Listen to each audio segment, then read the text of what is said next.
Chapter 1, Why are they all here to rob me? General Tien Bang. General Tien Bang. Hearing someone shouting, General Tianfeng opened his eyes, only to see two people standing in front of him, one dressed in a black robe, the other in a white robe, both wearing high hats, one of which reads, Peace in the world. The other reads, Wealth at first sight. The black-robed man tensed his face, and the white-robed man smiled faintly. Tianfeng stood up and pointed a finger at the two. Who are you? The black-robed man glanced at the white-robed man. The white-robed man opened his mouth and spat out a 3-foot-long scarlet tongue from his mouth and said with a smile, General, don't be afraid. We are His Highness the King of Yama, the black and white irregulars, and we have been ordered to take the general back. Tian Bang pointed at himself. So, I'm dead. The two nodded. Black Impermanence pulled out a strange chain. White Impermanence said, This is our hell's rule. The dead must be added to the torture device. Will the general do it himself, or will he let his brothers serve? Tian Bang took a step back. No, I have things to do.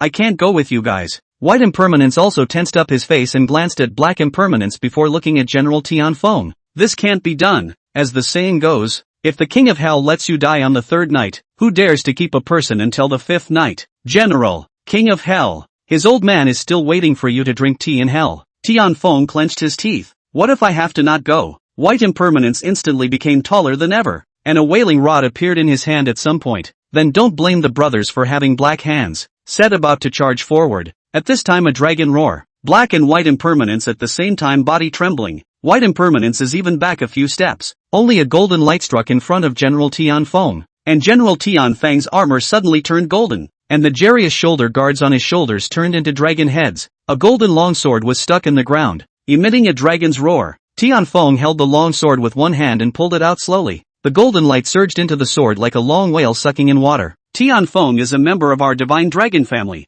If you Hellions want to take him away, you don't even ask my dragon father if he agrees. The person who spoke had a pair of silver-colored horns on his head, wore a long black robe, and held a fan in his hand as he stood in front of Tianfeng without anger. Black Impermanence clasped his hands. Even if Tianfeng is a member of the divine dragon family, but he is now a dead man. According to the rules, the dead must be taken away by us. This is a heavenly rule. I hope that Long Zun can make it convenient. Bull ***** heavenly rules. If not, when my dragon and Phoenix clan fought each other, a lose-lose. Which have you, this bunch of jumping clowns, to talk about the part? Sensible, quickly get out. Otherwise I won't buy it even if the King of Hell comes. The dragon father's head was 3 feet above his head, revealing his true body of Dharma. A huge golden dragon, glaring angrily at the 2 nether women of hell in front of him. The black and white irregulars had never seen this formation before, and turned around to leave. At some point, a group of people also appeared behind them, uniformly wearing black armor, riding high-headed steeds, with masks on their faces, their eyes leaking ferocious light. What a great dragon power! Give you face and call you Dragon Zun. If you don't give you face, you are a little loach. The dragon father shook his fan and levitated his body. Who are you? One of the men at the head smiled. Well said. I am the Marshalling Palace Jintian envoy, and I am here to receive Tianfeng back on the orders of my family's palace commander. Joke, Tianfeng is the next head of my divine dragon clan, so don't you dare go wild. Dragon Zun seemed to know about wooing Hall, and did not act rashly, but the folding fan in his hand emitted a faint golden light, as if he was ready to strike at any time. Family head? You, the honored one of the dragon clan, would use a dead person as the family head? Go where and say that no one else would believe it, right? Long Zun looked back at the overwhelmed Tianfeng. What are you guys taking him back for? That's something you're not qualified to know. Dragon Zun singly tore the robe he was wearing, revealing the silver dragon armor inside. The scales on the armor emitted a chilling light. The crowd of wooing Hall was unmoved, still holding the reins in their hands, their eyes looking at the Dragon Zun in front of them. Long Zun threw his fan upwards. With a flash of golden light, the fan disappeared, and a long sword landed in his hand. Don't bully me too much. If you push me too far, I don't care about your wooing Hall. I'll step on all of you. The Marshalling Hall's town hall envoy raised his whip and pointed at Long Zun. You little mudskipper. You don't have a high level of Taoism, but you have quite a big mouth. I'd like to see what skills you have that dare to stop the Marshalling Hall. Black and White Impermanent at this time has long been hiding to the side. They do not dare to go on the field appearance to watch, to record the matter, so as to go back and explain to the King of Yen. Dragon Zun waved his longsword and pointed it at the Jintian Temple envoy with a dragon's roar, and a huge golden sword chi stabbed at him. Undaunted, the Jintian Temple envoy spread his hands, and a shield painted with an unknown ferocious beast appeared in front of him, blocking the sword chi completely. Long Zun, the moment he summoned his shield, his figure flashed, and he had already reached the back of the Jintian temple envoy, who backhandedly drew his saber hanging next to the saddle, and stabbed behind him without even looking at it. And Long Zun couldn't dodge in time, and his right arm was slashed with a gash. A hallowed dragon Zun actually only knows how to sneak attack. Aren't you afraid of being laughed at by others when you spread the word? Look at the magic treasure. In a fit of rage, the dragon father slashed through the void, and a square seal flew out from it, growing at the sight of the wind and instantly enveloping everyone in it, with 4 portraits carved on the 4 sides of the seal. Good fellow, sacrificing the heirloom Kongdong seal. From the beginning to the end, the people on both sides of the Jin Temple envoy did not make a move. Until the Kongdong seal came out, everyone began to respond carefully. It seems that this magic treasure is not an unusual object. While Dragon Zun and Wooing Hall were fighting it out, White Impermanence patted Black Impermanence. Why don't we take the opportunity to lock Tianfeng back? Are you crazy? Can't you see what's going on now? If we dare to lock Tianfeng back, on that day these two forces that no one can afford to mess with will cause a big fuss in hell. And then how Tianfeng can't hold on to it? Yama will take it out on the two of us. White Impermanence froze and pointed in Tianfeng's direction. You guys, who is that? Black Impermanence followed White Impermanence's finger and looked over, only to see that a girl dressed in white had appeared by Tianfeng's side at some point. Yu Luo, what brings you here? I'm not Yu Luo. My name is Shui Yao. Tianfeng touched his head. What's going on here? Why do you look exactly like Yu Luo? The white-clothed girl hugged Tianfeng. Little fool, Yu Luo was my name before I crossed the tribulation. Now that my divine sense has fully awakened, my true identity is the demon clan elder, Shui Yao. So what did you want to see me about? I still remember my memories from when I crossed the threshold, and the two of us still have an unfulfilled marriage contract. Do you still remember that? Although I don't have long hair to my waist right now, and you didn't return in triumph, but you willingly guarded the world's people and spilled your blood on the battlefield for me. You are my great hero, my husband. Saying this, he gently touched Tianfeng's cheek. Are you willing to accompany me for the rest of my life? Tian Ban hooned, but his eyes leaked out a hint of avoidance. But I'm a dead man now. My flesh should have rotted away. Now I'm just an empty soul, and I'm still being fought over. How can I accompany you? You don't have to worry about that. I'm an elder of the demon clan. Our demon clan has countless treasures. There's always a way to help you return to the sun. I'm only asking you now. Are you willing to go with me? Tianfeng looked at Shui Yao's glowing eyes. Thinking about the past, I can become what I am today. All because I promised you, since I made a vow to you. It's for life. As long as you don't dislike me, I'll go with you to the ends of the earth. Okay, let's go then. Shui Yao pulled up Tianfeng and was about to run when a bright red boundary blocked her way. What man? A person of particularly huge height appeared behind the red boundary. The demon race dares to meddle in our affairs. Looking for death. This loud noise caused the people of Wooing Hall and Dragon Zun to stop, and Black Impermanence and White Impermanence backed up at the same time. What kind of great god is this again? The Marshalling Hall's town hall envoy glanced at Long Zun. You said you wouldn't have been fine if you had just handed over the heavenly bond to me? Now it's not fine. After messing with someone from the demon god hall, you have to die if you're lucky. And you can't even die if you want to if you're almost lucky. Long Zun blankly glanced at the temple town envoy. You're the one who's full of crap. Anyone can see that he's here for that demon race person. What does it have to do with us? Shui Yao pulled Tianfeng back and flew hundreds of meters. The demon god temple's man revealed his real body from the red boundary. Full of muscles, his head was a grayish-white tiger's head, and in his hands, he held 2 snakes, a golden snake and a black snake. Dragon Zun was alarmed. Not good. This isn't someone from the demon god temple. He's Qiang Liang. After saying that, he didn't care about the people around him. His figure flashed and he was about to run, but he was bounced back by the red boundary, and he also broke half of the dragon's horn. All of the people from the Marshalling Hall dismounted, kneeled on one knee, and clasped their hands. See, ancestral witch, capture that little demoness for me. Thunderstorms vaguely appeared around Qiang Liang's body, and his eyes glowed crimson. The town hall envoy shouted yes and got up, leading the crowd to chase after Shui Yao's direction. Shui Yao looked at Tianfeng. I'm sorry, I didn't expect to lose my life today. If there is another life, I hope I can still meet you,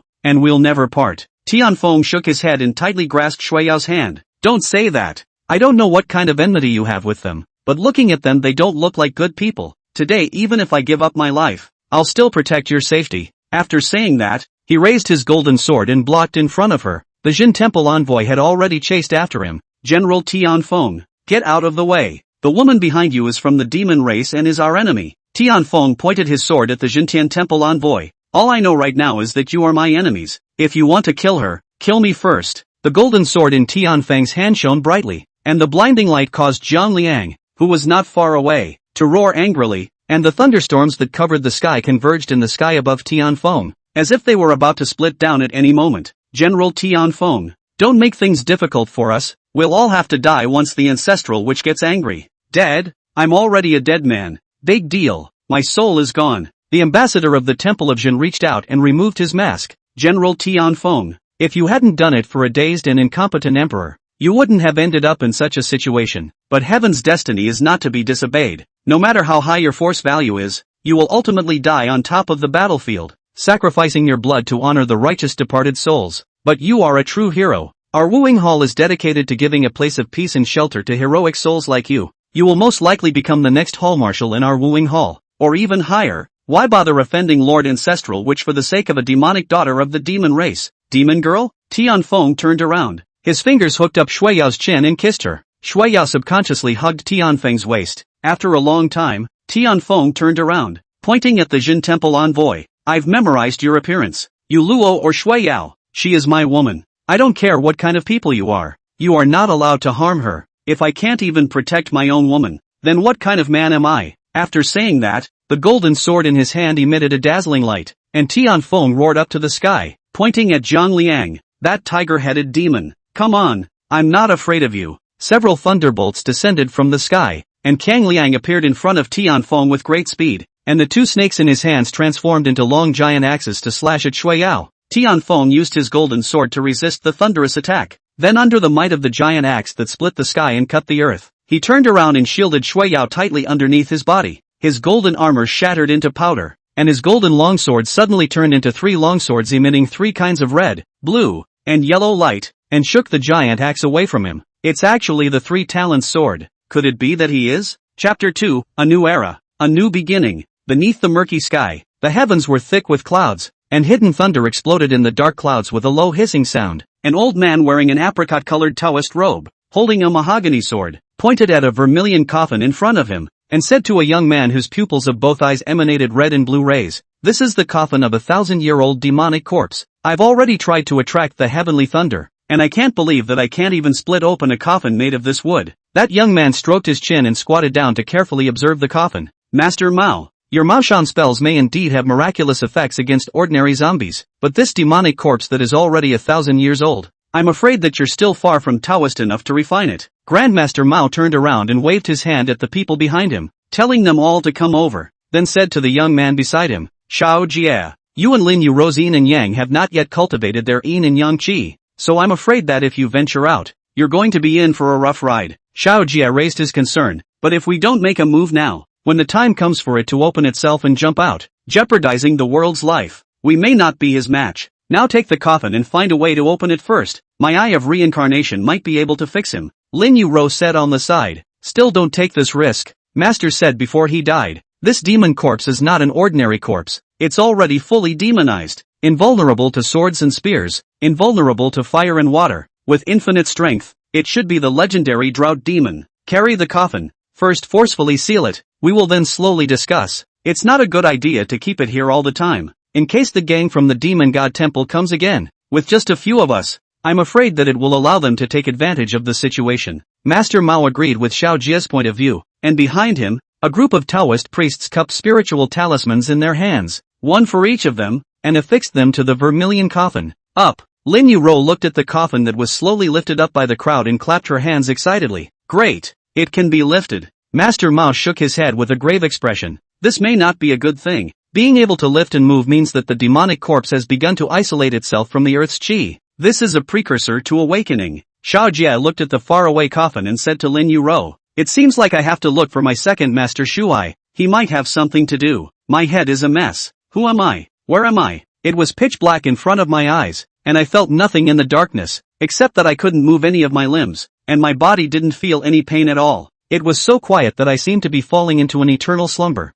I don't know how long it was, but I heard someone outside talking. That's right, this is the place. I saw that gang of Taoist monks and a whole bunch of people carrying the coffin into this hole. 9 deaths in 1 life. I didn't realize that there are so many mechanisms in this cave, and I almost died here. Finally we found the main chamber. After this job, I'll take a good rest for 2 days. It didn't sound like people from our place were talking, only to hear another person say, Blackie, get your things ready. The runes on this coffin are so weird. It seems the rightful owner inside is not simple. Someone agreed. Then the sound of stone slabs moving came from above me. What a strange formation. Looks like this one is from a good place. Cut the crap and open the museum. There must be amazing treasures inside. Just with those few soul artifacts outside, the contents of this coffin are enough for several lifetimes for the few of us present. So I've been put in a coffin. Who the hell did this? After the stone coffin outside the coffin took off the top of the top, I felt that my hands could move, but I could only move my fingers slightly, and it was still pitch black in front of me. After a long time no one said anything. I wonder what the people outside are doing. After a long time, the first person who spoke said again, "This is actually a big red coffin. It seems that inside is a great evil lord. Why don't we just cover the stone slab back up?" There was another silence, and if I hadn't been unable to move, I would have wanted to go out on my own. One of the old voices said, "The candles are still on. That means it's okay. Don't forget, we didn't come here after 9 lives just for the money." Yes, if those big tombs out there poured out treasures for money, it would be enough for us people for generations. We must get the stuff today or we'll all die. After another moment, the pale voice from earlier said, "Lao-san is right. The item must be obtained. So I've been put in a coffin. Who the hell did this?" After the slab was removed, I felt that I could move my hands, but only slightly, and it was still pitch black in front of me. After a long time no one said anything. I wonder what the people outside are doing. After a long time, the first speaker added, "Why don't we just cover the slab back up?" There was another silence, and if I hadn't been unable to move, I would have wanted to go out on my own. The candle is still on. That means it's fine. Don't forget, we didn't come here just for money. Right. If it's for the money, the ones outside will be enough for us for generations. We must get the stuff today, or we'll all die. After another moment, a pale voice said, "Lao-san is right. The item must be obtained." Finally a couple of people started pushing the coffin board in front of me. The board opened and I saw a blinding light and I could move my arms and legs. I sat up with a start and looked at the 5 panicked men before me, in costumes and hairstyles I hadn't seen before, all holding a glowing cylinder and blackened iron. That's when one of them handed me something. I sniffed it and took a bite into my stomach. It's awful. Is it a cow's hoof? 3 of the 5 men dropped to the floor and the other 2 shook. He actually talked. The old man took out a bronze-colored seal and stamped it toward my forehead, and looking at the force, it seemed that he had used all his strength and wanted to smash my brain. Of course I couldn't give him a shot. I reached out and took hold of the old man's slamming wrist and flung it outward. The old man fell to the ground in a cloud of dust. Clattering sound. The iron in one of the men's hands was on fire, and something like a stone hit me, and I scratched where he'd hit me, and it still tickled oddly. I stood up. "Who are you people? Where am I? What is that thing in your hand?" With that, I held the coffin with one hand and jumped out all at once, looking around and back at the men in front of me. Wow! One of them died on the spot. One of them stood up, pointed at me, and sternly inquired, "Are you a man or a ghost?" When I heard him say that, I touched my own flesh. Except for the lack of temperature, there didn't seem to be anything different. I think it's a human being, right? As soon as my words fell, a yellow talisman was stuck on my forehead. The other person's mouth was chanting. I reached out and uncovered the talisman, and looked at it. I said, "I'm a human being. Does this thing of yours work on people too? Here's a treat for you." The other man took a tin can out of his bag, pulled off a ring, and handed it to me. Then the 3 remaining men turned and ran. As I looked down, curiously, at the jar in my hand, I thought to myself, what is this for? It just blew up and blew my hand black, and I guess my face wasn't much better. This didn't sit well with me, and I walked out the door without a good reason. As I walked down a passageway, there was a bright light not far away, and I slowly walked over to it. The light was from the sun, and I could finally see again. However, when I was hit by the sun, my body began to emit white gas, and the smell was particularly unpleasant, and the clothes on my body also turned into ashes in an instant. What was even more frightening was that a layer of skin on my body slowly fell off as well. The skin that fell off was black and shiny, while the skin that was there now was abnormally white, without a trace of blood color. Soon the layer of black skin all over my body fell off. I patted my chest. It was very textured, but it felt strange to be naked all over. I turned around and went back to the grave chamber just now, and took off the clothes of the grave robber who died of fright. It was particularly bad to take it off, and after pondering for half a day, I realized the mechanism on the clothes, and once I pulled on the clothes, they opened up, and I put the clothes on myself. Although it is a little small, but also can be a little bit, crawling out along the place where those 5 people came. The breeze was indescribably kind of comfortable. The sun was blazing, but I didn't feel hot at all. Looking at the lush mountains and listening to the cries of kingfishers and robins, it should be summer now.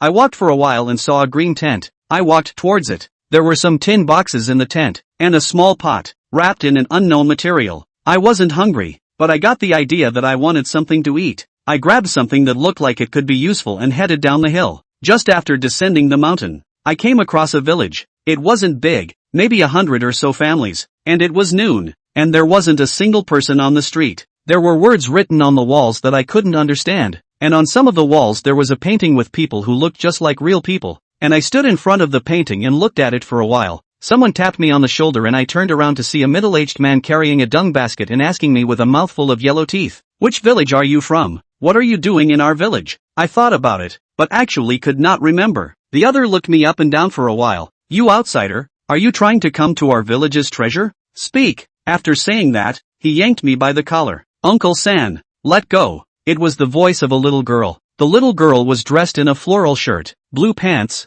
cloth shoes, and had 2 long, dark braids up. Don't ask me why I know about the shirt. Just mean it. It's not like I'm really someone who lived from thousands of years ago. Big Yellow Teeth glanced at the little girl and continued to look at me. "Neezy, don't mind. He's here to steal our village's treasure. I can't let him take it." The little girl pulled away from Big Yellow Teeth's hand and bowed at me. "I'm sorry, my uncle has a brain problem." "It scared you, didn't it?" Seeing that I didn't react, she glanced at her third uncle. "Look at you. You're not allowed to come out but have to come out." I looked at the little girl and the Big Yellow Teeth in front of me and rubbed my head. "Who am I? Why am I here?" Big Yellow Teeth jumped to his feet and pointed at me. "Look at Neezy. He's the one with brain problems." The little girl walked up to me, her face anxious as she questioned me. "Are you alright?" I shook my head, and the little girl continued. "My grandfather is the most famous Chinese medicine practitioner here, so I'll take you home and let my grandfather take a look, okay?" I just followed the little girl back home. As soon as I entered the door, I heard an old man say,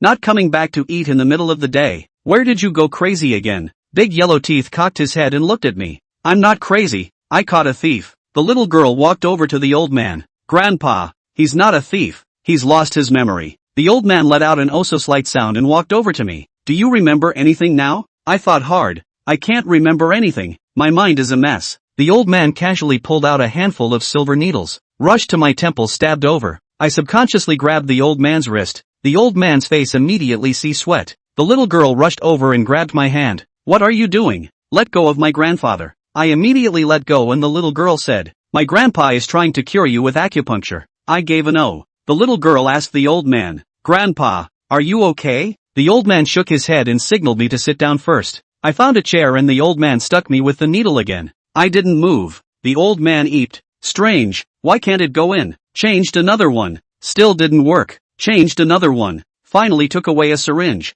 Still didn't work. The old man rushed to the inner room and shouted, "Wife, lend me your awl." An old lady came out with a colander. "Why do you use this to treat people?" The old man reached out and picked up the awl and stabbed me, as if it was stabbed on the marble. There was no trace at all. The old man's face was grave. "Where did your guest come from?" I pointed to the outside. "From that mountain." The old man's eyes flashed a strange color, but soon returned to normal. The little girl shouted at this time, "The meal is ready. Eat first." I got up and went to the dining table. It was a bowl of fried noodles. The old man kept staring at me as he ate, and I finished the bowl without thinking and asked for another. When I lost count of the first few bowls, the little girl said, "There's no more noodles at home." Big Yellow Teeth laughed out loud and pointed at me. "This is a rice bucket." The old man was furious. "No nonsense." Big Yellow Teeth immediately did not say anything. The old man smiled and asked me, "Can I see your ID card?" I looked at the little girl curiously. "What's an ID card?" The little girl pulled out a card from her pocket.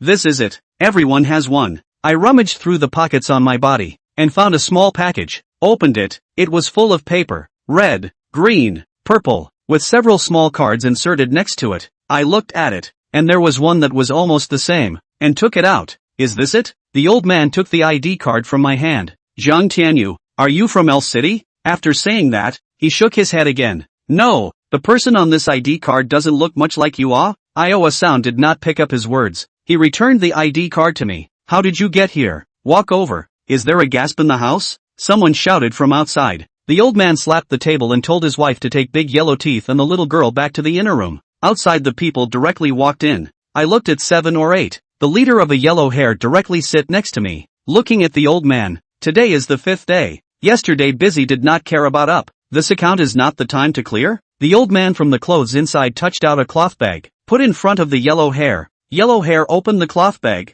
directly thrown into the old man's face. Old thing, send the beggar? Believe it or not, I'll tear the house down for you? The old man squatted down to pick up. Next to a person directly to the cloth bag kicked flying. Inside fly out a few of my small package of the kind of paper. Yellow Hair pulled a small knife from the waist of his pants and stuck it on the table, tilting his head to look at the old man. You think I'm talking like a fart? The old man's face turned green and he didn't say anything. Yellow Hair waved both hands. Smash it for me. Wait, I shouted. Yellow Hair looked at me. I didn't realize just now. There's someone else here. What do you want? I took out my small bag and took out all the red paper inside. Is this what you want? Yellow Hair eyes are straight. Big brother, thank you. Finished reaching out to take. I clutched Yellow Hair's hand. Take can. In the future do not look for trouble in this family. Yellow Hair has been nodding. No problem. No problem. Big brother, what you say is what? I let go of Huang Mao's hand. Huang Mao put the red paper into his pocket, glanced at me, and led the people away. The old man squatted to the ground and picked up the paper.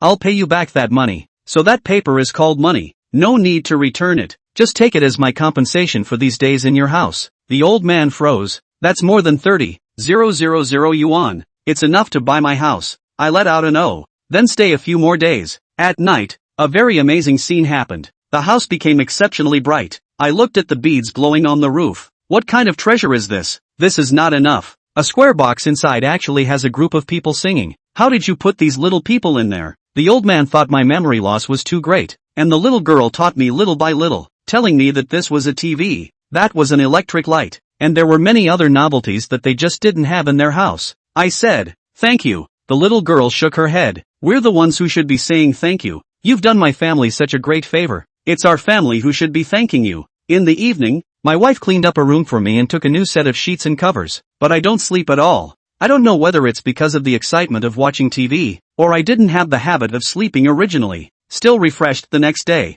The little girl told me her name is Su Xin, the name her mom gave her. She had just finished her college entrance exams, and was helping her family with chores and picking herbs for her grandfather. Unconsciously after a week, Su Xin's acceptance letter came, and along with the letter, there was a man, Su Xin's father. When the old man saw him, his eyebrows were screwed together. Rebel son, you still have the face to come back. Su Xin's father laughed. Old man, don't get so angry. You still have to rely on me for your old age in the future. Can you count on old three, stupid son? The old man grunted. What are you coming back for? I don't have any money left. Su Xin's father glanced at me. Guests at home? After saying that, he looked at the old man again. I came back this time to bring my girl to the city to earn big money. Su Xin shook her head. I'm not going. I want to go to college. Su Xin's father's face immediately drooped. I didn't negotiate with you. Hurry up and go pack up your things. I've negotiated over there. If you fight for it, you'll get at least 10,000 a month. The old man picked up the teacup beside him and slammed it to the ground. Get out. Hurry up and get out. Big Yellow Teeth directly picked up that dung basket of his and smashed it over, whisking his big brother out. The old man was angry and slapped the table. Su Xin rushed over to pat the old man's back. Grandpa, don't be angry. For that kind of person, it's not worth it. Looking at the admission notice wet with tea, the old man was in trouble again. What can we do about the tuition fee? Su Xin also looks at the notice and stares blankly. Or not to study. Pa, the old man directly slapped Su Xin. What are you talking about? Grandpa would sell everything to send you to college. That day the old man went out to borrow from door to door. But the village is not many people, not many fields, a little young and go out to work. Who has the money to lend him? Is there, but also do not dare to borrow. His family's situation are aware of what to take back. I looked at the old man long and short sigh. I cannot help. The next day, Su Xin happily ran home and told his grandfather that the problem of tuition was solved. The old man was stunned. How did you solve it? Su Xin said. The teacher and I said, you can apply for a student loan. The old man looked at me. What is a student loan? Su Xin said happily. Is the tuition first owed? Graduated slowly. Seeing that the day of leaving school is getting closer and closer, Su Xin and I said, Brother Tian Yu, the place where I study is the place where your ID card is. Do you want to go with me? There will still be something to look after on the way. I nodded. Then go. Maybe something will come to mind. His grandfather was especially happy and urged us to take care of each other. One night before I was due to report, I was lying in bed, trying to remember what had happened before, but I couldn't. At this time, my door creaked open and I ignored it. A dark shadow climbed onto my bed, and when she reached me, I realized it was Su Xin. Brother Tian Yu, are you asleep? I looked at the beams and ignored her. Su Xian moved a bit towards my side, pressed against my ear and continued very quietly. Brother Tian Yu, you know what? Since the first day you came here, I've liked you.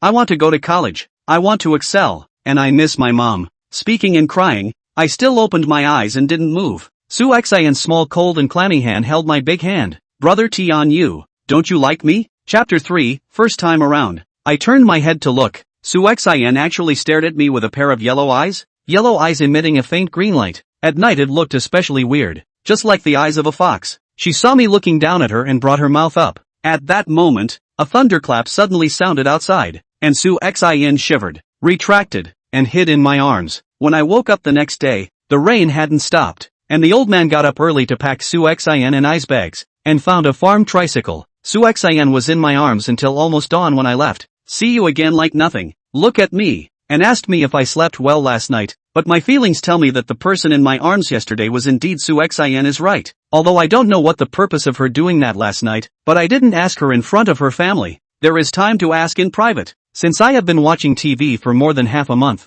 I have deepened my understanding of the world a bit more. For example, the development of science and technology, current political events, and the various countries, as well as the current sphere of influence, the size of the country, and the change of dynasties. But I have no impression of my past at all. Of course, I've watched a lot of TV dramas and movies, and I know a thing or two about the current human condition. The old man sent Su Xian and me to the bucket at the back of the truck, and went back. Along the way, Su Xian did not talk to me. Rather, the uncle who drove the truck kept saying, Su Xian, you are the first college student in our village. You must study hard, don't go back to this kind of poor place and so on. The farm truck stopped at the place where we were almost to the county. Su Xian and I got off the bus with our luggage, and under Su Xian's leadership, we took the bus to the most lively place in this small county, the train station. ID card to buy a train ticket. Su Xian and I entered the station waiting hall, because it is the beginning of the school season, the hall of young people in particular, which there are a few Su Xian's classmates.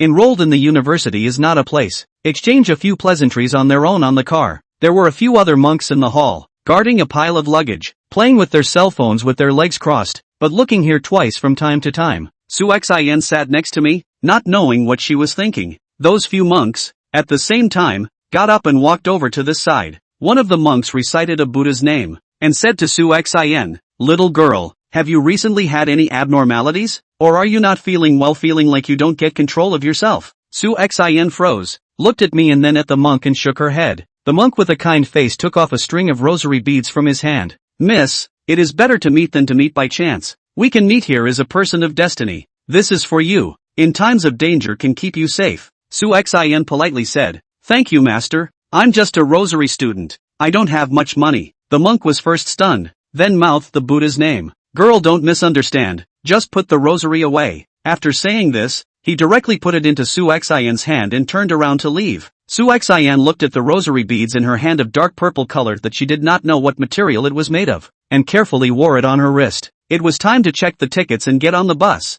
Su Xian pulled my sleeve and asked me to follow her. We both checked our tickets and started to look for our seats, and I kept following her. She walked to a seat. Grandma, this is my seat. There was an old woman sitting on the seat, glancing at Su Xian, then looking out the window. Su Xian raised her voice a little. Grandma, this seat is mine. The old lady remained unmoved. Su Xian was ready to say again. The word milk hadn't even left her mouth when the old lady turned her head. Are you in trouble or not? What's wrong with it being your seat? I'm an old man. Can't I sit here? Didn't your teacher teach you to respect the old and love the young? What's wrong with standing for a while? You've got no sense of humor. After saying that, he turned his head to the side again. Su Xian's face instantly turned red, and tears were rolling in her eyes. I've been watching TV lately, and it mentions honoring the old and loving the young every day. But I think it should be on the premise that young people do it voluntarily, right? It shouldn't be that they force it, should be. I was ready to just yank up the old man in front of me. Su Xian took my hand. Forget it, forget it. Then looking for my seat, I asked Su Xian to sit down. She pushed back twice and sat down. The car is especially crowded. Basically the place to stand is almost gone. After half an hour, Su Xian pulled my hand. Brother Tianyu, why don't you sit down for a while? I shook my head. You sit. I'm not tired. Another stop arrived. Many people went down on the bus. The uncle next to Su Xian also went down. I sat next to Su Xian. After 10 minutes, the car drove. I looked out the window and ran upside down trees and houses. My heart was full of thoughts. Su Xin couldn't hold on anymore, and fell asleep directly with her head on my thigh. Out of nowhere I smelled a strange scent that made my head spin. Watching the caravan of people close their eyes, I closed my eyes as well. The sound of someone eating came to my ears. It sounded like someone gnawing on chicken claws and eating crispy bones. As soon as I opened my eyes, I saw a monkey-like thing riding on the face of a young man across the street, tearing his head down and feeling particularly good about eating. It seemed that it sensed my gaze, holding a bloody eyeball and turning its head to look at me. With 4 eyes, it actually ran away. And the face of the young man in front of me didn't look any different. As if everything was an illusion just now. The train pulled into the tunnel, reaching out, and it felt like the air had dropped quite a bit. I gently lifted Su Xian's head up onto the seat and stood up. There was a faint smell of blood in the air. I walked forward following the scent, which got stronger the further in I went, and it seemed like 2 people were talking, but I couldn't really hear them. My body's instincts stopped me in my tracks, feeling that there was extreme danger ahead. Little by little time passed. It seemed like this tunnel would never open up again. The carriage was shrouded in darkness the whole time. In the distance someone was dragging a heavy chain towards me, very slowly, but the sound of the chain scratching the floor was like scratching on the heart. While not knowing what to do, the train pulled out of the tunnel. The sudden arrival of light made me temporarily blind, and after half a day of adjustment, I opened my eyes. Everything was back to normal in the compartment, still crowded as if it was a food market. I turned around and went back to my seat. Su Xian had already woken up, holding a peeled hard-boiled egg in her hand. When she saw me she handed the egg over, signaling for me to eat it. I took it over and swallowed it in one mouthful. It didn't have much flavor, a little stuck in my throat. Su Xian snorted with joy, unscrewed the canning jar, winked her big eyes and said, "Drink some water." I sat back in my seat and looked at the still sleeping young man in front of me. Su Xian also looked at him and turned her head to look at me. "What's wrong, Brother Tianyu?" I shook my head and didn't say anything. Melon seeds, drinks, mineral water, beer, ham, instant noodles. A middle-aged woman in uniform pushed a cart through the already crowded carriage. The people next to her consciously made room for her, and some exchanged money for the things in her cart. Su Xian took one look and turned her head out the window. I stared at the middle-aged woman, and the middle-aged woman stared back at me. "Young man, what can I order?" I guess I felt that I was looking at her furtively, and my speech was a bit shaky. I glanced at the things in the cart. There were a few things I had seen on TV, but I didn't seem to have any money. She shouldn't be able to give it to me, so I shook my head. She just ignored me and pushed past. Su Xian turned her head and said to me, "I'm sorry." I asked curiously, "Why did you say sorry to me?" Su Xian rubbed her hands together. "If it wasn't for you taking out all the money to pay off the debt for my dad, it wouldn't have been like this." So she was still obsessing about that. I shook my head. "It doesn't matter. I'm just curious about those things. Nothing else." Su Xian shook her head. "Brother Tianyu, when I earn money, I'll be the first to pay you back." I nodded. "Then it's a deal." Su Xian nodded heavily and leaned her head on my shoulder. The young man opposite me sat next to an old lady. Wanted to get up to go to the toilet. Pushed him. No response. Pushed again. The young man fell directly to the ground. The old lady directly screamed in shock. A group of people gathered around, making the already crowded carriages even more crowded. After a while, a middle-aged man in a police uniform came over, patted the young man, and rolled his eyes. Taking out a walkie-talkie, he said a few words into it. A woman's voice came from the top of the compartment, telling the train's doctor to come to compartment 5 quickly. Shortly afterward, 2 men pushed their way in from the crowd, a young man and an old man, both carrying a small box, and pressed and listened to the young man on the ground. After getting it done for almost 10 minutes or so, he got up and said to the man in uniform, it would be a sudden brain bruise, resulting in sudden death. A few people carried the young man on the ground away, and the carriage was instantly empty by a large margin. Su Xian gripped my arm tightly, as if she was afraid I would run away. At this point, the train pulls into another tunnel, but the roof is lit up. Some people are on their cell phones, some are sleeping, and no one seems to care that a person has just died here. Day gradually dark. Su Xian's stomach came a gurgling sound, and then took out a plastic bag from the bag. The bag is some cakes and steamed bread, and took out a jar of pickles prepared by her grandmother. Handed me a cake. I took it over and ate it in 3 or 2 bites. Su Xian handed me another one, and I ate it in 3 or 2 bites. At that moment, the voice of the woman from the afternoon rang out over the train again. "We have prepared a nice dinner for you in the dining car." When I heard that, I said to Su Xian, "Let's eat there." Su Xian pulled my hand. "It costs money there." I let out an oh-so-quiet sound and didn't move. Since there was a death in this compartment today, not a lot of people were seated, and the seats across from each other were not occupied at all. and many people preferred to stand rather than sit. After eating, Su Xian took out a book and was reading it.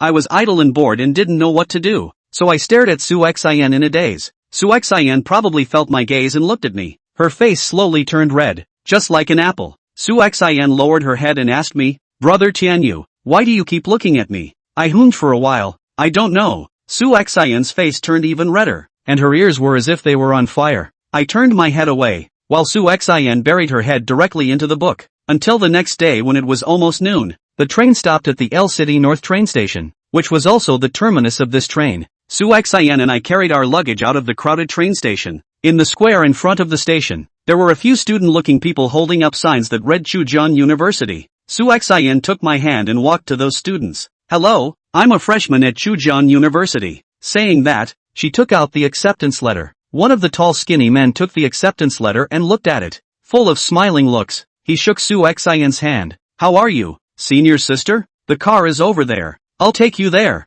After saying that, he reached out and snatched the bag from my hand. "I'll take it. Where did you guys come from? It's been a long journey, hasn't it? From now on, if you need anything at school, just call me. My name is Zhang Chang. What's yours?" Su Xian lowered her head and said her name, then told him my name and kept saying thank you. Su Xian and I boarded a red bus under Zhang Chang's guidance. There were already a dozen people sitting on the bus. Zhang Chang settled us down, said hello to the driver and got off again. After half an hour, there were basically no more empty seats on the bus. The driver directly closed the door, started the car, made a U-turn, and drove in the direction of Chujian University. This L city is full of skyscrapers, traffic, and people. The acting was exactly the same as in the TV show, and although I already knew how the TV worked, it was still very exciting to see the scenery appearing on the TV for the first time. Su Xian was also staring with curious eyes, looking left and right, feeling like she couldn't get enough. Chapter 4, Jay Shaw. The more the car goes more and more remote,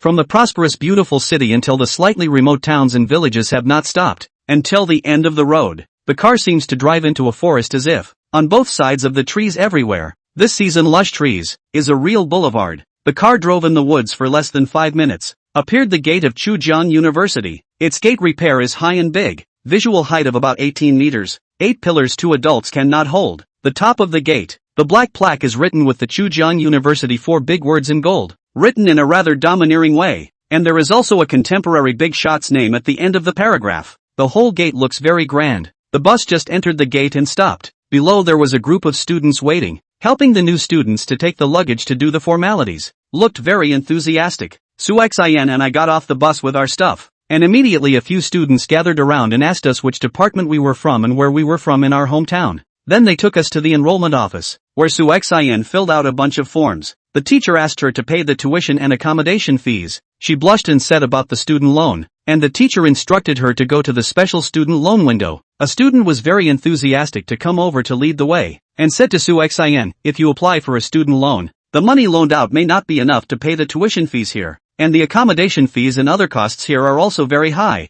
Of course, if you are a student you are particularly good at studying, these are not your concern. Our school has a prize for all competitions, and the prizes are particularly high, and the scholarships are also very generous." After thanking that classmate for leading the way, Su Xian went to the window to apply. The staff asked for her ID card and enrollment notice. Su Xian handed it over, and then the other party asked her for the application form and proof of poverty. Su Xian looked to me. The staff saw Su Xian did not speak. "Students, without these two is no way to apply. Behind there are other students to apply. Please go back to the materials ready to come back." Su Xian stomped her feet and was on the verge of crying in her haste. I've seen people paying tuition with a card that they just swipe on a black box. I took out my small bag, took out a card, and handed it to the teacher at the beginning. "Is this okay?" The teacher looked me up and down. "Who are you to this classmate?" Su Xian got up and pulled me next door. "This is my brother." The teacher didn't say anything, took the card and swiped it on that black box, which spit out a small slip of paper. The teacher tore off the note and handed it to me. "Sign it."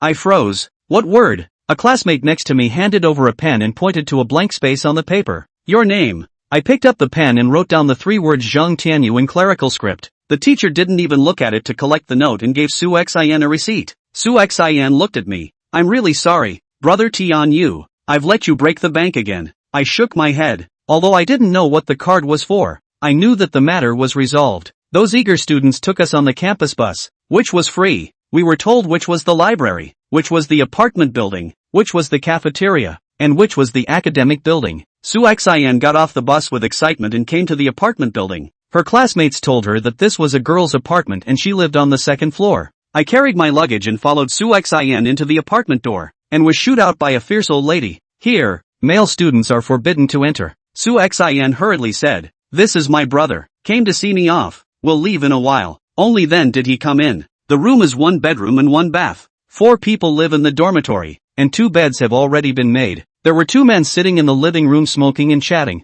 and when they saw Su Xian and I come in, they stopped talking. Su Xian bowed once and said, "Hello uncle." The 2 men nodded at the same time, then placed their eyes on me. One of them said to the other, "It looks like a doll from the countryside who got into the university. Your family's conditions must be bad, and the tuition and living costs here are still so expensive, so you might as well enroll in a lesser university." The other nodded his head and said to me with a smile, "Don't get me wrong, nothing else. I just think it's not easy for you guys to face the dirt, and you spent a lot of money to come here, right?" Said also took out a cigarette and handed it to me. I took it and put it directly in my mouth and swallowed it. The 2 of them froze. "I'm afraid this isn't a stupid one, is it?" I smashed my mouth. "It's not good." I later learned that the stuff had to be lit with fire, because the TV show didn't play it out either, so I wasn't sure. Su Xian hurriedly came over and pulled my hand. My brother grew up in the village and hasn't seen much of the world. The 2 men gave an "oh," and started chatting again. Su Xian went in and made the bed, came out and said to me, "Let's go eat then."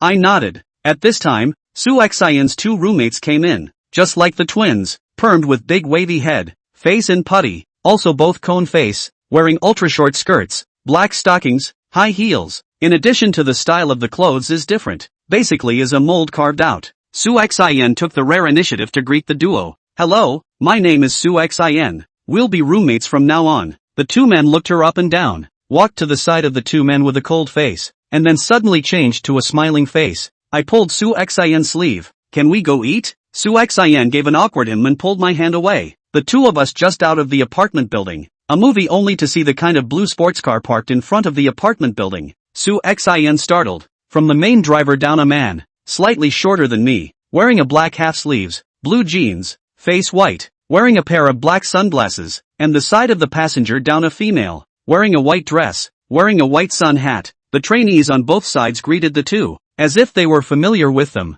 I was about to leave when the guy walked over and took off his sunglasses, and I realized that his pupils were actually blue. He extended his hand to me. "Hello, I'm Xiao Jie." I also extended my hand. "Zhang Tian Yu." As soon as I shook his hand, a cold, chilly aura traveled down his 5 fingers towards my hand. It was abnormally cold, and there were some red highlights inside his blue pupils as if they were about to spit out fire. I stared at his eyes for a while. His expression slowly changed to one of surprise, as if he was looking at me like a monster. "Why are you staring at me like that?" I scratched my head. "It's just curious. There are actually people with red and blue eyes. I've never seen it before." Xiao Jie shuddered as if he had touched an electric gate. "You can see my blue eyes with red highlights?" I nodded and Xiao Jie looked around. "What is your honor?" Su Xian pulled my arm. "My brother is from the countryside, hasn't seen much of the world. Don't take offense." Xiao Jie smiled awkwardly. "Then we'll see you later." After saying that, he walked towards the woman in white. Su Xian asked me what was wrong. I shook my head, feeling that the other party is not an ordinary person, but does not seem like a bad person. Even asked and searched. Su Xian and I came to the nearest restaurant, where you can only buy food by swiping your card. Su Xian went to the bathroom and then came back to make a card and gave the card holder $100. Looking at the dazzling meal, Su Xian said to me, "What do you want to eat? This meal is my treat. You eat with an open stomach." I looked at the colorful food. "Anything." So we both found a seat. Su Xian walked over with a large plate of food, sat down across from me, smiled and said, "Eat whatever you want." I reached out and grabbed it and ate it. The others looked at me like I was a monster. Su Xian doesn't eat much either, but bites into half a spoon and asks me, "What's your next step? Is it to find your family, or what?" I shook my head. "I don't know. I don't remember anything." Su Xian drank a bowl of kanji. "Then where are you staying tonight?" I scratched my head. "I don't know." After dinner, Su Xian said she had to go back to the dormitory to pack things. The evening class to meet. I owe a sound. Su Xian and I said a number. Said her dormitory landline number, something on the phone to her. I again said oh. Saw her into a brightly lit building. I wandered aimlessly around the huge campus as students of all shapes and sizes walked the paths that lined the campus. Oncoming a young man, and I directly brushed shoulders. I turned back to look at him. He did not seem to find me as, directly walked up and passed. I didn't care too much about anything. I just felt that the breath on the other side was a bit strange. It seemed that it was not an ordinary person. Hello again. The one called Xiao Jie from noon appeared again from nowhere. But looking at the way others treated him, he seemed to be a big name in this school. He walked up to me and looked me up and down. All the freshmen have to go to their respective classes for a meeting today. Why aren't you there? I explained. I'm not a student here. I'm just here to drop someone off. He let out an "oh" and continued. Why don't we find a place to talk? How about it? I let out an "oh" and followed him. He brought me to a small restaurant that felt better than the big one at noon today, except that it didn't have food on display. Behind a counter stood a little girl, who saw Xiao Jie come in and gave a cordial greeting. Jie Sha turned to me and asked, "What's to eat?" "My treat." I looked at the little girl. "What's all there?" The little girl enthusiastically took out a book. I casually flipped through it. Luckily, there were pictures in all of them. I patted the page of drinks with my hand. "Don't want anything on this side. Take one of the rest of the same." The little girl looked at me in surprise and then at Xiao Jie. Xiao Jie smiled and nodded. "Press him to order on. Give me a latte." After saying that, he directly sat on a sofa by the window. I also sat over. Xiao Jie looked out the window. "All people have 3 souls and 7 spirits. I've seen those who lost their souls." After saying that, he looked at me with a strange expression. "Where is your soul?" I pointed at me. "Forget it, I don't remember anything." Xiao Jie looked at me in no good humor. "Big brother, forgetting and not having is not the same meaning. People without souls are walking corpses. It's obvious that you're not. Not only do you have consciousness, you're not an ordinary person." "Nonsense, can an ordinary person not have a soul?" At that moment, a young man came over with a dinner tray, put down a couple of cold dishes, said please enjoy your meal and left. I reached out and grabbed it without ceremony, seemingly not hungry or full, but eating what I could. Suddenly, there was a yellow paper in front of me that covered my eyes. I froze and sat up straight. "Really a zombie?" Xiao Jie touched his chin in doubt. I used my hand to directly yank the paper down. The yellow paper had words written on it in vermilion sand, and the words on it I actually recognized. Corpse suppressor charm. Xiao Jie looked at me in surprise. "You actually recognize this charm? And it's okay?" I put the yellow paper aside and continued eating. "What's the matter?" "But your writing of this talisman is much better than the one that guy put on me a few months ago." He looked at me awkwardly. "It's nothing, take your time." The man just now served Xiao Jie another cup and put a few more dishes on the table. Soon, the already small table was full. As soon as I emptied a plate on this side, a plate was put on that side. That girl wanted to take a cell phone to shoot me, but was stopped by Xiao Jie. Xiao Jie took a sip of the water in his cup that was the same as mud. "You said you don't remember anything?" I nodded and he continued. "Then how did you meet that little girl named Su Xin? Can you tell me your story?" I told him about what happened to me inside the village, and he took out his cell phone. "Add your phone number. It's convenient to contact you if something happens." I said I didn't. He directly called the girl. "Put your phone card down. Give him your cell phone. The money will be transferred to you online in a while." The girl, a meal operation, put the phone hands in front of me. I reached out and picked up, carefully looked at. "Will it work?" "No." Xiao Jie snapped his fingers. "Teach him within an hour and you'll directly become the store manager." The little girl sat down next to me with a big smile on her face and started to tell me about the various functions in the cell phone. The young man walked over with a small card, and the little girl took it and put it into her cell phone. Xiao Jie crossed his legs. "Save my cell phone number for him first." The little girl was operating again in front of me. At this time, Xiao Jie's cell phone rang. He picked it up directly. His face was grave, but he didn't say a word until he hung up the phone, and said to the little girl at the bar, "I have an urgent matter to go out for a trip, and all of his consumption today will be deducted from my account." After saying this, he went out in a hurry. I finished all my meals, loaded up my cell phone, and walked right out of the small restaurant. It was dry outside, but there weren't any students left. I took out my cell phone and called Su Xian's dormitory, and soon someone answered. "Who are you looking for?" I said Su Xian's name. There was no sound on the other end of the phone. I looked at the phone and froze for a while. "Hey, what do you do?" Chapter 5, Patrols. I said I was looking for Su Xian, and the caller hung up straight away with a beeping busy signal. I sat down on a small bench by the side of the path and familiarized myself with the functions of my phone. Within a few moments, the phone suddenly popped up with a line of text and then disappeared. I ignored it and continued to play. Then a red battery appeared and instantly the screen went black. I loaded up my cell phone and looked up to find that the buildings around me were basically dark, with only a few individual places still lit. I looked off into the distance and glared at the sky when a bright light shot by.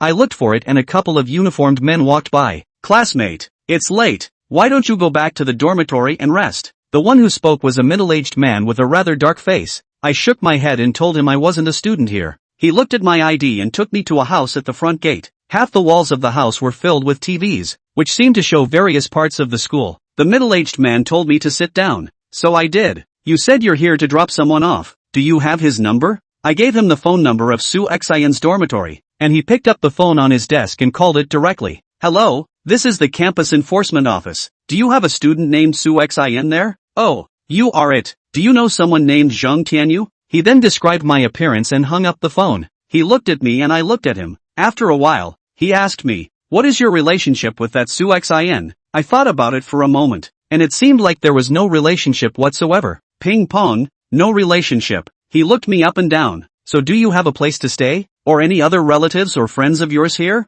I shook my head again, and he looked around. Then would you like to come here as a security guard? 2,400 a month. Food and shelter. If you'd like to be a night shift guard, you can pay 3,000 a month, but you can't sleep at night. I let out an "Oh, I'm willing then." He took me into another room. Tonight you get a good night's rest. Tomorrow I'll give you uniforms and other co-workers for you to get to know, he said and patted one of the empty beds. My name is Fan Bangliang. Just call me Team Fan. I called out Team Fan, and the other nodded. That's how I officially became a nighttime security guard at Chukyo University. Early the next morning, the Fan team took me to eat in the security guard's exclusive cafeteria, which is actually a house not far from the gate. There is a place to beat the meal, and 3 tables and chairs fixed in the kind of long dining table. In the face of the amount of food I came to eat, all the people are secretly surprised. After receiving the uniform, Fan team formally introduced me to the security team colleagues. Night security must have 5 people on duty, every 2 hours of patrol, on 6 days off a day. In addition to the Fan team and the security company sent 2 people. The rest of the security guards are the nearby villages. The agricultural leisure time to work as a temporary laborer.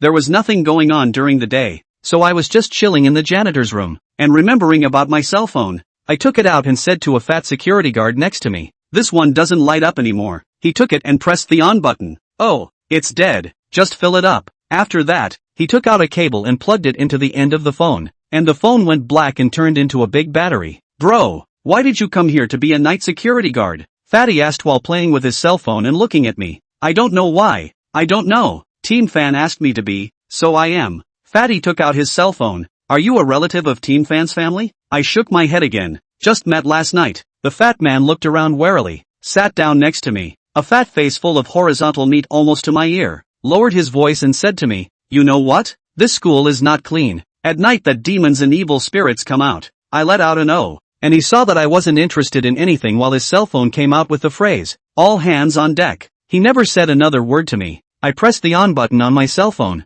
and after a dozen seconds or so, the phone reverted to the screen it had arrived in my hand at the beginning. Suddenly, my cell phone sang, and it was Jay Shaw calling. I answered the call and the person on the other end asked me where I was. I told him I was at the janitor's and the call hung up. Not long after, the blue sports car stopped near the gate and Xiao Jie drilled out of the car. Fatty looked up at Xiao Jie and lowered his head to continue playing with his cell phone. "You said you became the night security guard here?" I nodded. Xiao Jie stroked his chin and thought for a while. "That's fine. There's nothing to do during the day. You can go to the teaching building to listen to a class, or you can go to the Sihui building to look for me. That's my student union's territory." I let out an "Oh." Xiao Jie glanced at Fatty's cell phone screen. "That's fine." Fatty hummed smugly and continued to play without lifting his head. Xiao Jie and I said he still has class, free to contact him, and left. As soon as Xiao Jie left, Fatty put down his cell phone and came over, patting me on the shoulder. "Kid, you can do it. You've just come to know the head of the student body." As soon as I asked who that was, the fat man couldn't stop talking. "He's the man of the hour in our school. He's not only the president of our school's student council, he's also a rich second generation, the future son-in-law of the Lin family." After a pause, he continued, "Do you know the Lin family? That is the Ale City's prestigious family. Their family's second miss in our school here, and Xiao Jie classmates." At first when Xiao Jie came,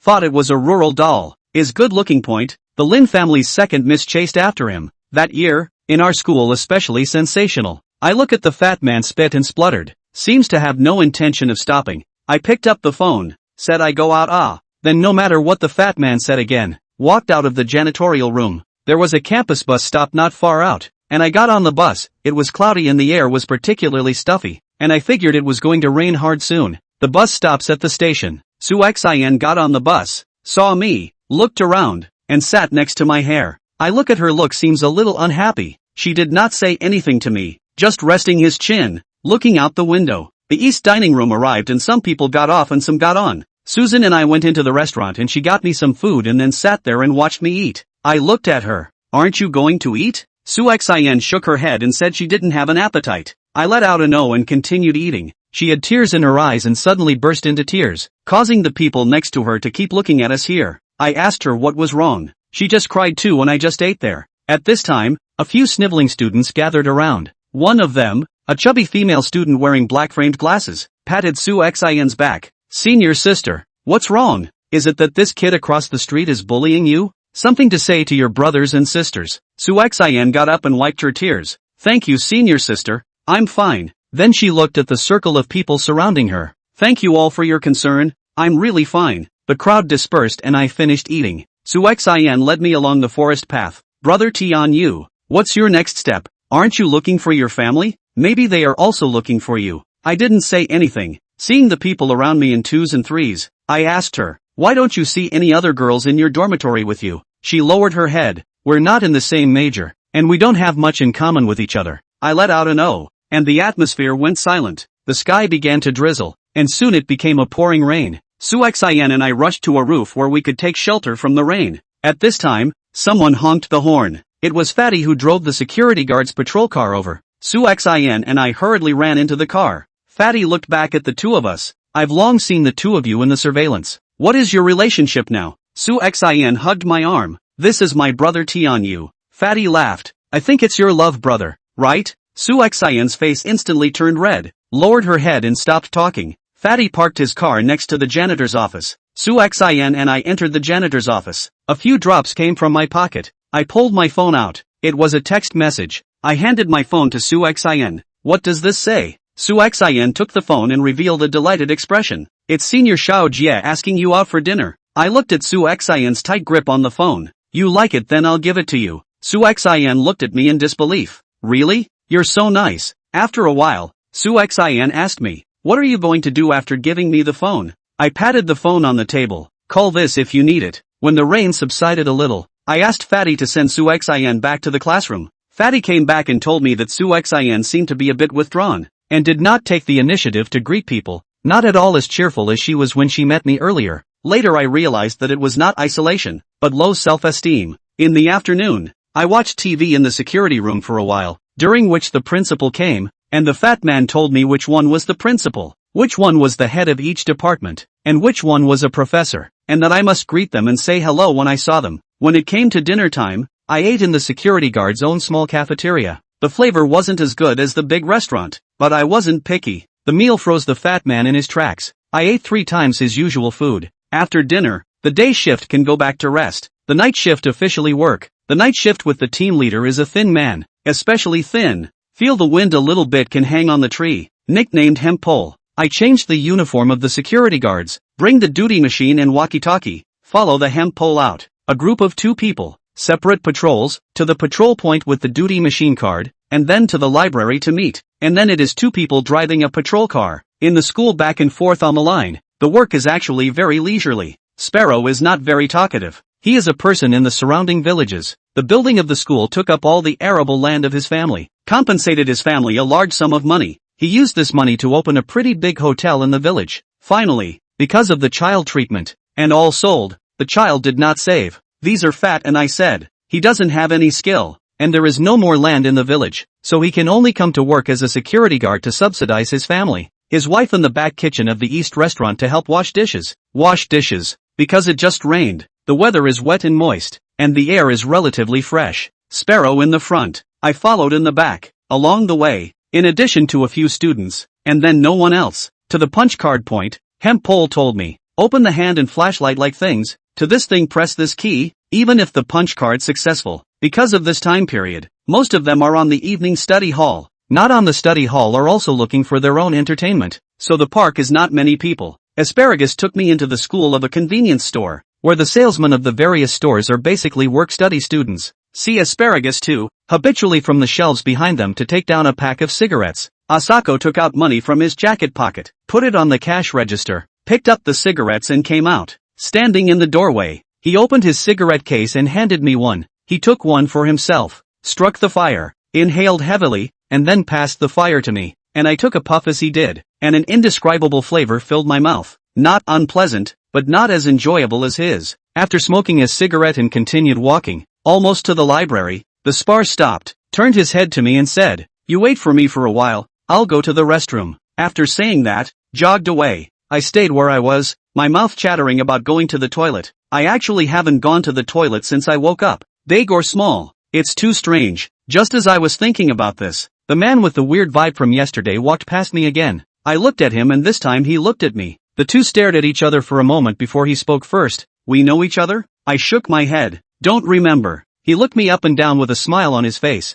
At this time, the sparrow also came out of the toilet. The two of us continued our patrol, and just a couple of steps later, Sparrow ran back into the restroom, covering his stomach. Just as I was about to check on him in the restroom, he spoke to me over the intercom and told me to go ahead to the library while he went straight back to the gatepost later. I listened and continued on my way. By the time I got to the library, the security guards from all the other points were already there waiting for me. Chapter 6, Yushio House. The library is supposed to be the most crowded place at this time of the day, especially for students taking exams, who hang out almost all night. The guards greeted me and one of the smaller guards asked me where Spar had gone. I told him to go to the restroom. No need to wait for him. The 5 people sat on the bench in the library lobby for a while, casually chatting a few words before they all went back. Since it had just rained and the weather was a bit cooler, snails as big as the palm of your hand were often crawling on the ground on the asphalt road of Chukon University. When we got back to the gate post, Spar hadn't returned. The security guard watching the surveillance looked back and forth with his mouse, shook his head and said, "Didn't see anyone."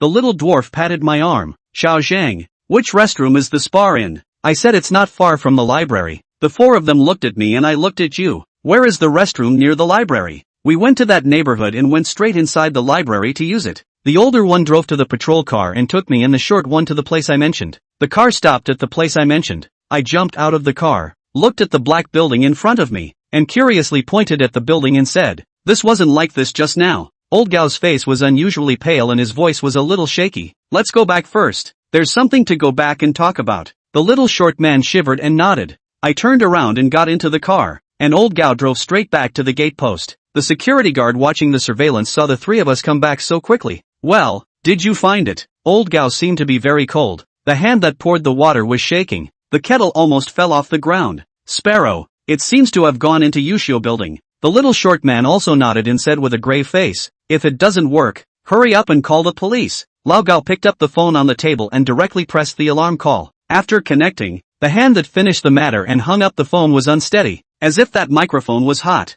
At this time, a car horn sounded at the door, and the 5 security guards shivered at the same time. I probed and saw that it was Xiao Jie driving back in his car. Xiao Jie entered the front door, lowered the car glass, and waved to me. I walked over. "Something wrong?" Xiao Jie's co-pilot is also sitting on a woman. Looks like a lady. One hand holding a small black bag, the other hand holding the car door, also looking at me. The corner of Xiao Jie's mouth curled slightly. "I texted you and you didn't reply. I thought you lost your cell phone, so it was given to a good-looking one. Those blue eyes are so uncomfortable to look at. I gave it to one of my little sisters. She likes that thing." Xiao Jie let out an "Oh." "Is that the country girl you were with?" I nodded and he let out an "Oh." At that moment, the police car outside also honked twice. Xiao Jie pulled over and asked me what was going on inside. The big girl tugged on his sleeve. "Don't be nosy." I told him a security guard couldn't be found. Xiao Jie got out of the car. "It can't be that you couldn't find it at Yushio House, right?" I nodded and the big girl gave me a hard stare. At that moment, the police got out of the car as well. A younger one with 2 silver inflections on his shoulder patch, and an older one with 2 silver vertical bars and a silver bean on his shoulder patch. The older one saluted at me. "Hello, may I ask which one of you called the police?" As soon as Old Gao saw the police coming, he immediately came out of the room. "Officer, I reported it. The older officer took one look at him and squeezed his 2 eyebrows together. "Another death?" I heard the question. "Again? Had someone died in that place before?" Old Hai walked up to the cop. "It's just that the person disappeared there, not necessarily dead." The old policeman gave an oh-so-quiet cry and waved backward, signaling another policeman to pull over. Then he said to Old Gao, "Take us over there and take a look." Looking at Old Gao with all his reluctance, but also got into the patrol car, started it up, and waved at me. "Xiao Zhang, you can come along too." I gave a and got into the patrol car. When the car was parked in the black hole of the building just now, the sky drifted with rain again, and lightning cut through the sky. Yusho building looked especially weird under the bright light of the lightning. I got out of the car and realized that Xiao Jia had followed me at some point. He saw me looking at him and nodded at me. Lao Gao opened the lock of Yusho building, and once he pushed the door, it made a squeaky sound, which was heard in the heart. It was as if something had been awakened in the darkness, and dots of green light emanated from the depths. Two policemen took out a strong flashlight, opened it and shook inside. The flashlight light irradiated the place. Look are particularly shabby. Everywhere is thick gray. Seems to be a long time no one has come. Lao Gao and I followed the police. Xiao Jie stood in the doorway, hands in pockets, leaning on the door frame, did not come in. At this time, the old policeman crouched down, and his flashlight also shook the ground. Only 2 rows of clear footprints were seen on the ground. He signaled the young cop to take the picture first. The young cop took out his cell phone, snapped it and looked at it, and handed it to the old cop in surprise. Team Lu, look. The old policeman known as Team Lu took the cell phone and looked grave. It seems that the one you disappeared is feared to be in a bad way. I didn't expect that after so many years, she is still a ghost. I stood toward the back of Team Lu and noticed that in the photo, in addition to a pair of footprints on the ground, there was also a pair of shoe prints that resembled the forefoot portion of a high-heeled shoe. Team Lu gave the young cop his cell phone and continued to follow the direction of the footprints. Old Gao seemed reluctant to follow and moved in the direction of the door. The young cop looks around vigilantly. Team Lu, why don't we call a few more people? Team Lu glanced at the young cop. No need. Saying this, he half crouched down and followed the footprints to continue walking. With every step, thick dust could fly up, making people very uncomfortable. Warning, high energy ahead. Footprints to a room on the 2nd floor of the Yusho building disappeared. The young police officer screamed and stepped on my foot, fell down the stairs. Lu team lifted the flashlight upward, only to see the hemp pole hanging on the ceiling fan in this room, both eyes bloodshot looking at us. The most horrible thing is that he actually smiled. Hanging him was his own belt, so the security gray pants he was wearing on the outside were at his ankles. Seeing this kind of scene, the average person fainted in fear. Team Lu calmly took out his cell phone and took several pictures of the sparrow, then turned to look at me. Can you put him down with me? I let out an O sound, holding the sparrow's feet in one go and yanked him down to the ground. Team Lu's eyes changed as he looked at me and seemed to have some questions, but he didn't say anything. When Lu team and I carried the hemp pole out, it was raining especially hard. The school's duty leader had already arrived at the door, saw Lu team out, hurriedly went up, handed Lu team a cigarette. Hard, so late and still come to us here. Team Lu lit the cigarette himself and took a deep breath. Same old rules? The duty leader nodded. Yes, still according to the old rules. The principal's side already knows. He will personally go tomorrow. I looked around. Lao Gao and Xiao Jie were both gone from some point, and the few security guards carried the body of the spar to a black pickup truck. Team Lu threw his cigarette into the rain and got into the passenger seat of the black pickup truck. The car started and soon disappeared into the rainy night. I followed the other guards back to the main gate post and found that Lao Gao had returned at some point, nestled in his bed, with a high fever and shivering, and I didn't know whether it was because he was scared or because he had let the rain get to him. Tonight's patrol continues. I am the first shift guard. Should have been in Spar. Spar also died. The old high fever is full of talking nonsense. The school nurse to get some medicine. Eaton also fell asleep. I can only and old high partnerly patrol together. The rain does not abate. This time should be the students under the evening study time. Shaoli drove the car. I sat next to Shaoli. He seemed to intentionally or unintentionally all around the neighborhood of Yusho building. Although not once did not pass by Yusho building, but each time it is not far away. When the last bus returned to the parking lot, it was time for Lee and I to head back to the gate post. Lee drove carelessly and I sat in the back seat this time. In the rainy night, Yusho building slowly came into view. Suddenly, he stepped on the brakes, held the steering wheel with both hands, turned his head from the left to look at me, and asked me with a weird face, "Are you afraid?" I scratched my head. Scared of what? He turned his head back from the left again. "Whatever you see in a while, don't scream." He was smiling, but his tone was creepy. I let out an "oh" and ignored him. The car from the front of Yusho building. The sky a lightning crossed. The front of the car driving Lee do not know when not there. The car in their own slow walking. I looked around a dark. Only Yusho building of the 2nd floor of a room is still lit. I didn't care about the traveling patrol car. I opened the door and jumped right out. The rain felt sticky on me. I walked to the front door of the Yusho building and wiped the rain off my face. At this time, Yusho building's door creaked open. A gust of wind from the opposite side of the puff. As if there is something inside the building waiting for me, because I walked directly into the door. The door and bang sound closed. Upstairs came the sound of high heels stepping on the floor. Ta, ta, Ta, especially rhythmic. I looked around. There is nothing else unusual. Just this high heel sound stepping on the old wooden stairs, especially harsh. I did not care about anything else. I walked directly to the second floor. While I was wondering what was on the second floor, someone tapped me on the back, and I turned my head to see a scowling bald man, covered in broken glass, tapping me on the shoulder with one hand and holding his gut in the other. I don't know when he stood behind me, and I actually didn't make a sound, didn't feel a thing. I asked him, "Do you need any help?" The bald guy gave a look I can't quite describe and hung the intestines in his hand around my neck. I looked at the intestines with blood times holler on either side of me and then back at him. "Can't you just open your mouth and say something?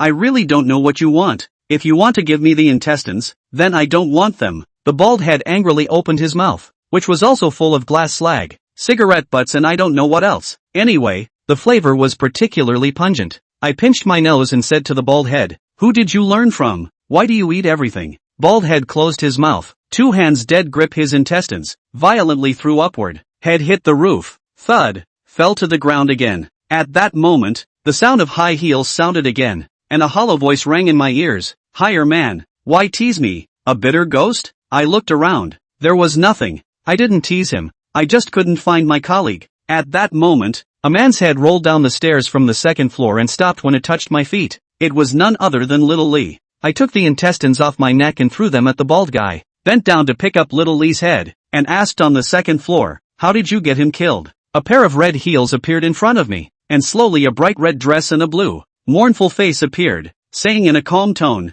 "You're not a normal person." Chapter 7, Unknown Justice. I looked at the ghost in red that had suddenly appeared in front of me and then at the head in my hand. "I just wanted to ask you how he died. There's a car outside that I don't know how to drive." The female ghost in red snorted with joy, and her blue face turned snow white. "You're the funniest person I've ever seen in these 20 years. I don't know if you're stupid or heartless. These would have scared an average person to death long ago if given to them." I looked around. What's there to be afraid of in all this? Not to mention that you're so good looking, so how can you scare people to death? The female ghost in red snapped her fingers, and the bald head disappeared into thin air. Smooth talker, men, whether they are capable or not, there really isn't a single good thing about them. The female ghost in red flew in and stayed close to me, patting Little Lee's head in my hand. "Don't you want to hear why I killed him?" I shook my head. "I don't want to know. I just want to go back." She stared at me closely, her eyes blinking. "It started back 23 years ago. Back then, I wasn't what I am now. Back then I was the pride of our local area, and they all looked up to me as a role model," said, pulling up my hand to the second floor to go. While walking, said, "At that time I live in this Yushio building inside,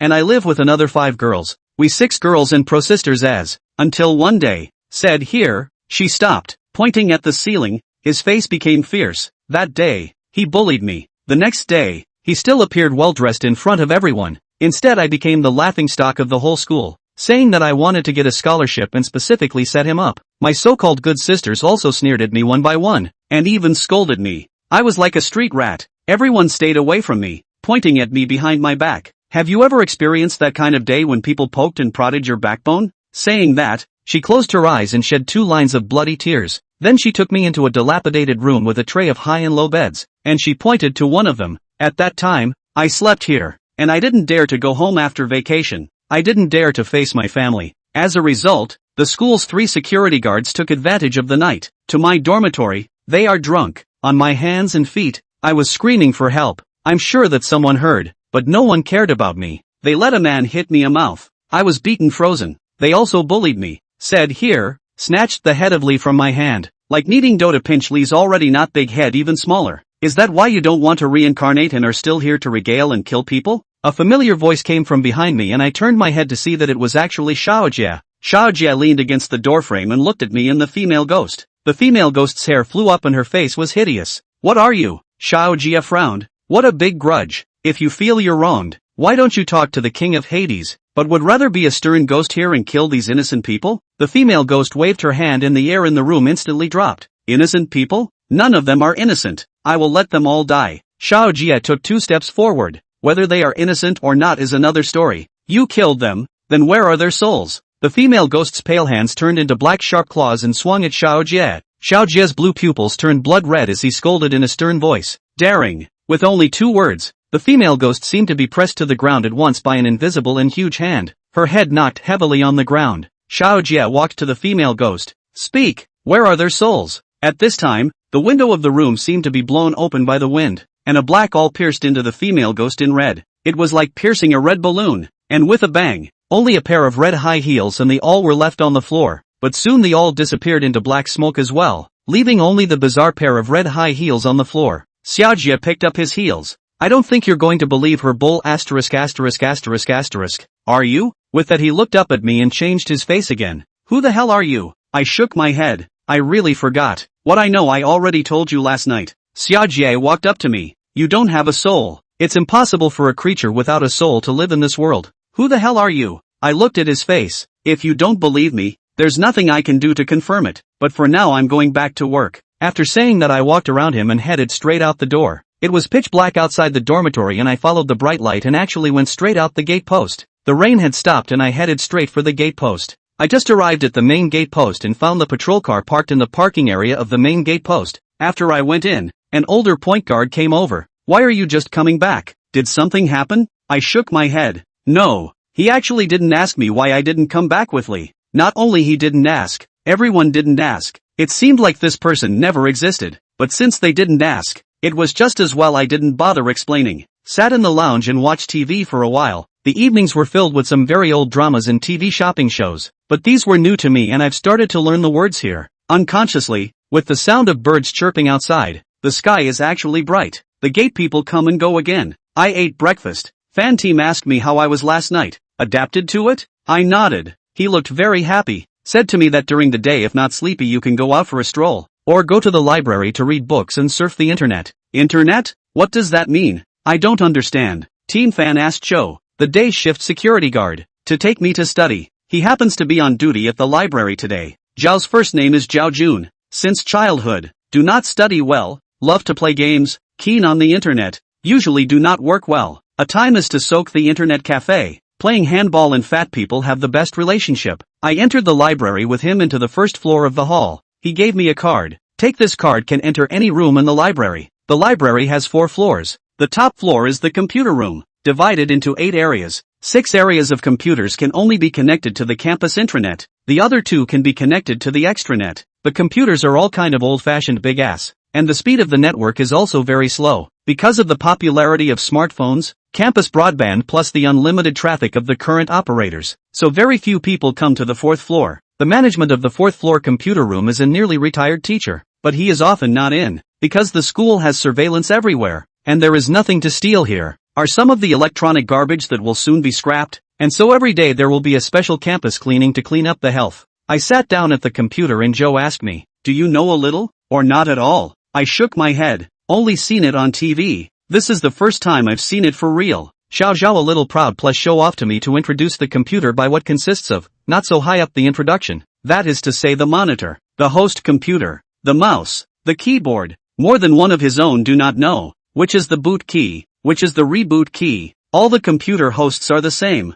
Pressed that the largest on the line, turned on the computer. The computer appeared on the screen. I looked at the keyboard, do not recognize the words. Asked him what this is for? He asked me back if I knew the letters. I shook my head and he tapped his head and asked me if I knew the words. I nodded and he finally let out a long breath. I'll give you a book later. Read it yourself. Now I'll teach you a fun one. Said he used the mouse to point twice. The screen a black, and then bright when a fine picture. He taught me to use the mouse. How to slide. The left button for what? The right button for what? Then I did as he asked and clicked on that icon as well. And the screen also went black and then never lit up again. I looked at Xiao Zhao's computer next to me, and his didn't light up either. Xiao Zhao got up and looked around. Wait for me here for a while, I guess it's tripped. I'll go over and take a look. Once he left, I was the only one left in the huge computer room. After about 10 minutes, someone sat down next to me. Brother Tian Yu, why are you here? It was actually Su Xin. She was still wearing that plaid shirt. I let out an "Oh, you're not going to class today?" Su Xin nodded. I don't have class today. I came over to surf the internet and check something. I let out another "Oh." She just looked straight at me, and didn't turn on her phone or say anything. I held my hand in front of her eyes. What's wrong? She grabbed my arm. Brother Tian Yu, can you take me out for a walk? In this way, Su Xin and I took public transportation for the first time to the city. She looked at the busy streets, bustling crowds, holding a cell phone to shoot non-stop. Su Xin and I came to the entrance of a fast food restaurant. Su Xin excitedly pointed inside. Brother Tian Yu, you know what? I've only seen this kind of store on TV. I've never eaten there. Can you treat me to one? I gave a Suxian pulled me inside, picked a place to sit down. The waiter didn't come to entertain us. Watched the others go to the front to get it. Suxian also ran to the front, looking at the wide array of menus. Suxian ordered a whole lot, and then looked to me. Brother Tian Yu just called out to me, and I let out an "oh." At this time, the waiter at the ordering counter smiled and said,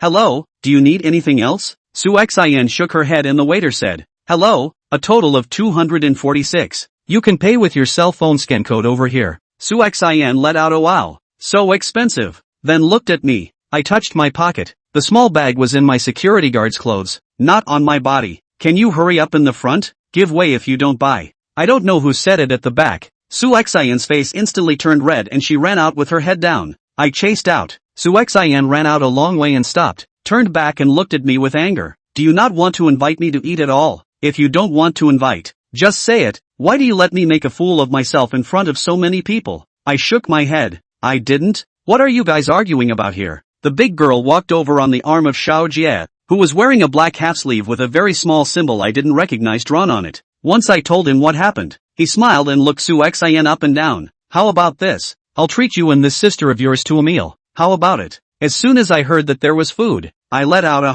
Xiao Jie turned his head and asked the big beauty next to him, "You row, Western or Chinese food?" The big beauty smiled and said, "I'm afraid they won't be used to Western food. Let's have hot pot." There happens to be one nearby. Suxian and I followed the two of them into a particularly luxuriously decorated hot pot restaurant. As soon as we entered the front door, the beautiful women in cheongsams on both sides said in unison, "Welcome." A woman wearing a black suit and headphones jogged over. "Missy, why are you free to come here today?" The big beautiful woman nodded her head. "Go arrange a private room. Not too big. Something private." The woman spoke a few words into her headset and led us to a small private room on the second floor. The private room is chicly decorated. In addition to the place to eat, there is also a place to rest and drink tea, right in the middle of a large round table. The table is hollowed out in the middle, and a steaming hot pot is placed. The pot is divided into left and right, half of which is white and half of which is red. Fragrance in the moment you open the door has smelled, although I do not pay attention to what to eat, but also like to eat in this kind of place, this kind of atmosphere. Chapter 8, Night Shift Conflict. The waiter gave the four of us a tablet computer and went out. Xiao Jie told me and Suxian how to operate.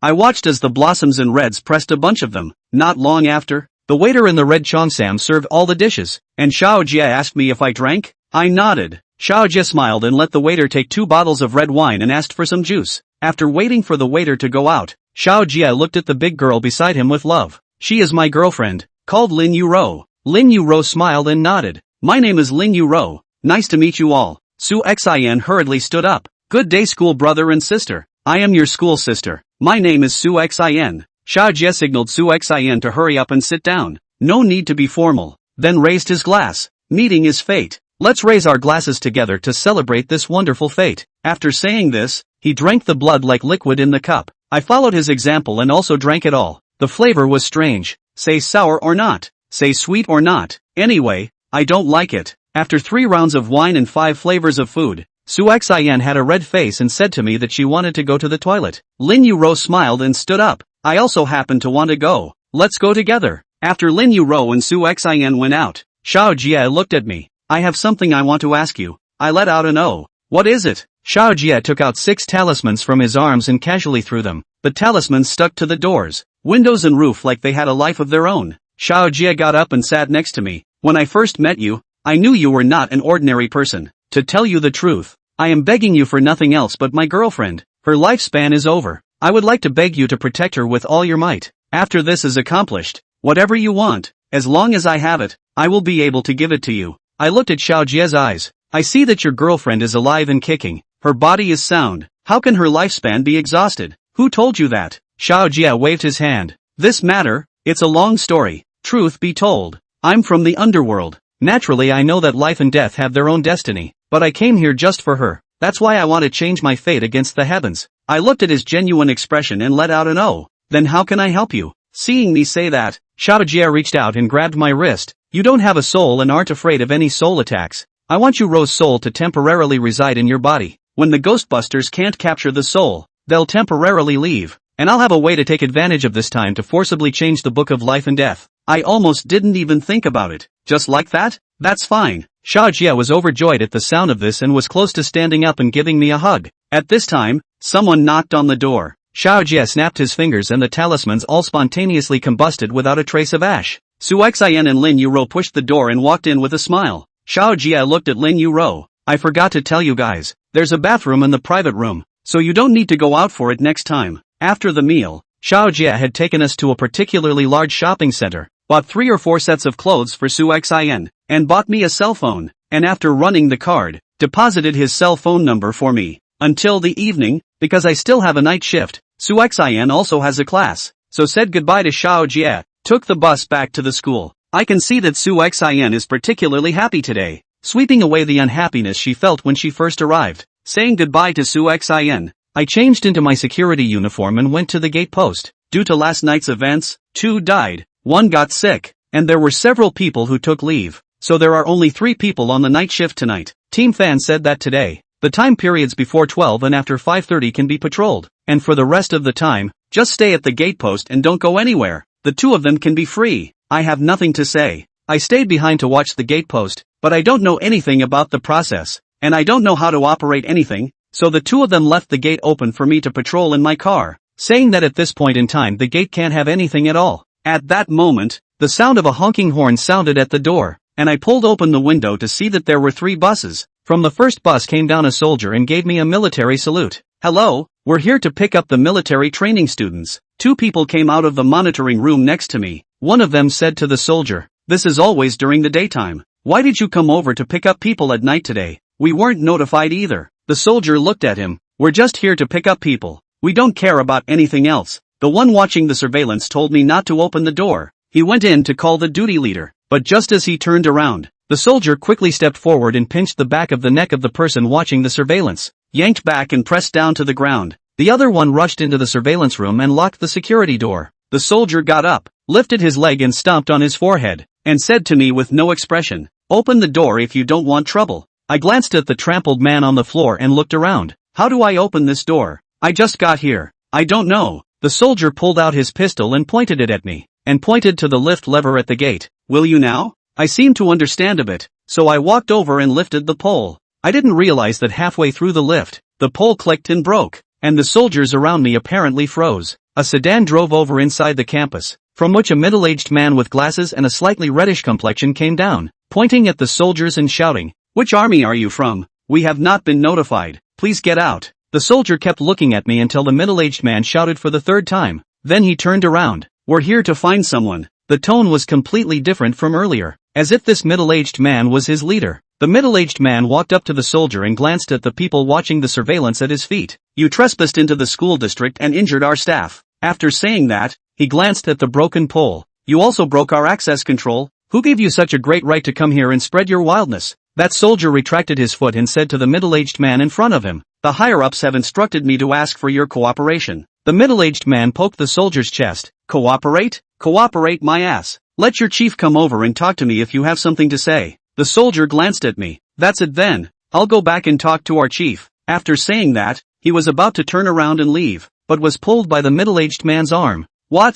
You want to leave now? People let you beat them, things let you break them, and you're leaving without saying a word? At that moment, sirens blared outside the gate, and 3 or 4 black armored cars came down with a group of people wearing black uniforms and holding guns. As soon as the bus was surrounded, a young man leading the group walked up to the middle-aged man and saluted. Teacher, what happened here? The middle-aged man took a look at the person leading the group and nodded his head a bit. It's this group of people. I suspect that they pretended to be soldiers and entered the school for some ulterior motives, and they also broke our school's facilities and injured our staff. The young man in uniform reached out to the soldier. Hello, please show your ID. The soldier looked at the 4 dozen or so people who had gotten out of the car. Brothers, we are all under orders from our superiors. Don't make things difficult for us. The young man reached straight back, pulled out his pistol, and once it was loaded, pointed it at the soldier. Without papers, be a good boy and crouch down with your head in your hands. With that one moment, the other men in black uniforms also pointed their guns at the surrounded men. The soldier glanced at the pistol pointing at him,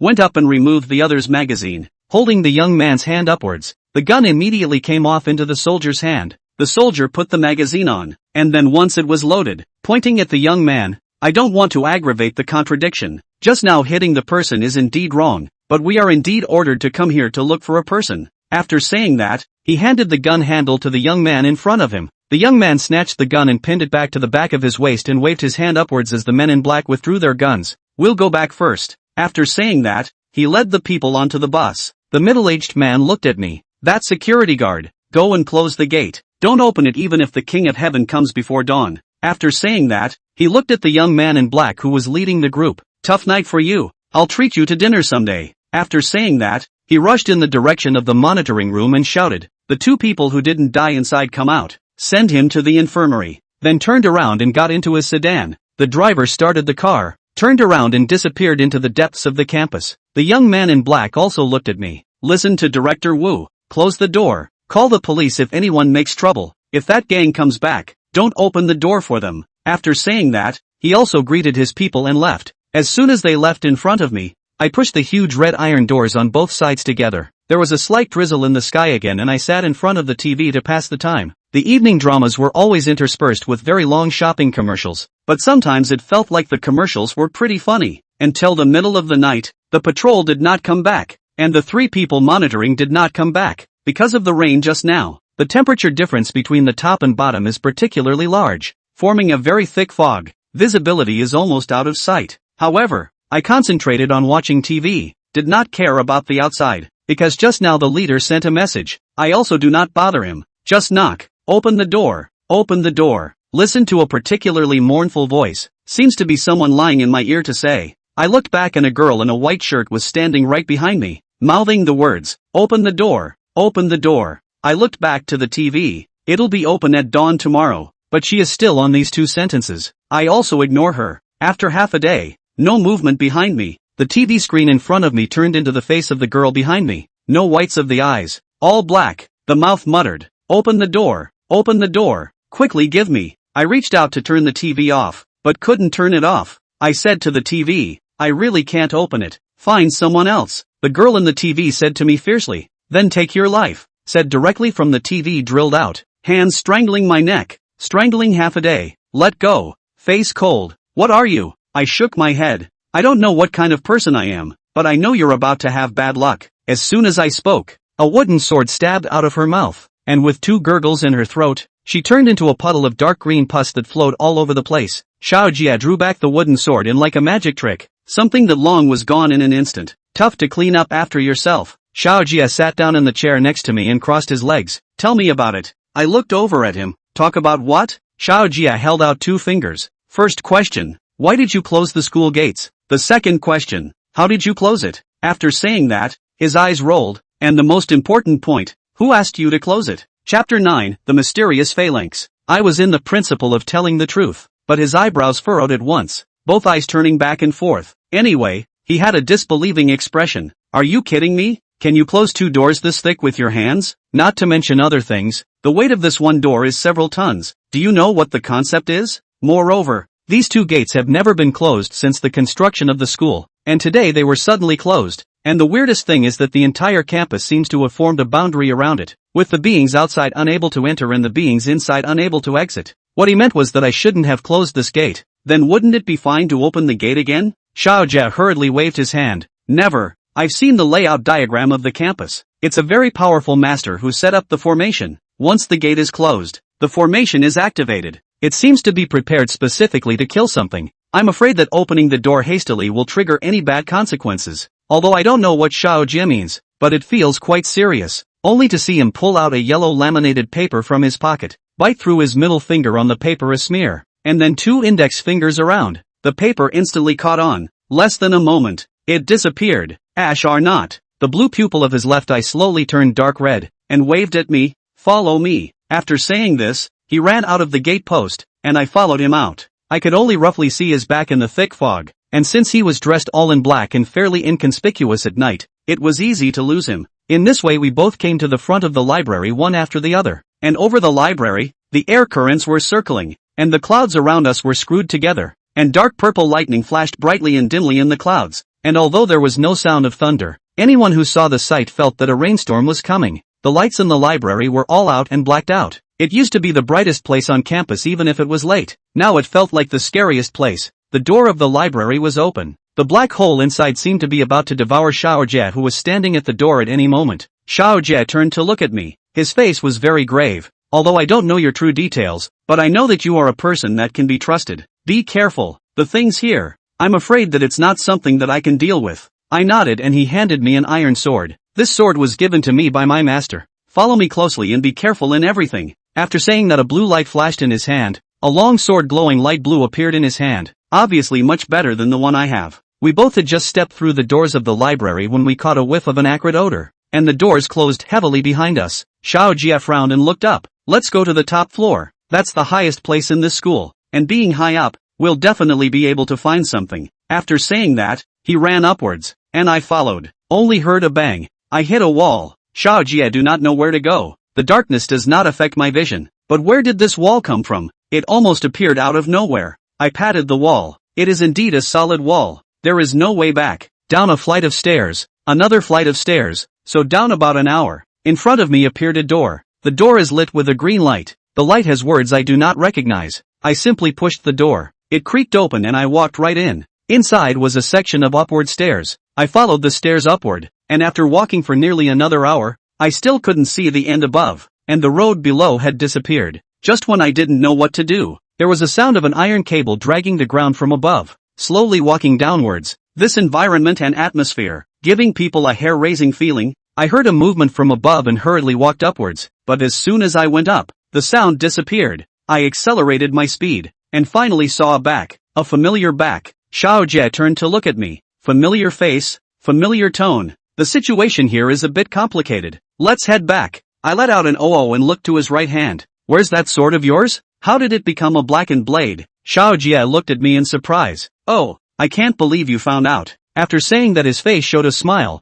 I can't say smile. It should be a skin smile. Then you have to go to death. Said the knife in his hand stabbed at my neck. I didn't dodge, but lifted the long sword upwards. The knife is shorter than the sword, in that the knife is a foot away from me. The sword in my hand stabbed over his throat. The knife in his hand fell to the ground. His hands covered his neck. Black blood sprayed out through his hands. He stared at me with wide eyes in death, but his expression seemed to be full of concern as well. I withdrew my long sword and picked up the short black blade. It feels like this one of yours is better than this one of mine. After saying that, I ran around him and continued to run upwards. After about 5 minutes of running, another door with a green light appeared in front of me. I pushed the door in and realized that it was the lobby of the Yusho building. I turned around and behind me was a wall. The fan at the top of the hall was squeaking and spinning, as if it was going to fall down at any moment, and the dim lighting gave me less of a feeling than the darkened hallways earlier. The sound of heels on the floor rang out from the second floor, and I headed straight for the second floor. When I reached the second floor, the first thing I saw was a pair of red high heels, but there was only one pair of high heels. I stared at the shoes for a while when a cold voice came from behind me. Like it? I turned my head to see a beautiful woman in white holding her shoulders and looking at me. What are you? I asked her curiously, and she was instantly amused. That's something I should ask you. My blindfold actually didn't work on you at all. What kind of person are you? I shook my head. Why do they all like to ask me this question? I really don't know. The woman in white raised her left hand. A pamphlet appeared in her hand. She flipped through it. Then what's your name, you can always say, right? I said my name is Zheng Tianyu. She flipped the booklet again. Any ID card? It's just a small card. I dug around and pulled out the small bag. It's all here. The white beauty walked over, blinking her big eyes, but her gaze wasn't at me, but behind me. I didn't turn around either, and huge black chains were placed around my neck. Do you know what crime you have committed? I shook my head. The man with the black chains was a handsome man in a black suit, and he was the one who asked me. I shook my head. I don't know. The pretty girl in white smiled and said, it's okay if you don't know. Someone will be here in a moment to hear you properly say you don't know. Said the white beauty's tongue stretched out, licked me. That tongue is more than a meter long. The two people are going to take me away. But no matter how much the black-clothed handsome man tugged, I just couldn't move, and the white-clothed beauty patted my shoulder. What? To arrest? Said, pulling out a token. We are the Hell Ghosts. Now suspect that you borrowed the body back to the soul. Yama King specially ordered my two people to detain your soul in hell. Do you guys know why you can't drag him? I knew who it was by the sound of the voice. Xiao Jie slowly walked up from the first floor. The two of them looked at each other and both looked at Xiao Jie. Xiao Jie gave me a look. Just the two of you and you're still Ghostbusters? New here, right? After saying that, he walked to the man in black. The fact that you can't detain the soul means that the other party doesn't have a soul. Understand? Now the two ghost guards were stumped. No soul. I see that he speaks fluently, thinks quickly and logically. It's not like he doesn't have a soul. Xiaojia nodded. That's what's more strange to me. But right now I need his help for something important. You two can go back. The handsome man in black directly wrapped another round of chains. Although it didn't help me, Xiaojia's face was very unpleasant to look at. You guys talk to me like I'm farting? Said Xiaojia's blue long sword waved in front of me. The black chains fell off at once. I'm not negotiating with you guys. I haven't pursued you guys for robbing me halfway. This account, do you guys want to count it now or count it later? The white-clothed beauty looked at Xiaojia. What is your name? Xiaojia glanced at his watch. 3. He only said one number before looking at me. I'll take care of this place. You run to the top floor first. I'll be right behind you. I let out an oh-so-quiet sound and started running up the stairs, the wind gusting behind me. About 7 or 8 stories up, another door appeared in front of me, one that swung back and forth. Behind the door seemed to be a beast locked up, trying to open the door and get out. I walked up to the door and gently turned the knob. The door banged open and the cold wind from outside poured in with a whoosh. I stepped outside against the wind. The sky was bright and dark. Lightning bolts crossed right in front of my eyes as if I could reach out and touch them. The clouds turned faster and faster, and the lightning flashed one by one. Just then, the gale suddenly stopped without warning, and lightning converged in the middle of the clouds, opening a door of light, which shone down on me. A white figure shrouded in light slowly descended, stopping about 2 meters in front of me. Mortal, did you put me out? Hearing a voice that sounded like a man and not a woman, I shook my head. It wasn't me. Then if that's the case, why are you here? I scratched my head. Someone else told me to come up here. He said he'd be here in a while. The light suddenly disappeared, and the figure vanished into thin air. Then there was a flash of golden light in front of me, and the figure appeared in front of me. A woman in a white robe, holding a red whip in her hand, looked at me with a smile on her face. The person you're talking about, is it the one behind you? When I heard her say that, I turned my head to look behind me and it was empty. Then the whip landed on my head and I grabbed it with my hand. Why are you hitting me? She looked at me in surprise, as if she was the one getting hit. You're actually okay? I yanked the whip. Who are you? Who are you to hit me? Probably using too much force. The other party's hand started to bleed. She angrily yelled out. You actually dare to hurt me? Do you know who I am? Zhang Tianyu. Dodge. As soon as I heard that it was Xiao Jie's voice, I crossed my body and dodged as Xiao Jie rushed over with a yellow talisman clutched between his 2 fingers. The white-robed woman grunted and said disdainfully, sculptor's little skill. Immediately after her fingers crossed in the air, a purple light flashed. The talisman in Xiao Jie's hand directly exploded. A blue sword blade pierced through the exploding talisman and stabbed at the white-robed woman. Followed by a flash of golden light, the white-robed woman disappeared in place, and then suddenly appeared behind Xiao Jie, saying coldly, What? Take me as a demon? Said shot to hit Xiao Jie's neck stalk. Xiao Jie screamed strangely, actually turned into a paperman, shattered all over the place. The white-robed woman looked at the paperman in front of her in surprise. What kind of trick is this? Xiao Jie appeared at the exit position, holding his shoulders and leaning against the wall, his face full of disdain. Not a trick? It's just a small sculpture. Chapter 10, Sins from Years Ago. The white-robed woman looked to me. Give me back my whip. I hid the whip behind me, my head tilted, feeling very naughty to myself. Just don't. The white-robed woman stomped her foot, and a short sword with a purple glow flew out from behind her. Her hand stretched out. The hilt of the sword flew in her palm, and as soon as she gripped it, the sword flourished. Xiao Jie's face was excited. He stood up and held the blue light long sword in his hand. Purple electricity and green mango. It turns out that one of them is in your hand. The real stepping through the iron shoes is nowhere to be found. The white-robed woman also did not talk nonsense. Directly toward Xiao Jie stabbed the past. Xiao Jie mouth chanting, long sword directly off the hand, rushed toward the white-robed woman. The 2 swords touched each other and fell to the ground. Both of them went up to pick them up at the same time, but the white-robed woman was a little bit faster, and both swords flew all the way into her hands. Xiao Jie awkwardly bent over and looked at me. What?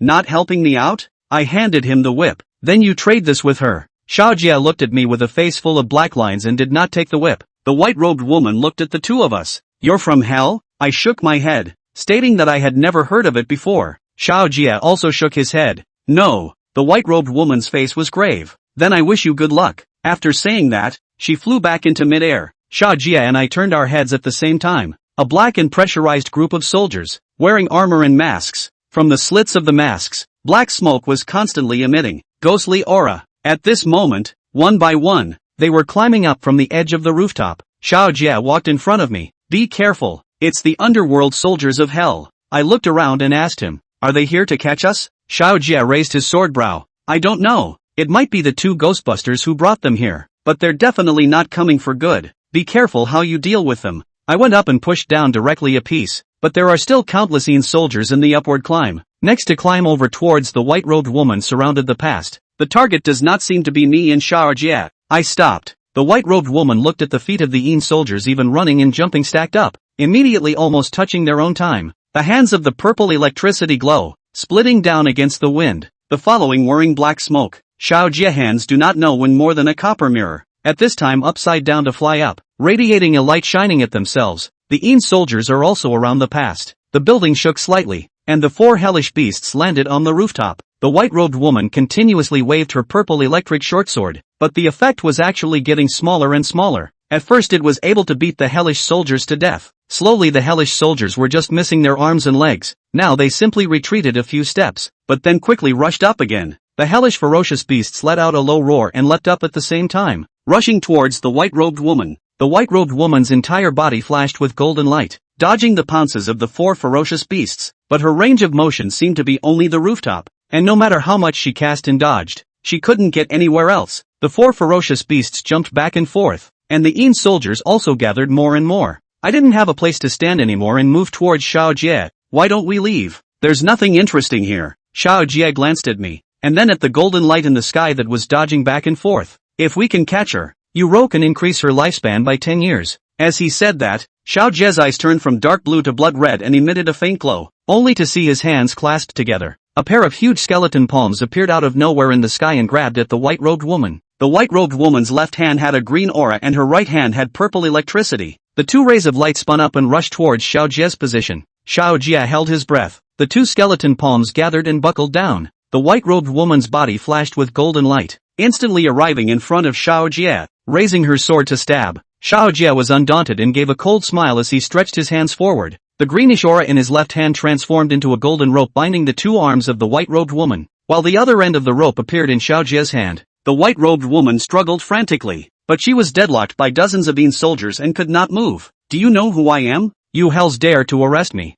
Xiaojie walked to the white-robed woman. I'm sorry, I don't want to, but I can't help it. You don't know, loving someone, paying any price for her, is also on the line, said the hand of force. The white-robed woman screamed. In order to catch you, laid such a big game. Don't worry, when you get to hell, someone will treat you well. Boom, the sky suddenly resounded with thunder, and the sound was so loud that it was deafening. A man with a reddish body, 4 arms and a naked upper body descended from the sky and landed on the rooftop, shaking down countless soldiers. The 4 ferocious beasts were caught by this 4-armed man who caught 2 heads and stomped on one, and the remaining one hid behind Xiaojie like a kitten. The white-robed woman shouted at the man, "Big brother, come and save me." Xiaojie glared at the white-robed woman, who immediately stopped speaking. The 2 hands of the 4-armed man grasping the ferocious beast simultaneously exerted force, and with a click, the ferocious beast's head tilted and was thrown over by the 4-armed man with one hand. Xiaojie smoothly and quickly made a seal with one hand. A huge skeleton palm sent the ferocious beast flying,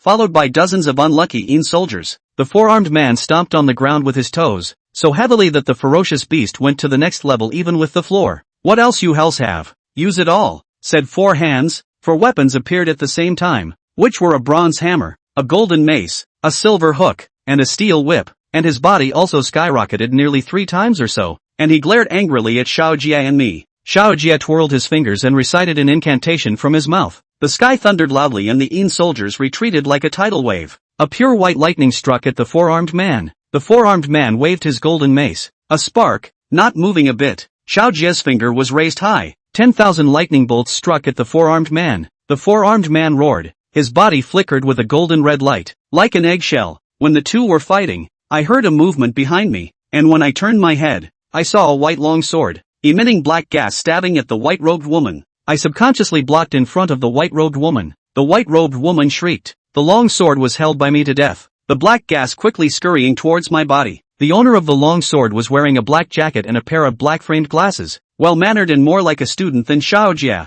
At this moment, he was looking at me with an angry face, and when he heard the white-robed woman's shriek, Xiaojie and the 4-armed man turned around at the same time and looked at this person in front of me. The man in black yelled, "Let go of me." Saying this, a green flame emerged from his left hand and struck towards me. I obediently let go of my hand. The other person did not expect me to actually let go of my hand and stumbled. almost falling to the ground. Xiao Jie stood to the side. Who did I expect? To be able to lead such a large number of Yin soldiers and not want to die. The man in black stabilized his stance. I will never let you bring her back to hell. Aren't you still miserable from that Lin Yu? It's been 500 years. How much longer do you have to be obsessed? Xiao Jie blocked in front of the white-robed woman. I don't need you to care about my affairs. Yin Tianzi promised me that as long as I bring her back, I'll give you extra young life. The black-robed man grunted. Yin Tianzi? Is this not even calling your father? He said and glanced at the white-robed woman. Do you know who she is? Do you really think that if you bring her back, father will violate the rules of heaven and add yan life to a mortal? Speaking, the four-armed man did not know when he had arrived behind the white-robed woman. The copper hammer smashed at Xiao Jie. Xiao Jie did not move. When I realized it, Xiao Jie had already been smashed by the copper hammer. Actually another paper man. The four-armed man didn't know when he reached the white-robed woman's side and ripped the rope on the white-robed woman. The white-robed woman looked at me and the man in black angrily. This isn't over. I won't let you guys off the hook. The man in black smiled and said, I'm afraid you haven't gotten the situation right yet. This is the land of the underworld. I call the shots. As he spoke, a huge figure appeared behind him, with a ghostly green light emanating from his eyes. The white-robed woman stood next to the four-armed man. Big brother, be careful. The four-armed man was 5 or 6 meters, so the hand of this huge figure in front of him was nearly 8 meters, and it wasn't bare-handed. It was holding an axe. The man in black stood there. There's no need for you to tie your hands now. All 3 of you must die. Saying that, his hand pointed in my direction. Go! The huge figure raised his axe and chopped over. I raised my hands and prepared to catch it, but I didn't expect the four-armed man to fly up and rush towards the huge figure at an extremely fast speed. The corners of the man in black's mouth curled up slightly. Unconscionable.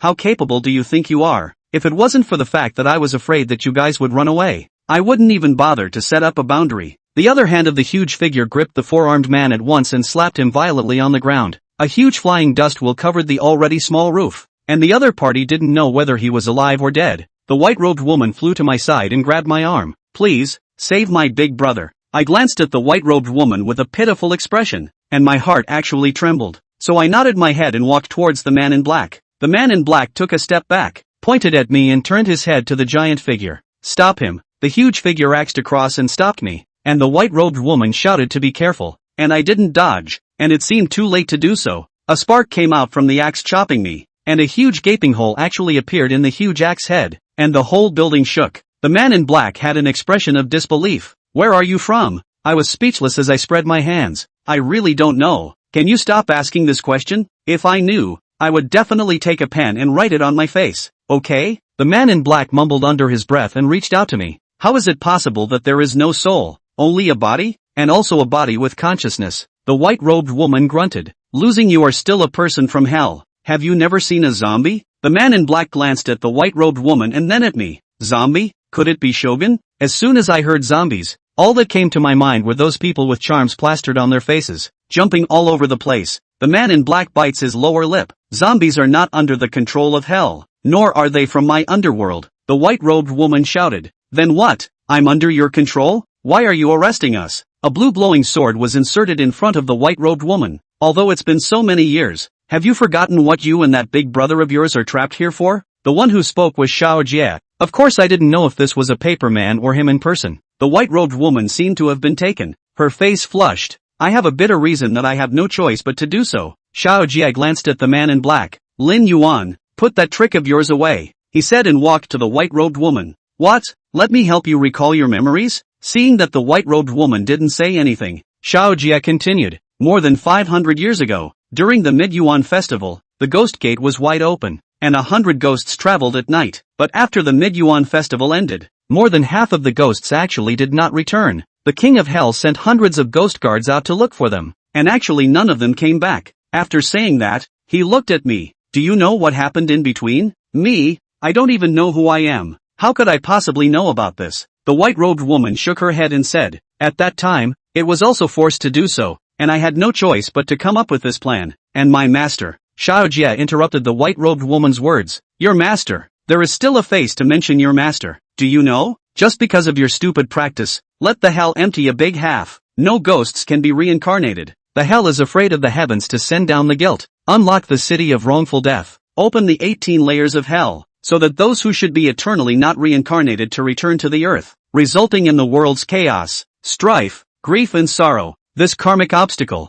In the end, the heavenly court actually let the hell to carry, and you, just received detention. We are not convinced. Saying that, the sword in her hand emitted a blinding light. This sin should also be repaid by you guys. The white-robed woman rushed to my side, but a circle of light suddenly appeared under my feet, and I lost weight and fell down all of a sudden. Chapter 11, Mysterious Memories. When I opened my eyes again, there was actually the brightly lit library building in front of me. Was everything just a dream? I rubbed my eyes. The scenery in front of me was the same as before. The dark clouds in the sky had dispersed at some point, and the bright moonlight spread on the ground, leaking endless eeriness in the quiet. At this moment, someone behind me patted my shoulder. I turned around to see that it was actually Su Xin. Su Xin has a smile on her face. Her dimples look especially cute. Brother Tian Yu, what are you doing here? I pointed around. Security, just patrolling around. Su Xin gave a cry. Then you haven't seen my senior brother, ah? I curiously asked her which senior brother she was, and she told me it was Xiao Jie. I subconsciously said to her, stay away from Xiao Jie in the future. She actually laughed and said I was jealous. Farewell Su Xin. I returned to the gate post. The gate is still closed. The 3 monitoring room people have not returned. I watched TV for a while, until dawn. The gate guard's phone rang. I picked it up. It was Fan Team. Asked me why the door was closed. The door has gathered a lot of teachers and students in the morning class. I put down the phone. In the crowd's surprise pushed open the door. Outside the door one by one complaining, especially teachers, said to come to the school for so many years this is the first time to close the door. They all asked me what is the reason. I uniformly answered that the school leader yesterday arranged. Anyway, are all ambiguous past? They are just complaining. No one can because of this specifically to find the leadership to verify. However, a few students tried to push the door and it wouldn't budge. The day shift came to hand over and I was able to get off work again. The day shift guys had to keep an eye on putting in a new door bar today in addition to patrolling. The original one was kind of a total write-off, but the school director quickly approved it.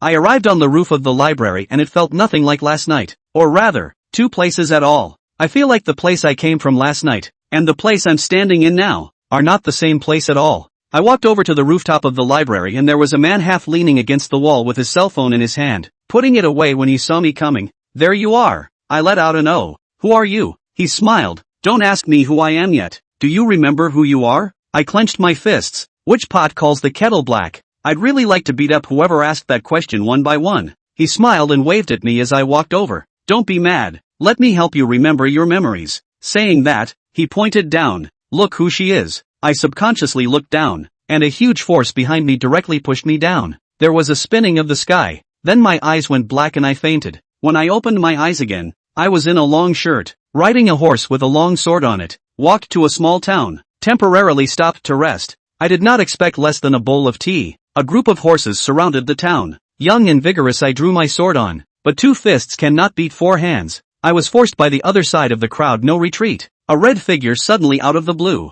relieved me of the siege. I was so honored that I wanted to go up and thank her, but she disappeared after her hand. I turned on my horse and chased her all the way. Nothing else, just wanted to thank her. I didn't expect to really meet her, all in red makeup, surrounded by 4 little girls in plain clothes holding people Long Xiao, and her opponent is a famous Jianghu. I absolutely cannot beat the character. At the critical moment, I flew forward to block the fatal blow for her, and she hugged me and said I was silly, and that I loved the feeling of being in her arms, and I said I would. She actually asked me if I wanted to marry her. I almost blurted out that I wanted to. She said she wanted to marry someone is not what the Jianghu chivalry, but to serve the country, build a true hero, a true man. So I recuperate from the injury, immediately into the military camp. She sent me a black warhorse, to help me kill countless enemies, won 100 battles, and got the emperor's appreciation, to complete the requirements of her to build a career. On the wedding night, the candles reflect the red makeup. I am beautiful and beautiful, but I have not seen enough.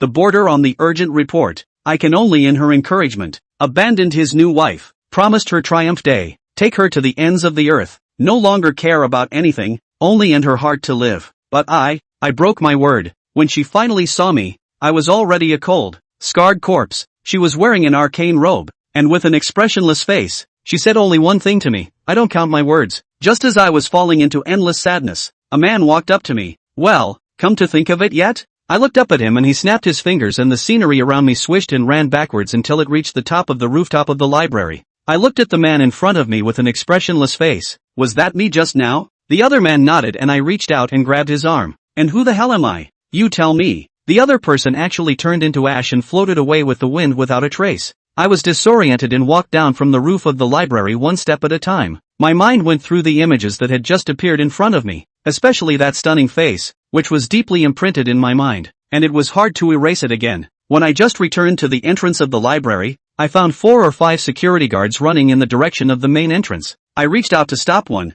What happened? The security guard turned around to see that it was me and grabbed my arm. Hurry up and follow me. Zhao Jun had someone hit him with a car. I followed the security guard to the gatepost, and saw that the gatepost was surrounded by people with cell phones snapping away, and a black car in the crowd, parked diagonally inside the gate. There was a puddle of blood on the body of the car, and there seemed to be 2 people sitting in the car. I asked the security guard next to me, where did Teen Fan go? The security guard told me that he followed Zhao Jun's ambulance to the hospital. The school leaders hadn't come by now, but the police did come. As soon as the police came, a man and a woman in the sedan came down from the car. As soon as the 2 people got out of the car, someone shouted, "Murderer, murderer." 1 shouted, 2 shouted, and then all the people around followed the shout. The police took the people away and drove the accident car away. The policeman leading the team glanced at the security guard and pointed at the blood on the ground. Clean up this place. After saying that, he left without looking back. After noon, the buses to pick up the students for military training came. A total of 8.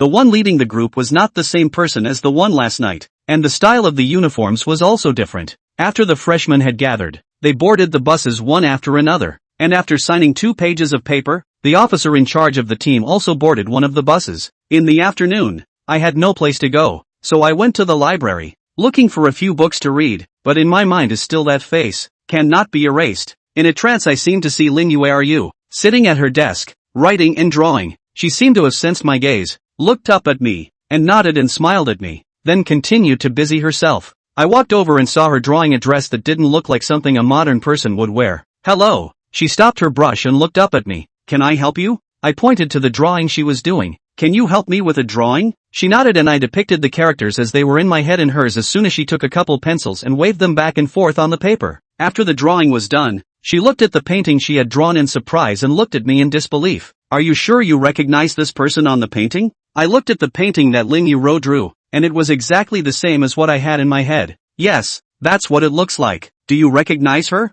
Ling Yu shook her head, obviously not what she meant. If there is this kind of beauty in the world, it shouldn't be a big star, but also a very famous model. That wouldn't be on TV and in magazines every day. Saying this, she bit her pencil. In that case, it seems that there are a few stars who look quite similar to her. I picked up the painting and scrutinized it. Lin Yeye stood up and pulled out her cell phone. Can I take a picture? We know a lot of people in our family. Maybe we can help you look for it. I nodded. She took several pictures. I put away the painting and asked her, those stars you mentioned, who are they? Lin Yu tapped her chin, took out her phone and flipped through it, like some movie actor Lu Miao Miao, and by Ning who sings and acts. I owe a sound, and asked her, see Xiao Jie? She heard a frown, said also strange, last night suddenly lost contact, call also do not answer, send a message also do not return, never before, but also said that today I took me shopping. Finished looking at me, you have not seen him? I shook my head, took the painting and left. I was so mesmerized with the painting that I accidentally bumped into a man's shoulder and he pointed at me. Watch where you're walking, don't you have eyes? I looked at him and ignored him. He came straight over and pinched my shoulder. Can't you hear me? I'm talking to you? The classmate next to me pulled him. Forget it, don't get on his bad side. He grabbed me relentlessly. Don't you care? Today he must kneel down and apologize to me. I turned my head to look at him and he glared at me angrily. Come on, apologize. I let out a no and he held up his hands. Oh your ass. But the hand couldn't fall. He turned his head to see that it was the same classmate from earlier. Forget it. He tried to withdraw his hand, but the other's hand gripped his hand as firmly as a vice. That classmate looked at me. Get out of here. There's nothing for you here. I turned my head and walked away. After dinner, it was almost time for the evening shift again. Fan team stayed on duty tonight. He bought a pile of food and a box of wine. 2 security guards brought in a large round table and 7 or 8 stools from somewhere. Team Fan stood up and said to me, Xiao Zhang, it's been a few days since we got here, and so many things have happened that we haven't had a chance to do. And tonight, Friday, there's such a big group of students gone, so we're all drinking openly tonight. First, it's to give Xiao Zhang a shock. Second, it's also a little welcome party. Saying that, I greeted the two men who poured me wine and put all the food on my plate. There was a lot of pushing and talking about everything, but everyone was absolutely silent about the events of the last few days. Not long after, everyone began to fall down, mouth talking nonsense, but still don't stop talking all the time to pour things into the stomach. Soon eat no more. We dry drink. All say I good capacity for alcohol. Come to the people. Wine is not much different from water, except for its strange taste, but after the fourth bottle, my body changed, like a red-hot iron. I ran straight out. The more I ran, but the hotter I got. I took off my shirt, crashed through the locked gates of the gymnasium, and jumped into the huge swimming pool, the water vapor who rose up. The gym looked like a wonderland on earth, surrounded by smoke. I felt for the first time, the flow of blood, chi and blood in the body of wear back and forth. My body seems to grow a layer of fine golden hair, but quickly shrink back. It's so cozy. Chapter 12, The Mysterious Taoist. At the sound of the voice, I was instantly awake, and I followed the direction of the speaking voice. I waved my hand, the smoke cleared, and a man dressed as a Taoist priest, a wine gourd in his hand, sat leaning against the poolside diving platform, his face redder than I had just been on, with a big smile on his face. He said, "Comfortable, so comfortable, so comfortable." Seeing me looking at him, he waved me over. "Little brother, sit down and chat, sit down and chat." I sat down next to him and he handed me the wine gourd. "Have a sip, it's a million times better than what you just drank." I took the wine gourd. It was heavy. I felt heavy for the first time. The Taoist priest saw me lifting his wine gourd and looking at it. He smiled and said, "It's heavy, isn't it? It's full of good stuff inside." I tried to shake the gourd. I felt that there seemed to be something shaking inside. I opened the gourd. A tantalizing aroma wafted out from inside. The Taoist priest saw that I opened the gourd, and his mouth recited the words. I picked it up and drank a mouthful of it. It was actually sweet in the mouth, and the golden-colored liquid was addictive in general. "Demon, shut up." The Taoist priest suddenly got cranky, not at all like his relaxed demeanor from a moment ago. He stood up and reached out to snatch the gourd, screwing on the stopper, not at all like he was drunk just now. I also stood up. "Didn't you tell me to drink it?" The Taoist priest got even angrier. "What an arrogant demon. My gourd actually doesn't work on you. I'll just destroy you," said, pinned the gourd on his waist, stomped his foot. A long sword pierced through the glass wall of the stadium, descended from the sky and hung in front of the Taoist priest. The Taoist priest's feet stepped on the 7 stars. His hand pinched the magic spells, and his mouth gibbered something. The sword flew directly toward me. I reached out to hold the sword. The Taoist priest's forehead see sweat. From the sleeve flew out 4 or 5 yellow talisman paper. Flew toward me, flew halfway, suddenly disappeared. 5 heavenly thunder shattered the stadium glass, fell on me. The pants directly into ash fell to the ground. I glanced at my lower body, and then at the other party. "If you want to play like that, you're going too far." My hand force crushed the sword. The expression of the Taoist priest is the same as almost crying, pointing at the ground debris, trembling and pointing at me again. That is the voodoo sword passed down to me by my master. "Demon, I'll be immortal with you." Speaking, the hand talisman, gossip mirror, dust whisker hard to greet me, and fire, and electricity. I was greeted by my opponent in such a way that although my body wasn't damaged, my security uniform had disappeared and I was naked. Had enough fun? It's my turn. Saying that, I slapped down. The Taoist priest stifled a grunt and lay straight on the ground. I reached out and removed his wine gourd and opened the lid. "This is your compensation for my clothes." After saying that, I unscrewed the lid and poured it directly into my stomach. This gourd can really hold it. It took almost 2 hours to pour the last drop. I licked my upper lip and patted my slightly bulging stomach.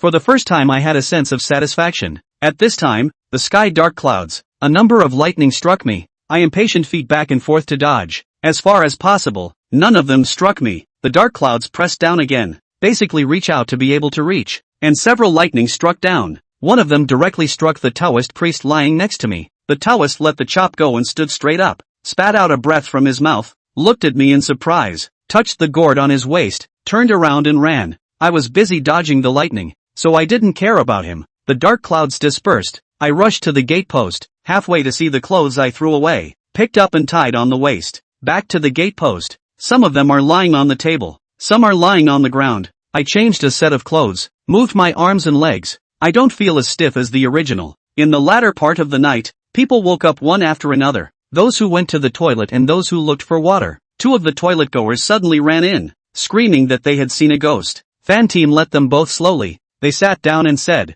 "The 2 people cannot hold it." Ran to the school gates outside the flower pool to solve. Did not think just out. Encountered a group of soldiers standing with their backs to themselves. Thought it was the military training back to something. Did not think the other side of the body of the flush did not move back to the head. Actually all the empty-eyed skeletons. As soon as they both finished speaking, all the security guards laughed, and the two guards stood up shivering, pulling on their pants legs. Look for yourselves. There was no need to even look. The smell of urine was already all over the room. I looked outside. It was pitch black. There was nothing, but there was no need to joke about this kind of thing. One of the security guards said, "I've long heard that this place is unclean. That's why such a big school was built to town it. And a whole bunch of monks and Taoist priests were invited when it was built." Team Fan coughed heavily twice, signaling the other to stop talking. After being quiet for a long time, Team Fan stood up, picked up the phone and broadcast a number. After the phone was connected, Team Fan asked in a low voice, "Check if there is anything unusual outside the main gate within an hour." After saying that, he lit a cigarette and waited there. Halfway through his cigarette, Team Fan let out a loud ah,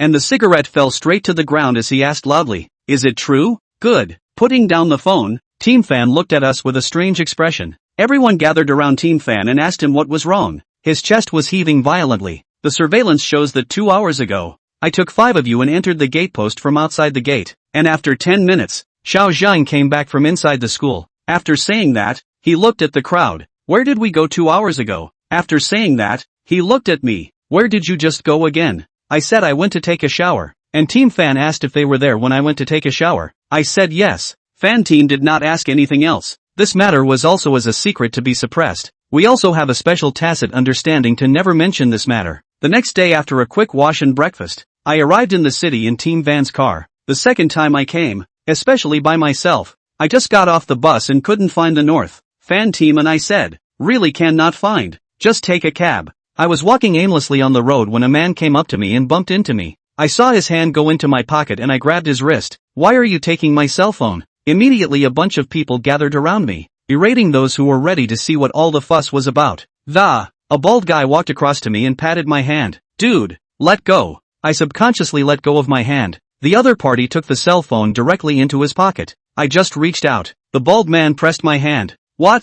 There's something else?" The 3 big men next to me looked at me, glaring at me to be exact. "What's wrong with something? You can manage?" A lad behind the bald guy said. The bald guy frowned, turned around and raised his fist. I said, "You kid are tired of living, right?" The young man held the bald man's wrist with one hand. The other hand took out handcuffs and handcuffed his wrists. The other handcuffed to the iron bars. Then next to 4 or 5 people, the person who just surrounded me also caught. 2 police cars appeared out of nowhere, and the young man walked up to me and saluted. "Hello, please assist us back to take a statement." I then followed and got into the police cars. In the police station, I told the details, signed and received the cell phone out. The young man chased me out. "Hello, there's something else I need to ask you." I turned to look at him. "What is it?" He took me back to the police station. "Can you take out your ID and have a look at it?" I pulled out my pouch and handed him the card. He took it, looked at me and then at the ID card. "Please report your ID number." I scratched my head. "What ID number?" He changed his expression to a particularly cold one,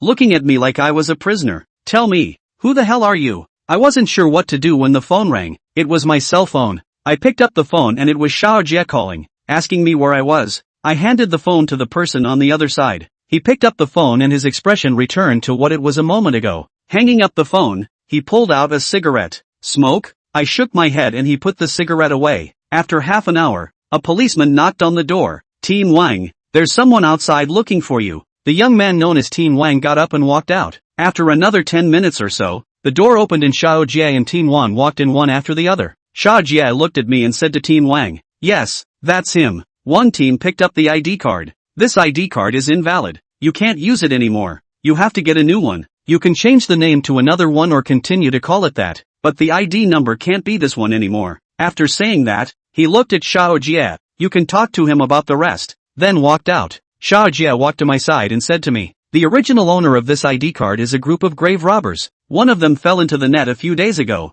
and according to his account, one of their accomplices, named Zhang Tianyu, was unaccounted for during one of the grave robberies. However, the police found out Zhang Tianyu's credit card spending records, so they listed Zhang Tianyu as a re-escapee. Although I didn't understand what it meant, I could hear that the real owner of the ID card I used wasn't a good person. After finishing the account and ID card, the household registration police informed me that it would be mailed to the school in half a month. Out of the police station, Xiao Jie took me to a restaurant, ordered a table of food, did not wait for me to eat. That Wang team wearing a large sunglasses, wearing a black half-sleeve walked in. Xiao Jie got up and shook his hand, and the two sat on separate sides of the table. Xiao Jie said to me, "Let me introduce you, Wang Hui, my good buddy, old friend." Saying that, he patted my shoulder again. "This is our school's security guard.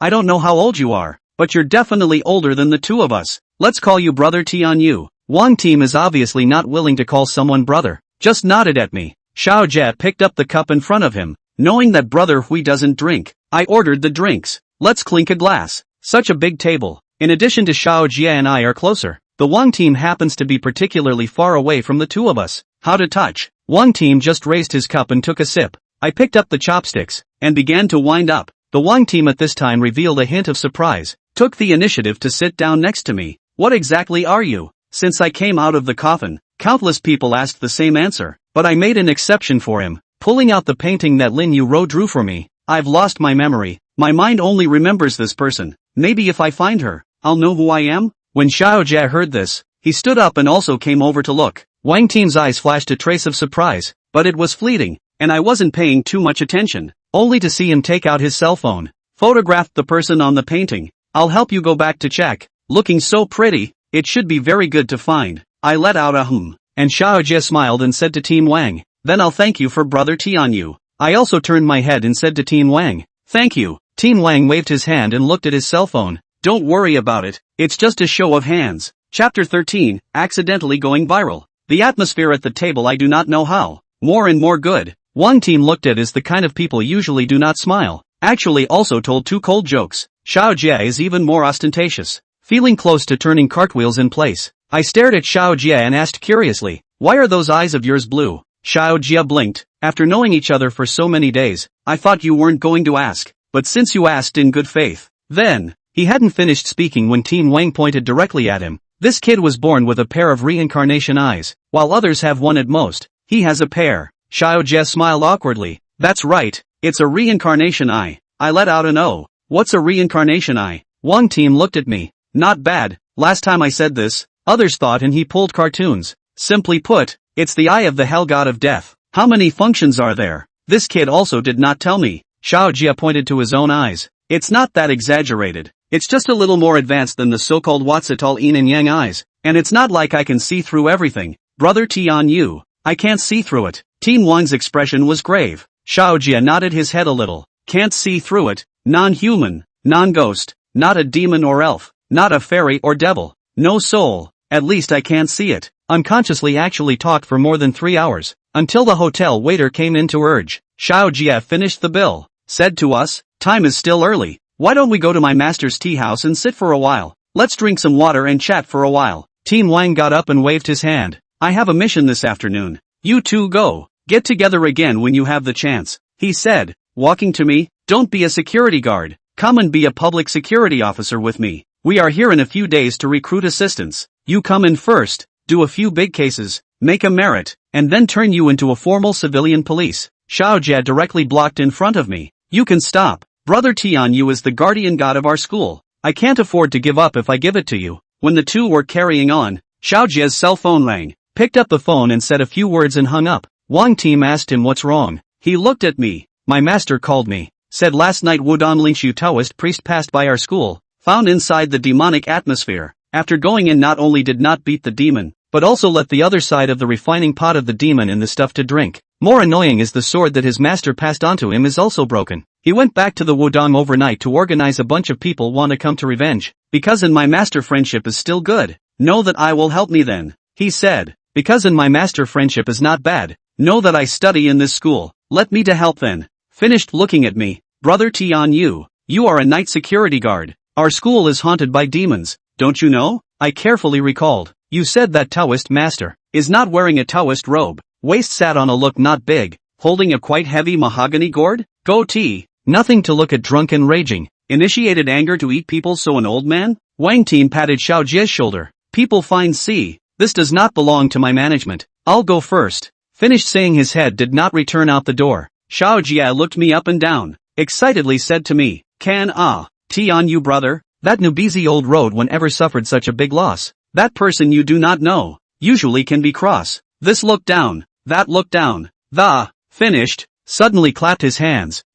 Almost forgot the big thing, tea on you brother? You promised me a few days ago, still remember the thing, right? I thought about it. Is it the thing about letting Lin Yuro's body temporarily inhabit my body? No problem. Xiaojie drove the car with me, bought a large pile of candles, incense, yellow paper, glutinous rice, red chopsticks, a large porcelain bowl, and a large rooster, ready to go back to school. When a phone call came in, Xiaojie picked up the phone, just after a few seconds, then slammed on the brakes. Let me almost hit the windshield. Xiaojie hung up the phone and said to me with a heavy face, "It's not good. Something happened to you, Ro." After saying that, he drove the car in the other direction. After 10 minutes, the car stopped in the parking lot of the city hospital. Xiaojie got out of the car and ran. I chased behind, came to the 3rd floor, pushed open the door of a ward. I saw yesterday is still everything is fine today, face white. Lying in the hospital bed, Lin Yuro. Xiaojie told everyone in the ward to go out and I stayed behind. His eyes glowed red. A red light shot from his eyes to Lin Yuro's forehead,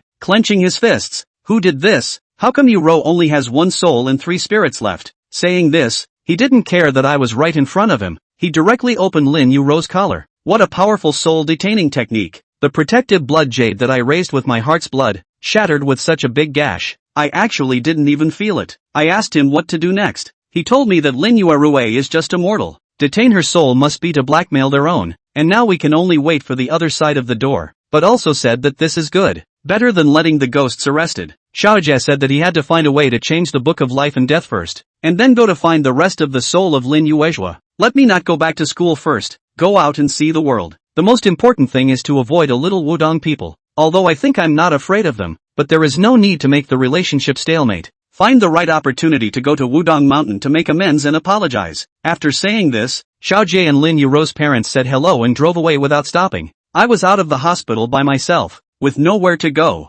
and Xiaojie wouldn't let me go back to school, so I had to sneak around the streets. At night, I went into a hotel. The waiter comes over. Hello, how many? I looked behind me. Just me. The waiter smiles and puts the menu in front of me. What can I get you? I looked at it. This page, and the next. The waiter was about to write and stopped when he heard me say that. Do you have any other friends? I shook my head. Just me. It dawned on the other person. You're a web host, aren't you? We already have an anchor here who advertises for us. I couldn't understand. You mean I can't come here to eat? The waitress seemed to be afraid of offending me. No, of course not. It's just that these you ordered are indeed a bit too much, and CD-ROM action is now advocated. I thought she was afraid that I would eat overbearingly, so I put the money on the table in advance. Is this enough to order those dishes just now? The waitress looked at me hesitantly. Just on this? I nodded. In no time at all, a table full of food was set up, and as people around me began to start taking pictures of me with their cell phones, I just kept my head down and ate my meal. While I was feasting, someone knocked on my table.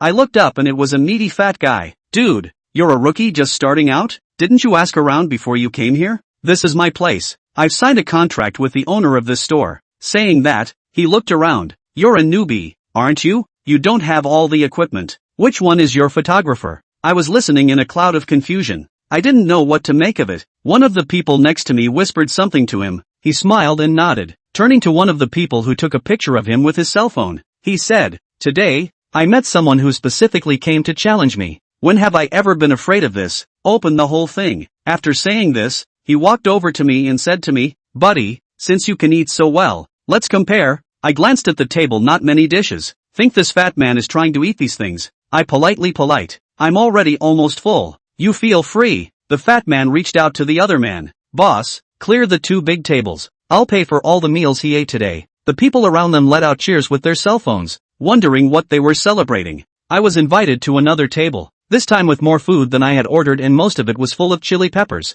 So it turned out that he was going to treat me to dinner. So it seems that I was wrong about him. The owner of the restaurant walked over to us, took out a stack of bills, and said to the onlookers, "Whoever finishes this table first today, I will not only award $10,000 in cash, but that person will be able to go to any of my brand franchises for life and eat anything for free." Everyone on the scene, as well as the audience in the live broadcast room, to be a witness for me. Let's witness together. The generation of the king of big stomach. The people at the scene shouted again, and the fat man at the next table was already seeing sweat on his forehead. A beautiful waitress took out a timer and put it in front of both of our tables. Shouted the timer to start. The fat man grabbed it and ate it. and the people next to him put it to him. But a lot of things are basically just thrown to the side after a few mouthfuls, so it's too much of a waste. I just ate at my usual speed. A waiter next to me said to me that the soup must also be drunk. I picked up the boiling hot soup full of oil and chili and drank it all in one gulp. There were exclamations of surprise and applause from all around me. Fatty looked at me, put down the chopsticks in his hands. Wow! Vomited. A putrid smell spread out. The crowd pinched their noses and ran out. Fatty directly vomited to stop, and finally bile came out. Finally also called the ambulance. 4 or 5 doctors endured the unpleasant odor to carry the fat man out. Less in breath, more out of breath. It is estimated to be fatal. The owner slapped the cash into my hand. Welcome to be a lifetime member of our store. As soon as I stood up, the crackling flashing lights went on and on. Is it true that from now on, as long as you come to your store, you can eat whatever you want, and you won't ask me for money? The boss nodded. Of course, as long as my store doesn't close down, you can come over more often and eat as much as you want, but you also have to publicize more for this store of mine on the live broadcast platform. I nodded and agreed, just walked out of the restaurant. A bunch of people gathered over to take pictures with me and take pictures. I came and went, and then 2 handsome guys came over, one on each side pulling my sleeve. Teacher, we specialize in professional agents for internet celebrities, and after this battle, you are definitely a first-tier internet celebrity in the food world. How about it? How about giving us a chance? How about we get rich together? Although I didn't know what the other party meant, I felt that they didn't have any malicious intent, especially the word get rich. Seeing that I agreed, the 2 said that this is not the place to talk, and then drove me into a very ordinary neighborhood. Before I could ask, the co-driver of the boy said to me, Teacher, our company is still in the startup phase, cannot afford to rent an office building, and so on. After you hit the big time, we will definitely rent a decent office space. This time I understand a general, they cannot now, but after I came, they will do, or praise me. Now in this society, being able to eat has become the ability to make a lot of money. They took me up to the 2nd floor and opened the door to the room. One of the boys turned on the light. Teacher, you find a place to sit first. I'll give our manager a call. After saying that, took out his cell phone and broadcast a number. I looked around. Not big living room, put 3 writing desks, each table squatting a computer and a phone. Beside the table there is a floor-to-ceiling printing and copying all in one machine. A couch and coffee table sat where the dining room should have been, and I sat on the couch first. The 2 bedrooms had locked doors, so I didn't know what was going on in there. Just as I was visiting, the key turned, the door opened, and in came a tall and fat man, wearing pure white half-sleeves, wearing a big gold chain, holding a big belly, holding a small purse, a face of horizontal meat, not looking like a good person. One of the boys greeted him with a smile. Manager, you're here so soon? Chapter 14, Netflix Career. The manager ignored him and looked at me instead. Are you too sure you're not teasing me, Big Knight? With his body, he doesn't necessarily eat as much as you 2 rice buckets in one meal. The guy took out his cell phone and turned on the video to play. This is the big stomach king we found. It just exploded on the internet tonight. Our brother and sister were robbing with several people at the same time before the teacher was willing to come over. Manager Go looked at me with an expression of disbelief, and threw the bag in his hand to a young man next to him in passing. His hand stretched out, trying to shake my right hand. What is your name,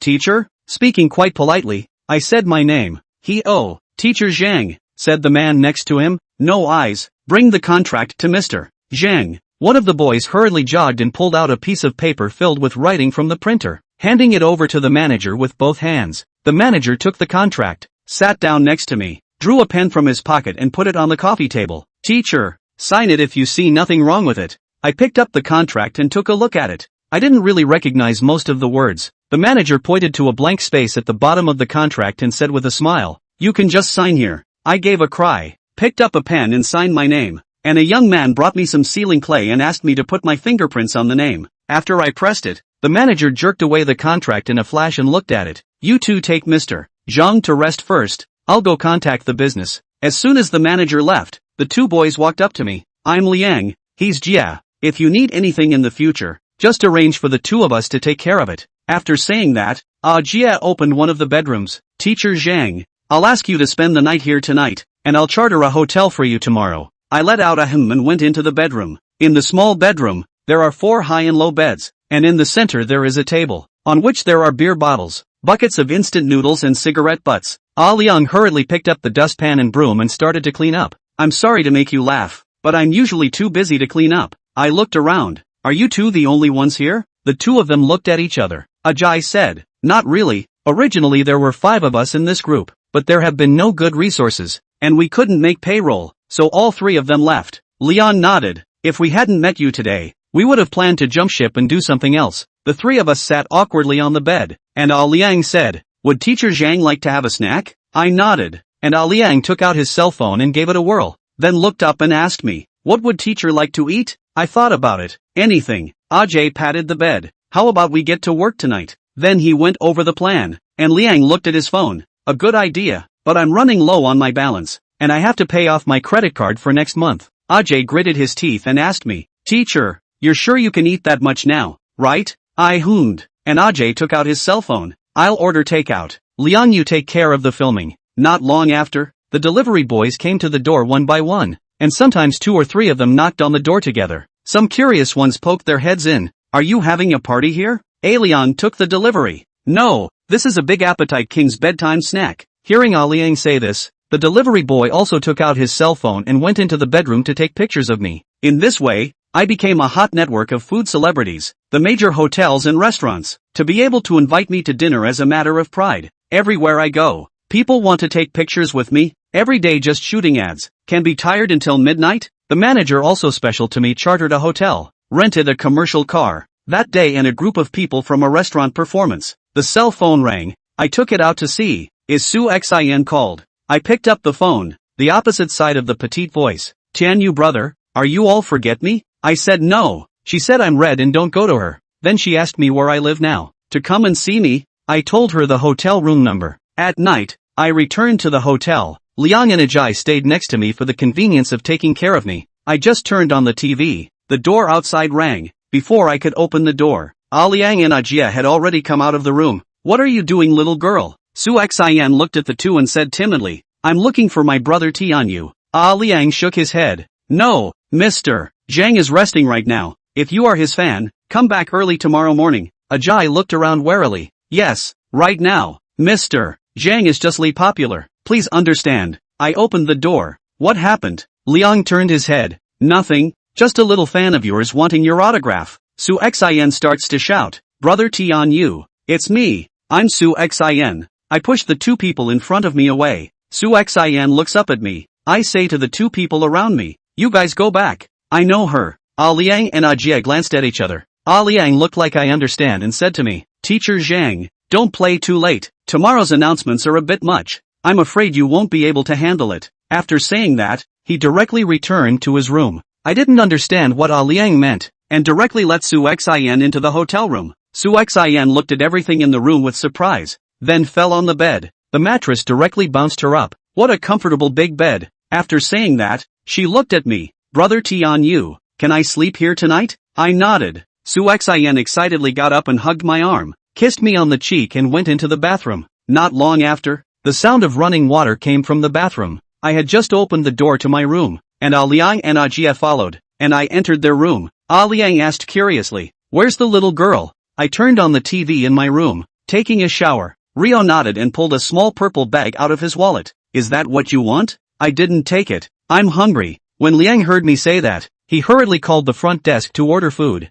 Ajay sat next to me. "Mr. Zhang, who is that little girl to you?" I said softly, "A friend." The two did not have to continue to say anything. Not long after the meal came, the two turned on the cell phone to eat with me. Because they look particularly attractive girls, so accompanying me to eat also gave them a lot of fans. 2 people ate and ate sleepy, have gone to bed. I remembered that the phone fell in the next door, got up to get, just opened the door of the room, saw a small monk at the door, wearing a gray monk's robe, bald head, 9 ring point incense scars, slung across a cloth bag, a string of dark black rosary beads in his hand. Seeing me open the door to the room, hands together, recited a Buddha's name at me. I walked up to him. "Something wrong?" The young monk pointed at the door of my room. The young monk sensed a trace of spiritual power fluctuation. It should be the energy from the magic weapon left behind by the young monk's senior brother. "I think a demonic creature has been trapped, and I have come here to help." I swipe open the door of the room with my card, then go in and take a look. The little monk just went in and hurriedly retreated again, bowing his head and chanting,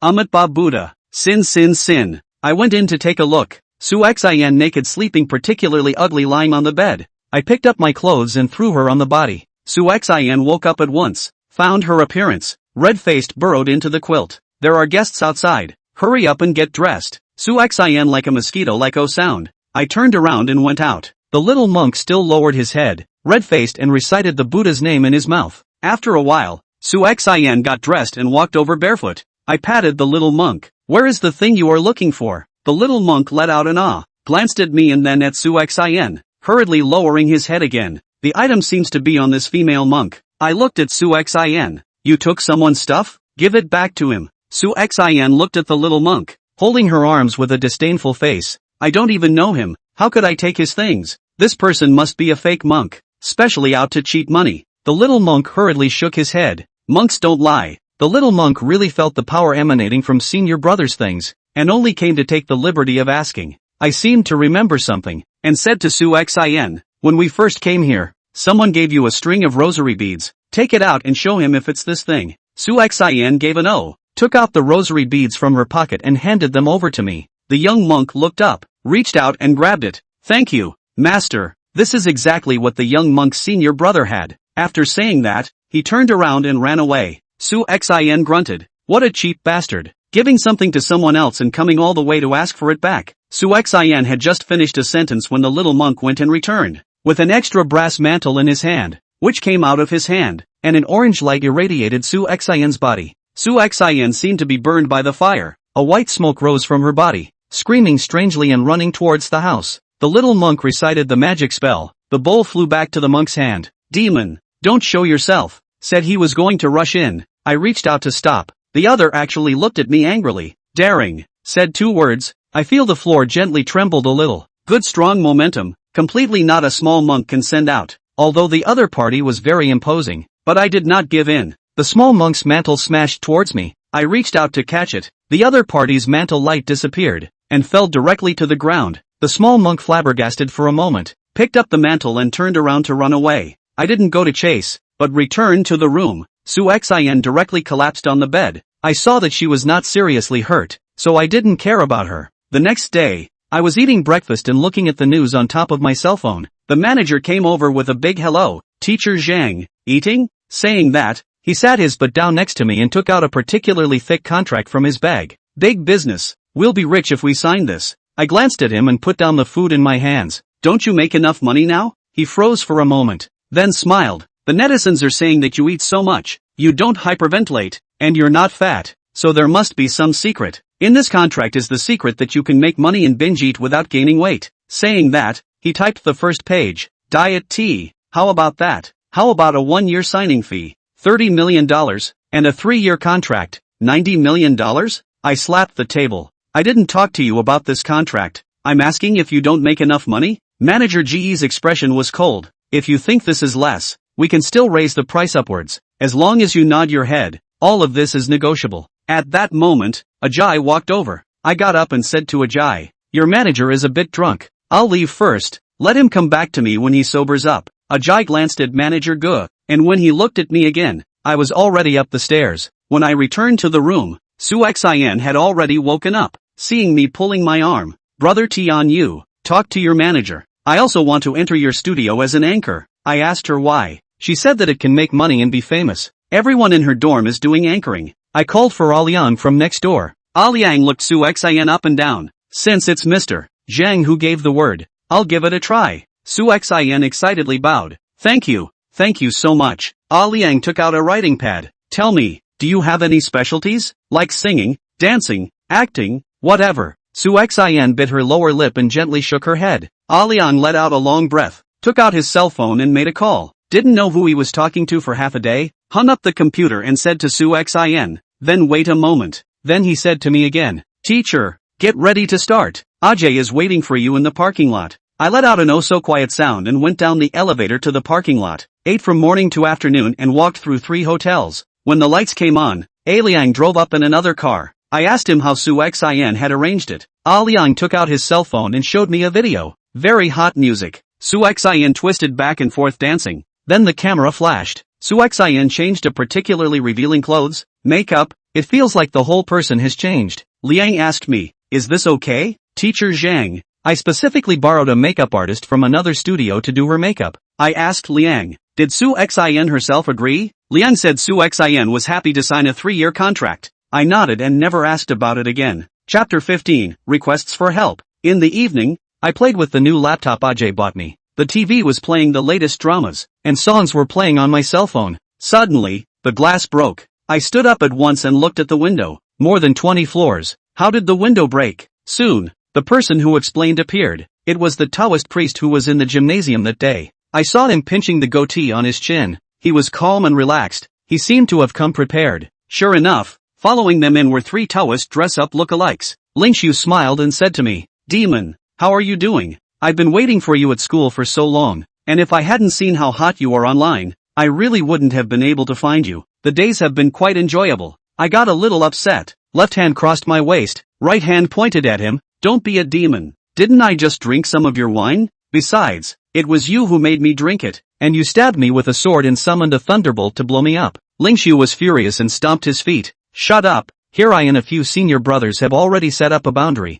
This place is just destroyed. The outside will not know at all." I spread my hands with a disinterested expression. "And then what? Are you 4 going to come together?" Lingshu raised his duster and mouthed heavily, "Father, those who are not of my race will have different hearts. Cutting down demons and eliminating devils, and upholding justice is also what my generation should do. Do you know what is in my gourd? It's more than 3,000 demons, the essence after refining. My 2 master gave it to my master. My master passed it on to me, and you drank not a single drop left." Getting angrier and angrier, the whisk skyrocketed and struck over. The other 3 people seemed to be just eaters of watermelons, and did not make a move or comment. I moved my feet and instantly appeared in front of Lingshu, snatched the other party's duster and my face was almost pressed against his. "There's no room to solve this?" Lingshu retreated 3 steps and was stopped by the old Taoist closest to him. "It's not that there's no way out. You drank nearly 3,000 demons transformed blood water in 1 gulp and you're fine. It means that you're not a demon. Since you're not a demon, you're naturally not our enemy. And if you're not an enemy,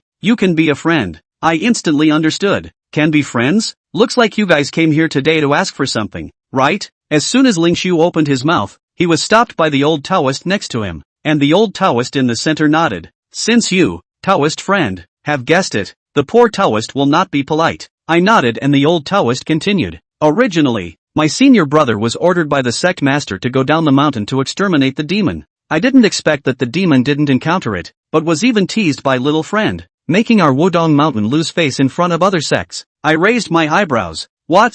Are you guys trying to regain face?" The old Taoist shook his head. "Face is a small matter. Getting rid of the demon is a big matter. That demon is endangering the earth. If we keep him for 1 more day, there will be 1 more danger on earth." I nodded my head a little. "You guys can't beat it. You want me to get rid of the demon for you in the name of Wudong, so that you get your face back, right?" The 4 men looked at each other. "Young friend is very intelligent." I waved my hand. "Is it that by removing the demon for you, the matter of the broken gourd will be written off?" Lingshu nodded. The old Taoist next to him also nodded. "That's natural." I clapped my hands. "Then it's settled then." Seeing that the 4 are still not about to leave. "What? There's something else?" The old Taoist in the middle smiled awkwardly. "It's like this. That demon is really powerful. I'm afraid you can't cope with it alone. Why don't a few of us stay and help you? How about it?" I scratched my head. "You guys are afraid that you're not worried about me running away, right?" They were still ready to explain. I hurriedly waved my hand. Okay, stay. Anyway, I don't pay for food here. I eat openly, and I even pay for eating more." Spirit Void hummed lightly and said something cheesy. As soon as the boundary was withdrawn, Liang and Ajay rushed in. Seeing the 5 of us standing in the room, Ajay pulled out his cell phone. "Do we need to call the police?" I shook my head. "No need. These are the guests I invited. In a while you 2 will take them to a room. I'll pay for the expenses." Lingshu waved his hand. "No need. This hotel is my Wudong's property. The presidential suite above is specially reserved for our sect leader." I grunted. "Since it's your own property, please knock on the door next time. Don't go through the window." Sending the old ways away,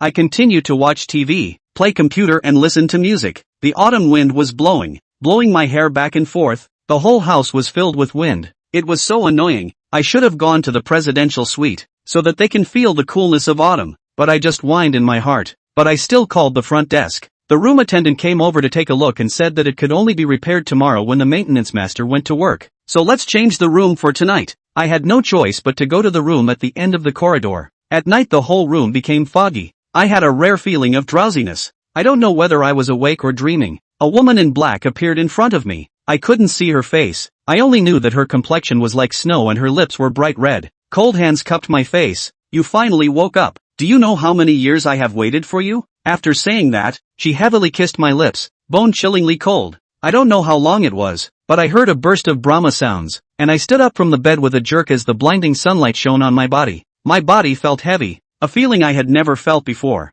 Knock, knock, knock. A sharp knock on the door pulled my thoughts back from who knows where. I opened the door, and Spirit Void poked his head in and looked in. What a strong killing aura. Who's been here? I heard. Killing aura? Why can't I smell it? Lingshu gave a rather smug grunt, and was about to say how great his cultivation was, when he saw his 3 senior brothers coming over. He hurriedly stepped aside. The old Taoist at the head of the group mouthed Tianzuan. Little friend, did you rest well yesterday? The old Taoist made the gesture of please, meaning for me to go first. Liang and Ajia rushed over. Where are you taking Mr. Zhang? Spirit Void stopped in front of the two. Immeasurable Heavenly Father, both of you. I see that your halls of imprints are black. It's better if you don't go anywhere today. After saying that, he pulled out 2 spirit talismans from somewhere. 1 sticker on the door, 1 on the window. The 2 men received the spirit talismans and turned around like puppets to enter the room. If they didn't know about Spirit Void's ability, they really thought that he was a crook who was ripping people off next to the station. Our group of 6 people went downstairs, and a high-class Chinese bus was already parked in front of the hotel. The driver was a young man in a suit, looking skinny and thin,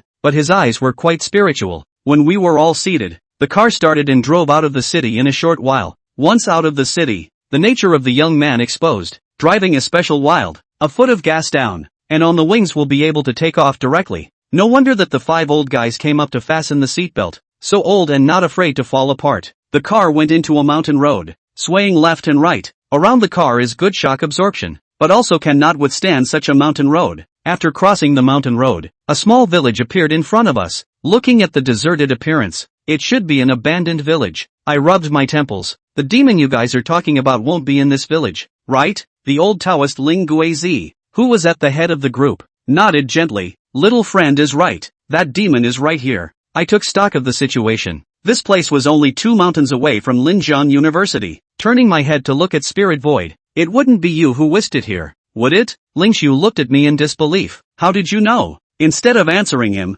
I looked at Ling Guizi. Can you tell me why you have to get rid of this demon? Ling Guizi nodded. The story is not far. It happened 2 months ago. Wudong Mountain under the temple fair. The sect leader as the celebrity of Wudong Mountain naturally had to show up. On the way back, he was stopped by a couple who stopped his seat, just getting out of the car. The 2 families knelt on the ground, begging our sect leader to save their only son. After saying this, he looked at the mountain village. Their only son is a student of Linjiang University, usually excellent in character and learning, and it's a normal thing to talk to a person in university. But during the summer vacation, their son brought the object back home, said the same school classmates. Originally quite a good thing. I didn't realize that the child's uncle is a dragon and tiger celestial master, also is not good at learning, right, although found the child's object is a demon, but unfortunately to beat the grass to scare the snake, and cannot beat each other, not only did not remove the demon, but also sent a life. I was happy to hear that. Isn't this the story of the white snake? Do you want to be the contemporary Fa Hai?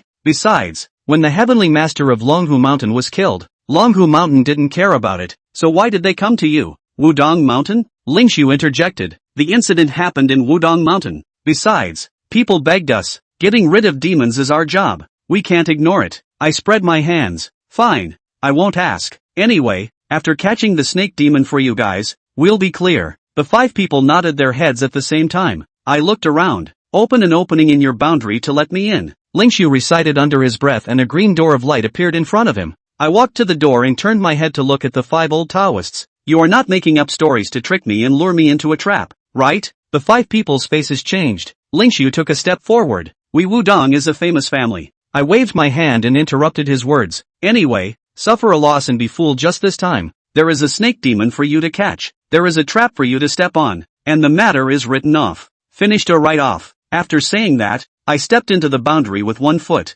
As soon as I entered, Ling Guizi shouted from outside. The key is the young man who was captured by the snake demon. You must keep him safe. I looked back at the 5 old Taoists and waved my hand, signaling them to go back. Just as I walked to the entrance of the village, a particularly strong fishy odor drilled into my nostrils. It was particularly uncomfortable. I fanned myself with my hand and felt the smell intensify. I pinched my nose and just walked to the first house at the entrance of the village. Then I heard a hissing sound from not far away. A colorful longworm drilled out from all kinds of crevices. Soon, on the ground, on the roof, on the trees, everywhere coiled with snakes. Dense, not to mention, the pattern is also colorful, so that people look at the scalp as numb. I just think of bravado, how to deal with these snakes. I don't have a weapon, and I don't know any spells, so what am I doing here with my bare hands? Feed the snakes? Just when I was at my wit's end, some small snakes had wrapped around my ankles and started coiling up my calves. I reached out and yanked the snake down, only to be surprised by the sound of the wind above my head,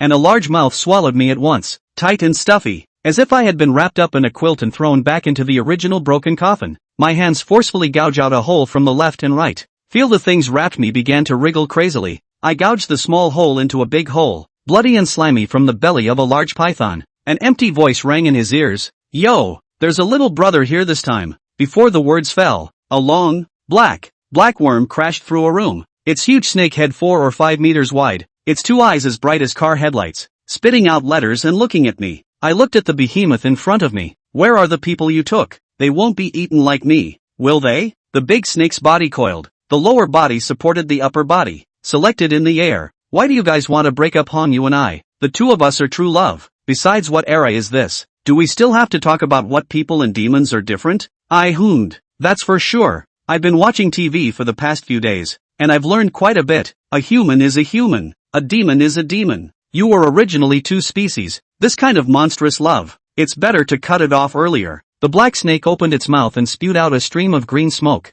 Don't give me any lectures. How long have you been alive? And you come here to teach your Aunt Granny a lesson on the basis of your ability. Do you deserve it too? I have 2 doctoral degrees alone. My students don't dare to say that they are all over the world, but they are also all the elites of the society. Hong Yu is my best student. The love between the two of us. People like you who have a heart of stone don't understand it at all. I used my hand to fan the smoke that enveloped me. Yell, you're more than just a human-demon romance, or a teacher-student romance, but you have such a big mouth. Don't demons have to pay attention to their personal hygiene? Chapter 16, Subduing Demons. The black snake took human form, dressed in white, with a fair complexion, dark hair, and a pair of rather soulful eyes on a melon face, but unfortunately there were no whites of the eyes. They were all black. I sighed. You have such a good cultivation. Why do you stay in the human world? A pair of silver-colored double hooks appeared in Black Snake's hands. His ing chi was aggressive, and with this outfit, it was very nice to look at. Little brother, have you read The Legend of the White Snake?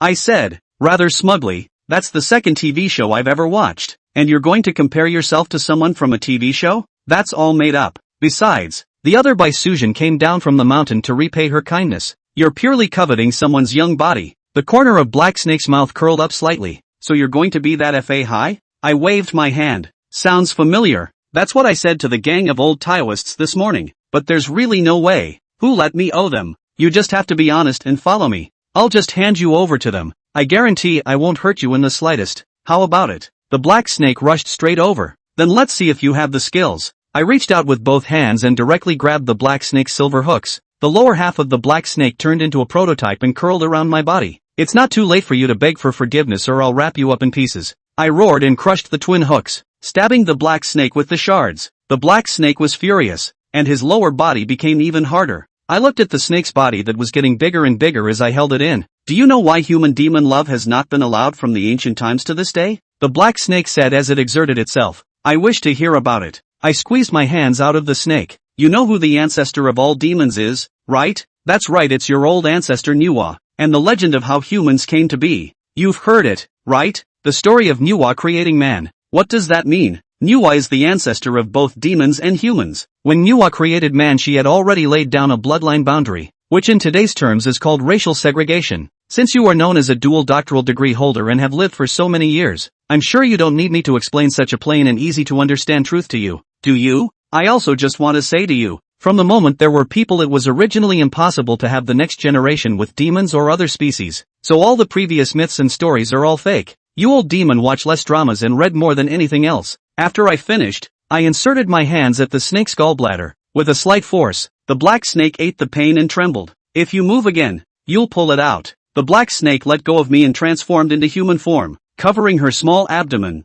Immortal, spare my life. The little woman will never dare again. I will go back immediately. Never dare to make trouble on earth again. Said to run. I quickly stepped forward, reached out and grabbed the other shoulder. Let you go? Where's the young man you grabbed? The black snake transformed into its original form and opened its mouth to spit out a black coffin. Hongyu is inside. I pushed open the coffin. The human face inside was no better than coal. I slapped the coffin. What do you mean by this? Still have the nerve to mention White Suzhen with me. White Suzhen accidentally killed Su Xian that year, but also know to steal the Ganoderma lucidum immortal grass. You're good. Directly poisoned to put the coffin. You so sincerely love each other? The black snake hurriedly transformed into human form. The immortal misunderstood. He is not poisoned by snakes. Just be detained away from the soul. I am afraid of his body is not well. Specially use manpower to protect his physical integrity. As soon as I heard soul detention, I clutched the other's hand. Who did this? Black Snake shook her head. Little woman. I don't know either. I called all 5 old Taoists over, and told them what happened. Ling Guizi came up to open the altar in practice. After half a day shaking his head and came over,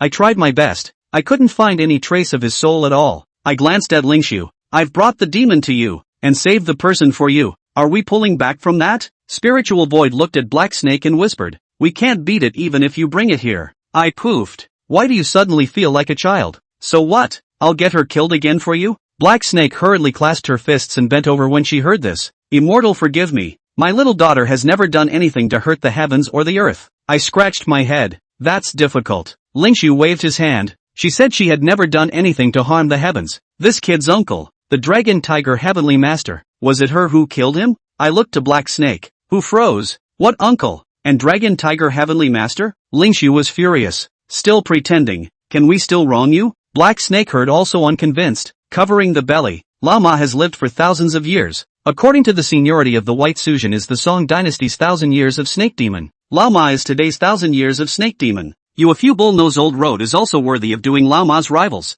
Lingshu heard, the nose almost angry crooked, right hand do not know where to pull out a long sword. I reached out to stop Lingshu. There must be some misunderstanding here. Why don't we let Taoist spirit Guizi say one more side of the story before the Snake Demon points out where it's wrong? The crowd nodded and agreed. Ling Guizi then said it again as he told me, and I looked to Black Snake. Is there anything wrong? Black Snake hummed. First, Hongyu is a single parent. His father died in a car accident a long time ago. Second, I've never been back to his house with Hongyu, so how could I have met his uncle? The most important point, the Heavenly Master of Longhu Mountain was killed by me, so why should I turn to Wudong Mountain for help? Could it be that Wudong Mountain's ability to get rid of demons and ambush them is even higher than Longhu Mountain's? After saying that, the 4 Taoist priests were dumbfounded. I stroked my chin. In that case, there is really a heavenly conspiracy here. The 2 of you and the one who detained this kid's soul should be the same group of people. What is their purpose? Suddenly, I had a flash of insight. There's another possibility. Everyone asked in unison what was possible, and I looked at the 4 people and 1 demon present. That would mean that one of you is telling lies. Spirit Dragon, who had been silent, waved his hand. You don't want to sow discord here. I frowned and looked at him. I'm stirring up trouble? Yesterday, you guys even broke my window and forced me to come here to get rid of the demons. Now that you guys and the Snake Demon have become friends who have known each other for years, I become the one stirring up trouble instead. Lingshu's old face reddened and retreated to the side. I looked at Black Snake. What is your name? Black Snake said with embarrassment, my little girl's surname is White, a single name a night. I flirted with her and said, you a Black Snake surnamed White? Are you really comparing yourself to Bai Suzhen? How many years have you practiced? Ever seen Bai Suzhen the original demon? White Knight shook her head. I've only been practicing for less than 2,000 years, and I've only heard the story of Bai Suzhen in the last few decades. I let out an O, and looked to the 4 old Taoists. You guys take your time to talk about the rest. I'll go back first. I'm starving. In the end, the 4 old Taoists let White Knight go, in large part because they couldn't beat him, but put Hongyu with his coffin on the center bus. No one spoke in the car, and I watched the scenery on either side of me fly backward, taking a look at the coffins in the aisle. What do you guys say happens when a person loses their soul and their flesh turns black? Ling Guizi looked at me. Normally it would be like this. Without a soul one is dead, and there are 2 types of death. One is rotting and the other is air drying. Like him, although his flesh is undamaged, just turned black. It should be that the Black Snake gave him a mouthful of demonic chi to protect his heart and veins, letting the body's own functions continue to run. But without a soul it's just like a computer without a system. It can't be used even if it's electrified. Medically it's called a vegetative person. I nodded. You old man is quite fashionable. Computer systems know all about it. Lingshu grunted. You're going too far if you say that. We're Taoist priests, not old-fashioned. We also need to be exposed to new things. and we often go abroad to do academic discussions. Besides, this computer is decades old. It's normal to know about it. Topping me dumbfounded. You guys are just learning too much. You can't even beat a 2,000-year-old snake demon. The 4 old Taoists even drove the car and almost didn't spit blood. The car pulled up to the hotel. I got out of the car, turned around and asked, "Aren't you going to have a meal together?" Ling Guizi recited a Tianzun.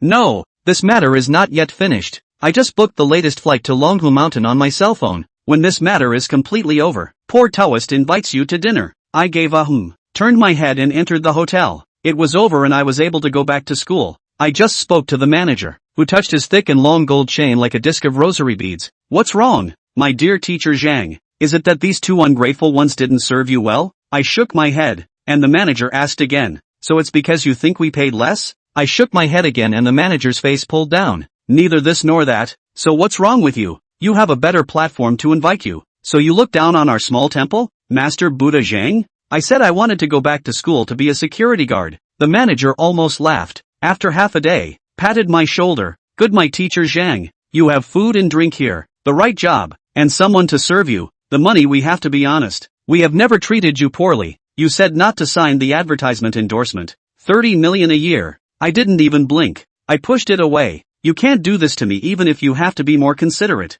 You can't treat me like this, right?" I hummed. "You did treat me well, but I still want to go back to school." The manager reached out his hand, and a female secretary next to him brought over a briefcase. "If you want to say that, we'll just have to be official. You but signed a contract with us. Now is the rule of law society. If the breach of contract, you have to compensate me for the loss." I looked at the manager's briefcase. "You threatened me with that piece of crap?" The manager smiled and said, "It's not a threat, it's a reminder. You see that you now have a driver when you go out, a butler when you enter, and you have fans looking for you to sign autographs and take pictures everywhere you go. If you go back to school, it will be a considerable loss for you and our studio." I thought about it, took out the card. "This is what you gave me." I didn't move a bit, "Just as you invited me to dinner to spend the meal money." After saying that, put it into the manager's jacket pocket, turned around and walked away. The manager didn't come after me, and I didn't look back. Just like that, I kept walking back to the school. I don't know why. I just wanted to stay here.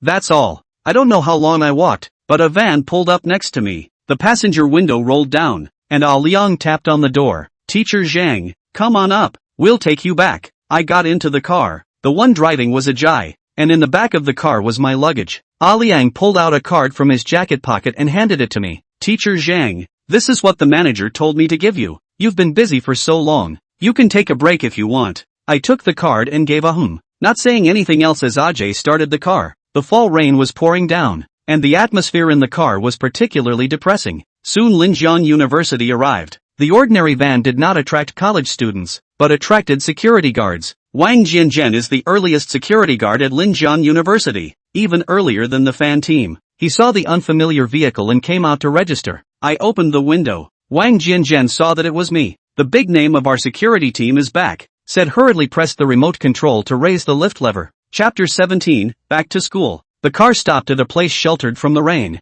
Ajay opened the door for me, and Liang took my luggage. Wang Jianzhen and a few security guards looked at me with a scornful gaze, as if I had done something to wrong them. "Is this your plan to come back and shoot a TV series?" I looked inside. "Is Team Fan here?" Wang Jianzhen waved his thumb back. "Going inside. Do I need to contact him for you?" Saying that, he also waved the walkie-talkie in his hand. I waved my hand and said no, turning my head to Liang and Ajia. "You two go back." The two looked at each other and nodded at me, and Liang said to me, "Then call if you need anything. We'll both pull out first." I hummed, and the two of them got in their car and headed out. As soon as they left, a bunch of students came around to take pictures with me and asked for my autograph. I directly head into the security room. Two security brothers in the door guard. "Do not let the students come in." The students refused to disperse after a long time, and more people gathered around. I did not think I actually so hot. Wang Jianzhen fanned the wind with his hat and unbuttoned the top button of his security uniform. I didn't expect it. "You kid now so hot." I owe a sound. Wang Jianzhen sat next to me. "I'm just wondering. You are so hot. The money you earn is estimated to be spent in this life. Then why do you still come back?" I looked at him and didn't know how to explain to him. "Open the door. Open the door." "What door is locked in broad daylight?" As soon as I heard it was Team Fan's voice, Wang Jianzhen opened a small crack, and the people outside directly squeezed Team Fan in. losing one of their shoes. Team Fan stumbled and fell in, and the 4 security guards worked together to close the door again. Team Fan bounced over to me, 1 foot on the chair. Isn't this our big star? Why are you free to come back today? Did you miss your Uncle Fan? Said patted my shoulder. In the security team when I think you kids special can eat. Think this in the past must starve to death. Did not expect this person now. Their own weight loss. Like to see others eat. Said a group of security guards all laughed. After laughing, Fan team asked me, today back is something? You don't want a paycheck, do you? Don't worry. Your paycheck is just temporarily placed in the security team.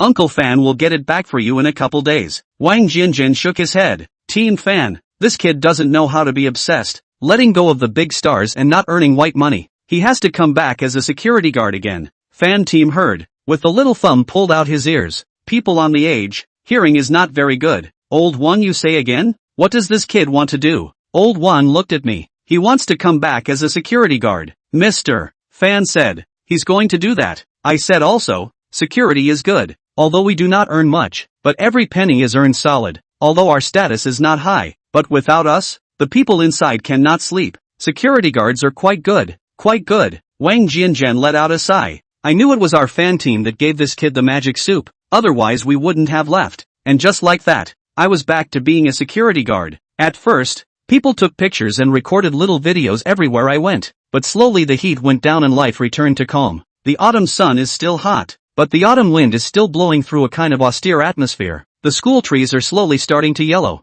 and occasionally 1 or 2 pieces fall, reminding people that autumn has come. On this day I was alone on duty at the gatepost, for it was midnight, and the garden was all quiet, and the occasional chirping of a few fall insects seemed so amusing, until a sharp ringing of the phone broke this rare quiet. I picked up the phone. It was from the girls' dormitory. Security room? This is the girls' dormitory in a Yuan. I don't know who's singing in the dormitory, and it's especially creepy in the middle of the night. Please send someone over to take a look. We have to take our graduate school exams in a few days. I hung up the phone, paged a few of the nearest security guards over to take a look with my walkie-talkie, and proceeded to watch my TV. I didn't finish an episode of TV before the phone rang again. It's me again. Did you send someone over? The guy in the hallway stopped singing and started an opera. I didn't hang up the phone. I just took the walkie-talkie and contacted the security guard who went there, and after calling a few times with no response, I guessed something was wrong. I went out of the gatepost, knocked on the door of the monitoring room, opened the door to go in, let them tune the monitoring of the vicinity of a Yuan. Saw the security guard's patrol car parked at the entrance of a Yuan half an hour ago.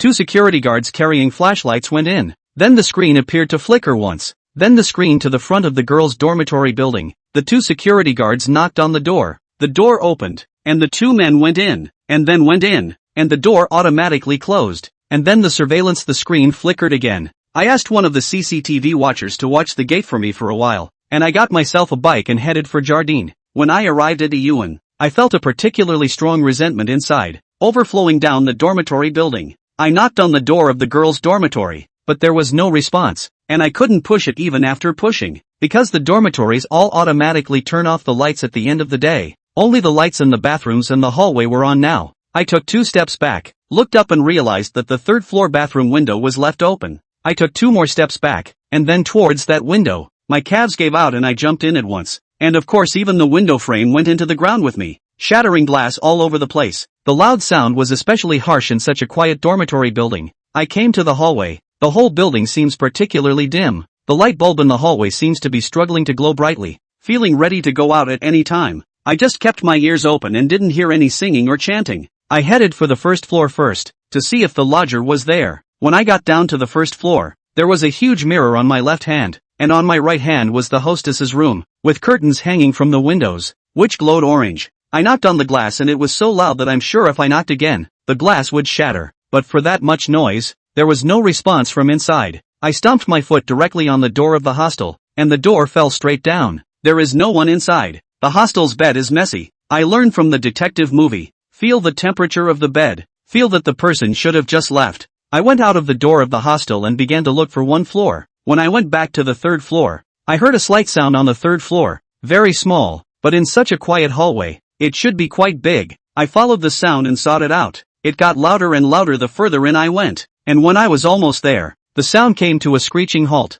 I pressed myself against the wall and listened carefully. Still I heard nothing. The whole world was quiet. I clapped my hands and heard myself applauding. Glad it wasn't my ears that were deaf. Just when I didn't know what to do, a small baby's laughter came from one of the rooms. I knocked on the door of the room where the sound came from, and after a long time, the door opened. As the door opened, a very strong smell of blood wafted out. Inside, it was also a one-room, one-bathroom. The living room was particularly messy, and the smell of blood was coming from the bathroom. I opened the door to the bathroom. A girl leaning on the toilet, the lower half of her body bloody. A small baby covered in blood lying on the girl's stomach. When he turned his head to look at me, revealing a mouth of dense, thin and sharp teeth, I took a step back, and the little baby popped right up like a cannonball, coming down with a huge grudge. I cupped the baby's head in one hand and lifted him into the living room. I didn't know what to do with these things. Kill them? Lock it up and keep it? I really don't know what to do. I can only carry the baby that is twisting back and forth madly, and go to continue to look for the singing man, and wait until I find it. As I turned to leave, the bedroom doorknob turned. Are you a security guard at our school? I turned and saw the bedroom door open a crack and a horrified expression looking at me. I nodded. That's right. What's going on in your area? The girl looked both sides of the door warily and opened it. Behind her were two other trembling girls. 3 girls in pajamas with paddles in their hands, looking at the baby in my hand. What are you carrying in your hand? I shook it. Isn't this what you found in your dorm? The 3 girls burst out screaming and burrowed back into the dormitory bedroom, closing the door behind them. I grabbed a book bag from the couch in my hand and stuffed the baby inside. After I tucked the baby away, I went back to knocking on the bedroom door. Have you 3 heard anyone singing in the hallway? Or singing opera? A girl in white pajamas opened the door a crack and nodded. I heard it. The singing was particularly mournful and made your scalp tingle. I hummed. So can you tell if it's a guy singing? Or a girl? The 3 looked at each other and said in unison, female. I carried my book bag in my hands and instructed the girls, don't go anywhere until morning, and don't come out no matter what you hear. The 3 nodded heavily, and I turned and closed the door and walked back into the hallway. A gust of wind blew through the hallway. I felt a lighter weight in my hand. It turned out to be the baby in the bag. Bit through the bag and ran away. I chased towards the place where the baby ran away. Around a corner, the baby burrowed under the skirt of a woman in red, and the woman's belly grew larger at a rate visible to the naked eye. The woman's face was pale and a little blue in the darkness. Wearing light makeup, she gave me an ancient salute and turned to leave. I appeared in front of the woman with a swing of my body. Have you seen the 2 security guards and the resident manager of this building? The woman in red nodded lightly and I asked her again, were you the one singing just now? The woman shook her head and opened her mouth. When his mouth opened, a stream of brown blood slowly flowed out of his mouth, and not only were his lips densely stitched with threads as thin as fishing line, but his tongue was missing from his mouth as well. I nodded. Got it. Go away. The woman in red saluted me again and slowly disappeared into thin air. I could only continue to look, and slowly walked to the 4th floor. It was pitch black here. There was also no movement at all. Without taking 2 steps, I felt sticky under my feet. Lifting my feet, underneath was white and sticky liquid.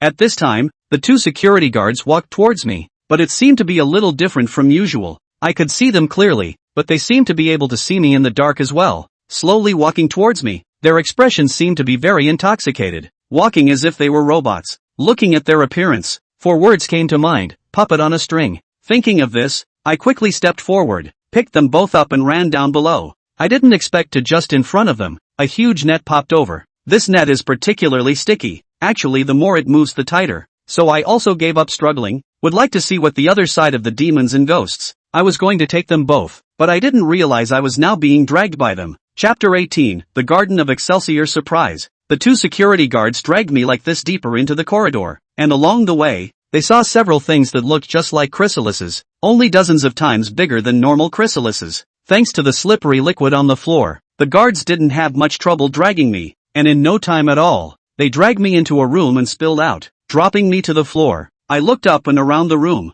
and there was white liquid everywhere, half hanging down and not falling off, as disgusting as snot. In the darkness, a huge skull came closer and closer to me. When it got especially close to me, I realized that it was a huge black spider, and the skull was a pattern on its stomach. The spider flipped up and down a bit, and transformed into a human form. The appearance of a little girl, wearing a school-style kind of white blouse plaid skirt, stockings, black shoes, double ponytail hairstyle, wearing a bear hair card. If not for the spider legs that were not retracted behind her back, I really thought that she was just an ordinary student. At this moment, this little lowly, her foot stepped on my chest, holding a short blade in her hand. Good boy, you still dare to come back. I looked her up and down and smiled. She looked at me strangely. What are you laughing at? I don't seem to know you, do I? Besides, why am I afraid to come back? She heard me ask this and hummed for a long moment. You must be the one who took Sister Blacksnake. Sister Blacksnake? Could it be White Knight? I frowned. How did you know it was me? Spider-Woman also frowned when she heard this. That night, a mysterious force trapped Sister Blacksnake and I and a whole lot of people in this school. The lone souls with low cultivation were all spiritually dispersed.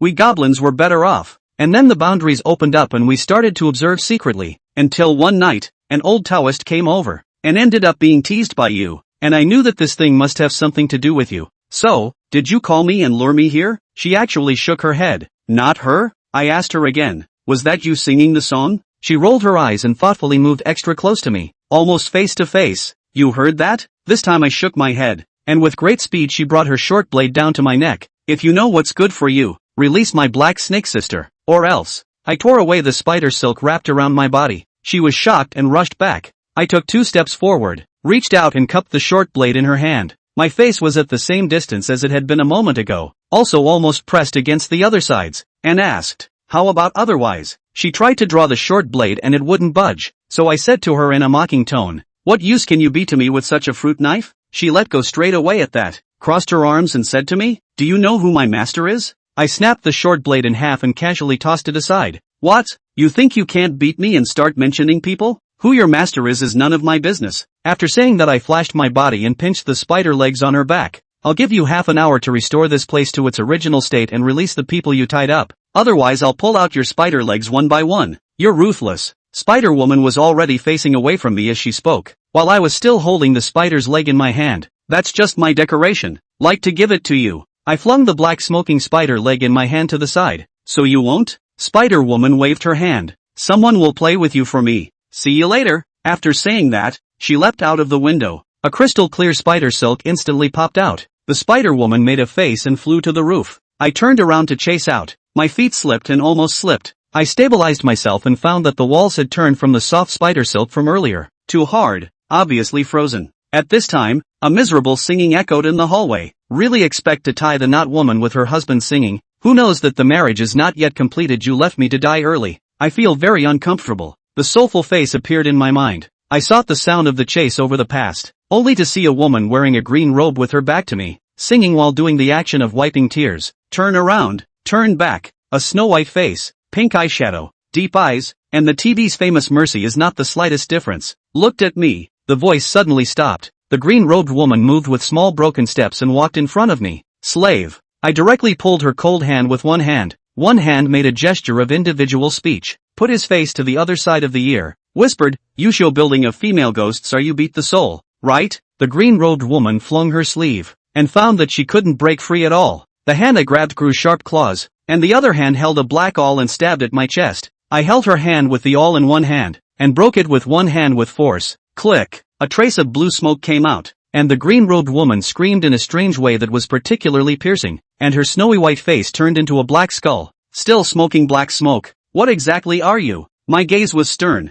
You don't need to care what kind of person I am. I just want to know. That red-clothed female ghost was so miserable. Why did you break her soul? The green-robed skeleton opened its mouth and spewed out a stream of green smoke. I felt that the smoke was 100% toxic. I held my breath and directly detached its 2 arms. I asked you a question. You have to answer. These tricks of yours are useless to me. Resist again and I'll twist off your skull and pat it into powder and flush it down the toilet. Saying this I put both hands at her shoulders. Now, can you talk? The skeleton directly spontaneously combusted. I threw the skeleton to the side. A wave of black smoke filled the entire hallway, obscuring my vision. I inhaled fiercely, inhaling all the smoke. Just this moment's effort. The skeleton that was half burned just now actually disappeared, and the 2 arms also disappeared. It seems that I was careless. Where is this? I heard the voices of the 2 security guards and walked over to them, and they actually weren't dead. As soon as they saw me, they asked me what happened. I signaled the 2 of them first get some of the body of the spider silk and mucus.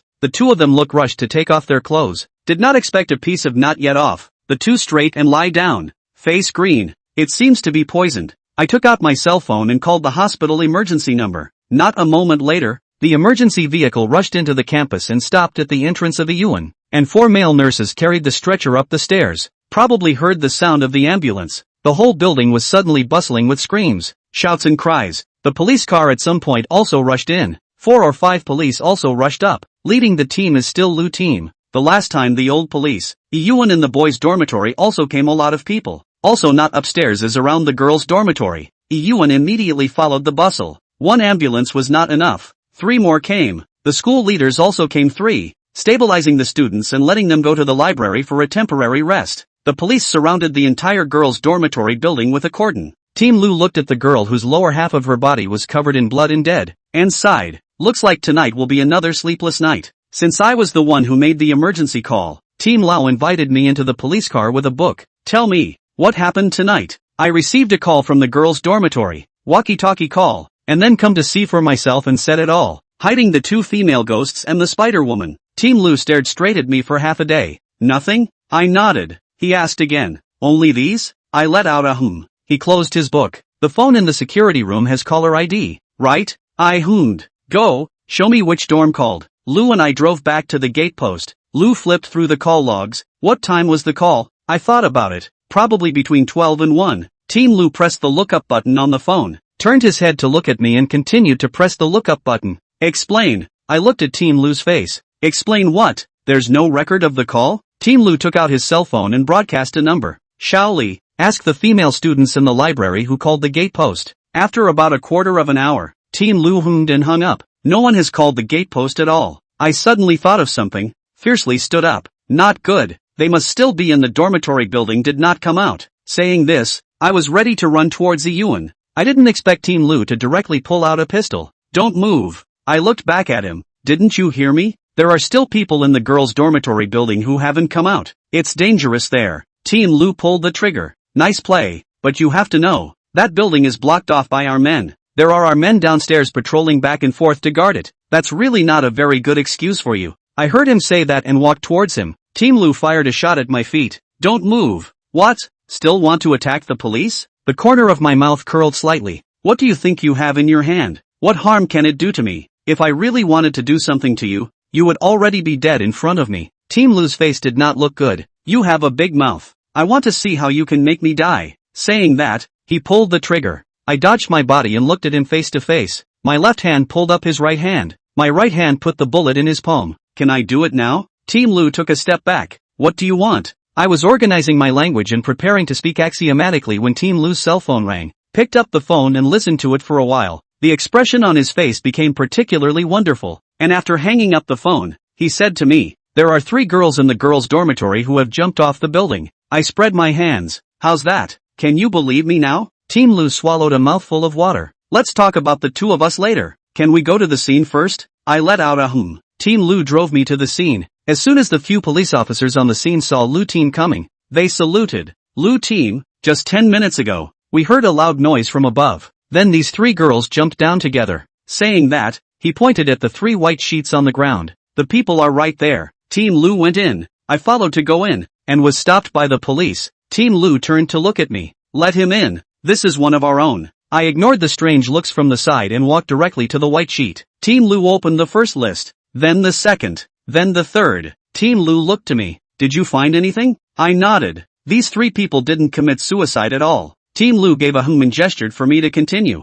This dormitory building is an old dormitory building. Although the layout is the same as that of the newer apartments, the height of the building is very low and there are only 4 floors. Their dormitory is on the 3rd floor, so even if they jumped headfirst from the top of the building, it is impossible for them to die in such a way. They must have been thrown down from above with great force, and the person who threw them, all of you present together are not his opponent. Team Lu nodded a bit. I agree with everything you've said, but don't you see the most important issue? Chapter 19, Animal Revenge. I looked at Team Lu with interest. The problem you are talking about? Team Lu squatted down to cover the white sheet and got up to look at the deep dormitory building. That is the motive for the murder. Why did these 3 girls have to die? Just now. There was obviously a perfect opportunity to escape. Why didn't they come out? Moreover, as soon as you took a look at them, you knew that they lived on the 3rd floor. And when did you and they know each other? Saying that, he paused. Plus your skill just now. I'm afraid it's not possible for you to say that this has nothing to do with you, right? I was dumbfounded by Team Lu's words, so I had to tell them all about the ghost babies.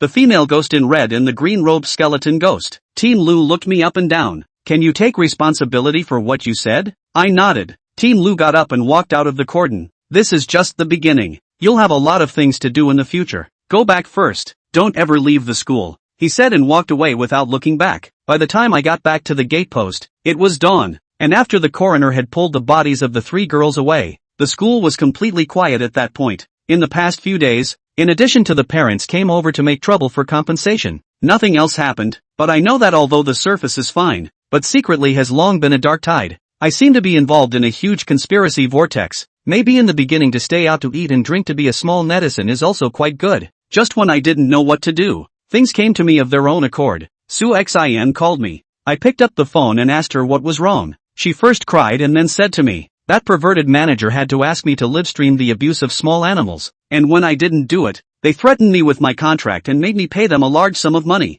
I frowned involuntarily. So did you do what they asked? The caller hummed like a mosquito. I've been having nightmares for the past 2 days, and the worst part is that when I wake up, I'm surrounded by those abused critters. I'm so scared. As soon as I talked to the manager about it, he scolded me and almost did it several times. I heard a generalization and knew what the root of the problem was. I told Su Xin not to be anxious. I would go to her immediately. I called Ajay and asked him to drive over to pick me up. After half an hour, the business car that I often sit in stopped at the entrance of the school. Leon walked down from the passenger side, and immediately a group of little girls surrounded me, taking out their cell phones and taking pictures. Leon nodded at me. The electric door of the commercial car slowly slid open. I got into the car. Ajay turned his head and greeted me, pressed the switch, and when Leon got into the car, turned around and drove towards the city. Liang turned his head and looked at me. He seemed to have known. This time it's about Su Xin, right? I nodded. Liang looked at Ajay and told him to drive slowly, then said to me,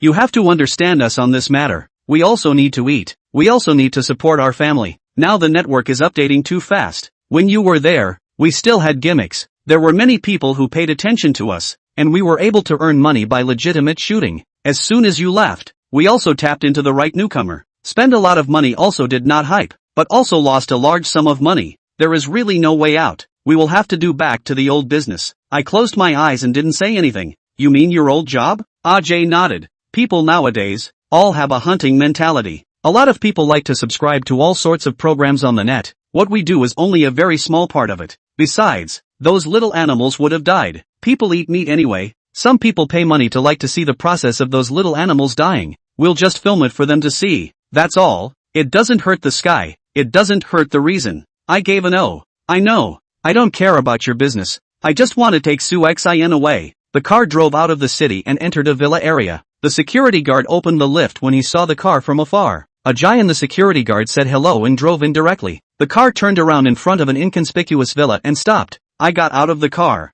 Under the leadership of Ajay and Liang, I entered the villa. Below the villa is an office area, and the second floor is where all kinds of abuse videos are shot. The abused animals were sent directly to the next door to do a live food broadcast, but it is the best use of things. The manager is not in. Responsible for the director of the Department of Performing Arts, wearing a blue shirt, chest tattooed with a wolf's head, dangling a cigarette sitting on the desk and the female clerk chatting. Seeing me come, jumped down from the table, took out the cigarette box and shook it, handed it to me. Have one? I shook my head. He took a deep breath, slowly spit out the smoke ring and sprayed it on my face. What's the matter with coming here today? Liang rushed forward and said, Brother Long, it's about Su Xin. Pop. Aaron grunted. Did I ask you? There's no need for you to interrupt here. Liang covered his face and nodded his head and hurriedly retreated to the side. Long looked at me. If you want to take someone away from here, you can. $3 million a person. I shook my head. You've got it wrong.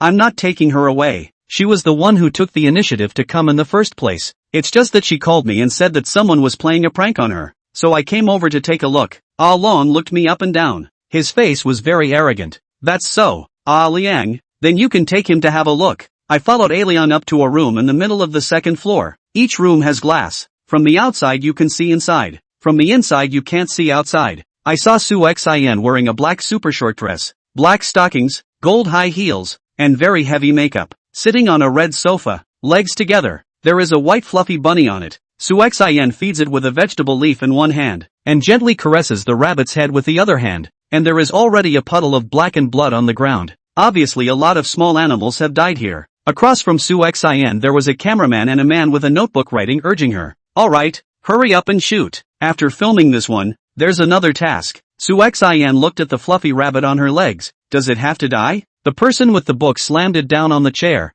jumped up and shouted. No more filming, call Brother Long in. I pushed the door and walked in, holding down the person who jumped up. Suxin immediately rushed over when she saw it was me. Brother Tian Yu, you've come to pick me up. Before I could say anything, the person I was holding down screamed at Ah Liang. Ah Liang, who is this person? Have you forgotten the rules? Who told you to bring outsiders to the set? Liang was about to go up and explain something when a scream came from outside, and it was the kind that went on, and then 4 or 5 people in the hallway stumbled and ran down the stairs. The hallway was instantly filled with a bloody odor, and the photographer directly vomited. Liang went out and stopped one of the people running down the stairs. What happened? The man panicked and pointed to the back. The animals in the live broadcast room all went crazy and jumped up to bite people's necks. 2 anchors and a photographer have already died. You guys also. Before he finished his words, a cat jumped over from nowhere, squatted on his shoulder, and with 2 claws it slashed the other person's windpipe, and then it jumped away again, and the blood instantly sprayed out, splashing Liang's face, and the speed of the speed was almost a blink of an eye. I yanked back Liang, who was flabbergasted, and closed the door. The photographer let out a strange cry. Just now he only focused on looking outside. The rabbit in the house bit the photographer at the throat. The photographer tugged the rabbit to death. The blood dyed the clothes below the neck red. The red-eyed rabbit was also covered in blood, which was particularly creepy to watch. The others had long since looked dumbfounded, and by the time I was ready to go up and help him, he took a few steps back and fell straight through the window. The man who had just taken the book went to the window and cautiously poked his head out to take a look, then hurriedly shrank back, shivering, and asked me, "What should we do now?" There must be a demon when things go wrong. Usually these docile animals suddenly become so hostile. There must be a high person who can't stand to see it and manipulate the minds of these animals to give this group of people a little punishment. Originally, this matter has nothing to do with me, and I shouldn't care about this matter, so I plan to directly take Su Xian away. Ah Liang's eyes glowed with a deep green light. His body actually slowly floated up. A voice from the depths of his soul emanated from his mouth. Where are you going?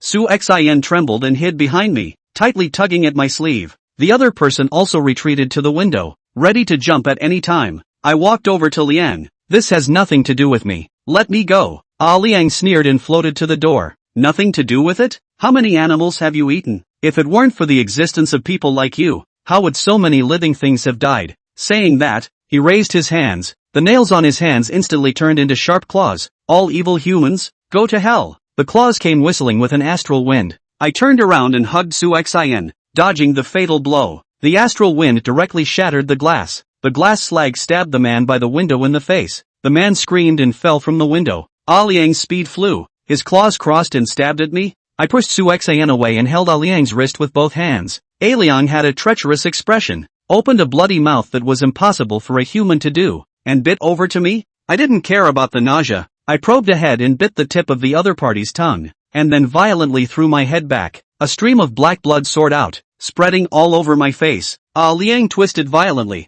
His 2 eyes turned from green light to red light, and there was an invisible chi emanating along the pores around his body. Su Xian appeared behind him at an unknown time, holding an iron chair and slammed it down on Ah Liang's head. The chair flew out without any surprise, and Ah Liang's head turned straight back. Little girl, are you in such a hurry to die? I scattered my hands and sent Ah Liang out along the window with a backbreaker, then slammed the door of the room right through. A large black dog lunged with its mouth wide open. I stretched out my hands to break the dog's mouth, and with a slight force, the dog's mouth was directly dislocated, and I flung the dog to the side. A voice behind me trembled and said, "That's the boss's dog." I glanced at him and was surprised he hadn't fallen out of the window. He saw that I kept staring at him, and he felt curled up and hid in the corner. I took Su Xian out of the building. The first floor hall has long been in chaos. A giant lung and a few male employees with chairs, scissors and mops leaning against the door, fending off the attack of the animals going crazy. The female colleagues, I do not know whether they are fainted in fear or dead. They all fell to the side.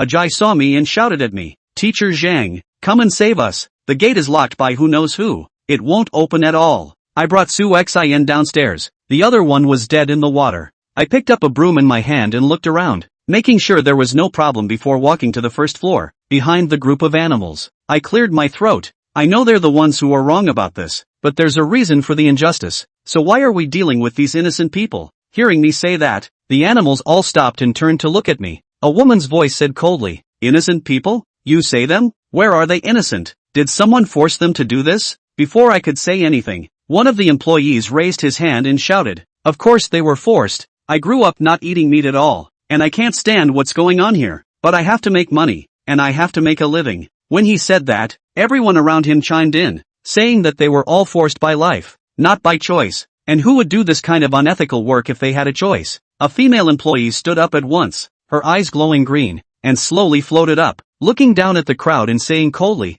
"Is that so?" Chapter 20, My Girlfriend. She floated in front of the crowd and scolded in a stern voice. "You say you are forced to do this, so you can abuse and kill other living beings in order to make a living? Everything has a spirit. Why should other animals be reduced to your playthings, pampered when you are happy and like them, and those that you don't like and are ugly should be killed for your amusement? The way you hold your knives, the smug look on your faces as you look at the corpses of the animals, and the way you feast with your chopsticks, you don't look at all like you're being forced to do it." A group of people were dumbfounded by the question. Along stepped forward, holding a stool that had been smashed and bent in his hand, without the slightest bit of fear. "Then what do you want? Animals are killed by us. Meat is also eaten by us. The weak and the strong is the most basic law of the forest. Who makes us humans the existence of the top of the food chain? The cat eats the rat but also first to play the rat to fool. We are also just to live. Do this business more people? Why do you have to stare at us, not let go?" The female employee frowned. "You mean the weak are strong and the strong can do whatever they want,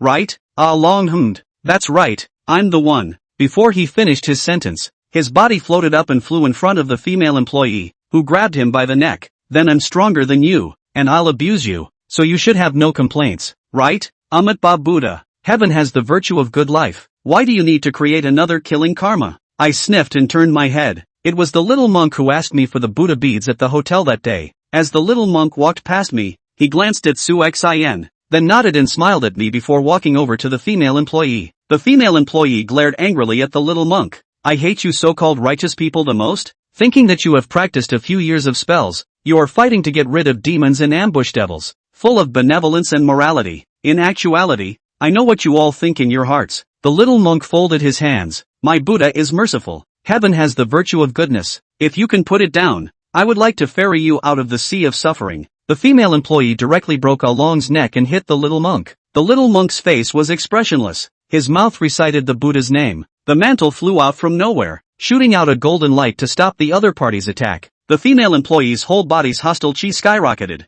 "Today, even if I die in your hands, I have to ask for justice for so many living beings who died." Saying that, all the animals around them pounced on the little monk. The little monk sat cross-legged. The golden light dispersed and the mantle disappeared. "In that case, please let them go. I would like to pay off for them." After saying that, he closed his eyes. The female employee snorted coldly. "Less fake mercy here. Do you think you can leave alive today?" Su Xin pulled my arm, signaling me to go up and help him. I retreated to the side in the principle of watching the show, whispering to Su Xin, "If you want to go up, you go up." Su Xin froze, and in that frozen time, the female employee's sharp claws struck the body of the little monk. The little monk spat out a mouthful of blood, still sitting cross-legged. The female employee stepped forward. "Little monk, are you really not afraid of death?" The little monk opened his eyes and looked at the female employee in front of him, actually showing a smiling expression. "Have you moved in compassion?" The female employee took a step back and pointed at the little monk.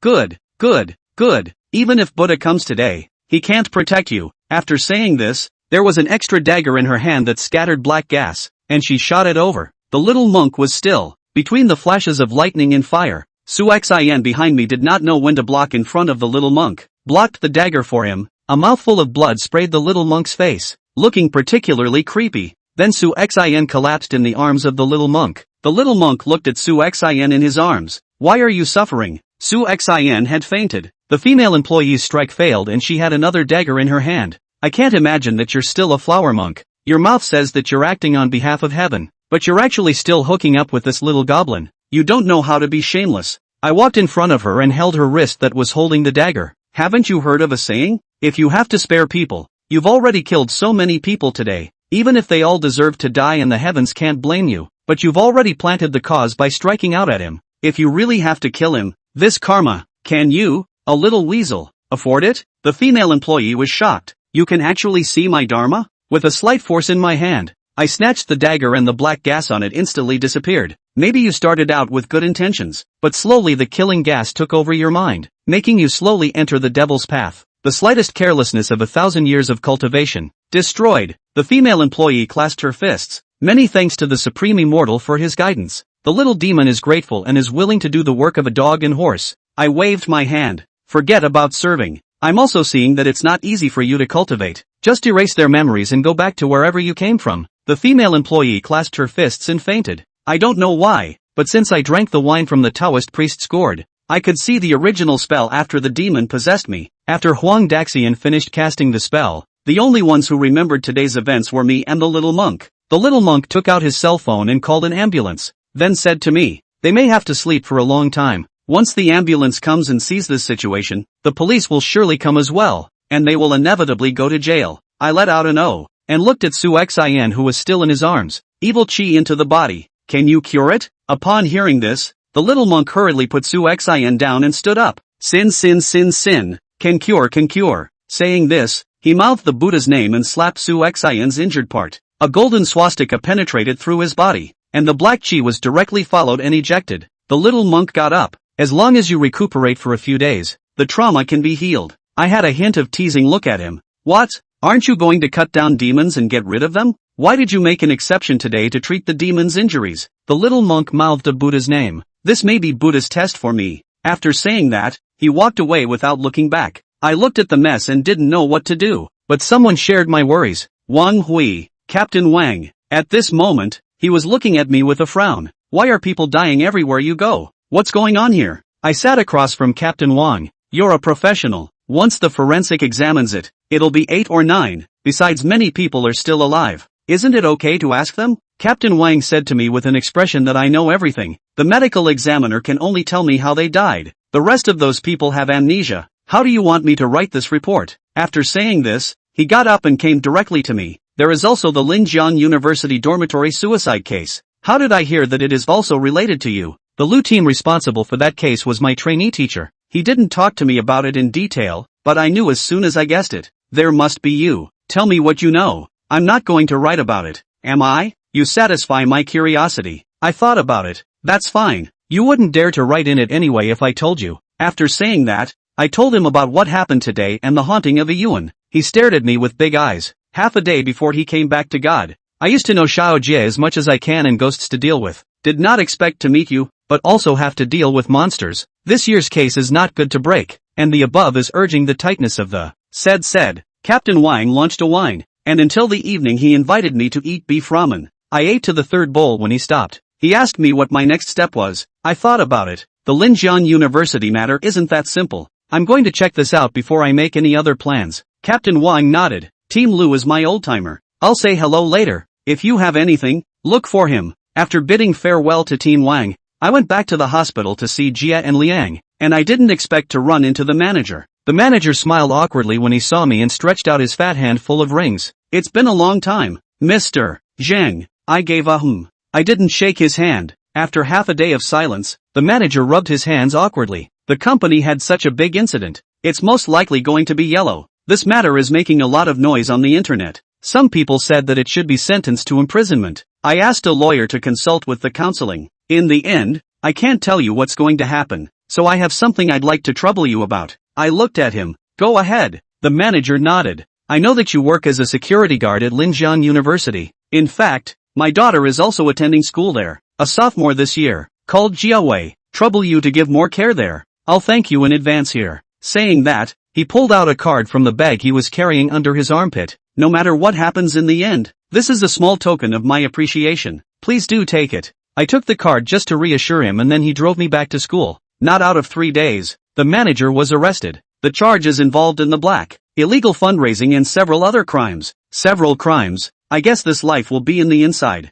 I asked the students who came and went about Jiawei, and then, she actually took the initiative to find the door. Looking at a weak girl, wearing a large black frame glasses without lenses. The body is quite standard. Is a face of freckles, skin is wheat colored. Freckles are not too obvious. This may be the reason she wears glasses. Anyway, not at all like the manager's children. We both stared at each other for a good 5 minutes or so before she broke the awkwardness by holding out her hand. Hi, my name is Jia Hui. I extended my hand to shake hers as well. My dad told me that I'm all yours from now on. I let out an "oh." Jia Hui continued. My dad left me a convenience store in the busiest part of the city, and I have 2 houses and a car in my name. I know you used to be my dad's employee, and since my dad was able to give me to you, then you're definitely someone who can be trusted. I didn't know what to say, and she blushed and said, I'm focusing on my studies right now, so for the 2 of us, Let's wait until I graduate, okay? Before I could say anything, she continued, but right now we can be dating as boyfriend and girlfriend, okay? I let out a cry, and she happily walked away. Then the whole school knew that Jia Hui had found a school security guard, albeit a former netizen. After this incident, many people felt that I came back as a security guard was a purposeful firing topic. Of course the topic was soon fired up. The major franchise webcast platform companies are looking for over. But also fortunately I am a night shift security guard, so it also affects my work. Where to go? Do anything can be photographed and sent to the internet? And as Jia Hui's nominal boyfriend, one of the things I have to accept is to deal with all kinds of Jia Hui's suitors, or spares. I wondered, is it so hard to find a date nowadays? Do you have to hang yourself on a tree? Anyway, I'm not doing anything serious, and I'm sulking. A white sports car parked at the gate post. From the car down a little guy, wearing a baseball jersey, wearing earrings in the left ear, dyed a head of red hair, 7 or 8 rings in the hand, wearing a small thumb-thick gold chain on the neck, and not like a student in the school. As soon as he entered the gate post, he swept a circle of the people in the house, cocked his head, swayed and asked, "Which one of you is called Zheng Tianyu?" Chapter 21, Provocation. Looking at the dress and demeanor, I assumed he was the manager's son. I got up and said, "I am." The young man looked me up and down with a smug look that wanted to smile but didn't, pointing his finger at me. "You're Zheng Tianyu? Just call me Han Xiao." Saying that, he sat on the nearest table and shook his legs. "I'll talk to you. Listen, Jia Hui is this young man's girlfriend. I'm just going to say it once. If you lousy security guards ever pester her again, think about how hard it was for you to come to this world." After saying that, he got down from the table and looked at Team Fan. "You're the head of security?" Team Fan compensated with a smile. Yes, I am." The young man who called himself Han Xiao took down Team Fan's hat and patted him on the face. "Mind your dog. Watch your door. Don't let your dog toad around all day long trying to eat swan meat." Said put the hat on Fan Team again. Righted it. "Hat is good. Quite suitable for you," said smiled and went out. Fan Team face red, clenched fists, sat there and lit a cigarette, did not say anything.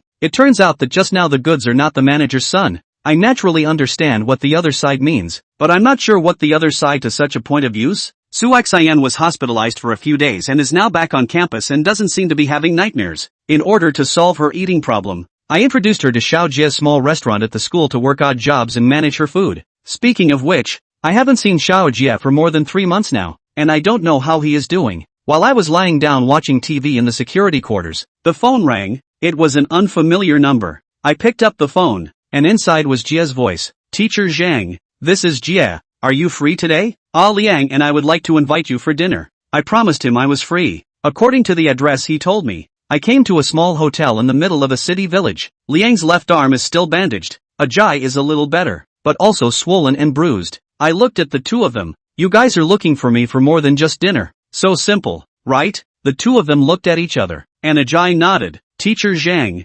no, brother Tian Yu." The manager was arrested. The company was also seized. The two of us were lucky. We followed you from the beginning, and we were not aware of the situation. The police did not make things difficult for the two of us, and after criticizing and educating us, they released my family. I owe a sound. Drank a can of soda. "Then you two have what the next step?" A bright eyes glowing. "We still want to follow you." I was stunned. "Work with me? Work with me as security guards?" The two shook their heads at the same time. "No, you register a company. Our brother and sister will give you a hand. We are still doing the same old job. Then the money is not all yours, and do not have to give others commission." I thought about it. "Alright then, you two prepare first. I still have some things to do here. When I'm done, okay?" The two people were overjoyed, greeted the boss and added food and wine. 3 people ate and stuffed half a day. In the end, I was left alone to drink, chatting half a day. Directly to the boss began to whisk the talent away. Farewell to the two. I took a taxi back to school. Jiawei stood there early waiting for me. See from the car down, quickly walked over. "Where have you been?" Called and did not answer. I touched the pocket. The cell phone black screen. I pressed the original is out of power. She took out a small black box from her bag, took out a watch from inside the box and put it on my hand, pouting. "This is my gift to you. No taking it off without my order." I flipped my wrist. "Got it." Jiahui nodded in satisfaction. "I've given you a gift, so do you have any gifts for me?" I thought about it and fished out a whip from behind me. "I don't have anything else on me, so I'll give you this." Jiahui smiled and took the whip. "This was prepared earlier, wasn't it? Is it to make me your queen?" Saying that, she gently whipped on me. "Pretty good at it." The voice that spoke was particularly familiar. I turned my head. It was the person from the morning. Jia Hui angrily blocked in front of me. Han Bin, have you had enough? I said I never want to see you again. Don't you understand? Han Bin pointed at me. It doesn't matter if you don't want to see me, then you can't use such a thing to disgust me, right? Said walk to my front. Is a man's come out? Don't hide behind a woman. Jia Hui turned around and pulled my arm. Let's go. Don't pay attention to him. Han Bin stepped forward and pulled Jia Hui's arm. Jia Hui, don't go. Jia Hui turned around. Han Bin, let go of me. I'll call the police if you do this again. Han Bin still pulled Jia Hui's arm. I won't let go. I won't let go in this life. I went forward and held Han Bin's wrist. It's not good for you, is it? Han Bin jumped and shouted. Off you. Words did not finish. Plopped down and knelt in front of me. Grabbing Jia Hui's hand also let go. I still didn't let go. Han Bin gritted his teeth. The sweat on his forehead couldn't be stopped. Let go. Let go. Jia Hui shook my arm. Forget it. Let him go. I let go of my hand. Han Bin, still kneeling on the ground, lowered his head, gritted his teeth and said to me, you wait for me. This is not finished. Jia Hui and I ate at Xiajia's restaurant for lunch, and I put the card her dad gave me in front of her. Jia Hui bit the straw through her milk tea. What do you mean by that? I said it was given to me by her dad before he went to jail,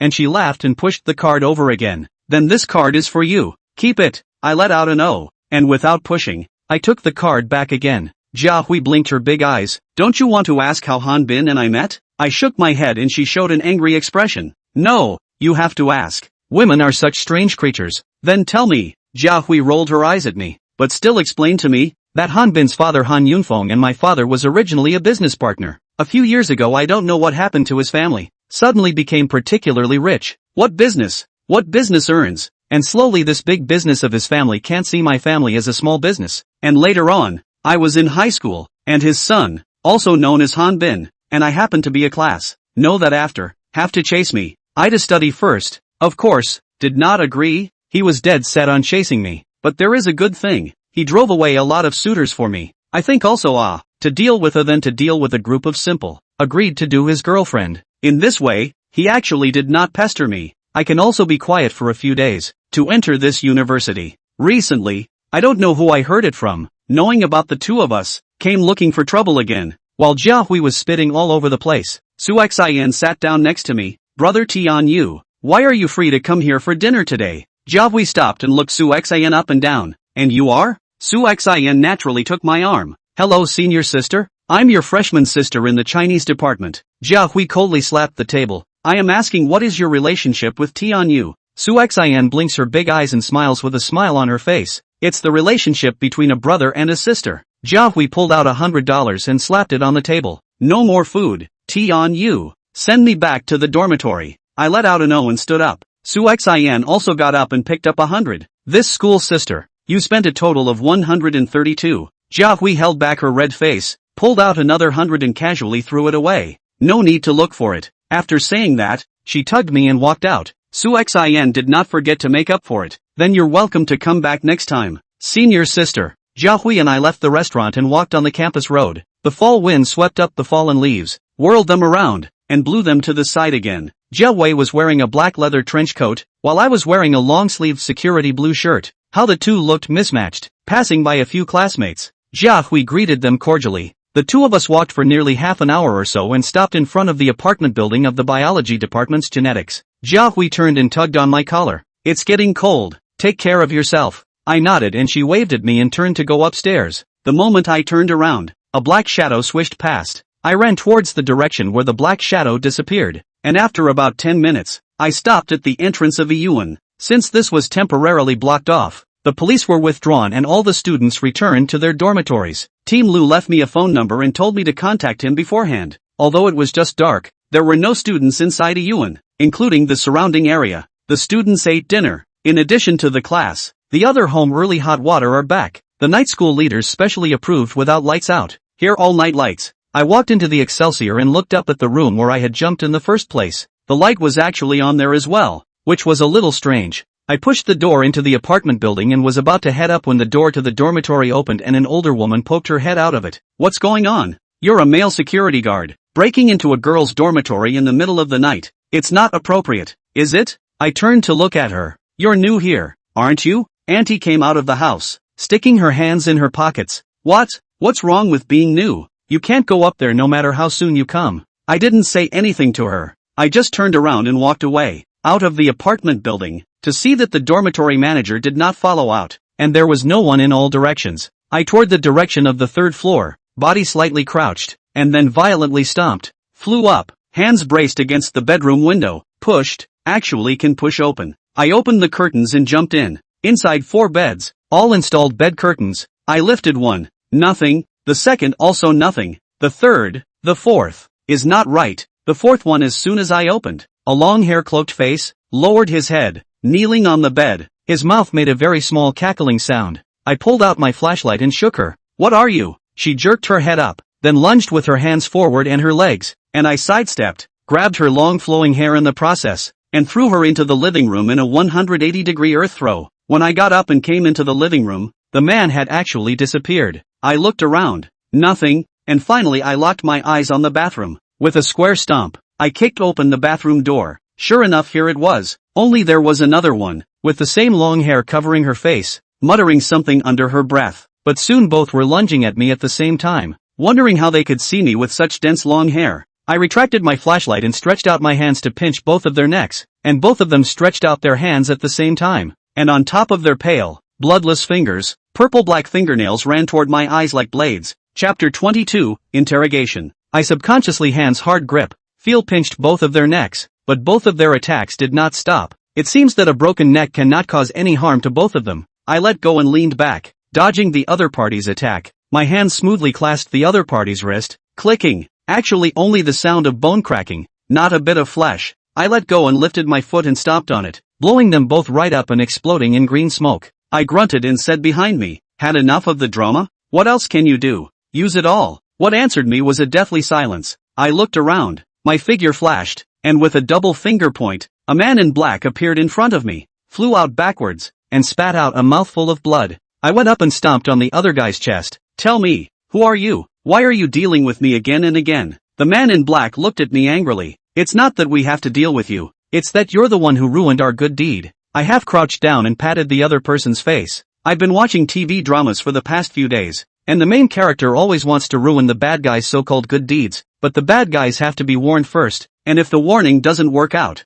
then they make a move. Why do you guys come up here and do it? By the way, what kind of good thing is it anyway? The man in black froze. You don't have to care. Today fell into your hands. To kill. Lazy in his nonsense. Directly a palm hit the blind. To Lu team called. Let him bring people over. As soon as I called, Team Lu picked up right away, and as soon as I told him what happened, he said he knew and hung up. In barely 10 minutes, he came up with his men, as if he was waiting for me right on his heels. Team Lu looked at me and pointed at the man in black. This is the man you were talking about? I nodded. He's definitely related to what happened a few days ago. It's just that it's not related. He's not from this school. How can a man sneak into a girl's dormitory where someone has died in the middle of the night? It doesn't make sense, right? Team Lu sniffled. What's with that pile of bones on the ground? I kicked the man in black. I'm afraid you'll have to ask him too. Team Lu waved his hand back. Take him away. Take pictures of this pile for evidence and hand it over to the coroner. 2 young dry police officers came over to lift the man in black. The one holding the head signaled the one holding the legs to put the man down. It's not right, Chief. This person seems to be dead. Team Lu took off his white gloves, probed the other person's nose with his hand, and touched the other person's neck. Call an ambulance over to see if there's any salvation. After saying that, he looked at me. How do you explain this? I just hit him once. Can I kill someone? It's not so bad, right? I was unable to defend myself, but Team Lu just asked that sentence and didn't pursue it further. After the ambulance came over, the doctor listened to the other person's heart and lungs with a stethoscope again, and shook the other person's eyes with a flashlight, and looked up and said to Team Lu, this person doesn't have any vital characteristics anymore. Team Lu said to the person behind him, notify the forensic pathologist for an autopsy, then directly pulled out handcuffs. Please go back and assist in the investigation. Just like that, I was invited back to the police station. After making a statement, a female police officer poured me a cup of hot water and told me to wait in the interrogation room. I don't know how long it took, but Team Lu pushed the door in with a piece of material. It's not too late to confess. I looked at Team Lu in front of me. I confess to what? Team Lu flipped through the material. The other party is a student of Linjiang University. The cause of death is that you struck the other party's chest and the back of his neck with a heavy weapon, causing the other party to suffer multiple fractures, and the sternum was inserted into his heart causing a fatal injury. I feel like I didn't use that much force either. Did I really kill the person? Team Lu took out another piece of paper and said to the female police officer next to him, "Go over and get him to sign and fingerprint." The female police officer picked up the paper and walked over. I saw that it was written that I had killed because I had murdered 2 female students, and when I destroyed their bodies, this student found out about it. I pushed the female police officer away and stood up from my chair, pointing at Team Lu. "You're planting evidence." Team Lu slapped the table and stood up as well. "What? The evidence is clearly placed here. You dare to refuse to confess? This is an interrogation room, not a place for you to be wild. Why should I confess to something I didn't do?" Hearing me say that, Team Lu took out a remote control and pressed it against the monitor, letting the female police officer go out first. As soon as the female constable went out, Team Lu flew forward and kicked me before he himself fell onto the table. I saw that he had made a move on me, and I yanked the cuffs away with both arms, and removed all the restraints from the chair, and went up to him and yanked him down. "Why did you plant me like that?" The door was pushed open and 5 police officers rushed in with riot shields in their left hands and batons in their right. The rubberized batons rained down, and I crossed Team Lu over with one hand, blocking it in front of myself. The 5 policemen stopped, their batons knocking against the shield, thumping. I was so distracted by their knocking that I shouted into Team Lu's ear, "Tell them all to get out." Lu Team's forehead was bleeding, struggling to say to the police in front of him, "You guys hurry up, he can't hurt me." When the 5 policemen heard this, they looked at each other and rushed over. I swung Team Lu and sent the closest cop flying. Team Lu should have broken a bone. Blood soared out down his nose. Those 4 blocked the doorway of the interrogation room with their shields, and one of them called for backup on his walkie-talkie. I feel that this place is not suitable to stay for a long time. Threw Lu Team aside, shoulders slammed hard to the door. 4 people were pressed under me at once. A dozen policemen were poised outside, and when they saw me come out, they rushed towards me. Some of them had a black canister in their hands and sprayed it towards me, and when I blew hard, they all half crouched on the ground, covering their eyes in pain. It seems that the black canister was not something good. When I walked to the front door of the police station, 2 black SWAT armored cars drove over, and 8 people in black uniforms got out of the cars, led by the young man from that night. I looked at the 8 gun muzzles in the black hole in front of me. "Looks like you guys have been planning this for a long time." The young man leading the group pulled the bolt of his gun. "Kneel down and put your hands on your head." The people around him pulled the bolt at the same time, aiming at me. I dodged, gripped his gun and lifted it upwards. Day. It was actually loaded. I pulled the gun out of the other man's hand, snapped it in half, tossed it aside, reached down and squeezed the other man's neck. "Tell them all to get the hell out of my way." Boom. I reached out and grabbed a 15-centimeter long slug and tossed it aside. Looking around, early preparation. They retreated in unison, and I pulled the man in front of me into my arms and clasped his throat. "Tell me, who exactly are you people?" The young man gritted his teeth. "More than us. We want to know who the hell you are." I grunted and looked around with cold eyes. "Whoever I am, I shouldn't pose any threat to you guys, so why do you guys have to hold on to me?" The young man probably felt uncomfortable and twisted his body. "You've already spoiled several major events for us. This time you must die." After saying that, a particularly large amount of heat erupted from his body, and he exploded into a mist of blood with a bang like a bomb. Those 7 remaining men called out "Captain," then shot wildly at me. I moved and instantly appeared behind the 7 of them, and one of them struck at the neck, and all of them fell to the ground at once. The cops inside the police station were all lying on the windows looking out. When they saw me turn my head to look at them, they all shrunk back again. When I didn't know what to do, a military truck drove into the police station from nowhere. A team of soldiers with loaded guns came down from the truck, and after they came down, they stood in a line in front of the police station. The co-pilot came down. A person is also familiar. Is the day in front of the school trouble, young soldiers? It's really a narrow road. They all met together. The young soldier gave me a standard military salute. "Hello, I'm Jiang Xiaobing from the G-Rank Action Team." I nodded. "Hello." Jiang Xiaobing looked behind me. "Looks like you're in a bit of trouble. You get on the car first and we'll talk about it at the place." After saying that, he led me to the military truck. Once I got up there, I realized that the interior of the truck was nothing like the trucks in the TV show. The roof is fully mechanical and opens with a machine gun. The driver's steering wheel also has a lot of unspecified buttons, so I don't know what hidden functions they have. There was a small door at the front and back of the truck that was open to each other. The group of soldiers didn't get in. The vehicle just turned around and drove off, driving out of the police station. An electronic screen fell from the driver's side and the seat behind. The scene inside was an office with a man in uniform sitting behind a desk. He pressed a button and a red highlight next to the electronic screen turned green. "Hello, I'm Director Liang from the Special Operations Division. Welcome." Jiang Xiaobing gestured for me to speak. I let out an "oh" before turning my head to look at Jiang Xiaobing. What did I say? Director Liang beamed. It's okay, I've already been told about you. I'm a contemporary soldier. You're an ancient soldier. We're both defending the same country, so I hope you can join us and continue your honorable mission. I frowned a bit. Obviously the other party knew something. How do you know what I am? I don't even know who I am myself. Director Liang shook his head. It doesn't matter. Let's talk in person when the time comes. After saying that, he pressed a button on his desk. The green dot turned back to red, and the electronic screen slowly rose up. The car was traveling at breakneck speeds. The road was dark in both voices, with only a single light illuminating the road ahead. The road was bumpy, and the car seemed to be running in a place off the beaten path. I don't know how long it took, but the road finally flattened out, but it kept going in circles and seemed to be a winding road.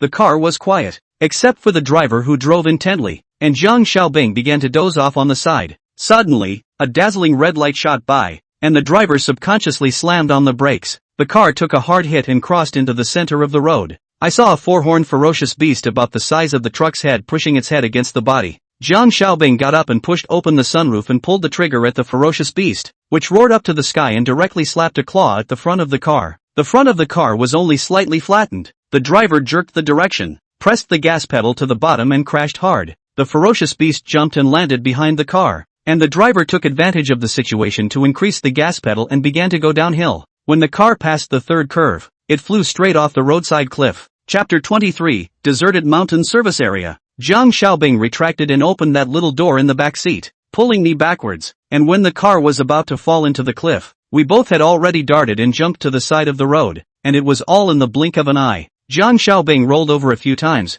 then got up and patted the dirt on his body, asking me if I was alright, and I shook my head. I was just about to ask him what happened just now when a huge iron spike flew over. I held it sideways and looked at the direction the iron spike flew from. What kind of person? Zhang Xiaobing pulled a hand-sized gun from his calf and looked around vigilantly. Then another iron spike flew over. I just grabbed it, and countless others flew over behind me. I pressed down on Zhang Xiaobing's body, and then slumped down afterward. Now I could see it clearly. I threw the two iron spikes in my hand, only to hear a poof. It seemed to be something. I walked towards the place that made the sound. It was actually a machine hedgehog made of steel. I looked at the broken parts and asked Zhang Xiaobing behind me, "What's going on here?" Zhang Xiaobing kicked the weighty iron guy in front of him and shook his head, saying he wasn't sure. "So what's next?" I asked him, and he looked down the hill. "There's a positioning system on the car. If we're in one place for a long time without a response, the headquarters will contact us, and if they can't, they'll send someone over to check it out." Then we both walked down the road to where the truck was hit and stopped. I have to say that the quality of this truck is just good. The impact caused by such a big impact, but also just the hood of the front end of the car is loaded up. The back part of the car nothing happened. Zhang Xiaobing opened the passenger door and saw that an iron spike had pierced the driver's forehead through the windshield and was firmly lodged in the back seat. Zhang Xiaobing painstakingly pulled the iron spike out and dragged the driver's body out, placing it on the ground. I looked at Zhang Xiaobing doing all this. "Can't you take the initiative to contact headquarters?" Zhang Xiaobing shook his head. "We can only accept orders. We don't have the authority to take the initiative to talk to our superiors and headquarters." I let out an oh and looked around at the still gray sky. "It seems like it's going to rain." Zhang Xiaobing returned to the car and threw out a black box not long after. "Damn, the communication system is broken. Now we can only wait for headquarters to send someone." After another moment, Zhang Xiaobing took out two plastic packages. "Taste it. This is our army's independently developed single soldier ration." I unwrapped the packages. Inside were several small packages. I followed the step-by-step operation Zhang Xiaobing taught me and finished heating the food.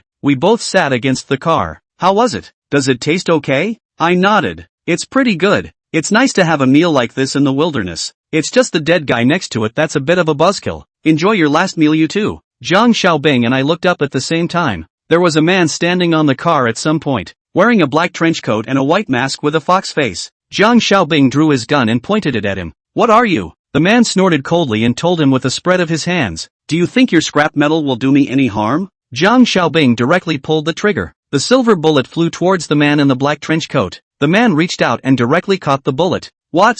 Don't believe me?" A few low roars sounded around me. I turned around to look. For four-horned beasts that were the same as the one that hit the truck just now surrounded Zhang Xiaobing and I. The man in the black trench coat snapped his fingers and rushed over with teeth and claws. The man in the black trench coat snapped his fingers, and the four beasts rushed forward with their teeth and claws. Zhang Xiaobing's bullets didn't work at all, and the magazines were pitifully small. I turned around and kicked a sidekick, sending one of the ferocious beasts flying, reached out and grabbed the other ferocious beast's pair of horns and pressed them hard into the ground, pushing the beast's head into the dirt. The other two beasts pounced on Jiang Xiaobing, who subconsciously took a step back. Both arms raised to protect his head. When the ferocious beasts were able to take Jiang Xiaobing's head in their mouths by closing their mouths, I yanked on the two hind legs of the ferocious beasts and flung them towards the other ferocious beast that was rushing towards me. You're actually not human. Who are you? The man in black looked at me with his arms wrapped around me. I stepped on a ferocious beast and looked at him as well. And who are you? The man in black threw off his trench coat and pulled out a strangely shaped ancient silver-colored sharp knife from his waist.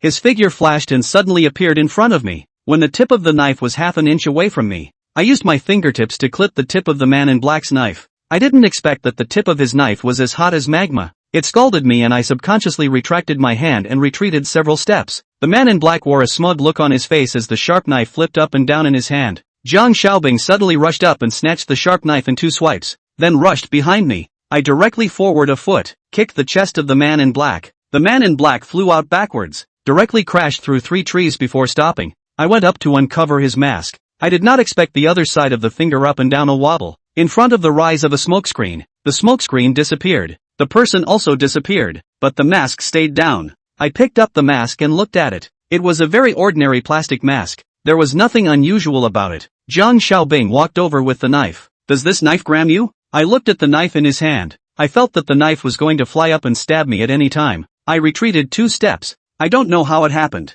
I just touched the tip of the knife, and it felt particularly hot. Jiang Xiaobing reached out and touched it. There's no temperature? The two of us were discussing the knife when the rain started to fall. We both lifted the driver's body into the bucket and we both went into the cab to get out of the rain. Jiang Xiaobing gave me a bag of compressed cookies, and himself took the knife and carefully played with it, as if he wanted to study it thoroughly. It cannot be against me, right? The rain was getting heavier and darker, and the gusty winds outside, scraping the fallen leaves, combined with the echoes of the valley, made it especially scary to listen to. At this time the bucket behind the driver's cab came when knocking on the door. Jiang Xiaobing shivered in fear. This ghostly weather. No one was around. There was only a dead driver in the bucket behind the car. So who was knocking on the door? Jiang Xiaobing held his sharp knife in his hand and grew a lot of courage. Who is it? Answering him was an even more urgent knocking. Jiang Xiaobing glanced at me as if asking me what to do. I said directly to Jiang Xiaobing, let him knock if he wants to. Let him come straight over if he can.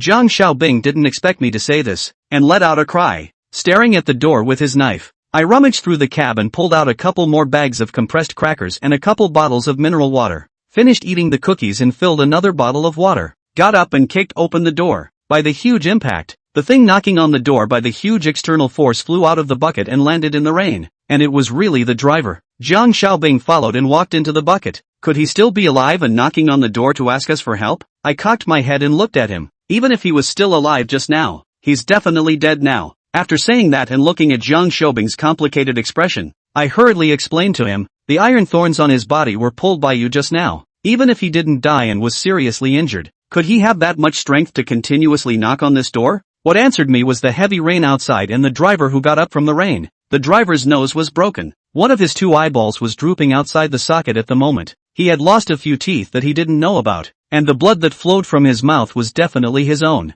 The left hand that knocked on the door was deformed at the joints by the huge force. Jiang Xiaobing pointed a sharp knife at the driver. He should be dead, right? I patted his shoulder. Try it with the knife in your hand and you won't know. Jiang Xiaobing gave me a complicated look. I can't lay my hands on him. This is my comrade. I spread my hands. Then do as you please. This place is creepy everywhere. I suggest you make plans early. Jiang Xiaobing gave a returned to the driver's side, tried to start the car. A white smoke came out from the dashboard area. It wouldn't start at all. Rain in the Jiang Xiaobing once in the test car slowly became smaller. The hard soil around the car all into the mud. The car is able to start also enough to drive out of the mud puddle. So a toss to noon. I asked him, your headquarters still cannot set this place? Jiang Xiaobing shook his head. There is no village near here. Or passing cars? Where are you going? Why are you passing by here? Hearing me say this, Jiang Xiaobing said with a sudden realization, right, not far from here is the service area of the highway. Let's go quickly. We should be able to arrive before dark.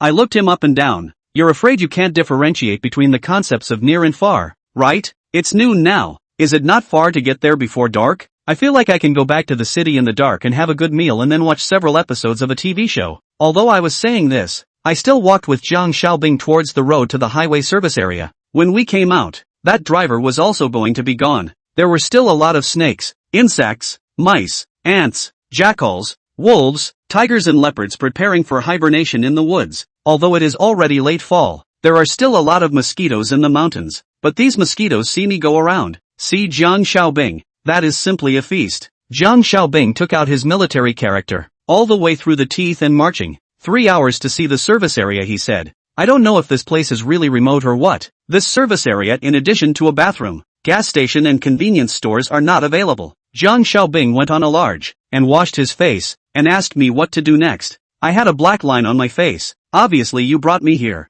Now ask me what to do. I looked around in the middle of nowhere. It's just a high mountain that you can't see the top of at a glance. And there's only this one service area here except for a highway that isn't very wide. And the opposite side of the road is the mountain wall. Then you can only wait for a car to come in and use the restroom. Jiang Xiaobing looked at me with a dumbfounded look on his face, but he didn't know what to do. So he said, that's the only way then. It's late. The car has not waited. I looked at Jiang Xiaobing, who was sleeping on the bench outside the public test. No, I'll go find a boulder to stop the road, so that the car does not come in. Jiang Xiaobing instantly sobered up. Never. The car on the highway are too fast. You put a rock. The driver simply cannot react. Directly hit. I didn't meet a single car for half a day. I don't even know what the purpose of building this highway is, but Jiang Xiaobing said so. Forget it then. Jiang Xiaobing got up and looked at me. The bathroom here is so clean. There must be someone to clean it. By the time the cleaner comes, we'll be saved. I looked at him with a grave expression. There's no village in a 100-mile radius. There's only a lone service area. Who do you think is cleaning the restrooms in such a place where ghosts don't even come? Chapter 24, Goodbye White Night. When Jiang Xiaobing heard me say this, coupled with the fact that it had just rained and the night wind blew, his body shook. Can you not scare me? A place where ghosts don't even come. What kind of demon has had enough and ran here to do good and clean the toilets? I nodded. It's quite possible. Supreme Immortal, why are you here? Jiang Xiaobing directly fainted when he heard the voice. I looked at the woman in white in front of me. It was actually the snake demon White Knight. I hurriedly got up. How did you come to run here as a cleaner? White Knight shook her head. This place has been deserted for a long time. No one uses the toilets at all. And there won't be any cars coming here to rest. I came here because I saw that this place is extremely heavy with yin qi, especially suitable for my cultivation.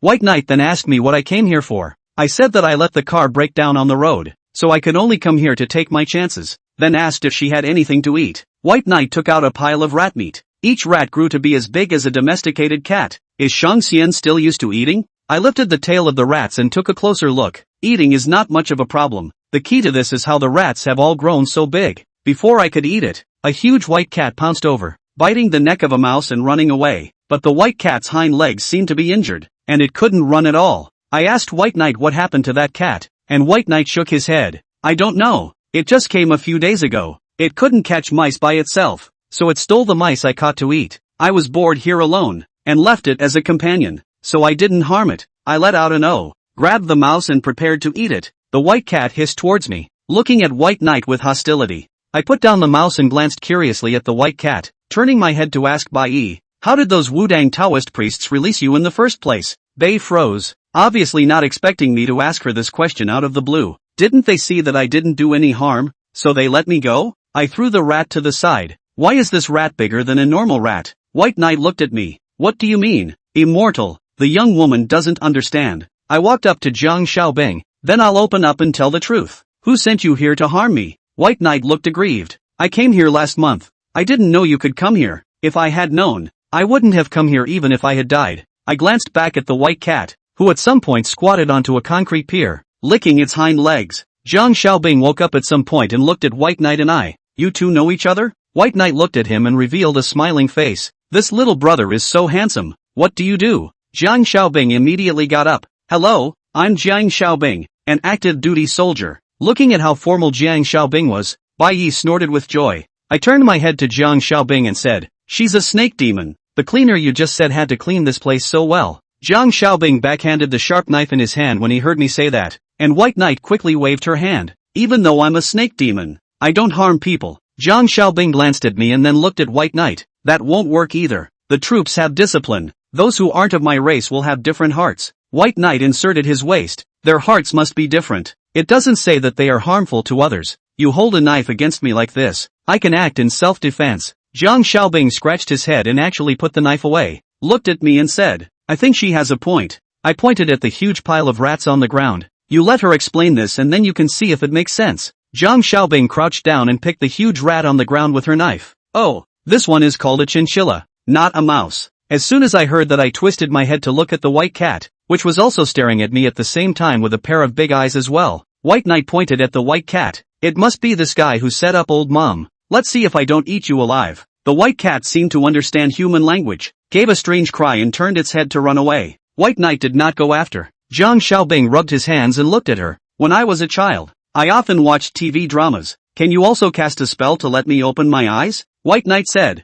I'm not a juggler. If you want to go home and watch TV, I don't have the time to coax a child to play here. Jiang Xiaobing awkwardly hid behind me and said nothing. I looked at the sky is also dark. The car is not. The road is not good. Jiang Xiaobing 2 eyes straight fight. Let him go to find a place to sleep. I don't know how. The sky is getting darker and darker. Seems to reach the point where you can't see your fingers. There is no light at all. When the 3 people are at a loss, there are 2 green bright light in the distance, hidden, slowly drifting towards here. Since the surrounding was particularly dark, it appeared that these 2 green lights were particularly bright. White Knight patted my shoulder. It looks like the Yin soldiers are borrowing the road. They should be preparing for the Mid-Yuan festival in a few days. I let out an "oh." White Knight signaled me to keep quiet and said to me with my spiritual power, don't ever disturb the pioneers of the Yin soldiers, otherwise it will lead to unnecessary trouble. The green light was getting closer and closer. Behind the green light were hordes of black armored soldiers, and behind the black armored soldiers were 2 groups of cavalry on the left and right, and the leader of the ghost general was wearing a greenish armor and holding a lance with blue flames in his hand. Behind the cavalry was another group of infantry, and there was actually a large number of provisions, but the provisions wagons were all smoking with black gas. What's all the commotion out there? Is there a car coming?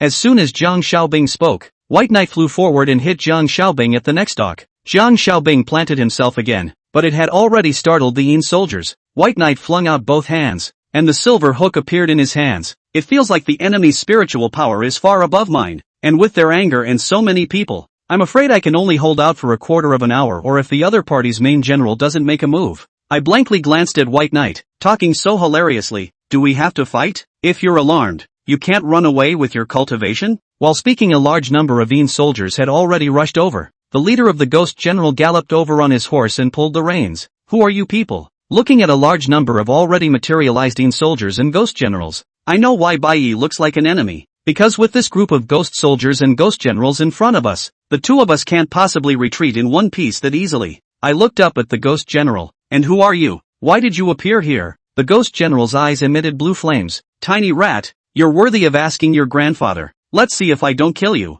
Saying that, he swung his lance and stabbed over. I reached out and caught the lance. The blue flames on the lance instantly surrounded my hands. The ghost general threw the lance upwards with force and I followed it off the ground. I stepped on the horse's head with my left foot and flew to sit at his shoulders, removing his massive helmet. The ghost general roared and grabbed both of my calves with both hands and threw them violently towards the ground. I held his head in a death grip and shouted to White Knight, come and help yet. White Knight repelled the ghost soldiers around him, but soon surrounded them again. Do I look like I'm free right now to you? That's all White Knight said, and there were 2 or 3 more bloody cuts on his arms and the backs of his hands. Begging someone is better than begging myself. I hugged the ghost general's body and jumped off the horse with force, falling to the side. I remember. I only remember that the great general asked me to lead the team to go first, then I don't know what happened. I looked at the ghost general who was half kneeling on the ground and had a feeling of déjà vu. Do we 2 know each other? The ghost general looked at me. 2 eyes sprouted blue flames, and his entire body trembled. Suddenly, he plopped down and knelt in front of me. Great general, I'm sorry, I've lost my retirement belt. We're stuck here and can't get out. I've disgraced you. As he knelt, the Yin soldiers behind him also knelt in unison. White Knight sat on her butt on the ground. Exhausted old me. Almost beat me out of my original form. I helped the ghost general up and then said to all the Yin soldiers, all of you get up too. Then I looked at the ghost general. Who the hell am I? You remember me, but I can't remember you for the life of me. The ghost general clasped his fists and said to me, you are our divine and invincible great general, Tian Feng. I am your vanguard officer, Su Yang. It's as if my mind has opened up. Tian Feng? Why can't I remember this at all? Su Yang supported my body that was about to fall. Great general, are you alright? I looked at them. Then how did you die? Once they heard me say that, they all stopped moving, and it was like a pot exploded around them. We're dead? No way. That's impossible. The team started to move. Shuang turned his head to look at Bei. You're saying we're all dead now? Bai Yi gently nodded. Su Yang roared. The noisy Yin soldiers all quieted down, stopping the mutiny. Su Yang asked White Knight again, how long have we been dead? White Knight looked at me, and then looked at the Yin soldiers. Look at your dress. At least 1,000 years. When I can take human form, your kind of dress can only be seen in books. As soon as Xu Yang heard this, he looked at me.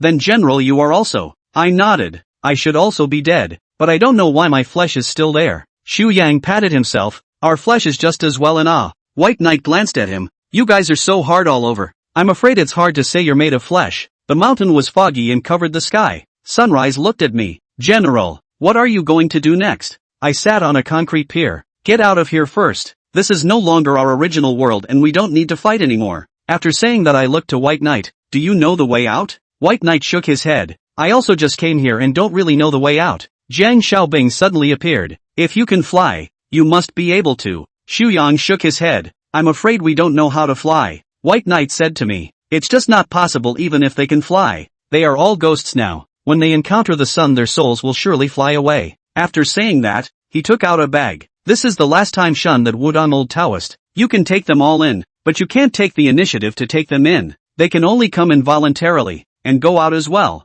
Unless you take a magic weapon like the binding rope of immortality and binding immortal cord to tie the mouth of the bag shut. I took the black and red pocket. Which one of you would like to try first? Xu Yang was the first to walk over. I'm willing. As soon as Su Yang came in, the rest of the Yin soldiers followed. After they all walked in, a small bag the size of a palm actually remained as flat as it was. I packed the bag close to my body and turned to White Knight. Can you take me out? White Knight hugged me around the waist and rose up into the air, flying 10 meters into the air. And there seemed to be an invisible glass cover that bounced me and White Knight back. White Knight landed on the ground with a spin that threw me off. The moment I landed, I jumped up with a carp and looked at the sky. What just happened? White Knight also looked up with a grave expression. Wait, I'll try again. After saying that, he transformed into his original form and his huge snake body rose into the air. I watched from below as White Knight's true form passed through the fog, and then his tail disappeared into the mist as well. The rest was dead silence, and after nearly half an hour, nothing moved. I looked at Jiang Xiaobing and thought of something,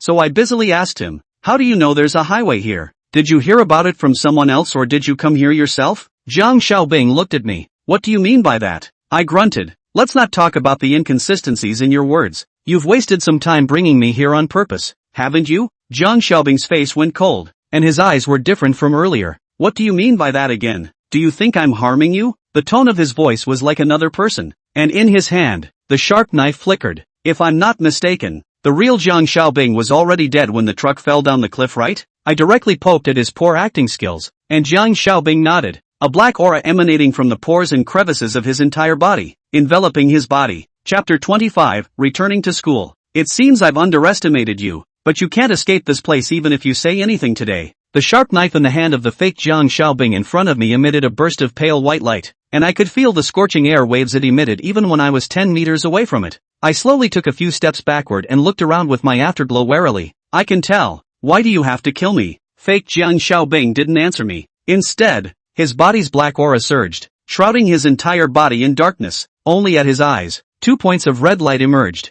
The sharp knife slashed directly over. I tried its power and could only try to dodge it. While his figure was getting faster and faster, the light of the ancient silver-colored sharp knife was also getting brighter and brighter, and the range of radiation was also getting bigger and bigger. Don't bother running. Be a good boy and die. After saying that and chasing after me in this direction, I ran towards the highway. After running for almost 100 meters, I saw a big white fluffy white cat squatting in front of me, licking its front paws, saw me coming, looked up and meowed, then continued to look down and concentrate on licking its paws, licking the backs of its paws, licking the hearts of its paws, very concentrated, as if that cat scratching had been smeared with honey. Fake Jiang Xiaobing also caught up, saw me rather smugly hummed, as if I was already dead in his eyes. Sharp knife directly off the hand flew over. I saw the opportunity. Without that broken knife, I will be afraid of you? My figure flashed. Want to cross the knife directly attack each other. Did not think that the broken knife comes with a boundary. Bounced me back, and also burned the palm surface of my right hand.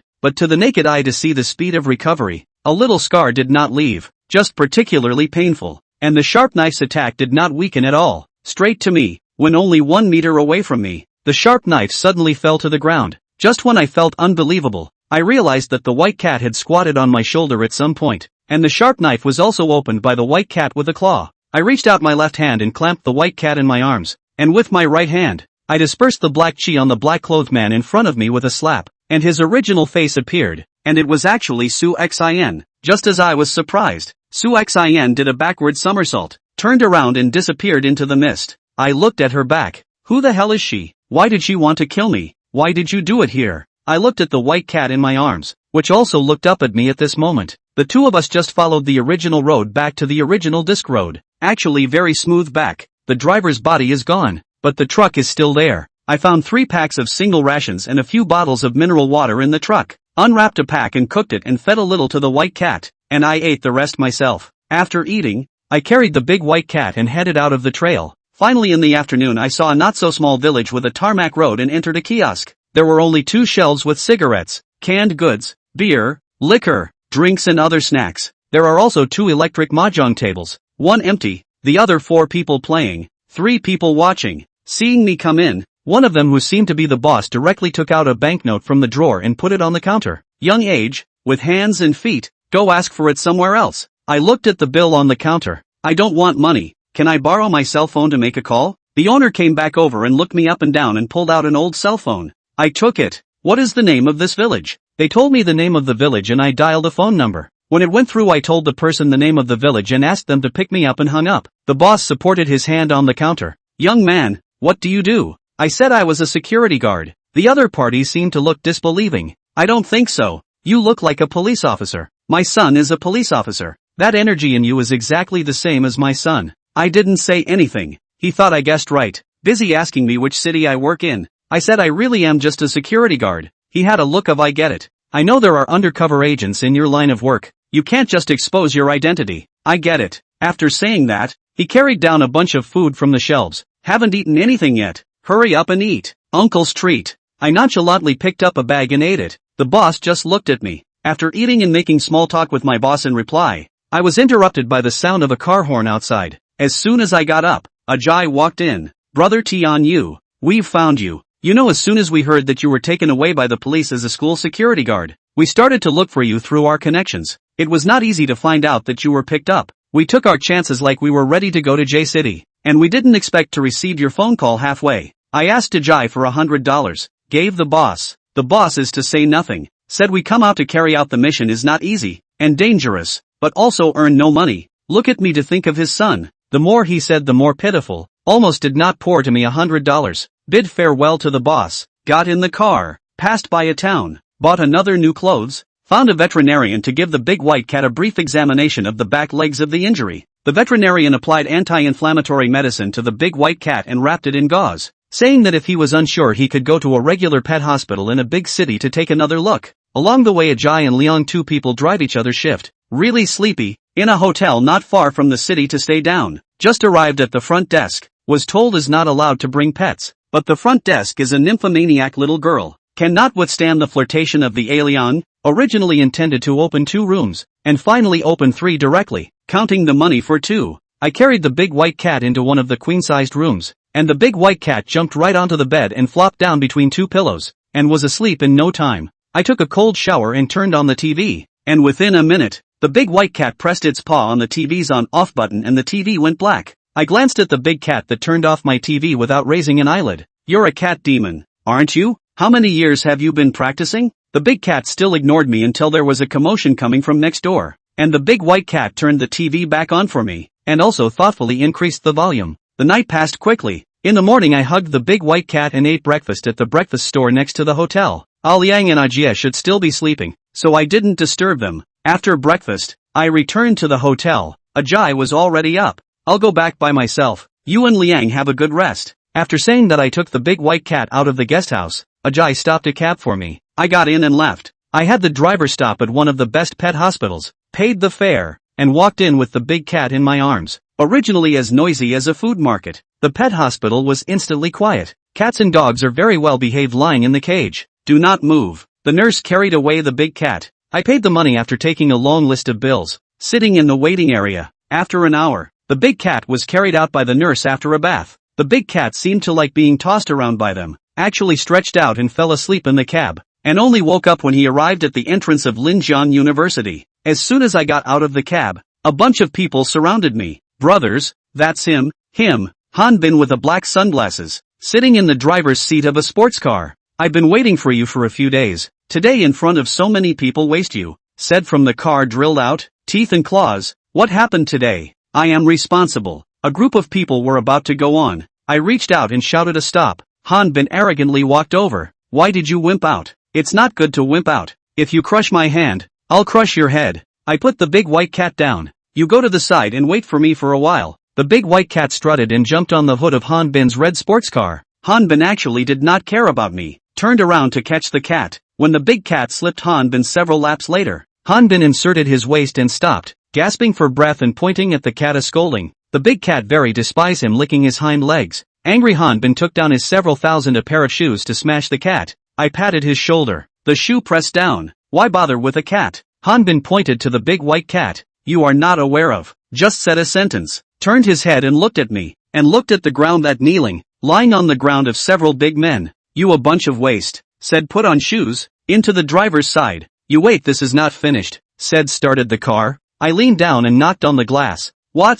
Is this the way to go? He lowered the car glass. Not go you buy me dinner? After saying this, he stretched out half of his body. Stinky cat, give me to dodge. After saying this, he kicked the gas and flew out. The big white cat jumped onto my shoulder at some point, and I was just about to go in when the police car came crawling in. The car down a few do not recognize the police. The lead sheriff walked over. Who are you here to fight and brawl? Said looked at me. I ignored him. He kicked his nearest a small punk. Who reported it to the police? The punks struggled to their feet. Officer this is a misunderstanding. This is a misunderstanding. Officer he told the officer to turn off the alarm. Then tell me, what's the misunderstanding? The punks said they were fooling around and bumped into each other. No one was fighting. Officer he took out a form for them to sign, turned in his car and left. I went back to the security duty room, and Team Fan looked at me. You can go. Our temple here is too small to accommodate you. What you do out there is better than being a security guard. I looked at Fan's swollen face. After this month,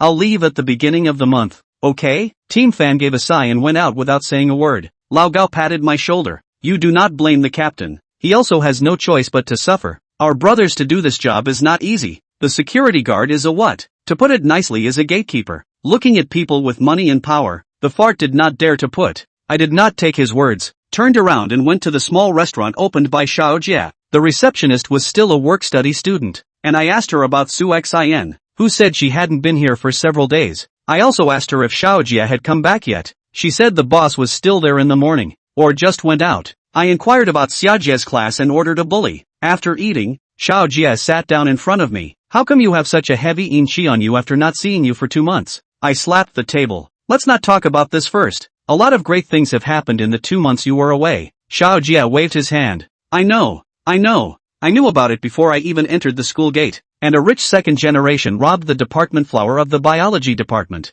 Not only crushed. I interrupted him. I'm not joking with you. It's true. Then I told him about the weird things that happened in Yuan the other day, and the things that happened in the police station, as well as the things that happened on the highway. When he heard it, his eyebrows knit together. He slammed the table and said, "Oh no, something bad has happened." Chapter 26, Journey to the Underworld 1. After slapping the table, he got up and ran out, and I chased after him. He this fault, have the opportunity one must talk to him properly? Just cannot first say what is the matter, hot and anxious, and do not give others a preparation time. The two of us came to the front door of Yushio building one after the other. Xiao Jia did not care if there were people around or not, and kicked open the wooden door with no glass. A huge earthy odor accompanied by dust pounced over. Xiao Jia waved his hand and walked straight in, so I followed. Although it was daytime, the Yushio building was dim and dark, and there was thick dust everywhere, so that a small movement could make dust come up. We had just gone up to the second floor when the door to the first floor slammed shut with a bang. The sunlight on the second floor was even worse than the first, and there were black, thin, long hair-like things hanging everywhere, as if they were growing out of the walls, which they hadn't been last time. Xiao Jia's index and middle fingers of his left and right hands turned back and forth before he wiped at his eyes and his blue pupils turned bright red. He looked around with his blood pupils, and at some point in his hand, he had 2 more swords, one long and one short, which were purple electricity and green mantle. Those hairs shrunk back at a speed visible to the naked eye. Xiao Jia took out a talisman and recited under his breath, sticking it on the wall, almost every few steps, until the last room at the end of the corridor. Xiaojie had just stood there when the door was squeezed open by a tidal wave of hair. Xiaojie swung both his hands and the sword blade of the purple electricity green mantle cleaved through the rushing door panels, and the massive hair behind them seemed to be made of iron, sparking with fire. Not fearing the power of the purple electricity green mantle in the slightest, Xiaojie put away the purple electricity and pulled out a yellow laminated paper from his pocket that was twice as big as an ordinary talisman, lifted it up and let go of it, and suspended it in front of him. Then he bit through his index finger and danced rapidly on the yellow laminated paper, while the other hand held the green mango and chopped the hair strands that flew over to him. When he finished writing the last stroke in one go, the talisman flashed red from top to bottom. Xiaojie reached out and clamped the talisman in his hand and flew forward to rush over, and I hurriedly followed suit. As long as the hair is next to the talisman, it will smoke, and the smell of that smoke is quite stinky and unpleasant. How can I describe it? It was like burning a durian with plastic after soaking it in aged vinegar for more than a month. Xiaojie so all the way with the talisman rushed forward, until into the last room. The talisman will be affixed to a body wrapped in bandages, and mummies like so a person. The hairs from the gap of the bandages came out. When the talisman was pasted on, the whole hair seemed like a big tree without roots, and it quickly withered, leaving only the mummy in front of it, and the whole room felt a lot brighter. Xiaojie glanced at me, took a step back, put away the green aura, pulled out the purple electricity, and slid it under from top to bottom. A stream of black smoke erupted from where the bandage broke. Xiaojie covered his mouth and nose, ran over and opened the windows on both sides. A cold wind blew, and the black smoke disappeared in an instant. The mummy shook and Xiaojie backed up to me. Can you beat this one? I froze for a moment when I heard him ask. I don't even know what's inside. How can I fight it? Before I could reply, all the bandages on the mummy slagged off, and a naked person appeared in front of both of us. Looking at the other person's glowing red eyes, I knew that he was very angry. I took a step forward. What should I do? Should I kill him, or subdue him? There was no movement at all behind me. I quickly looked back. It was pitch black behind me. Where was anyone else? So unrighteous? I turned back again. There was nothing in front of me either. I was plunged into darkness. I held my breath and listened carefully to the movements around me. According to my eyesight, even if there was no light, it was impossible to see nothing. At this time there was no other color in front of me except black. I yelled. The sound seems to be swallowed by something. Even I can only hear a tiny bit. My whole body jumped upward with such force that I didn't feel the rise, or the fall, or even a hint of wind. No matter how hard I ran,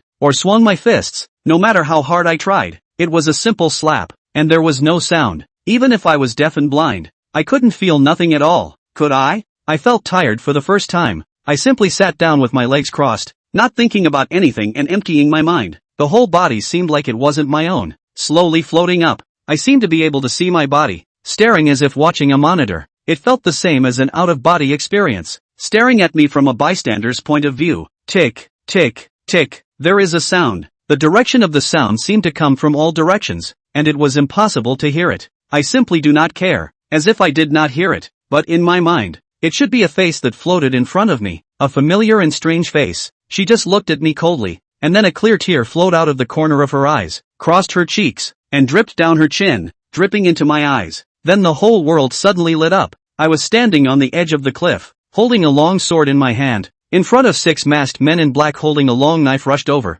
I subconsciously wanted to swing the sword in my hand to stab at them, but I did find that the body is not at all commanded by me. I'm just like watching a holographic movie. I can see but not move. Why are you meddling? If you had turned around and walked away, it wouldn't have been like this. I tied bandages all over my body and let out a bitter laugh. You call me nosy? I'm a chivalrous man. Getting rid of violence and acting chivalrously is supposed to be the chivalrous spirit I should have. What good is this chivalry of yours? Chivalry is for the sake of the country and the people. If you are so badly injured for the sake of a few people living, how many people will miss you? Chivalry like yours is just a way to make a name for yourself. There might be people who will remember you in the future as well, but just a reckless man in other people's mouths. I was in pain all over, but I still braced myself to sit up. I never said I was any kind of warrior. It's just that I don't want anyone to be able to hurt you. Hurt me? Do you think someone who can hurt me is someone you can deal with? To be taunted like that, especially by someone who cared. I gritted my teeth and didn't say anything. Her face eased. If you truly have me, go to the battlefield and guard the defenseless commoners instead of acting like a hero here with me. Ignoring the pain in my body, I tore open the bandage on my body, and blood flowed down instantly. If I go to war and kill the enemy and make a merit, are you willing to marry me? The air seemed to freeze at this moment. After a long time, she stood up and looked at me with a cold gaze. Now that the war is raging and the people are displaced, yet you are still thinking about childish love. People like you don't deserve to be my husband. My husband must be a great hero who has the heart of the world in his heart, and who is trying to save the people from the flames. Ignoring the intense pain emanating from my wounds, I tried to stand up but fell to the ground, but I still struggled strongly to support myself. I can do anything for you, including being your so-called great hero. Great hero. A cold voice rang in my head. Then come back to me after you've done that. Before you become a great hero, you'd better learn your martial arts well, just your three-legged kung fu. Don't wait until you're on the battlefield, when you're heavily surrounded by the enemy and then you want to think of such a thing today. No one will come to save you at that time. I gritted my teeth and said, this don't need you to worry about. Give me 5 years' time. I promise to marry you over the door. General. I was pulled back to reality by a loud call. Xu Yang stood in front of me, holding a long spear in his hand. I turned to look around. It seemed to be an ancient street, lined with stores. This is what place? Xu Yang shook his head. I don't know. Originally I was in a deep sleep, but sensing the abnormality around me, I took the initiative to come out. This place is full of weirdness. There is no sunlight. There is no moonlight, but it doesn't feel dark at all. Just like the kind of feeling before it rains on a cloudy day. The road under the feet is all smooth stone, but this material, and never seen. Both sides of the store does not look like brick and tile cover. Also does not look like wood, but more like papier-mâché. This is when Xu Yang and I were aimlessly strolling around the street, when a man in a long shirt walked up to us. His face was unusually white, his head was lowered and he didn't know what he was rethinking. Xu Yang directly went forward and pressed him, frightening the other party, and screamed in panic. I walked to him and signaled Xu Yang to let go. Can you tell me what place is this? The man patted the dirt on his body. This is the old town of Sai City. Xu Yang and I looked at each other. What is this Sai City? I've never heard of it before. I continued to ask him, how come you're the only one here? Don't you have to do business even if the stores on both sides are open? The man looked skeptical. People? Are you new ghosts who just died and didn't get an account? I don't think so. Newly dead people can't come this far? When he said that, I thought I was in the underworld. But how did I get here? Did I die? But didn't I die a long time ago? With questions, I sent the man in the long shirt away, and Xu Yang and I wandered around the streets. Is the underworld so backward? There isn't even a single skyscraper. But he said this is the old town. Is there a new town? There's not a single person on this street, and I don't know who to ask. The key is how to get back. Big brother, that's him. I heard the movement and turned around to look. The long-shirt male ghost just now brought a bunch of ghosts over. It's those two ghosts. It looks like they just died. They don't know the rules, and they bullied me just now. The ghost who was called the big brother pushed away the long-shirt ghost and floated over. It is. Without waiting for him to finish, I directly asked him, do you know how to return to Earth? The ghost froze, and his face became fierce. What do you mean by that? If I knew how to return to the sun, would I still be dead? I let out a cry. Then do you know how to get to the new city? That ghost raised its fist. Then you'll have to ask it. After saying that, the fist grew bigger and bigger and lunged over with a ghastly wind. Xu Yang blocked in front of me. His body was 3 times bigger, directly opened the other party's fist that came over, and lifted him up. Our general is asking you. The little ghost beside that ghost instantly disappeared without a trace. Master, spare my life. I have eyes but don't recognize him to tie. I don't know that you two are the generals of the underworld. Please spare my life. Don't move. Put that ghost down. A man in black uniform. No, it should be a ghost walked over. He was holding a silver long-barreled pistol in his hand, pointing it at Xu Yang. I'm going to count to 3. If you don't put him down, I'm going to shoot. Xu Yang directly flung the man over, and the ghost with the gun was thrown over to the ghost heavily slammed underneath. According to the statute of the underworld, intentionally harming the underworld police, you are under arrest. Xu Yang looked at me and asked if I wanted to make a move. I signaled him to stand back. I walked to the underworld police and pulled the ghost on him up. Hello, we were just asking for directions. They were the ones who started the fight. I guess whether in the underworld or in the human realm, you have to be reasonable, right? The underworld police straightened the clothes on his body. Why do I feel that his clothes look a bit familiar, but I can't remember where I've seen them before. Chapter 27, Journey to the Underworld 2. After finishing straightening his clothes, the underworld police pulled out a card from somewhere. This is the sole detention order. You, and that stupid big guy, are officially under arrest. After saying that, he pulled out another ring that glowed with a green aura and put it on my head. The ghost who just saw it gloated and laughed afterward, feeling very arrogant. The underworld pulled out another one and put it on him. You also follow back and assist in the investigation. Some ghosts are so sinful when they are alive and their souls are so heavy that they can only walk, and those that are especially heavy, go to hell.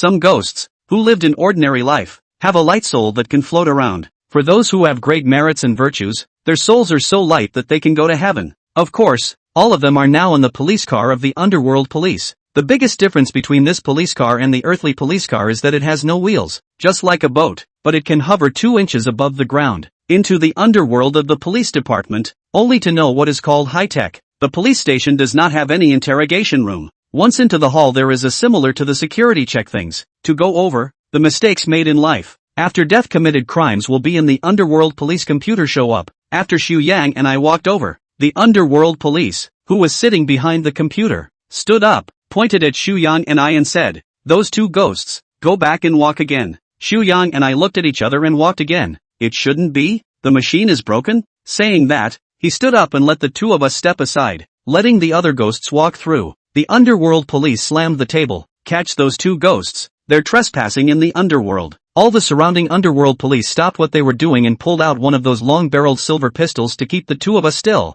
I didn't move, and Xu Yang saw that I didn't move, so he didn't move either. A bunch of police officers swooped in like crazy and sent us back to the police car. The police car escorted us around another 7 or 8 police cars escort. It seems to be the 2 of us as some kind of thugs. The police car flashing sirens along the way. The big ghosts and small ghosts all stood on both sides of the street and stood and watched. Did not move. Finally the police car stopped in front of an ultra-modern building. From inside the building came out 2 teams of ghosts, the left one wearing white suits, the right one wearing black suits. The 2 teams a total of 10 ghosts. The first ghost took a stick and waved it in front of me, and then waved it in front of Xu Yang. "Not a living soul. Bring it to the judgment hall and wait for the king of hell to send it down." The 2 of us entered the hall. The inside is much bigger. Just one floor of the hall is more than 10 meters high. The ghosts inside are also big and small. The smallest ghost is just up to the root of my thigh, and the big ghost is 4 or 5 meters tall. We followed the leader, the ghost in the black suit, to a gate, where he took out a black card and scratched it on a device next to the gate, which slowly slid to either side. The first thing that was introduced to our eyes was a huge 5-meter-high desk, behind which sat an old man in a black robe,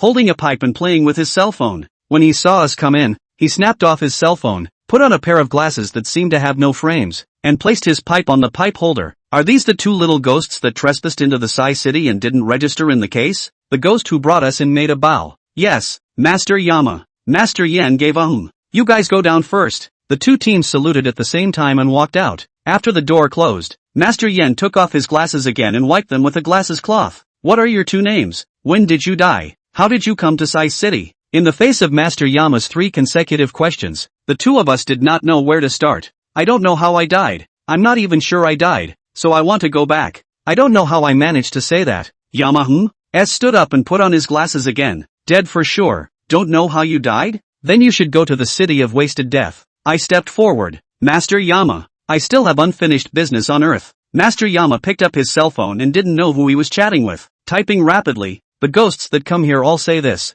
I've heard it for thousands of years, and I've long since gotten quite tired of it." I was furious. "Then why didn't you bring me here when I first died?" Yama didn't even look at me. "It's not too late to come now. Anyway, people who enter the city of wasted death can't get out. Counting these years as a bargain for you." When I heard that, I laughed coldly. "Is it true that no one in the city of wasted death has ever come out?" Yen put down his cell phone and held up his glasses. "What do you know? Who told you to come?" I inserted my waist. I said, "I want to go back to the earth." "You, a little Yama King, delayed me. Are you too comfortable in this position and want to make room?" Yama King picked up a black landline phone on the table. "Call the judge in for me." After a while, the door next to Master Yama opened, and a male ghost dressed in a particularly middle-aged, red-faced and bearded outfit walked in holding a tablet computer. "Master Yama, you're looking for me?" Master Yama pointed at me. "Check for me if there is any information about this person in the life and death book system." The judge walked up to me and pressed the tablet. A green light swept from head to toe.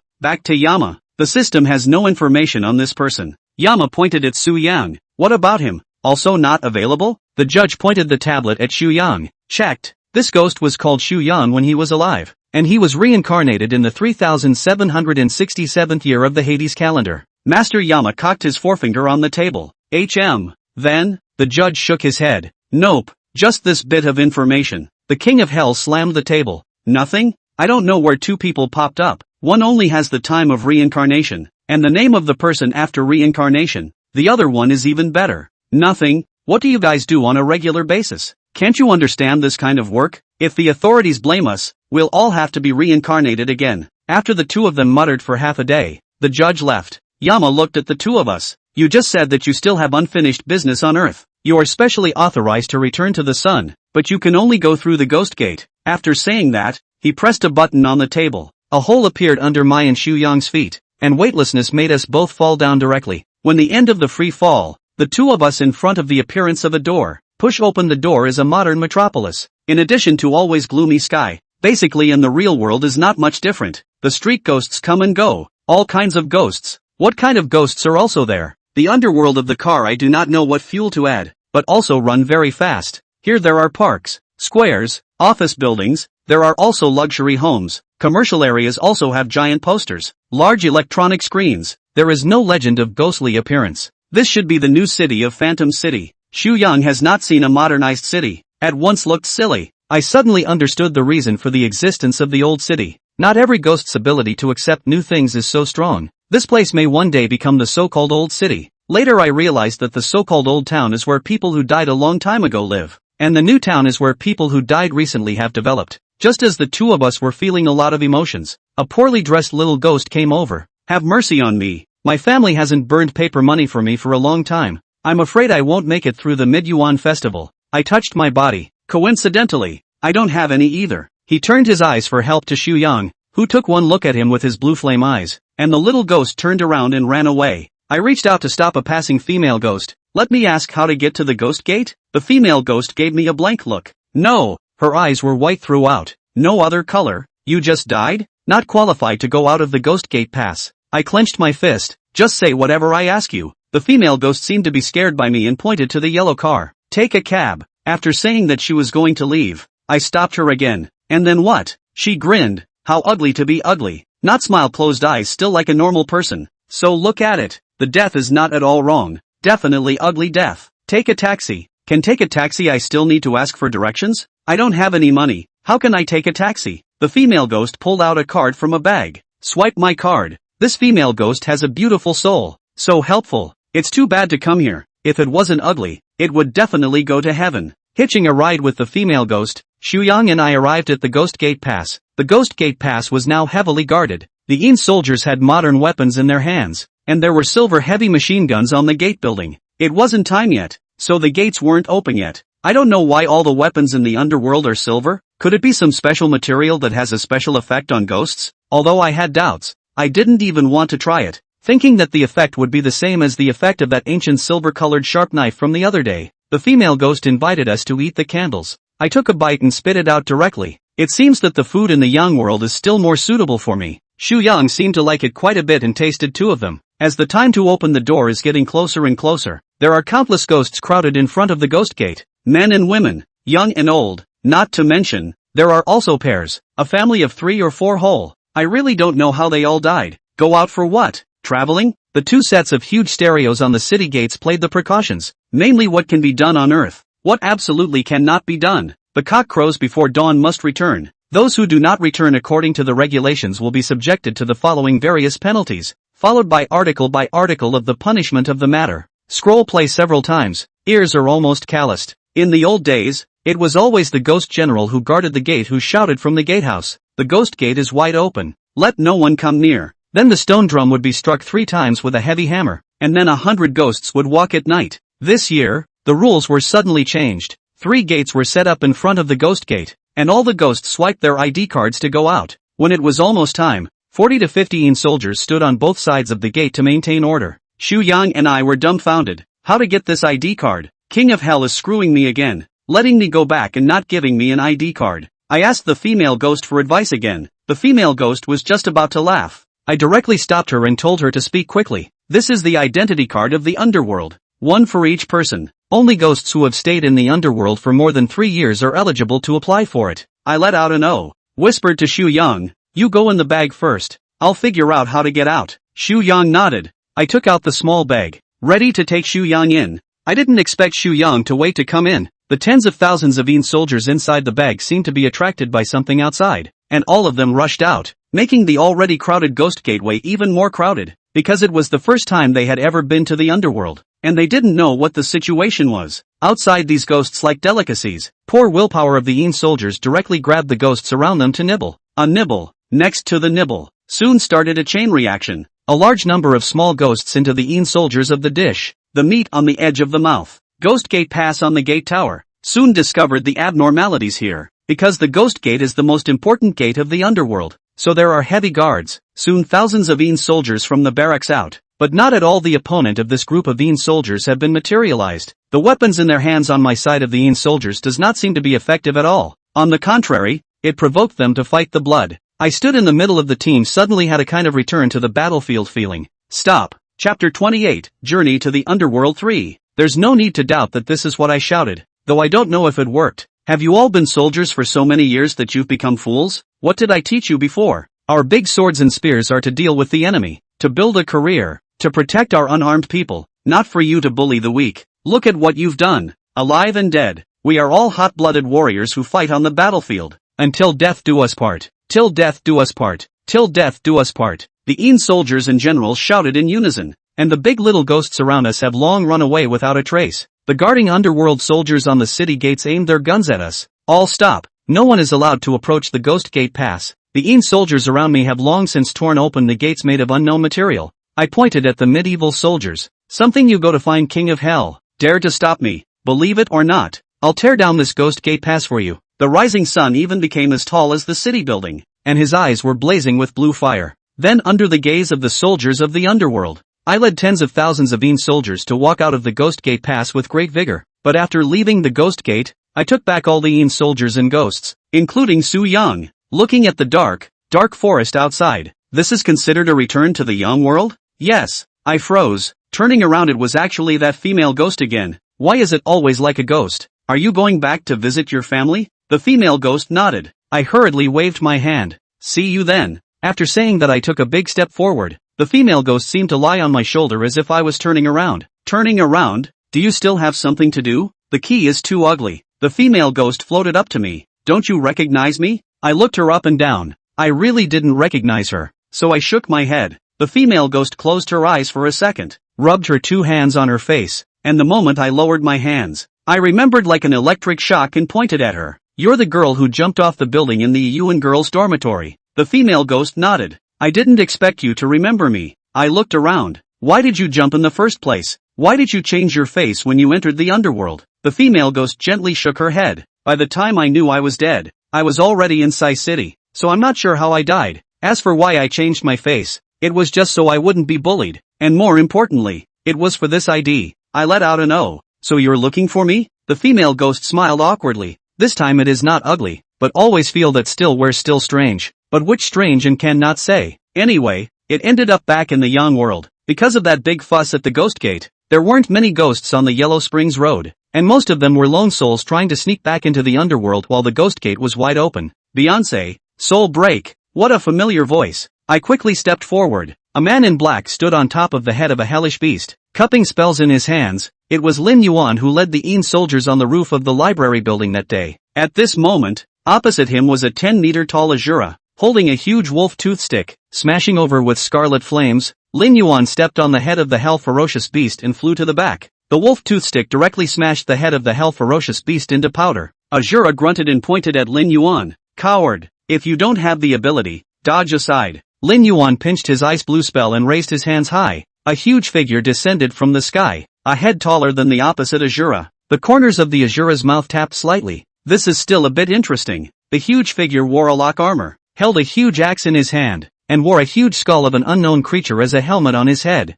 Lin Yuan threw off the jacket on his body and sat on the ground, his mouth chanting. The huge figure holding the giant axe flew up and heavily chopped down towards where Azura was. Azura raised his wolf tooth stick to catch such a blow hard, but his feet were plunged into the mud because of the tremendous pressure, and the giant axe failed to strike and chopped horizontally again. I was watching the show when a person tapped my shoulder. I actually didn't realize it at all. When I was about to turn my head, the person who tapped me had already jumped in front of me all of a sudden. Hello there. I looked up and down at this little girl in front of me. Her face was natural. Her body wasn't stiff. She shouldn't be a ghost. You are? The little ladyship inserted her waist. You can just call me Jade. My good friends all call me that. I let out an "Oh. So what did you want to see me about?" Jade nodded. I know you and I want you to take me out. I looked at the person in front of me in surprise. You know me? Jade nodded heavily. The last time I saw you was 2,000 years ago. The reflection was especially deep. You were the only one who not only didn't drink my drink, but also tried to rule the hell.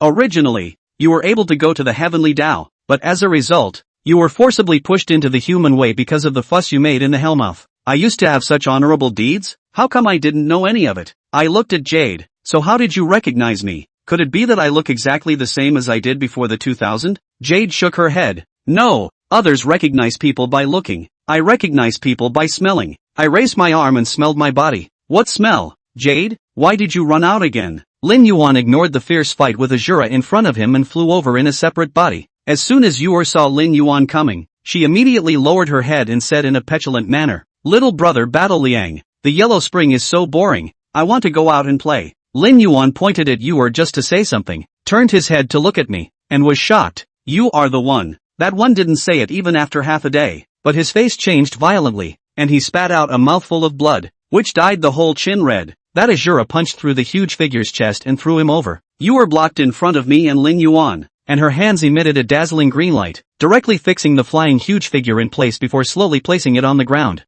Azura looked over and said rather politely, There are still masters. Receive instruction. Please teach me. As soon as the words left his mouth, Azura's wolf tooth rod flew over, the hot flames illuminating the gloomy Yellow Springs road. Jade's body slowly floated up, hanging 2 meters in the air when the wolfsbane was less than 5 meters away from her, only to see her stretch out her right hand and gently pinch the head of the huge wolfsbane. Green light surrounded the wolfsbane, pressing back all the flames it had spread. Azura jumped in place in this direction, and while he was still in mid-air, the wolfsbane emitted a dazzling green light before it fell to the ground in powder form. Azura landed heavily in front of us. The splash of sand and dirt all stopped by Jade. Azura's red skin seemed like lava. There were bright lights flickering at his meridians, and there were flames flipping back and forth in both of his eyes, looking like he was particularly angry. Lin Yuan strongly struggled to stand up. Bijou Yellow Spring, 9 spectral flames. As Lin Yuan urged his spell, a dark green fire pillar descended from the sky and smashed into Azura. Azura was fearless.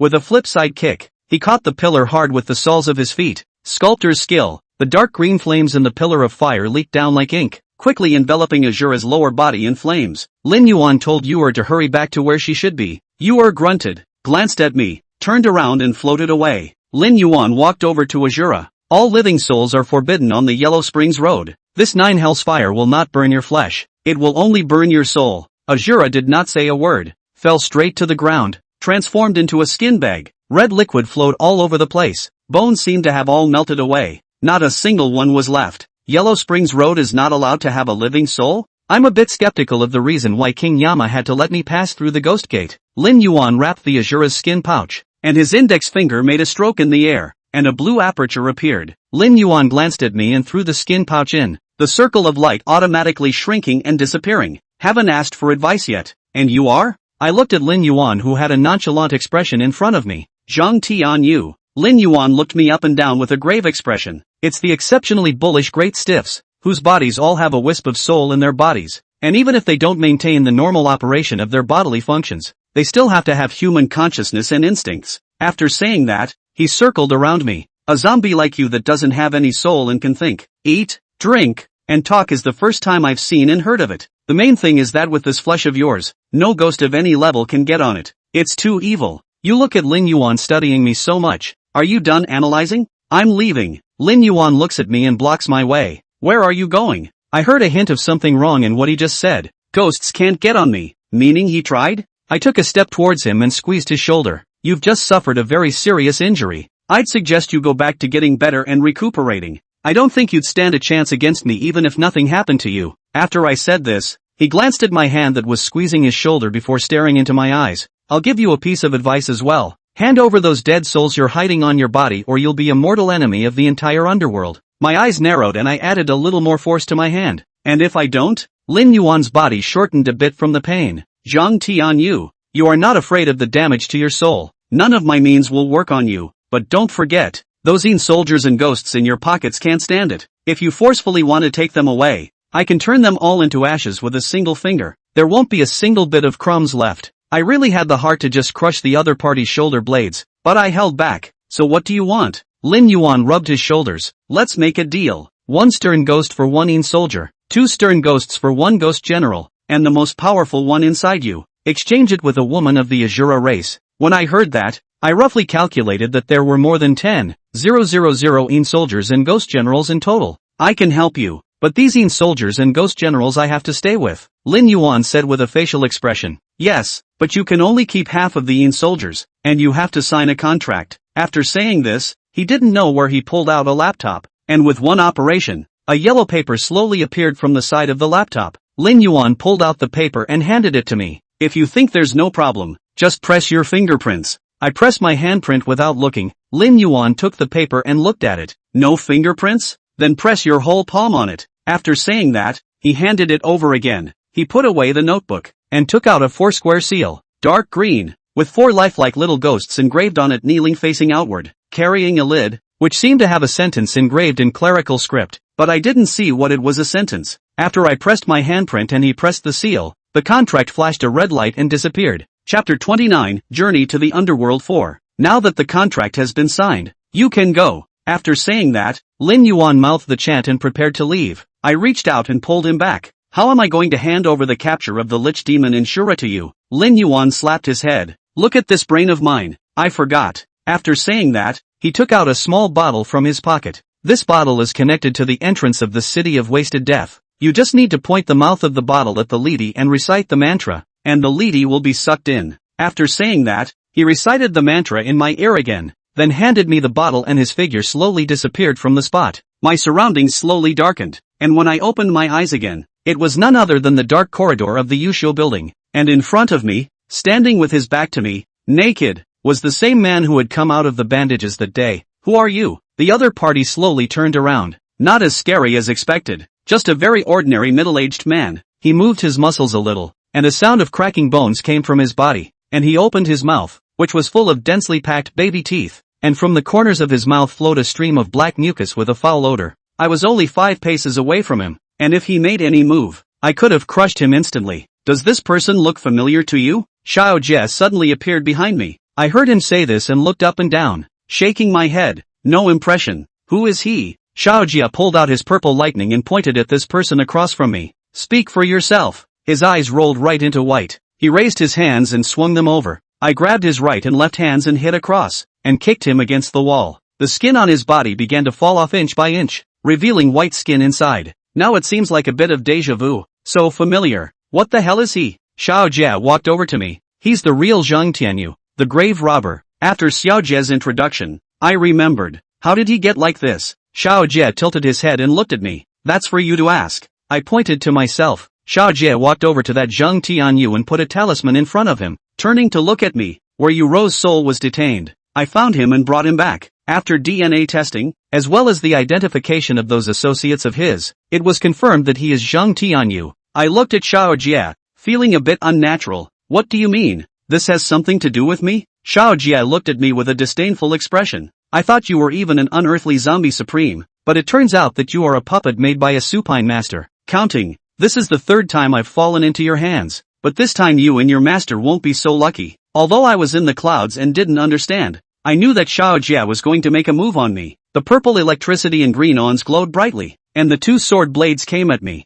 I didn't dodge, and I didn't move a bit even if his sword blades broke my clothes. This time the supine master can be really big. Built a puppet like you. Xiao Jie put away the purple electricity, pinching in his hand and reciting incantations with his mouth. The talismans were thrown at me like no money. I violently raised my hand backward and swung it forward vigorously. The huge palm wind not only made the talismans thrown by Xiao Jie scattered all over the place, even the corpse-fixing talisman on Zhang Tianyu's forehead also fell off. Zhang Tianyu regained his freedom and directly lunged at Xiao Jie. Xiao Jie threw purple electricity with his backhand and actually nailed Zhang Tianyu to the wall, flailing about with his teeth and claws, but he couldn't get down. Xiao Jie saw that I do not make a move on him, then walked to an open window. Let's have a long day. After saying that, he retrieved the purple electricity and jumped out from the open window, while Zhang Tianyu in front of me actually turned into a puddle of blood. I took off my tattered top and walked out of Yusho building. Jia Hui suddenly jumped out from the corner. Honestly, where have you been for so many days? Call also do not pick up, but also suddenly come to the school abandoned building. Is not in which female classmates run here to rendezvous? Said also looked behind me. I also followed to look behind me. How do you know where I am? Good Jia Wei hummed. I won't tell you. Now I'm punishing you for inviting me to dinner. Who made you disappear without a word? Said she patted me on the back. Still naked in such a cold day, I followed her to the school's parking lot, where she pulled out her car keys and clicked them, and the lights of a black SUV that looked just like a square box flashed twice. Yoshi walked over and tapped on the car door. Well, like it? I shook my head as she opened the door. Get in. Aren't you going to buy me dinner? I'll have to pick a nice place and rip you off. I got in the passenger side and she started the car. This car was a gift from my dad when I got into college. I don't get to see him more than a couple times a year, but he's really nice to me. The car drove out of the school district, into the city, and stopped in the underground parking lot of a shopping mall. I have to say, this girl driving quite wild. I take Xiao Jie's car to 20 minutes, she 10 minutes. The mall was pretty busy at night, too,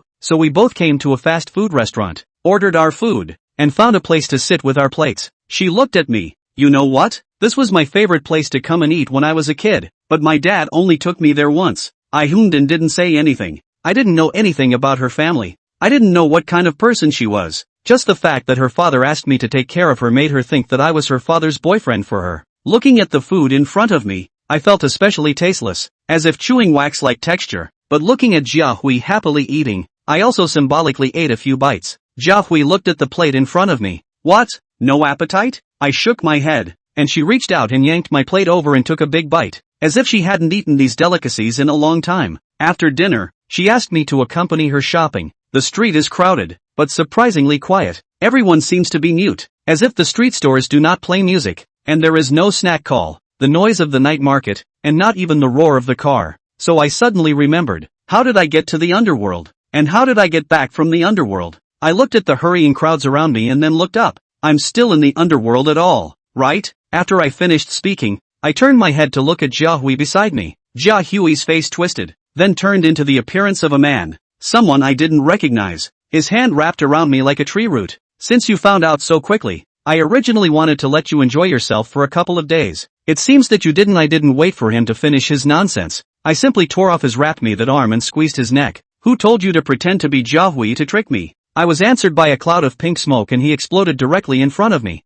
I looked around me and somehow the people had disappeared. The stores on the road turned off their lights one by one, and instantly the whole street went dark. In the darkness, there was actually a small store with lights on. I saw that I didn't have any other choice, so I walked directly towards the small store with lights on. It was a flower store, covering an area of about a dozen square feet, but there was only one type of red flower. The owner of the store was a small youth, visually around 27 or 18 years old, with his head lowered inside the counter, not knowing what he was doing. When I went in, the young man didn't even raise his head. This is not the place for you to come. I pointed outside. The whole street is dark. I can only come to your place. The youngster still didn't raise his head. I mean the world. It's not the place for you to be. I nodded. I couldn't agree with you more. So how do I get back? The young man raised his head, and stood up. Snow white skin, red lips, sword brows and starry eyes. A complete beauty. Back where? Where you came from, and not where you should be. I braced my hands on the counter. Do you know something?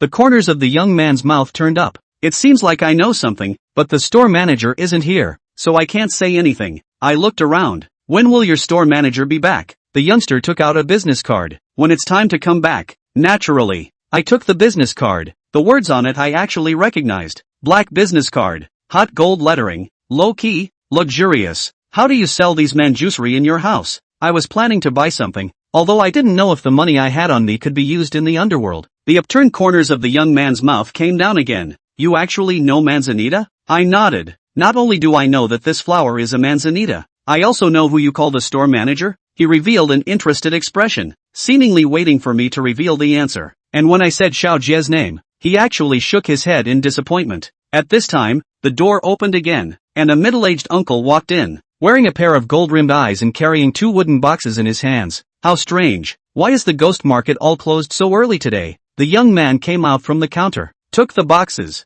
and turned around to go in again. The middle-aged uncle walked up to me. Yo, there's a guest. What do you want to buy? I looked up and down at the middle-aged uncle in front of me. What I want to buy? Do you have it here? The middle-aged uncle reached out and took out a book from the counter. If you don't say, how do I know if I have it? With that, he took out a pen and wrote a paragraph on the paper, then looked up at me. What do you want? The truth. When I said those 2 words, I could clearly feel a hint of tension in him, but it quickly subsided. It seems you are full of questions about the world you are in. I have the truth here, but what will you buy? Yeah, what am I going to buy with? I came to the underworld with my bare hands and nothing, and my cell phone probably didn't have a signal here either. The middle-aged uncle didn't pay attention to me either, but continued to write something in his book. I thought for half a day and scratched my head. Credit first, okay? The youngster almost couldn't hold back his laughter behind the counter. The middle-aged uncle was calm. We are a small business. No credit. I thought to myself that if the soft one can't work, then come to the hard one.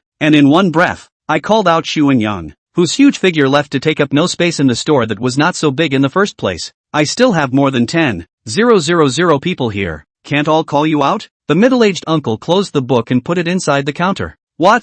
You want to use force if you can't do it the easy way? Are you going to rob me? But what are you going to rob? These flowers? I quickly waved my hand. You misunderstand. Here's what I think. Since I don't have any money, I can work for you. I'm not enough for one person. There's more than 10,000 others. When we earn enough money from working, you'll give me the truth. How about it? The middle-aged uncle nodded. This is fine. But as he spoke, he had a bright round bead in his hand at some point. Then my body was lightened. This silly big man can keep it for you. But those 10,000 plus soldiers, take it as your deposit. When you do the things I've explained to you, these soldiers, as well as what you want to know, will naturally be given to you. It seems that the other party is not an ordinary person. I guess I can't fight for the time being. Yes, I don't know, what are you going to explain to me? The middle-aged uncle tore a note from the book and reached out to stuff it into my jacket pocket. When you go back, it's not too late to read it. After that, he said to the youngster, Shimeji, see him off. Chapter 30, Back to Earth.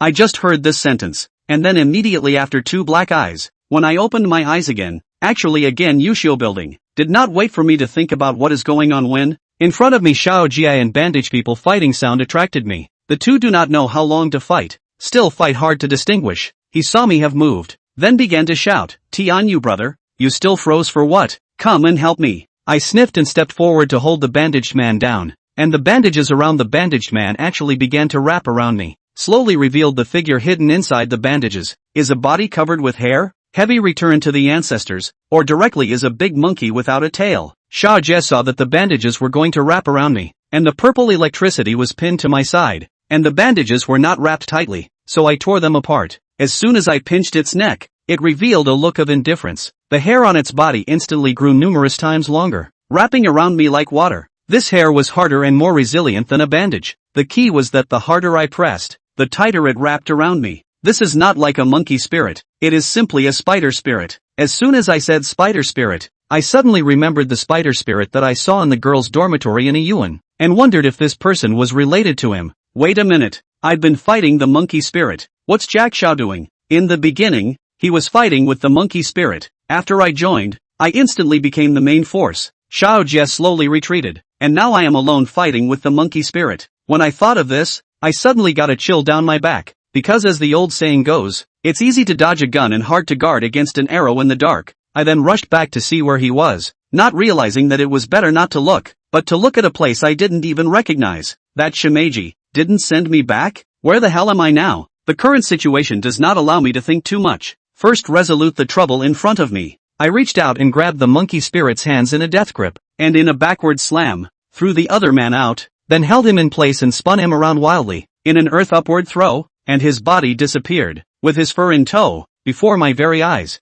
I was now completely in an unfamiliar environment. Dark forests, gloomy skies. I released both Sunrise and Soldier, and instantly the dark forest seemed full. I told them to work in groups of 5 and to be careful and on guard. The quieter it gets here, the weirder it looks. We walked forward cautiously. Suddenly, my cell phone rang. There was actually a signal in this hellish place? Could it be that it has returned to Earth? I took out my cell phone. The ringing suddenly stopped. I looked at the caller ID. It was Xiao Jie's number. I tried to dial back, and it actually went through. Brother Tianyu, where are you? I listened to the familiar voice and calmly looked around. Who are you? The opposite side was silent for a while. A sigh came out and then hung up the phone. I looked at the phone inexplicably, and Su Yang walked to my side. What's wrong, General? I put away the phone, not knowing how to reply to his words. At that moment, a group of bats broke the current atmosphere. Each bat was as big as someone's head, with a black body and bat wings that were actually silver white. The bats hovered over us and didn't attack us,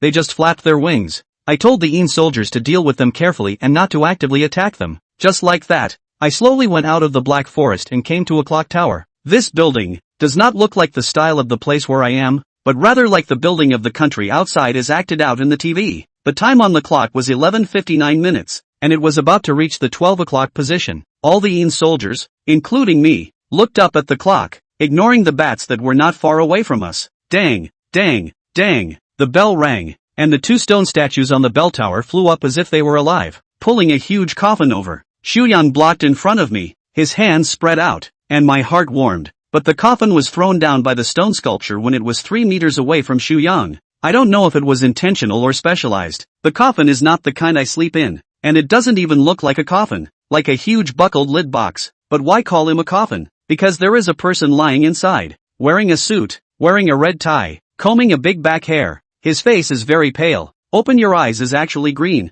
special green, green with a little yellow light. Smile up to reveal the upper and lower 2 pairs of tiger teeth. Very polite to us salute, so that I am particularly embarrassed. Who are you? What is this place? How can I go back? After I finished my friendly trifecta, he took out a green rattan whip to come. His mouth gibbered words I couldn't understand, but looking at the expression, it didn't seem to be anything bad. But the next moment the whip struck towards Xu. Xu clutched the whip. The other party gently shook the whip. Xu actually slumped in place. I rushed over to help Xu. The other party stretched out his left hand. His pale palm suddenly became large and hideous, and his nails turned scarlet. When the sharp claws were less than 5 centimeters in front of my eyes, suddenly my eyes went black, and my entire body fell back into that kind of unattached surroundings. I can't say what I felt, but I felt safe, because a voice rang in my ears. Sorry, I just recited the wrong incantation and passed you to the wrong place. When I saw the sunshine again, still in the Yushio building, or the 2nd floor, but no bandaged mummy, and do not know the real Shao Jia. Not finished is not it? Can't you pass me somewhere else? Answer me only dust in campus. A point on the song played. My first thought is actually to the mealtime. I just went down to the 1st floor and felt that something was missing. Su Yang and the 5,000 Een soldiers were not there. What's wrong with you? How come you only sent me back? Where are my men? Let me shout as much as I want. The answer is the next song. I had no choice but to go out of Yushio building first, before making other plans. I didn't expect to run into Jia Hui just as soon as I left the building. I looked at her carefully and she looked at me curiously. What happened to you? I didn't dare to ask something like who are you? How did you know I was here? Jia Hui's face was unhappy. I was going to ask you, what are you doing here? Why does my cell phone show that the coordinates you just had are in country T? I scratched my head. What T country? What coordinates? Jia Hui pointed to my wrist. This watch is linked to my cell phone. It can be satellite located. Your coordinates just now were indeed in country T. Then suddenly you came here again. So I came over. I looked at the watch on my wrist. This thing is so powerful. Jia Hui grabbed my hand. Don't change the topic. Explain what you came here for? How am I supposed to explain this? How about I treat you to some shopping and good food? I've been busy all day and I'm hungry. Jia Hui hummed. Alright then, but the place has to be picked by me. Then I got into her big black SUV and drove extra hard. Why is this part a bit of deja vu? The car was parked in the underground garage of the mall. She took me to a restaurant that felt familiar.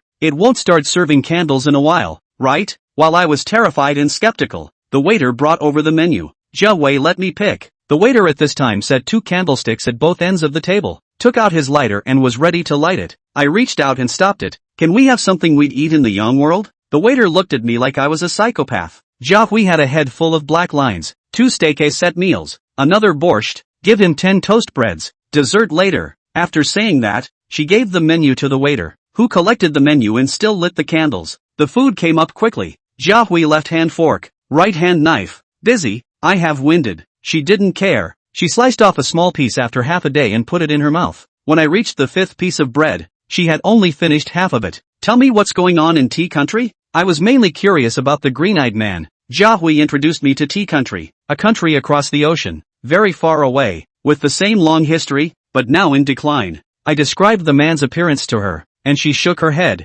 I've never seen that kind of look. Tea Country people usually have blonde hair and blue eyes. There are no brunettes. Not to mention Tea Country. No country has seen that kind of person. It seems that there is a chance to have to go there. Maybe we can even run into them, chatting away over dinner. I asked her, where's your mother? I've never seen her. Said I regret a little. She has been talking about her father since she met me. Never mentioned her mother. Is probably her heart not? Jia Hui looked at me. Her big eyes lowered. I don't know. My father never mentioned it to me, and I never asked once. My grandparents never mentioned her either. I don't even know what she looks like or if she's still alive. After dinner, I accompanied Jia Hui around the mall again, and when I passed a jewelry store, she asked me, "Can I get a gift?" I nodded, sort of apologizing for what had just happened. She dragged me into the jewelry store, picked and chose, and finally chose a ring that had a transparent stone, which reflected a colorful glow under the light of the jewelry store. Jia Hui was very satisfied and handed the ring to me. "Can you put it on me?" Although I didn't know why I had to let me put it on her, I still put it on her. She raised her hand and looked at it carefully under the light, then contentedly patted me on the shoulder and said, "This is it. Check out and go." I have no concept of money. I just know that this thing isn't cheap because the money I spent on Su Xian's tuition wasn't even enough to pay for a fraction of this thing. From the jewelry store, Gu Jiawei took the initiative to hold my hand, and bought 2 more cups of milk tea, while drinking and pressing the road. Until almost midnight, the pedestrians on the road were walking in a hurry, and the stores on both sides of the street were basically closed. Near some intersections, someone drew a circle on the ground with chalk, and then set out some fruits and pastries, and then lit the banknotes on fire in the circle. As soon as the banknote burned out, a gust of wind blew it away without a trace. Jia Hui's grip on my hand got tighter. "Damn, I forgot. Today is July 15th. Let's go back." After saying that, she pulled and headed to the underground parking lot. Into the car, Gu Jiawei long exhaled a breath, glanced at me, chest up and down. "Too scary. How can you not remind me that today is the Ghost Festival? This is out in the middle of the night. Too bad luck," started the car and drove into a neighborhood with the wind. As soon as the car stopped, I looked out the window curiously and asked her, "Where is this place?" She parked the car and turned her thumb toward the outside. Our home. Chapter 31, Burning the Building. I got out of the car with her and looked up. She pulled me straight to the door of a building, pulled out a card, placed it next to the door, and with a beep, swiped open the security door and got on the elevator, which took her straight to the 12th floor. Opened the door to the room. An indescribable smell came over. Jiawei, face red, embarrassed, said, "I do not often come back. My father did not say to find an ant over to clean up. You first find a place to sit." She and I entered the door successively. Full of garbage, not even a place to get down, not to mention sitting. Underwear jacket is also thrown everywhere. The only place without garbage was the second bedroom, but there was also a very thick layer of dust. There's no way around it. Sweep it up. Well, no exaggeration. After cleaning up, it was dawn. Jia Hui had fallen asleep in bed at 4 or 5 o'clock, and she gave me a key to the room and a card for the building door. I bought breakfast near the neighborhood, and when I came back, I found Han Bin standing downstairs with a bag in his hand. When he saw me, he subconsciously took a step back and pointed at me. "What are you doing here?" I ignored him and directly swiped my card and went upstairs. He wanted to follow me in. I turned my head to look at him and he stopped in his tracks until the door was completely closed. He was there clenching his fists and gritting his teeth. As soon as I entered, Jia Hui walked out of her room in her pajamas. "Up so early. Where did you sleep last night?" I shook my head. "Eat breakfast. I'm afraid you won't have an appetite for a while." Jia Hui smiled. "How could I? With you with me? I'll have an appetite for whatever I eat. Wait for me to go wash my face first." After saying that, she turned around and went into the restroom. I'm curious. Han Bin actually did not come up to make trouble. Is he really afraid of me? When we both finished breakfast and went downstairs, Han Bin was blocking the front door. "I really didn't expect you to be such a person.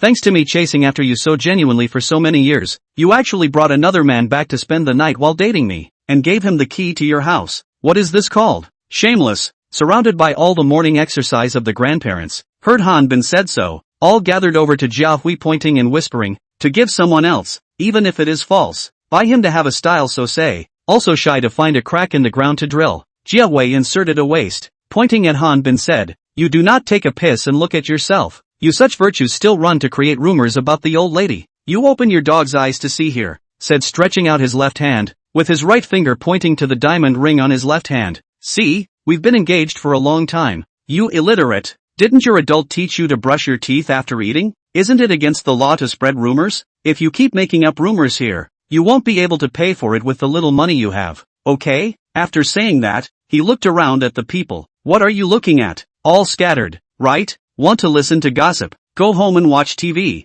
Finished pulling me away. Just sat in the car. I did not say anything. She jumped into my arms. "Wow!" cried. "Pear blossom with rain. Look especially heartbreaking." I gently patted her back. Do not know how to comfort her. Just now so tough woman. At the moment Birdie in my arms, crying wet a large part of my clothes. Really cannot understand women. At that moment, someone knocked on the window, and Jia Hui got up and turned her head violently, ran her hands carelessly over her face, and said to the person knocking on the window, "Get out." The person who knocked on the car window froze for a moment, and I glanced sideways to see that it was actually Lin Yuro. Jia Hui opened the car window. Lin Yuro's face flushed. School sister. Good. After saying that, she looked at me. Big brother Zhang. Good. Jia Hui glanced at me and turned her head to look at Lin Yuro. Isn't this the big beauty of our school? Which gust of wind blew you over today? I remember we're not in the same major, right? There's nothing to discuss. Lin Yuro shook her head. No, I'm here to find Big Brother Zhang.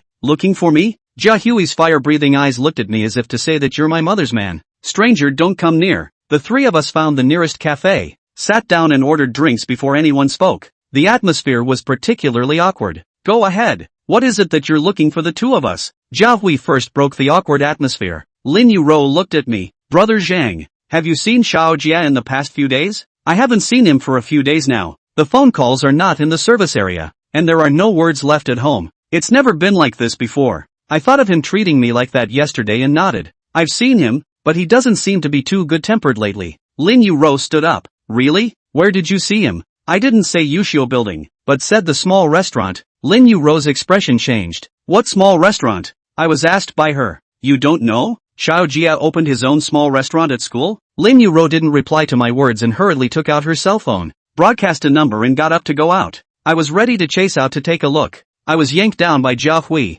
Drink coffee. The coffee here is hand ground. A cup is several tens. After a cup, Lin Yuro didn't come back. Jia Hui poked my chin with her finger and moved it next to her face. What's wrong? Worried? After saying that, she patted my thigh. Don't worry. Her kind of person can't go anywhere without an escort. You have time to think more about our future. I owe a sound. Did not say anything, but inside my heart there is already a trace of uneasiness. According to Lin Yuro's degree of surprise, what is the problem with that small restaurant? Why was there such a big reaction to hearing about his small restaurant? Could it be that he didn't own it? Then why did he say it was owned by him when he met me? Even if he had bragged about it, it wouldn't be enough to make someone like Lin Yuro react so strongly, would it? Is he hiding something from Lin Yuejia? I suddenly thought of Jiang Xiaobing. Maybe Xiao Jia was also being impersonated or not. Jia Hui interrupted my thoughts. I have a big class this afternoon. Do you want to go back to school? I hummed and followed Jia Hui downstairs. Driving in the car winds up in the direction of the school district. After parking the car,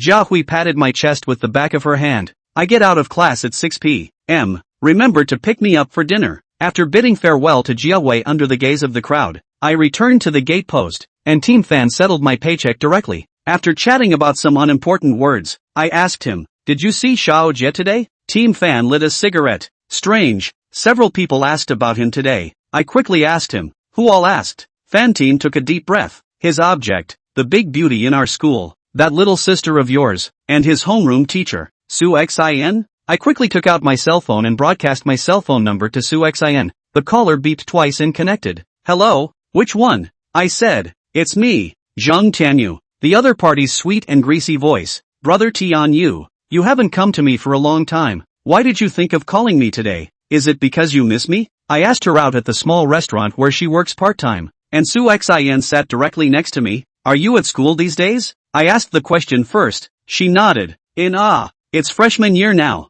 School is heavier. I don't have time to be lazy even if I want to. I let out an O. So you've been working here part-time. Have you seen Xiao Jia yet? Su Xin tapped her chin. I haven't gone shopping in a while. My eyes narrowed. Shop by yourself sometime. Su Xin hummed. Hate it. You don't care about me when you have a girlfriend. I want to go shopping, but I don't have any money. I looked at her face. It was indistinguishable from the face that confronted me at the highway service area that day. Could it really be two people who looked exactly the same? But why did the other person disguise herself as them? To come to my side? Su Xin beamed. The moment you say money, you don't say anything. You must have given all the money to your girlfriend. I looked at Su Xin in front of me. How completely unlike that little girl who came out with me in the beginning. Never bothered others, and blushed when she said a word to someone. Are you Susan? I asked her and she froze. What do you mean? Who else could I be if not Su Xin? I pointed to her eyes. Then can your eyes flash green at night? After saying that, I was flabbergasted for a moment. Eyes flashing green. Could it be that she has some connection with that person in the coffin in tea country? Su Xin said a word of nerves and left me aback to walk away. I walked to the front desk. Do you have a business license here? The little girl at the front desk didn't even look at me. I don't know. My head was boiling. I thought I had it all figured out, but I realized I was going in the wrong direction. I walked to the Yushio building. where everything started from the first day I worked as a night guard, and it was time to get it over with. I pulled out the cigarettes and lighter I had gotten from the convenience store and pushed open the wooden door that was already sort of hanging in the frame, lit one up and took a gentle drag. Wondering why they were smoking this stuff? It's not interesting at all. I walked straight to the second floor. There are still traces of yesterday's fight, but the puddle of blood on the ground disappeared. A total of 2 floors of the old building. Night and day there is no one. That is, there are people passing by or speeding up around. I lit the last of my cigarettes without smoking them, and looking at the blazing fire in front of me, I flicked my cigarette into the blaze and turned to walk away. Not a single person came out to stop me during this time,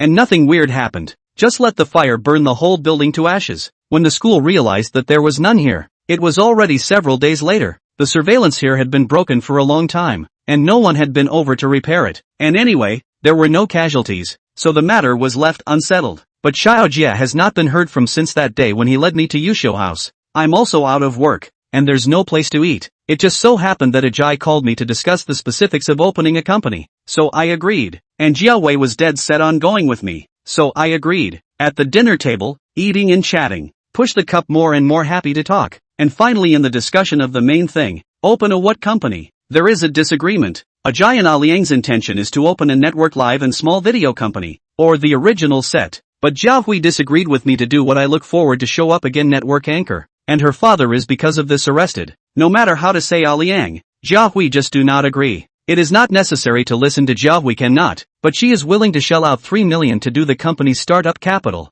Ajay and a bright 200,000 cannot come out. Light enthusiasm can only be defeated by reality. Jiao Hui's idea is to open a laboratory, research all kinds of things, and then sell patents. Ajay directly rejected. Slow results. The main thing is that both of them are not graduated from high school. Out of the community, the laboratory, they cannot even clean. In the end, both sides put their eyes on me. Let me get the idea. I thought about it. Doing online platforms can also be. This is more popular. As long as the fire can make money. The laboratory research patents need a lot of money, and the effect is slow, but once successful as a lifetime can refer to this money. I knocked on the table. Then, let's set up an internet advertising and media company. First make a bucket of gold, and then when Jiao Hui graduates, then open a lab, so that the fame of the lab is there from the day it was established. Both sides said yes at the same time, and then it was time for the company to register. The legal person and the chairman of the board didn't need to be asked. Jiao Hui was the one to do it. The general manager let me be the general manager. Ajay and Aliang a director of the marketing department, the other director of the public relations department. Then where do we office? Ajay asked a very important question. Aliang means to rent an office building, surrounded by all kinds of companies, convenient to pull customers, find resources. The boss's wife directly shot down. The early stage of the business, everything can be saved. My family has a set of villas. You too should know, quite large. There can be, surrounded by all the tycoons, big bosses. It's easier to pull customers. So booked. I go to visit the prison in the afternoon. Tianyu, you accompany me. After saying that, she also held her black framed glasses, not giving anyone a chance to retort at all. Just don't know if Aliang and Ajay still remember what happened in the villa in the beginning. Just as I got into the car, Ajay put in a call. Brother Zhang, the name of the company hasn't been decided yet. I looked at Jiao Hui who was driving and asked for her opinion. What should the company be called? Jiao Hui tapped the steering wheel. Give me an example first. I'll refer to it. I said directly to Ajay. Give me an example. Ajay hummed several times. This is good. Then it's settled. After saying that, he hung up the phone. Jiao Hui looked at me. Why did you hang up the phone? I was also confused. He just said yes. After finishing the application in the prison administration section, I sat in the interview room. I stood not far from the door. Jiao Hui sat in front of the glass window. After 15 minutes or so, the manager wearing a prison uniform and the prison guards led down to the interview room. Sitting opposite Jiao Hui, the two picked up the phone, talking and laughing. After a while, Jiao Hui waved me over, signaling me to go over. I had just gone in without taking 2 steps when I was stopped by one of the prison guards in the door. Only relatives are allowed to meet with him. Jiao Hui got up. He's our son-in-law, not an outsider. The prison guard turned away and didn't say anything. I walked over to the manager and picked up the phone. The manager folded his hands and his eyes were red. Thank you, my girl. I'm leaving it to you all my life for her alone. I hummed and nodded a little. Is her mother still there? The manager glanced at Gu Jiawei and said to me, promise me that you'll be good to her for the rest of your life, guard her for the rest of her life, and won't let her suffer the slightest bit of aggravation or harm. After saying that, He waved his hand at Jiahui, turned to the prison guard and said, "Report, the meeting is over." Jiahui took my arm and didn't seem to care about her dad at all. "Come on, let's go celebrate." Chapter 32, The Struggle. The so-called celebration is to go to the restaurant last night and ate a meal. After dinner, Jiahui mentioned to go to buy me a suit. After all, is the general manager, have to dress like so? Into the hypermarket field. Jiahui directly pulled me in one direction and ran into the store. The clerk with a smile on both of us said, "Hello, what do you two need to order?" Jiahui pointed to the suit on the model. "This one, give him a change." The clerk didn't move, still with a smile on her face. "Sorry miss, our store is a membership system. All products are only available to members." "I'm very sorry. Coincidentally, I'm the member." "Take it for him, how much is all on me?" Hanbin walked in very arrogantly and slapped a card on the counter. "Platinum member. You can directly take away any one of your customized suits here." Jiahui pulled me and left. Hanbin collected his card and chased after me. Jiahui stopped and turned to point at Hanbin. "Hanbin, what do you mean? Sticking to me like a dog's skin? Have you forgotten how you humiliated me downstairs at my house again that day?" Hanbin scratched his red hair. "I forgot. Or you can give me a reminder." Jiahui took my arm. "I'm warning you, pester me again and I'll call the police." In the end, although the suit was bought, Jiahui's good mood was ruined by Hanbin. Back to Jiahui's home, she tugged at my collar and said to me, "Read more business administration books in the future. I'll contact a few more decoration companies tomorrow and let them come up with a design plan, so you can pick one you like and let them install it. In the future I can rely on you to support me. You do not fail me." Finished throwing the glasses, 2 arms around my neck, tiptoe heavy kiss up. There was an electric current running from the soles of my feet all the way to the top of my head, and I gently wrapped my arms around Jiahui's shoulders. Meow!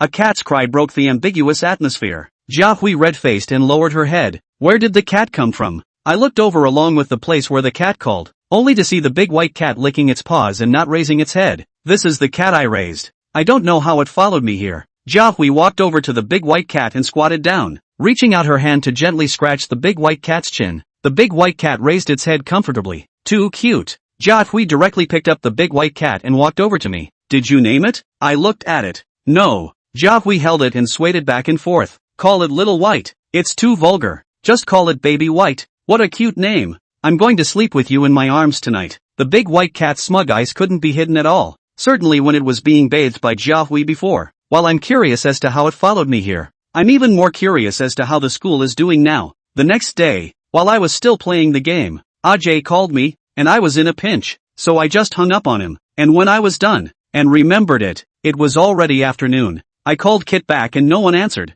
I called Liang again and no one answered either. My first reaction was that something had happened to them, but I don't know where to find them. The original house is rented, long expired. They now live where I really don't know. Jiahui sent me to the cultural square, and drove away. I visited a few bookstores, bought some useful books. The actual is simply cannot read. In the corner and knocked down a person. "I have not said anything." She said sorry first, head without lifting to pick up the scattered books on the ground. I crouched down to help her along. "Brother Zhang, it's you." I nodded. Opposite me was none other than Lin Yuro. I handed her the book. She whispered a thank you and was about to leave. "It's almost noon. Let's have a meal together." Lin Yuro looked at me and nodded. I picked a clean restaurant nearby and ordered a dozen or so dishes. Lin Yuro only needed a small bowl of rice and a cup of green vegetable juice. "Brother Zhang, do you feel that someone is following you?" Seeing how careful she was, I looked around and nodded with a smile. "Do you still not have Xiaojia's whereabouts?" Lin Yuro gently shook her head.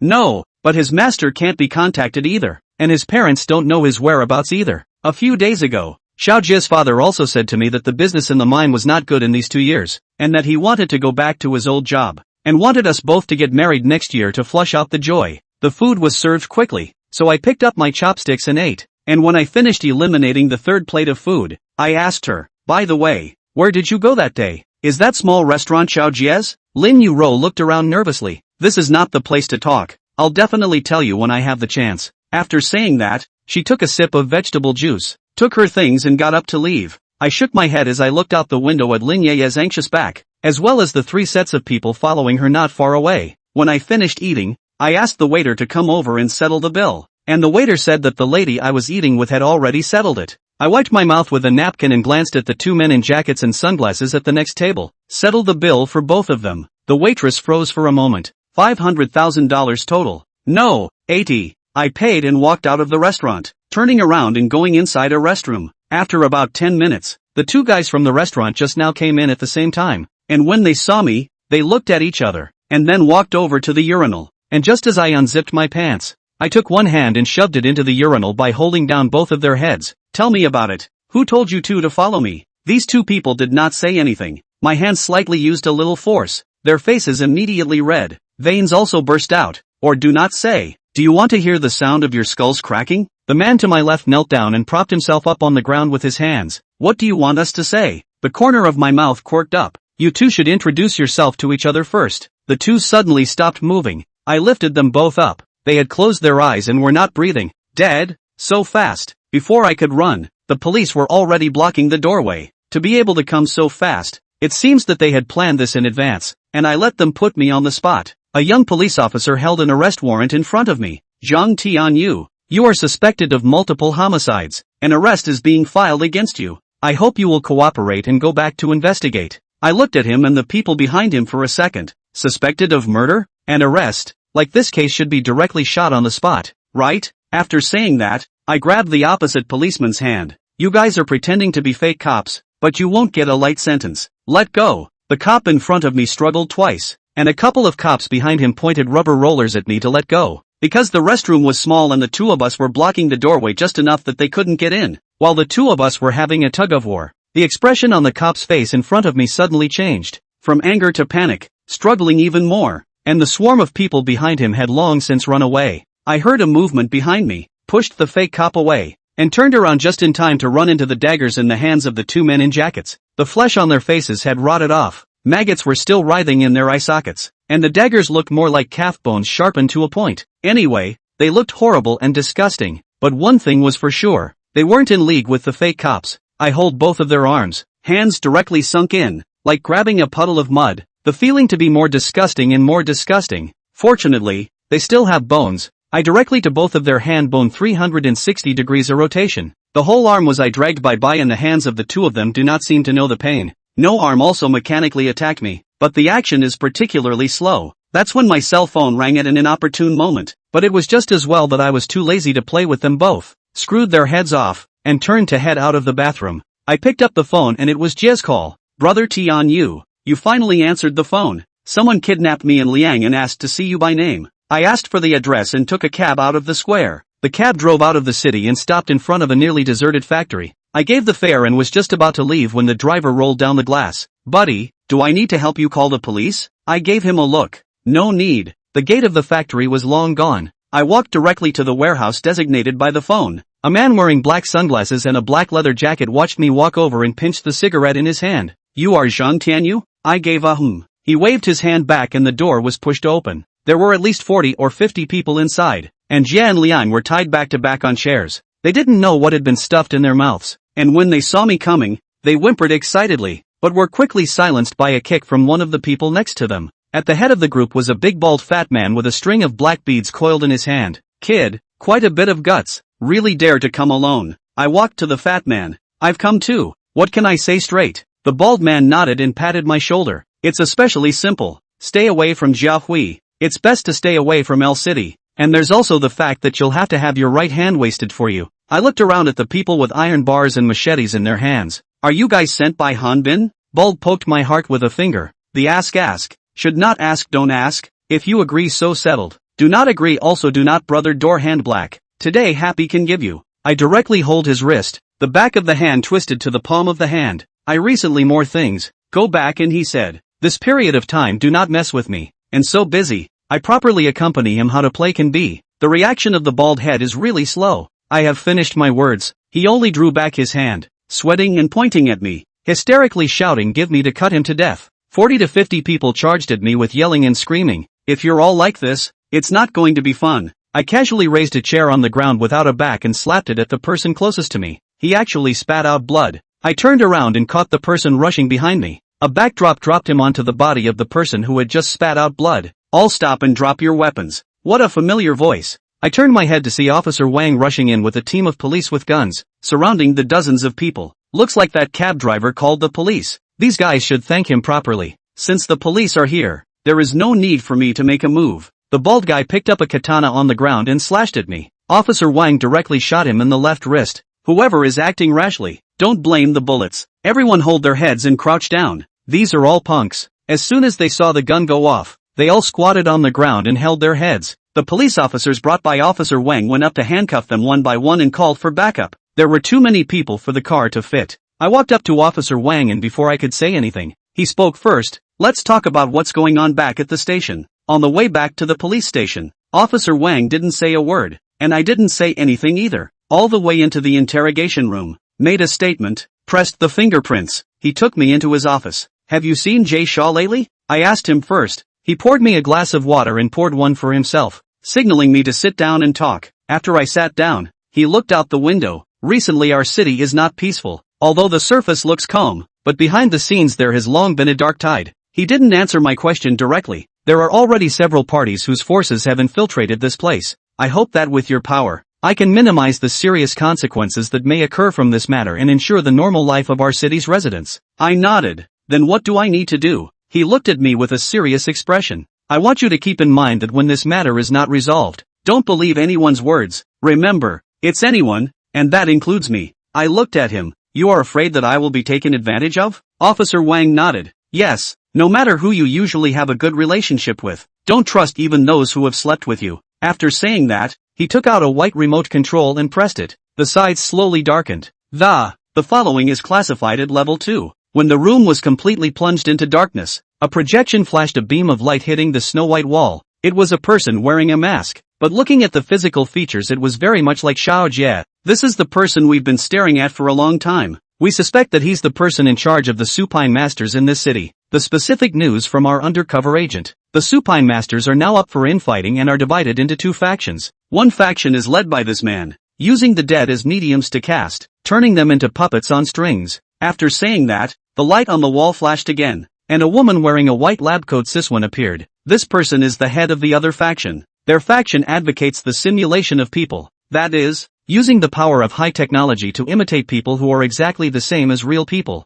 After saying that, the projection played out another video. No matter how their faction is, but their purpose is the same, that is, to use these people to do unlawful things, the least of which is to cheat money and goods. This group of people have already created a great deal of uneasiness in the society, so that the trust between people has disappeared. Can you imagine that the co-worker who was still talking and laughing with you yesterday, is actually letting people manipulate the robot, or simply a dead person without a soul? It's basically clear to me when I hear this that these things are happening these days. Chapter 33, Inside Information. Then how should I help you? Officer Wang turned off the projection and the room lit up again. Right now we don't have conclusive evidence and we can't go after them. But I found out that they are targeting the school where you worked as a security guard. There must be something they want in there. And you're their biggest resistance right now. Only by taking care of you. This is something they can feel comfortable and bold about. I seem to understand what he meant. You mean catching thieves and catching dirt? Officer Wang nodded. A little goes a long way. That's what I mean.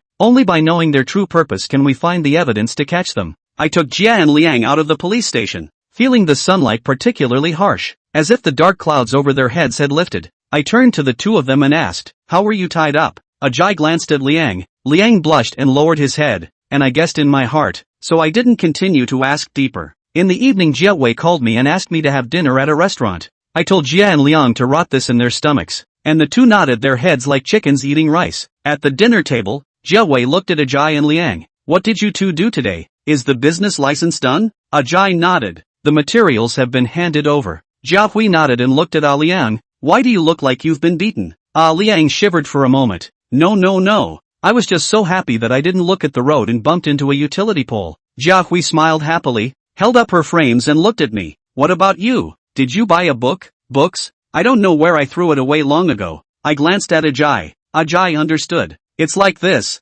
Brother Tianyu felt that reading books was too slow and difficult to understand, so he specifically enrolled in a president's class to go and study properly. Holy, how does this kid know what I'm thinking? I turned my head to Jia Hui and nodded. Jia Hui gave a satisfied Then the money for your training will come out of the company. Find a better class. Everyone harbors something on their mind. After a hasty meal, Jia Hui drove me home. I found a lot of plastic-wrapped snacks in the car. Parked the car. Jia Wei let me carry all the food up. As soon as I entered the door, the big white cat squatted on the coffee table and purred at Jia Hui. Jia Hui stroked the big white cat's head. So good. Look what delicious food mom brought you. After saying that, she snatched a packet from my arms, tore it open and grabbed a handful, and placed it in front of the big white cat. Eat it. Mommy specially went to the pet store to buy premium cat food. I looked at such an exquisite package. It was actually cat food, but that didn't dissuade me from trying a bite. The big white cat looked at me with contempt while eating it. At night Jiawei and I nest in the sofa watching a movie. The big white cat lying in Jiawei's lap, a quiet and peaceful. Really want to freeze time in this moment. But after the movie, Jiawei and the big white cat fell asleep. I threw the big white cat aside, picked Jiawei up and gently put her on the bed in the master bedroom, and covered her with a quilt. Turning to exit the master bedroom, the large white cat purred at me in displeasure before jumping onto the couch and balling up in a ball. I switched to a different movie to continue watching. The power suddenly went out in the house. I looked out the window and it was all still lit up. I guess there was no electricity bill. I was going to take out my cell phone and continue playing. The big white cat suddenly got up and stared at the front door all the time. I looked in the direction of the big white cat. How come I couldn't see anything? Soon the whole door turned black, as if a huge black hole appeared in the doorway. That blackness had a feeling of not being able to see the end of the world at a glance, and the big white cat ran to the master bedroom in a very unrighteous manner, as if a real black hole. The huge gravitational force directly engulfed me, a familiar feeling again. No gravity, weightlessness, cannot make a tiny bit of strength. The air around me seems to be frozen, nothing under the feet, just levitation. I feel that I cannot go anywhere, can only be like this. I do not know that this state has to last until when. Slowly I seem to fall asleep, feeling warm and making myself especially comfortable. A cold lip pressed against my forehead, and I subconsciously reached out my hands to embrace it, but I couldn't hold anything. This zucchini is an heirloom of my family, and as long as you come to me with this, I promise to do something, anything, for you. Do you honor your word? Of course, I'm a future famous warrior in the Jianghu. A promise is worth 1,000 words, and what I say must count. And what if you can't do what I'm proposing? Well, it won't, as long as you take the gourd to me, no matter if it's up the mountain of knives, or down the frying pan. I'll die in a million ways. You can be so funny. I won't let you go to the mountain of swords, nor will I let you go to the frying pan. When you see this gourd again, that's when you take me as your wife. What are you blushing for? I'm not blushing. Little girls are not ashamed to say such things. For all you care, just don't deny it when the time comes. Suddenly there was a big light in front of my eyes.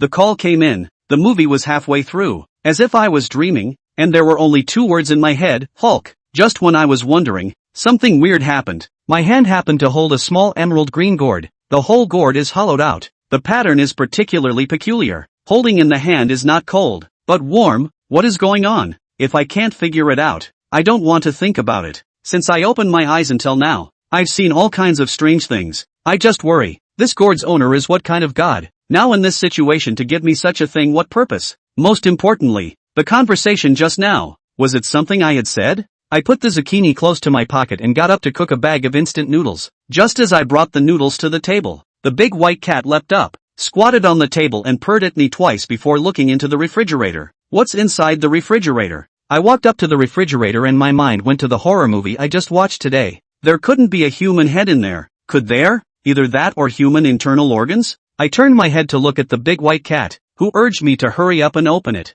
I opened the refrigerator door and it turned out to be the cat food I bought yesterday. I took out a bag and poured a bowl full for him. He ate it heartily and disappeared again. Outside the sky is gradually bright. I put on my clothes, go out and intend to buy some breakfast. A white snowflake slowly drifted down from the sky. The ground was wet, and the snowflake instantly melted when it reached the ground. I went to a familiar breakfast stall to buy breakfast and saw Su Xin and a man walking out of a hotel talking and laughing. I took a closer look and the man was actually Xiaojia. I didn't know whether to go over there or not. When did they get together? I decided to follow them to see. I saw them get into a blue sports car and sped off on the gas pedal, so I ran to follow them and couldn't control myself, almost crashing into the wall. The car finally stopped at a shopping center, and my shoes were a direct write-off, and there was a pair of my handprints on one of the walls as it came to a stop. The 2 of them talked and laughed their way into the elevator of the shopping center, and I was just about to follow them in when I was stopped by the security guard. He looked me up and down. What for? I took my shoes off in one smooth motion and threw them into a side trash can. Shoe shopping. The security guard still wouldn't let me in. The shopping center opens at 9. I sat directly in the security room. I was a security guard the other day too. The security guard was interested. You're a security guard? Not really. Where do you work as a security guard? After I said the name of the school, the security guard asked me, do you know Zhang Baokai? I shook my head, and he described it to me. It's that particularly skinny one. nicknamed Zhang Bao Kai of the hemp pole. He should be particularly famous in your school. As soon as I heard the hemp pole, my mind instantly floated to that person's appearance. I know the hemp pole, just I do not know what his first name is. The security guard crossed his legs and gave me a cigarette. Knowing Asako, it seems you've been going to that school for not too long. What a demon. How come we have such a scum in our security team? I said. What kind of scum? I looked at me with a skeptical gaze. Are you really a security guard from Linjiang University? I nodded. What's there to lie to you about? Sparrow and I even worked together. Only he died on the first day of work,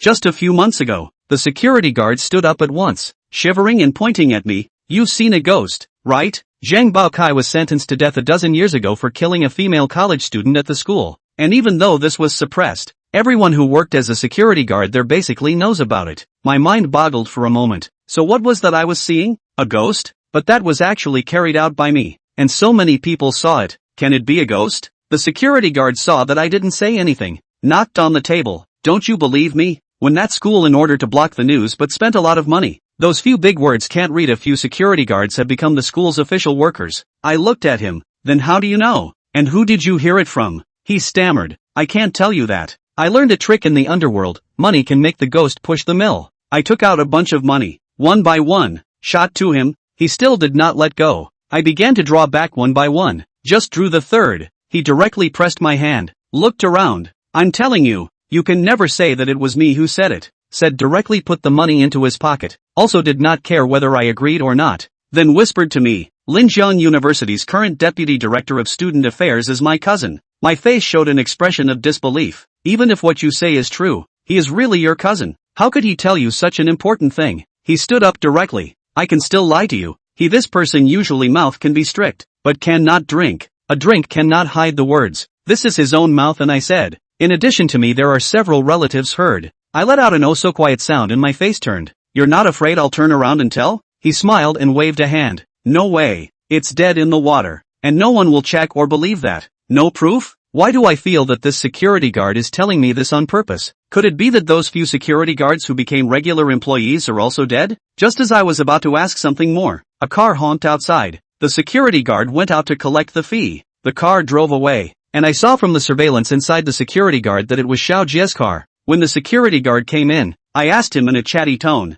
was that car the leader's car? The guard shook his head. I got up and pointed at him. The shopping center is not open. How could he get in? The security guard lit a cigarette and gave it to me. I don't know. Our captain called me last night. If this car came, he just let him in. He didn't say anything else. I said, is he alone in the car? The guard looked me up and down. You know the guy in the car? I said I was just asking. And he glanced at his watch. It's almost time to open the door. He went straight out without answering my question. There weren't a lot of people at the mall in the morning, and the sales clerks were taking care of their respective counter hygiene. So I bought a pair of sneakers and some food, and came out to take a cab to Linjiang University. I didn't recognize the security guard at the gate at all, and he stopped me when I was about to go in. What are you doing? Don't look like a student either. I took a step back. I was the night security guard here a couple days ago. You just got here, right? He looked me up and down. Just you? I really haven't been here long. Just a year or two. Never seen you before. I took 2 more steps back, looked up at the 4 big letters of Linjiang University on the gate, and then looked at the security guard. That's right. Is Team Fan here now? The security guard stuck his back. Which Team Fan? I said the 3 words Fan Bangliang. The security guard obviously sweated down and pushed me out with a black face. Chapter 34, Mysterious Memories. Of course he couldn't push. What's wrong with Team Fan? Seeing that the security guard could not push me, he waved his hand and said, Go, go, there is no such person here. If you don't go, the police will be called. I listened to the interest. Then you call the police. The security guard heard me say so. Actually really have to go in and call the phone. I looked at the students coming and going, so I couldn't charge hard. So I walked around the fence, looking for a suitable place to climb in, because it was a day off. There were a lot of people coming and going around, so I never found a chance, until I was almost to the back wall. It happened that behind it was a small grove of trees, and there wasn't much here, so I stood along the base of the wall, and just as I rolled over, I blacked out and fainted. Do you remember why I asked you to join the army? I nodded. I remember. I promised you that I would be a great hero to help the world, and now that I am a hussar general, am I not a hero? I asked you to join the army to protect the people of your own country from war, not to invade other countries and displace their people. I waved my hand. You have to know there is a saying that military orders are like mountains. I've already taken the military order. If I don't go, His Majesty will ask for this head of mine. Then let's run. Run to the ends of the earth, to a place where no one will recognize us. Saying this, she pulled up my hand and looked at me with anticipation. No, now that the war on the front line is urgent. How many brothers are fighting on the front line? I can't leave them behind. So you're willing to leave me behind? I looked a little displeased. You were the one who told me to join the army to defend the country in the first place. And you're the one who's letting me go now. Do you know what I was thinking when I was dying 9 deaths on the border? She shook her head. I'm thinking of peace under heaven. This situation now is that if we don't fight other countries will also alliance to attack us. So we have to strike first. Being passive will lead to being beaten. And when that time comes, our common people will be just as war-torn and displaced. Saying that, I hold her hand tightly. Trust me, just this once. As soon as I return to the dynasty in triumph, I will apply to His Majesty to let you marry me honorably. She sighed softly and unclipped an emerald green pendant from her neck, tying it to my neck and instructing me, no matter what, this pendant must not be unclipped. It must be kept close to your body. I nodded, and she looked off into the distance with a dull gaze. Tian Feng, you must come back safely. I'll make a good wedding dress and wait for you. I nodded heavily. Don't worry, I will never go back on my word. I picked up the brush and wrote on the bamboo slips, rhyme, my love. Now that the war ahead is tight, the great general has been assassinated. His Majesty has ordered me to take up the post of the great general, commanding the 3 armies. I am aware of the great responsibility. Our wedding date may not be able to be held as scheduled, but don't worry, when you have long hair and waist, I will return in triumph and marry you in splendor. Wait for me, wait for me, wait for me, wait for me. Let go. You're doing this against the heavens. He's already dead, and you're going to be punished by the heavens for doing this. I don't need you to care about my affairs. If heaven wants to condemn me, then let him. There is no second person in this life who can treat me like him. Humph, that's because of your stunning face. If he knew you. Shut up. One more word and you'll disappear completely from this world. Ugh, why should it be necessary? I was being kind. I don't think he would have let you do that to him if he had lived and could have heard. He can hear. He's not dead. He's just asleep. He's so tired. Don't you wake him up. Let him sleep well. And when he wakes up, he will come and marry me. Also, this mirror is a magic treasure given to me by my master. Placing it on top of the corpse will keep his flesh from decaying and his soul from perishing. When we come up with a good solution later, we can revive him again. Can we? Suddenly, my eyes lit up with a blinding blast of sunlight, causing me to subconsciously reach out and cover my eyes. And it took a long time before I regained my vision. I looked around and realized that it was a lawn and a man in uniform was sitting next to me. Awake? What did you dream about? I sat up and it turned out to be Officer Wang. How did you know I was dreaming? Officer Wang smiled and hugged his calf. I saw you crying. I touched the corner of my eye and it was wet. I was actually crying. I don't know what happened. I couldn't help it. Why are you here? Officer Wang looked up and into the distance. Someone called the police and said there was a psychopath here. I heard him describe it and thought it was you. So I came. I let out an oh-so-quiet sound and stood up. Do you still remember the words we said the other day? Officer Wang froze and cocked his head at me. The other day? Didn't we just meet yesterday? I nodded. I'm asking about the other day. Do you still remember the words you spoke to me? He was silent. After a moment, what do you mean? I walked up to him and he stood up in a flash. You didn't forget what you said to me, did you? Officer Wang took a step back, his eyes alert. How can I forget it? It's just that there are a lot of people here, so I can't. The corners of my mouth curved slightly. You said you want to invite me to dinner on Friday. What is this fear of a lot of people? Officer Wang nodded his finger in sudden realization. You said this. Right.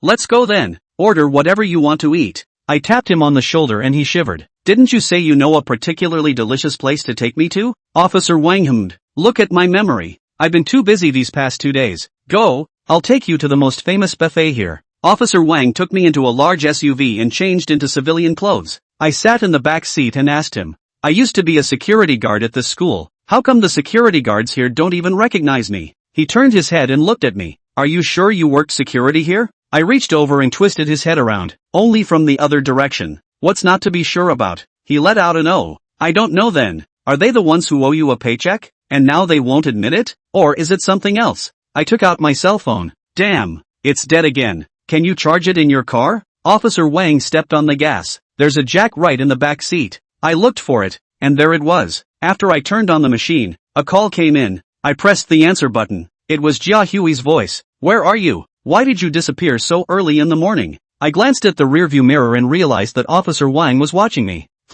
I know. What kind of year is it? You still use a recorder. Don't you have one on your cell phone? Quite useful. Nothing much, just a simple meal. The new cell phone is quite good. Some functions still have to let me mandatory open. Not open cannot be used. These functions I have not studied through. You know more. Back to you, help me open it. What do you want to eat tonight? There is something I also have to go back to do for you. Cannot do it to buy. Must let you eat and drink well. The other side anxiously asked me. What do you mean? Did something happen to you? Do you need me to help you call the police? I stole a glance at Officer Wang. No one else. It's Officer Wang Hui Wang. You still need to worry about my relationship with him? Okay, that's it. We'll have a buffet later. Of course. It's the best buffet here. You do not need to rush. Not my treat. Do not say. The phone is out of battery. I hung up the phone and glanced in the rearview mirror. What's the function? Still not open, cannot use. How do I not know? I held up my cell phone and shook it. My girlfriend bought it for me. Now this cell phone has a lot of functions, and I can't play with it at all. A moment for me to do this. A moment for me to do that. It's not me using it. It's almost like it's using me. Officer Wang did not speak again, but stepped on the gas again to accelerate. After traveling for half an hour, the car returned to the shopping plaza where I bought shoes in the morning. After parking the car, Officer Wang turned to me and said, "Here it is. It's in the food court on the 4th floor." He and I got out of the car and entered the elevator, and he looked at me from time to time with his afterglow. The elevator was one of those sightseeing elevators with a large glass enclosure to see outside. The elevator stopped on the 2nd floor and in came a group of laughing and joking young men, instantly breaking the awkward atmosphere. As the elevator closed up again to go upwards, it suddenly stopped moving and got stuck between the 4th and 3rd floors. The person closest to the door pressed the call button, and the elevator plunged down a little. A group of people let out a scream, and Officer Wang looked at me expressionlessly. As the elevator stabilized, everyone was pulling out their cell phones to make calls. Damn, no signal. Mine's out of signal too. It looked like someone had blocked the signal in here, and after a moment of panic, someone outside the elevator knocked on the door. Anyone in there? A group of people responded with feet shouting and tapping. I looked outside the elevator. The plaza was bustling with a group of people who didn't seem to know anything about what was going on here. The motor of the elevator has burned out. Someone has been sent to fix it, so you guys just bear with it for a little while. After saying that there was no more movement outside, at this time is midday, although it has been winter, but the sun is still hot and suffocating, especially the elevator glass has a curvature. The heat are converged to a point. The elevator people's heads are seeing sweat. Men directly take off their jackets. When everyone panicked and didn't know what to do, the elevator door opened, but the only way to see the 3rd floor was to crouch down. At this time outside the elevator by the mall, security guards pulled up a cordon. A bold boy directly lying out. Others see him climb out all right. They scrambled to climb out. Security rushed forward, signaling the rest of the people do not climb out, has prevented the danger. And because of the police officer Wang guarding the door, climbed out early. I do not know where to go. The security guard's discouragement didn't help at all, and basically everyone in the elevator climbed out except me. The people outside signaled me to climb out. There was no danger, and the security guards didn't stop them when they saw that everyone was out. I glanced outside and saw that a squad of police had entered the mall, followed by a red fire truck. Unmoved, I continued to wait in the elevator. After about 3 minutes, the elevator closed with a bang, which caught me off guard and startled all the people around the elevator. After a few more seconds, the elevator began to rise, and I pressed the button for the floor, only to find that it didn't work at all. As the elevator rose to the top floor, I kicked the glass of the elevator and flew out to grab the giant billboard next to the elevator. The people below the mall shrieked in shock at my actions, and the elevator fell like a cannonball from the top floor to the 1st floor the moment I came out. It's not that I have the ability to see things before they happen, it's just that it all happened so strangely. When I came down the billboard shelf, a bunch of reporters surrounded me, microphones and tape recorders and flashbulbs constantly on me.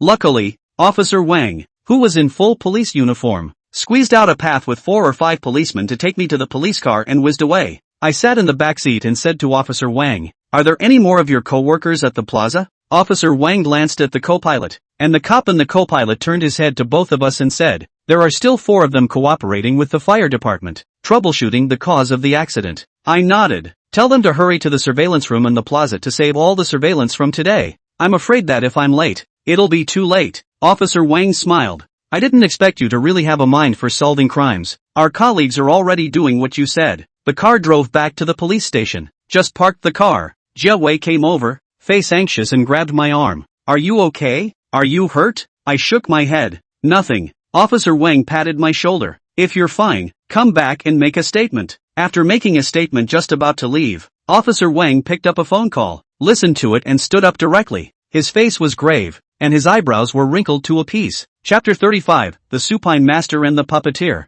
Judway and I stopped and waited for him. Officer Wang hung up the phone and slapped the table with a displeased expression. This isn't over yet. Before I could open my mouth to ask, he continued. Our colleagues went to the surveillance room and found that all the surveillance was all from 3 days ago, and the staff on duty in the surveillance room was new yesterday, and the 3 old employees resigned at the same time 2 days ago. I walked to Officer Wang, took out my cell phone, plugged it in, and after turning it on, opened the album and put it in front of him. It seems like they're going to have a premeditated plan, but I don't know what they're doing this for. Officer Wang picked up his cell phone and took a look. Sweat instantly came down. Is this plastic surgery? Or is it a disguise? It's too similar. Even the details are so alike. Where did you take this picture? I put away my cell phone. It doesn't matter where I took it. This is not a facelift because this person is not a real person at all. What makes it so? Officer Wang seemed to have the answer in his mind, but still wanted to confirm it from me. I answered him. Have you ever seen a normal person's head rotate 360 degrees?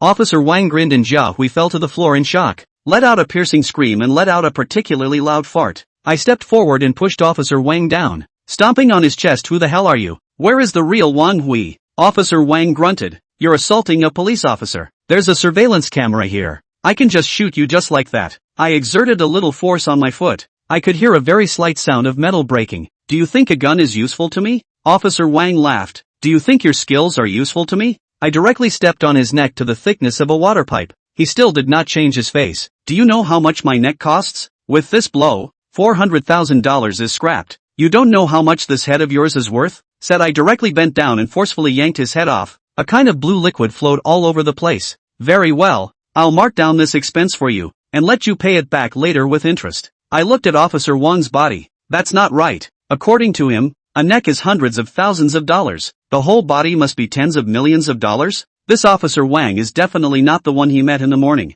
That means Wang Hui has at least 2. But Wang Hui is just a police officer. They have nothing to put down such a big capital to be a small police officer? Just when I couldn't make sense of it, the office door was opened and 3 policemen came in. What happened here? Where's Team Wang? I pointed at the headless body on the ground. I suggest you check the surveillance, so that I don't have to explain it again. The 3 men looked at each other and walked over. One of them pulled out handcuffs and snapped them on me. There is no surveillance here at all. You are suspected of assaulting a police officer and intentional homicide. I pointed at the body on the ground. You guys go check it out. That's a cyborg, not a real person. The 3 men looked at me with suspicion. One of them squatted down to examine the neck that was worth hundreds of thousands of dollars. There's no smell of blood, no signs of fighting. The skin at the neck is caused by a tear. The feel seems to be made of bionic silicone, and the blood is unusual in blue. It is recommended to contact forensics for further examination. The cop who cuffed me said to me, you can't go anywhere until the results are out. Then he pointed at Jia Hui. Lock her up for now too. The 2 of you will be guarded separately. Jia Hui was already too scared to speak, and was taken away by a female cop as they carried the headless fake Wang Hui away, leaving me here alone. Little by little time passed. My cell phone was not confiscated, but it was dead from the beginning and now I couldn't turn it on. But soon I found a place where I could charge it. I plugged it in, waited for 5 minutes, and pressed the on button. Not a minute after I turned on the computer, several text messages came in at once, all unfamiliar numbers. I opened the first text message, which read, go, immediately. I called back the number I had texted, but it was a blank number. The rest of the text messages also prompted to let me hurry to leave this piece of wrong place. Call the past invariably our empty number. It seems like I have to go if I want to get to the bottom of things. But where can I go? Whatever. Let's go out first. I opened the window, flew and jumped to the first floor. There was no one around. I went out of the police station compound and directly called a cab. The cabbie asked me where I was going and I thought about it. As far away from here as possible. The cabbie looked at me. You mean the airport? The driver put his foot on the gas and the car popped out. When the car stopped, I paid the fare on my cell phone and looked up at the huge terminal. I keep hearing them say that foreign countries are good for this and that. I came to the ticket office and was asked where I was going. I said I was going to a foreign country and the ticket agent asked me which country I was going to. I said to go to country T. The other asked me for a passport. I said no. Then she smiled and said to me, without a passport cannot be processed out of the country. Standing on the road outside the terminal, a car pulled up in front of me. A man in a black suit and red tie walked down from the passenger side, arriving in front of me and looking me up and down. "Are you Zhang Tianyu?" I nodded and the other person pulled out a small red book. "Hello, I'm a staff member of the Special Operations Division. Our director Liang asked me to come over to pick you up." I reached for the red book in his hand. "Is this for me?" He slipped it straight back into his pocket. "This is the document that proves my identity." "You're in good humor, Mr. Zhang, but now please get in the car." I got in the back seat next to a man, probably in his 60s or 70s, with a florid white beard, clutching a small black purse and a bright gold ring on his left middle finger, watching me get in the car without turning his head. The car got on the airport highway and drove in past the first service area. At that moment, a man in a down jacket waved a red signaling sign in his hand in place, and the car drove in his direction and stopped in front of a huge container truck. The man with the signal sign opened the door of the container, and a sloping ladder automatically popped up inside, and the car followed the sloping ladder into the container. The moment the container closed, the car was plunged into infinite darkness. In the darkness I realized that the old man with the white beard was actually turning his head to look at me. I also looked at him. He had a surprised expression on his face, but quickly returned to normal, turned his head back and closed his eyes. I looked around. There was a circle of red light around me slowly moving down from the top. After 10 seconds or so, the red light turned into green light flashed. The truck started. There were 4 people in the car, counting me, and no one spoke. The old man turned a string of light red beads in his left hand. The 2 people in front of him can't see it, so they should be resting with their eyes closed. The car stopped after 2 hours and after 5 minutes continued on its way. After another half hour, the car stopped and the door to the container opened. The driver started the sedan, put it in reverse gear and pulled out. I looked at the unfamiliar scenery around me, surrounded by mountains. 7 turns into a tunnel that only allows 2 cars to walk side by side. In the tunnel is another burst of 7 turns, directly into the underground. Underground is also brightly lit, but along the way did not see a person. The car finally stopped at a small iron gate. The co-pilot wearing a black suit opened the door and got out of the car, and then signaled us to get out of the car as well. After the old man and I got out of the car, the driver kicked the floorboards and disappeared around the corner of the underpass. Opening the iron door inside was a huge transparent elevator. The man who brought us here opened the control panel of the elevator, lost a piece of code, and took out a black card from the inner pocket of his suit and swiped it on the panel sensor, and the elevator began to descend again. After descending a distance of a few meters,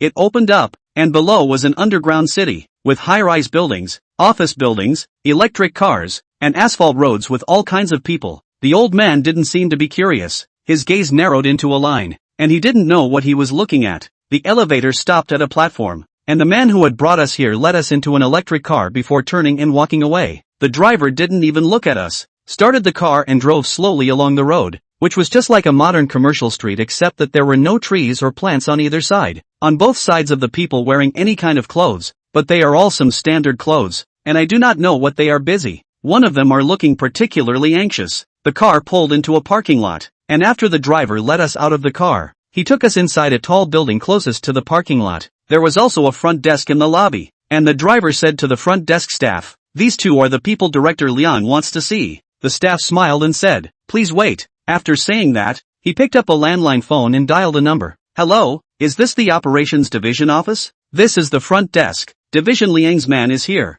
Okay.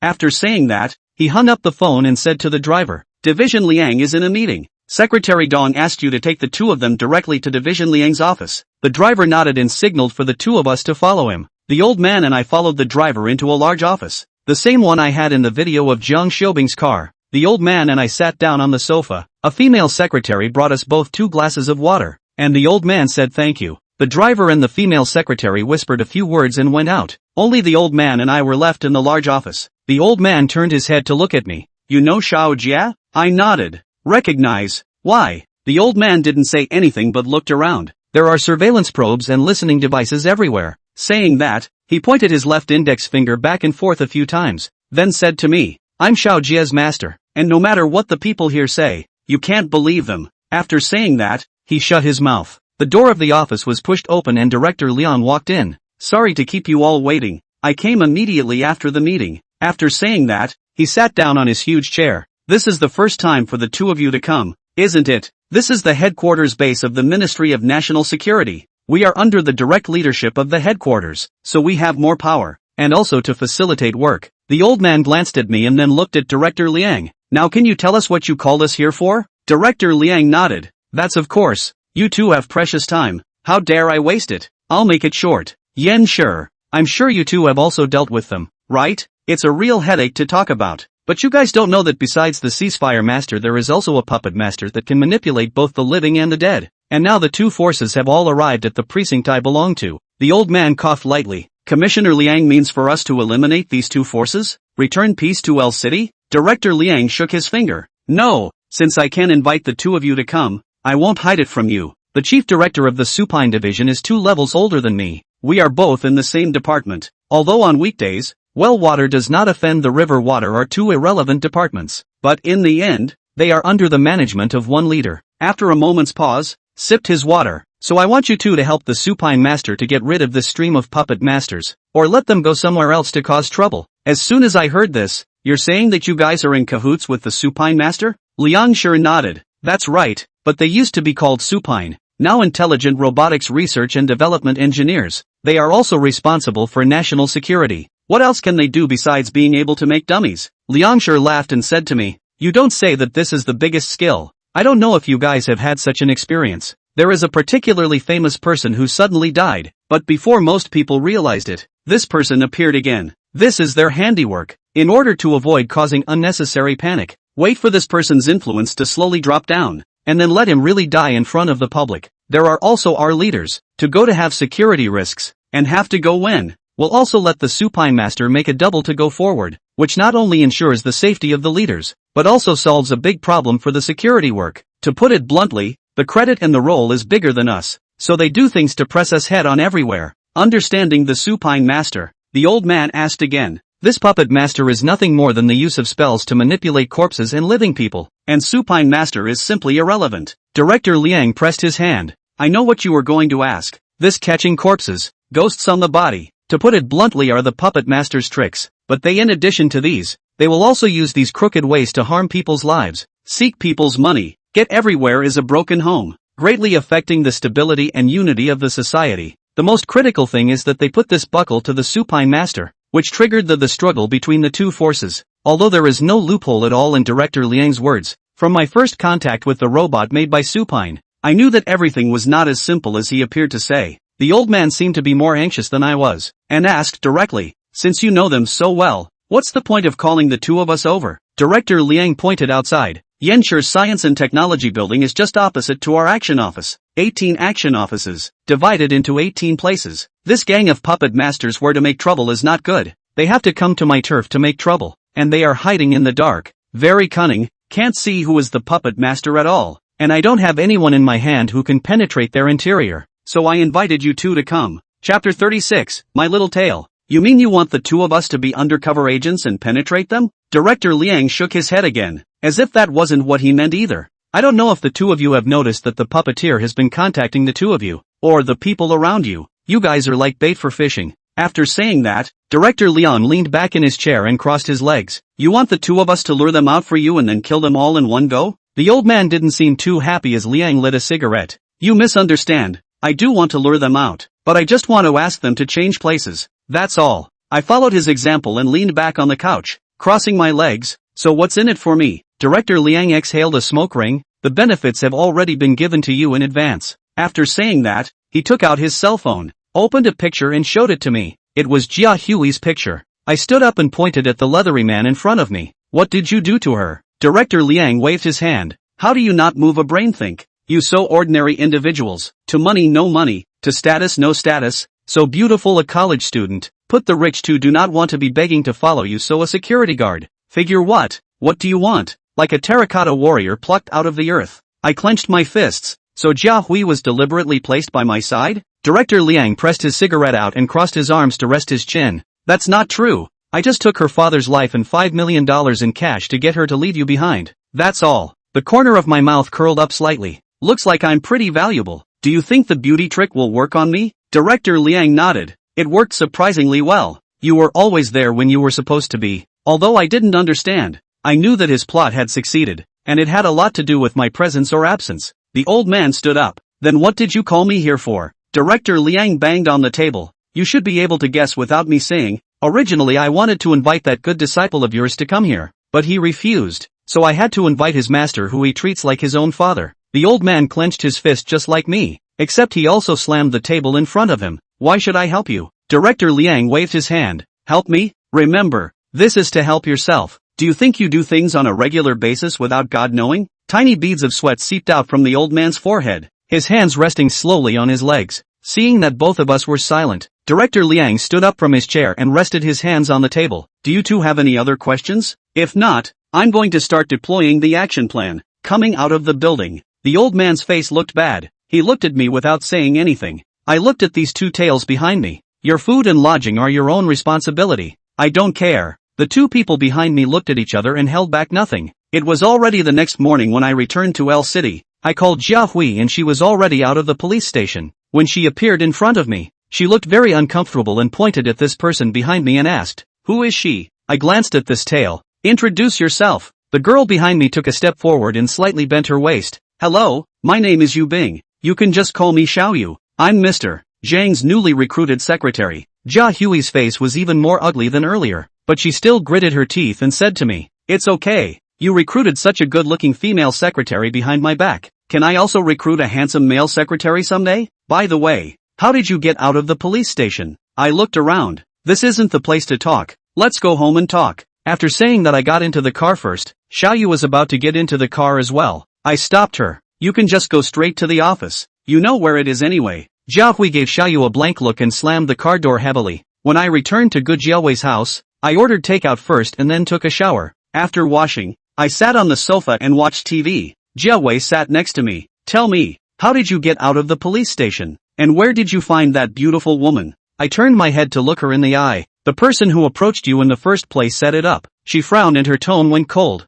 "You knew all about it?" I nodded. Jia Hui took my arm, her eyes filled with resignation. "Then will you blame me?" I asked her curiously. "Blame you for what?" Jia Hui looked at me. "Blame me for hiding it from you." I shook my head. "No, I believe that no matter who it is, the choice made is the same." Jia Hui nodded in relief and leaned on my shoulder. "It's good to have you." The big white cat came out of nowhere and jumped onto the coffee table, purring at me. Jiawei got up and got him canned food from the refrigerator, and the big white cat happily ate it. I've been reading news and knowledge about supine masters as well as puppet masters all night, and the rest of the references to them on the internet, aside from fiction, are exceptionally scarce. Now there's one thing I'm not very clear about. What's the point of the puppeteer looking for me? If they are looking for me, why don't they come openly? One lets me go when the other doesn't. What effect can I have on them even if I don't go? Thinking about it, I couldn't figure it out and decided to go out for a walk. Winter dawned late, and there were flurries of snow, and though I couldn't feel the cold, the silvered earth was reminding me that it was time for me to go to bed,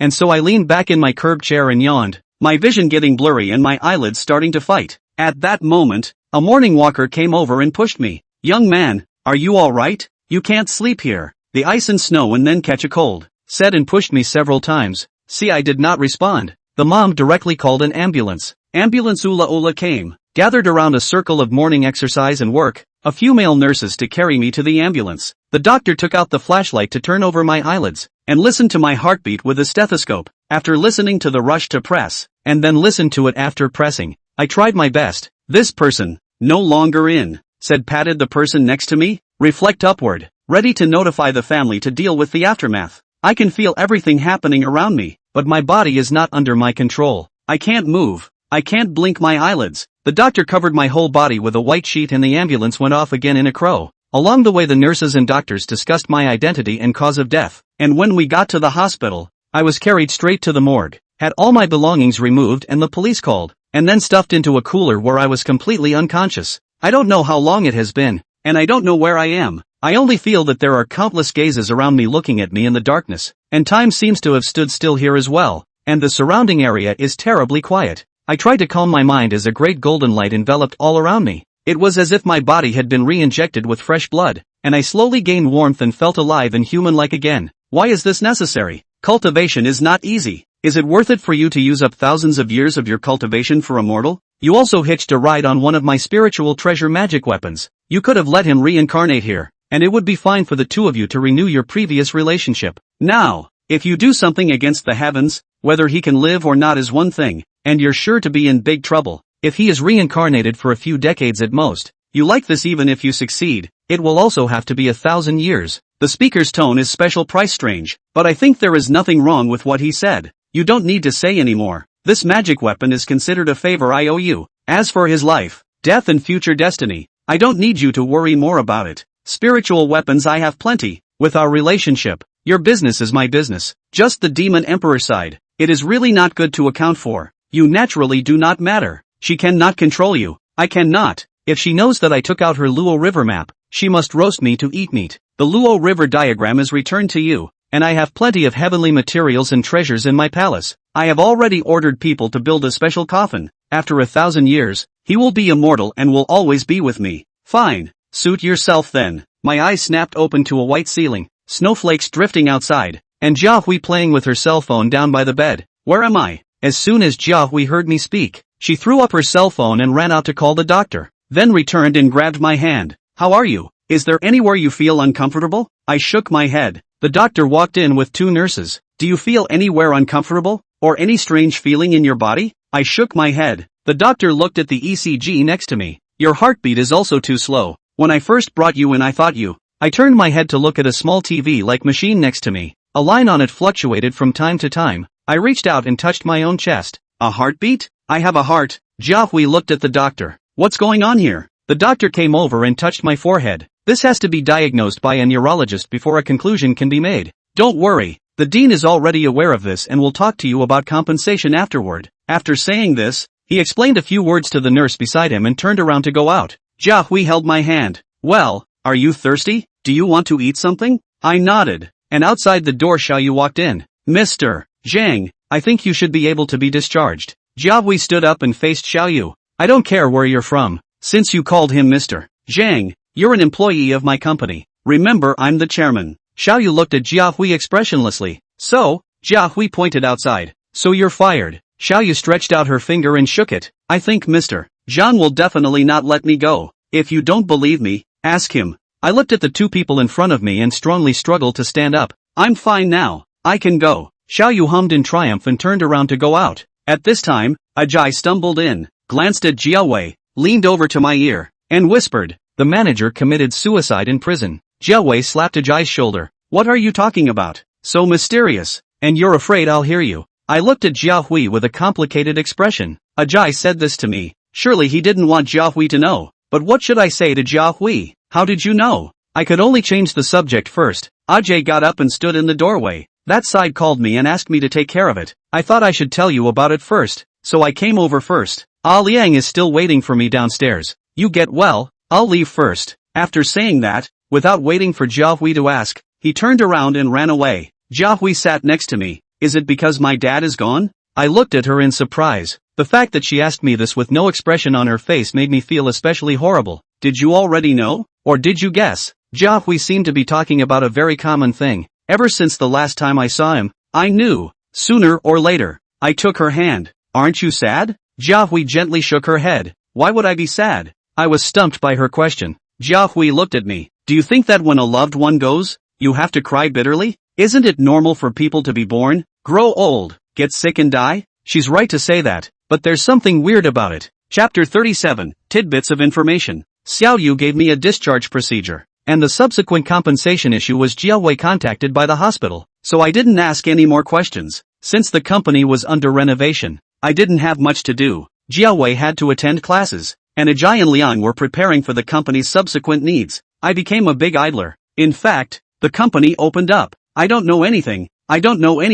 On weekdays, I just hugged the big white cat with its little tail and wandered around. I looked at the little tail behind me and asked her curiously, Jade, where are you from? She looked me up and down. What?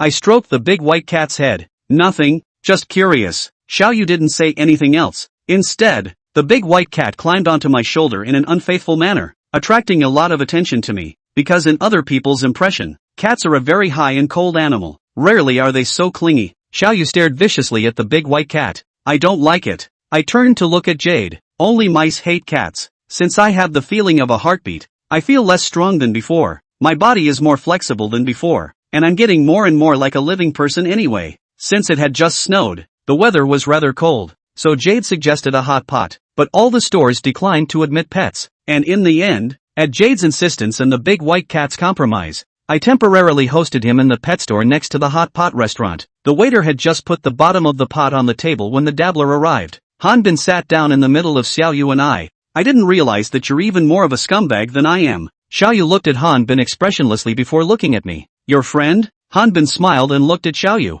Beauty, don't get me wrong. He and I are not friends. Then he wrapped his arm around my shoulders and said to me in a pleasant manner, since you have a beauty of this caliber, give Jiawei back to me. Xiaoyu grabbed Hanbin's wrist and slammed it on the table, flung it backward. Hanbin flopped and knelt solidly on the ground. So it's your love interest? Hanbin groggily screamed for Xiaoyu to let go. Xiaoyu let go and grabbed a head of Hanbin's red hair again. A young age does not learn. Dressed up like a gangster. Your kind of person. A decent girl will not look at you. Hanbin nodded his head in a hurry. Sister is right. Sister is right about everything. I know I'm wrong. Xiaoyu fished out a blade from somewhere, and 5 minutes later, Hanbin limped out with his bald head. I shabu-shabu a plate of mutton and said to Xiaoyu, you have to be careful. This kid is particularly vindictive. If you treat him like this, he definitely won't let you live well. Xiaoyu fished all the lamb I shabu-shabu into her bowl. Then why didn't you say anything just now? I put the bowl in front of her in front of me. I was afraid that if I said anything, this meal wouldn't work. Xiaoyu placed another plate of mutton. Then I'll have to rely on Mr. Zhang to protect me. I finished the meat in my bowl, looked up and asked her, do you recognize Jiang Xiaobing? It's in the same unit as you. Her hand clamping the meat stopped for a moment. Don't know. I was about to ask something else when a hand rested on my shoulder. Little friend, how have you been? I turned my head, and it was actually Taoist Spirit Void. But the strange thing is, he actually didn't wear a Taoist robe, but wore a casual outfit. Not at all the kind of immortal and Taoist appearance that I just met him, but a bit like a basketball coach. What brings you here? I asked him curiously, and he didn't look surprised. Bringing a set of bowls and chopsticks and coming up to eat. Xiaoyu bit her chopsticks and looked at both of us curiously. I asked again before Lingshu put down her chopsticks. Where did that little vixen beside you go? Xiaoyu shook her head and played with her cell phone. I knew he was asking about Su Xin. What? You're looking for her for something? Lingshu nodded, subduing demons and removing. I hurriedly stopped him. If you have something, hurry up and say it. I don't have time to listen to your reasoning. Lingshu touched his cell phone, tapped on the video and put it in front of me. I picked up the phone. The content in it was Su Xin and Xiao Jie fighting against an old man with all white hair. Both sides fighting as if they were making a movie. What do you mean by showing me this? Lingshu retrieved his cell phone and said to me, Su Xin is a vixen. I'm sure you know better than me. Xiao Jie is a Taoist. You don't need to care about that. The key is this old man. What happened to the old man? Lingshu seemed to see the question in my mind. This old man died, killed by the two of them. Shouldn't you look for the police if you kill someone? Lingshu rolled his eyes. This old man is not an ordinary person. Is the head of Sangyun Mountain. Of course the head of the door is no big deal. The skill is not as good as the person died deserved. The key is that this little old man is responsible for the suppression of the ancient demon god. By the two of them were released. Xiaoyu interjected from the side. Is it appropriate for you to look down on me so much and say anything to my face? Lingshu looked at Xiaoyu. Haven't you asked for advice yet? Xiaoyu clasped her fists. You wouldn't know even if you said it.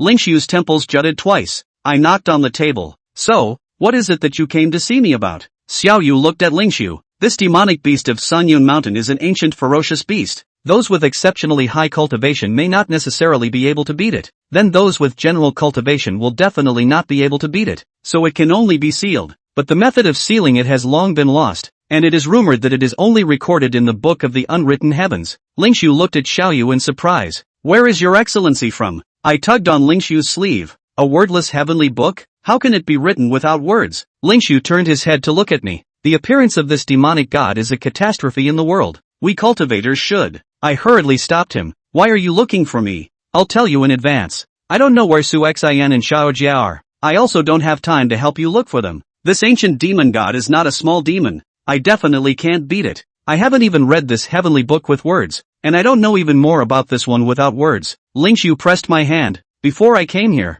my senior brother calculated an innate trigram and learned that this wordless heavenly book is somewhere in this city. I opened my cell phone to see that the place that matches my senior brother's trigram is Chujian University. Your home base. Jade stood up. So, the wordless heavenly book is in the library of Linjian University? I remembered something and gestured for Jade to sit down first. Don't say anything about the wordless heavenly book first. Saying that, I tugged on Lingshu's arm. Explain yourself first. How did you know I was here? Don't tell me that it was also your senior brother who did the math. Lingshu patted my hand that was tugging on his arm. No need to be alarmed. It's like this. Your picture is available in all our internal forums. Just make a post, and the people in the forums who have seen you will reply back to tell you where you are. Although I didn't understand, Xiaoyu seemed to have a surprised look on her face. Are all the immortal cultivators so advanced now? Lingxiu looked at Xiaoyu. You're so young and uneducated. First of all, we're just practicing some cultivation techniques. Secondly, we're also people of this world, not antiques in the earth. Isn't it normal to go on the internet and chat?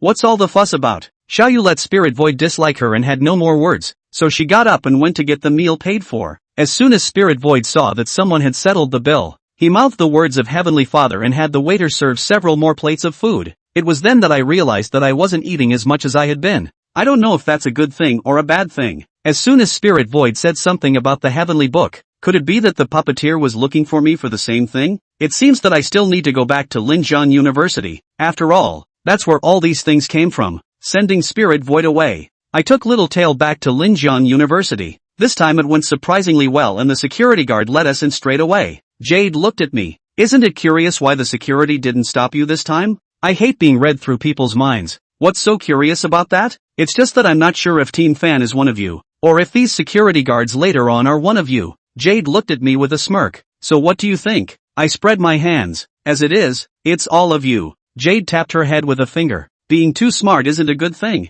Curious, I asked her. If you guys do capture the puppet masters, what will you do to deal with them? Jade shook her head. I'm only responsible for following you, and you don't need to set me up. These aren't things I have to think about in my area of responsibility. I walked up to her. There's something else I'm more curious about as well. How did you know about the wordless heavenly book? Xiaoyu looked at me with a disdainful expression. Does knowing such things intrigue you? Isn't it a matter of common sense? Just like taking medicine when you have a cold or using an umbrella when it rains? Xiaoyu is really capable of disliking people. I am letting her dislike me without any temper. Cousin? Hearing someone call cousin, Jade and I turned around at the same time and it was actually Lin Yuro. Lin Yuro stepped forward and took Xiaoyu's hand. Cousin, it's really you. Saying that, she looked at me again. Big brother Zhang, how come you two are together? Xiaoyu suddenly blushed. That, is my uncle's health okay? Lin Yuro gave a hum and asked again. Xiaoyu crossed her arms. Children's matters, adults stay out of it. Then meaning that she said the wrong thing, she hurriedly said, no, adults matters, you pry less. Lin Yuro had an expression of I understand. I still have class, so I won't bother you two. After saying that, she turned around and left. Xiaoyu jumped to her feet and shouted, go back and don't talk nonsense with my uncle. After shouting, she turned around and punched me. It's all your fault. I'm confused. What do I care? We both went to the library. Are you sure the Book of Days will be here? Jade spread her hands. Not sure. Ha, you're the one who wanted to come. It's not like I wanted to come. I walked in with a bemused look on my face and was stopped. The library is closed to the public. I said I'm a security guard for this school, and the librarian looked at me and then at Jade. You're a security guard? What does she do? A female security guard? Xiaoyu's face did not look good. I was afraid she would make a move and pulled her outside. Just in time. I ran into Jia Hui and her roommate coming to the library to look up information. Jade blushed and drew back the hand I was pulling, and without waiting for me to say anything, Jia Hui turned around and walked away. I went after her, and Jade followed behind. When I got out of the library, I actually couldn't see Jia Hui's figure. Jade looked around. Is she hiding nearby? You give her a call. I took out my cell phone and dialed Jia Hui's cell phone number. The call prompted that it was not in the service area. I held the phone at a loss for words. Feeling sorry for Jia Hui, Xiaoyu saw my silence and automatically moved 5 meters away from me. I was at a loss when my cell phone rang, a number I didn't recognize. I answered the phone and the person on the other end said it was a pet store and asked me when I was going to pick up the big white cat. When I went there, I realized that because I saw that the big white cat was very good, I didn't put it in the cage, and as a result, it released all the pets in the cage, and fortunately, one of them didn't run away. After taking the big white cat back to Jia Hui's neighborhood, I didn't expect Xiaoyu to follow. I turned to her and said, it's break time. You're not going to go home with me, are you? Your leaders didn't ask you to watch me 24 hours a day. Jade said with an expressionless face, do whatever you want, leave me alone. I swiped the building's door open with my card and close it. She actually has a card for this building as well and swipes it open to follow me in. I get into the elevator and she does too. I press 12, but she doesn't press 12, but she doesn't press any other floor either. I got off the elevator, holding the cat, and opened the door to my room with the key, and she opened the door to the room next to mine. Chapter 38, Sudden Attack. Jia Hui was actually home when I entered. Why did you run today? The phone is not in the service area either. Where have you been all day? Facing my questioning, Jiahui said calmly, nothing, just don't like you being with her. The big white cat jumped off of me and ran to its own nest. It seems that it tossed and turned at the pet store today, so it should be sleepy. Are you hungry? Do you want something to eat? I asked her with concern, and Jiahui hummed. I went to the kitchen, and when I passed by the refrigerator, I took a bottle of canned cat food out of it, opened it, and placed it next to the big white cat, noticing that the cat was curled up with its eyes open, even though it was sleeping like it usually did. I bent down and petted its head. Aren't you sleepy? It let out a strange cry like crazy, then scratched me. Bright red blood ran down my arm, but it quickly healed again, leaving no scar at all. I dipped my index finger in my own blood and put it in my mouth. It tasted salty, not fishy. After cooking, Jiawei finished her meal very quietly and took the initiative to wash the dishes. After cleaning up the dishes, she went to take a shower, wrapped in a towel and came out, pulling me to lie on the bed, her fingers drawing circles on my chest. I smelled Jiawei's undried hair emitting the fragrance of shower gel. My head was a little dizzy, and my two eyelids started to fight. I never knew what sleepy was in the past, and now I'm a completely ordinary person. I just don't know whether I have a soul or not. When I woke up again, it was dawn. The sunlight shone through the cracks in the curtains. Jiahui was still lying beside me, and last night, half asleep, it felt like I had done a lot of things, and the pores of my whole body seemed to have opened up. I got out of bed, took a shower, opened the bedroom door, and the big white cat was squatting there, pulling its neck to purr when it saw me open the door. I brought it canned cat food, and it wouldn't eat it, just occasionally staring at a corner as if there was someone there. By the time I made breakfast, Jiahui was already sitting at the table without a word. I asked her if she had slept well last night. She hummed and picked up the bread and slathered it with jam. As I put the breakfast on the table, she said to me, "Can you get rid of this cat? I couldn't sleep well all night last night screaming. I don't really care. The neighbors around here are sure to go to the property and complain about us." When I heard her say that, I turned to look at the big white cat and wondered where it had gone. It did get a little noisy when I thought about how it had been yowling at the top of its neck in the morning. "So what are you going to do with it?" The corner of her mouth quirked up slightly. Then she said softly, "Just send it back to my hometown in the countryside, where there are a lot of mice, and it just so happens that my grandparents are short of such a fat cat. What if I don't?" I looked at her with a blank face and the bread in my hand changed shape. She gave an "Oh, if you don't want to, just keep it." I looked at her. "You remember this cat? You especially liked it and you named it." Yoshi nodded. "Yes, but it's just a 3-minute thing when I like something." "For me too?" I didn't think I'd ask her that, and she didn't seem to expect it either. Rushing to explain that of course she wasn't, and to tell me not to compare myself to a cat, I asked her, "What's the cat's name?" "It's just a cat. Does it matter what it's called?" "It's named after you, Yoshi, so that makes it important." She was silent for half a day and said through clenched teeth, "White baby." After saying this, she inexplicably said, "In the future, ask less of these nutrient-less questions, or you'll be heartbroken later." I asked her if she was going to school today. She glanced at her cell phone. "It's my day off. Why don't you go shopping with me?" I let out an "Oh. I don't have anything to do anyway. It doesn't matter where I go." When the two of us finished cleaning up and went out, Xiaoyu's room door also opened. This little tail is really a ghost. Where also follow. I do not know that she worked so hard. Go back to the leadership is to give her a promotion or a salary increase. After leaving the door, once Jiahui and I got into the car, Xiaoyu sat in the back. Jiahui turned her head to look at her. Xiaoyu hugged her arms and said with an expressionless face, "I'm Mr. Zhang's personal assistant," then turned her head out the window. Jiahui didn't share anything with her and started the car to the underground mall. The main feature of this underground shopping mall is the chaos, because it's about to be New Year's Eve, and there are people shopping for New Year's goods everywhere. The stuff here is plentiful and cheap, and people from the nearby urban areas and neighboring counties come here to buy things while they're free. It's also my first time to come to such a bustling place, and Jade's grip on the hem of my coat is so tight that I think she'd want to put a leash on me if she were allowed to. I didn't know what Jiahui wanted to buy, but anyway, she just led me around, squeezing me into wherever there were more people. I don't know when I realized that Xiaoyu was no longer behind me. I hurriedly stopped. Jiahui realized that she couldn't drag me, turned her head and asked me, "What's wrong?" I looked around at the heads of people shrugging, unable to find Xiaoyu's figure at all. Xiaoyu lost it. Jiahui hummed, "She's such a big person, can she still lose it? Maybe she saw something good and bought it." I took out my cell phone and found that there was no signal at all in the underground mall. With doubts, I went to the underground mall's most famous snack area under Jiahui's encouragement. While I was feasting, a commotion broke out not far away. I put down my food and bucked towards the crowd when I saw Jade, covered in blood and covering her abdomen, stumbling towards me. I rushed over and picked her up, yelling for the crowd to get out of the way. Jiahui stopped in front of me, put her down. I swept past her and ran straight towards the exit. She pointed behind me and yelled, "You'll regret this." I just got out of the mall. 4 or 5 vans blocked my way. From the car down a gang of people rushed towards me. I kicked one of the ones who rushed over. The other few held my hands and feet at the same time. Sharp pocket knives pulled out of nowhere, stabbing at me non-stop. I held Xiaoyu tightly in my arms. With a roar, "All of you, get out of my way." A wave of anger rushed upward from below, and I shook them off and darted toward the next street. Jade reached out and touched my face. "Put me down." I ignored her and continued to run forward.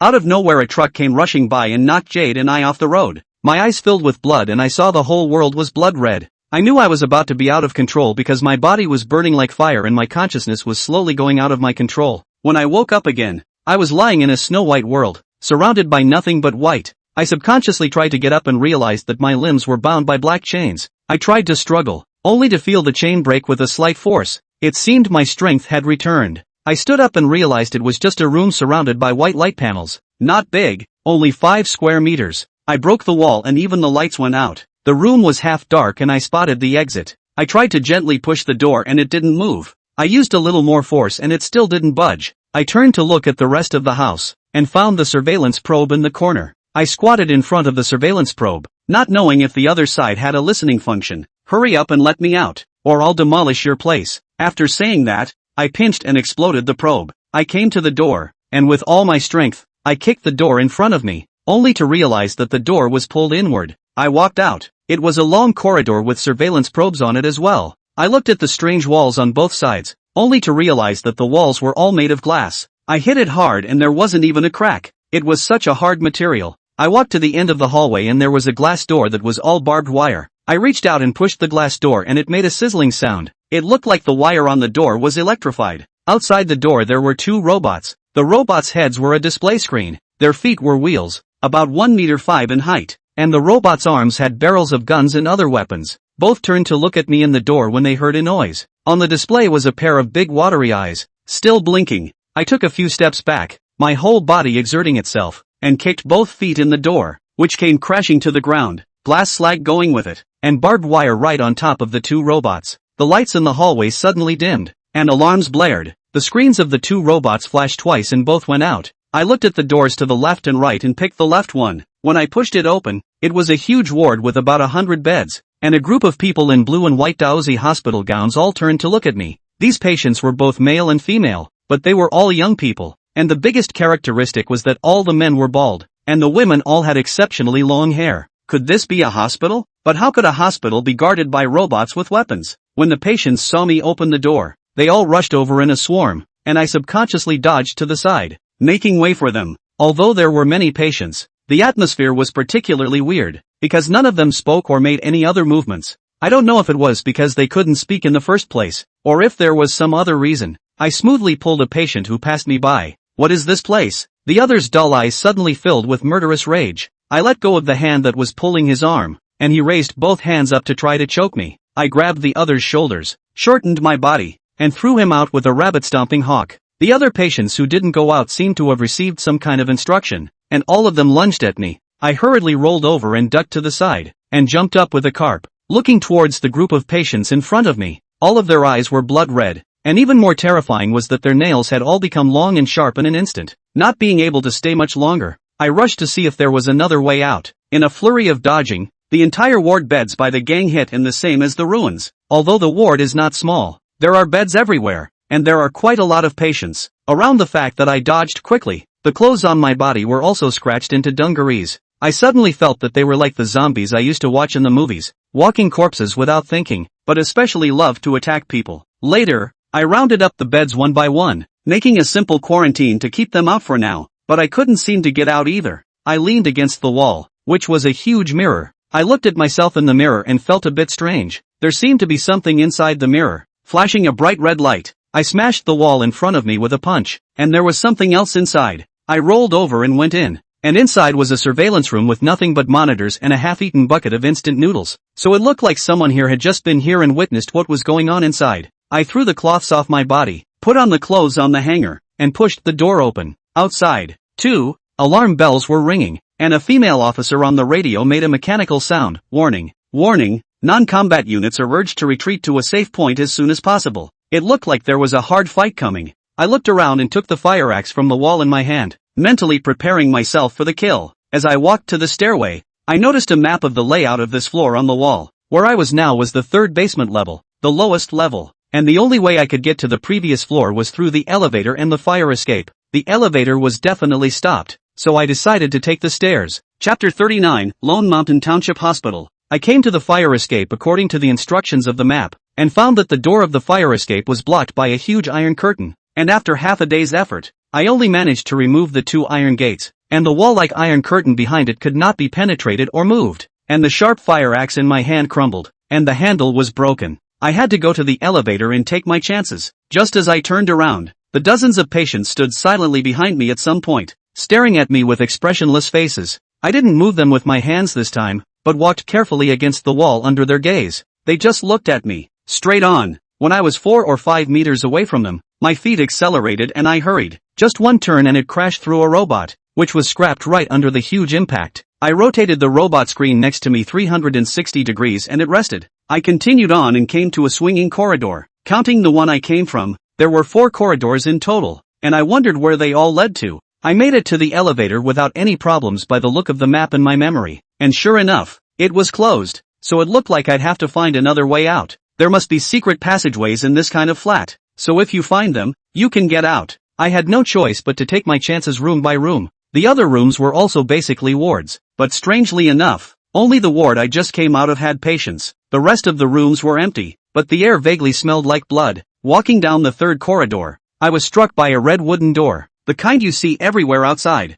but in here it was clearly a bit out of place. I tried to turn the knob and the door opened. The room inside was small, with only a dresser and a person sitting in front of it, brushing her waist-length hair in the dresser's mirror. White, almost transparent hands, holding a red wooden comb, one at a time, very slowly. Hearing me open the door, and even the ear-piercing sirens outside, did not affect her movements at all, as if nothing was more important than her combing her hair. Hello, do you know where this is, please? I just stood in the doorway and asked her so. I didn't dare to move her for fear that she would be like those patients outside. After asking several times, she didn't respond. I tried taking a few steps forward. Can you stop combing your hair for a moment? She still didn't respond. I reached out and gently patted her shoulder. The feel of that hand, it was a human feeling, right? But the other party still did not respond. Mechanically combing her hair, I reached out and grabbed the comb in her hand. The red wooden comb was sticky in my hand. I don't know what it was stained with. She finally stopped moving,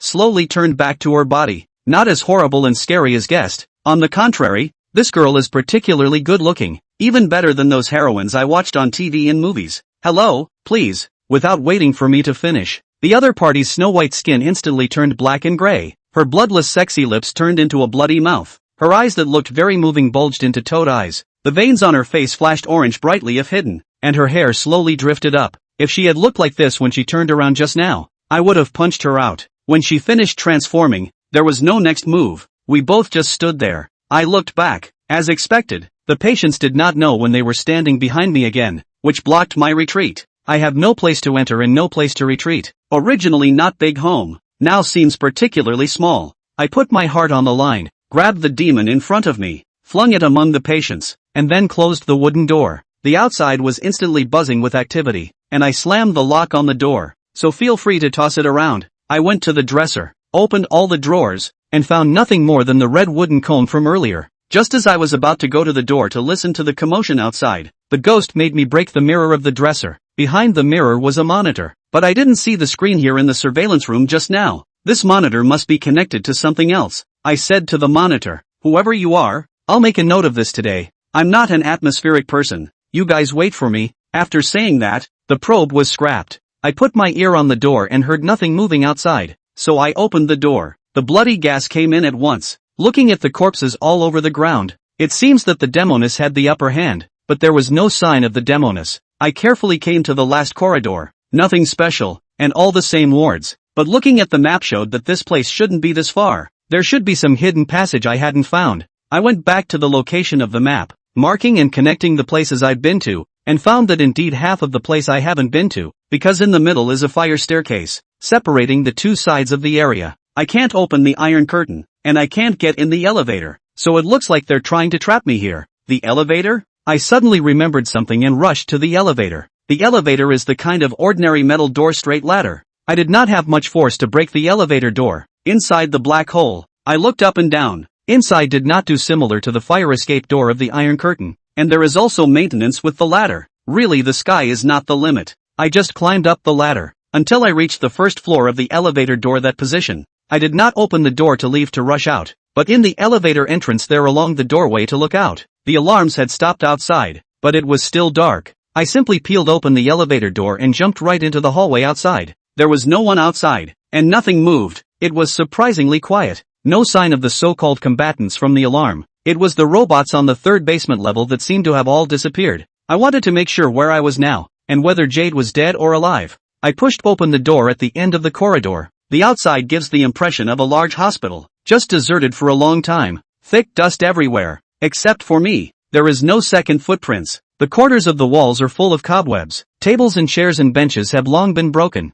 The strangest thing is that the pictures of the doctors and nurses hanging on the walls of the hospital are actually all in black and white. I touched the peeling wallpaper. What's going on? Have I traveled through? I can't believe everything in front of me. Just what I see in front of me and touch in my hands are indeed facts. I walked out of the hospital building. Looking at the color of the sky should be late at night. The yard is also overgrown with grass. No one has been here for a long time. Because it's winter, everything seems so solemn. In turn, it makes people shiver. I pushed open the hospital door, looked at the seal on the door. This place was deserted 30 years ago. The streets outside the hospital were also deserted for a long time. Many houses had collapsed, and the ones that still stood looked dilapidated. And the highest house here was only 3 stories. It looks like you can imagine the prosperity of the past. I do not know what caused the current model. My stomach reminded me at this point that it was time to eat, but it didn't look like there was food here either. I could only get out of here first and take my chances on the avenue to see if I could see a vehicle to give me a ride. Obviously I thought too much. This place has been deserted for so long. How can there be cars passing by? But the sky is not the road.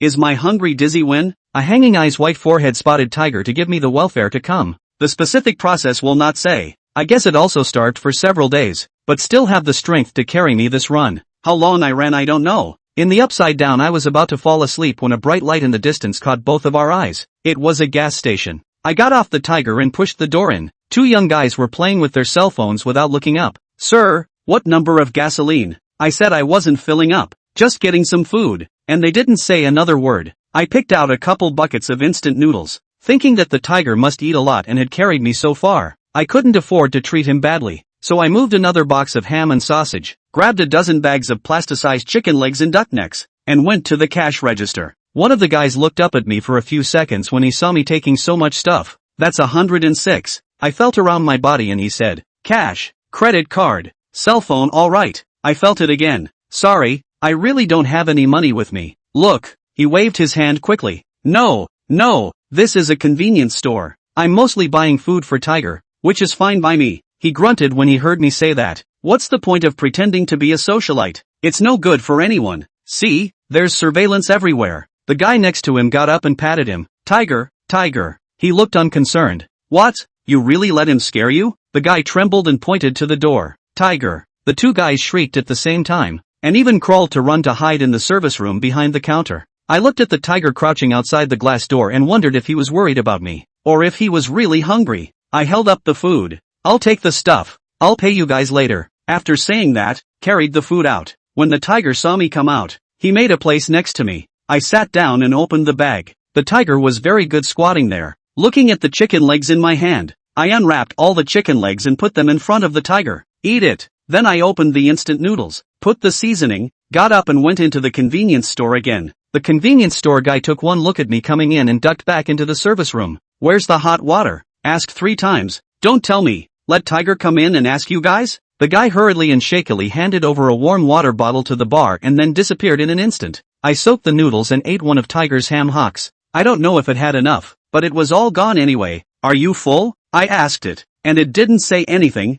How rude. Go home when you're full, lest the family be anxious. This sentence is presumed to have understood, and then ran away without looking back. What a white-eyed wolf. Not even a word of thanks. After eating 3 buckets of noodles, my pickup arrived. 3 police cars, a fire truck, and a car of some kind, with sirens pulled. surrounded the modest gas station. A police officer came down from the car, first looked around, then walked up to me. "You called the police?" I shook my head. "No, ask inside." The two shopkeepers saw the police coming and immediately ran out from inside. "Uncle Cop, there really is a tiger, and a big one at that. It's this guy who brought it." The policeman looked at me. "Where's the tiger?" I pointed outside. "It should be gone." The cop looks at the clerk, still skeptical. "Is there surveillance?" The clerk said that only the store had one. The one outside was broken yesterday, and the person who repaired it would not come until tomorrow. The police made a statement and pointed at the two of them. Reporting a false police report is against the law. The two boys swore that it was definitely a tiger.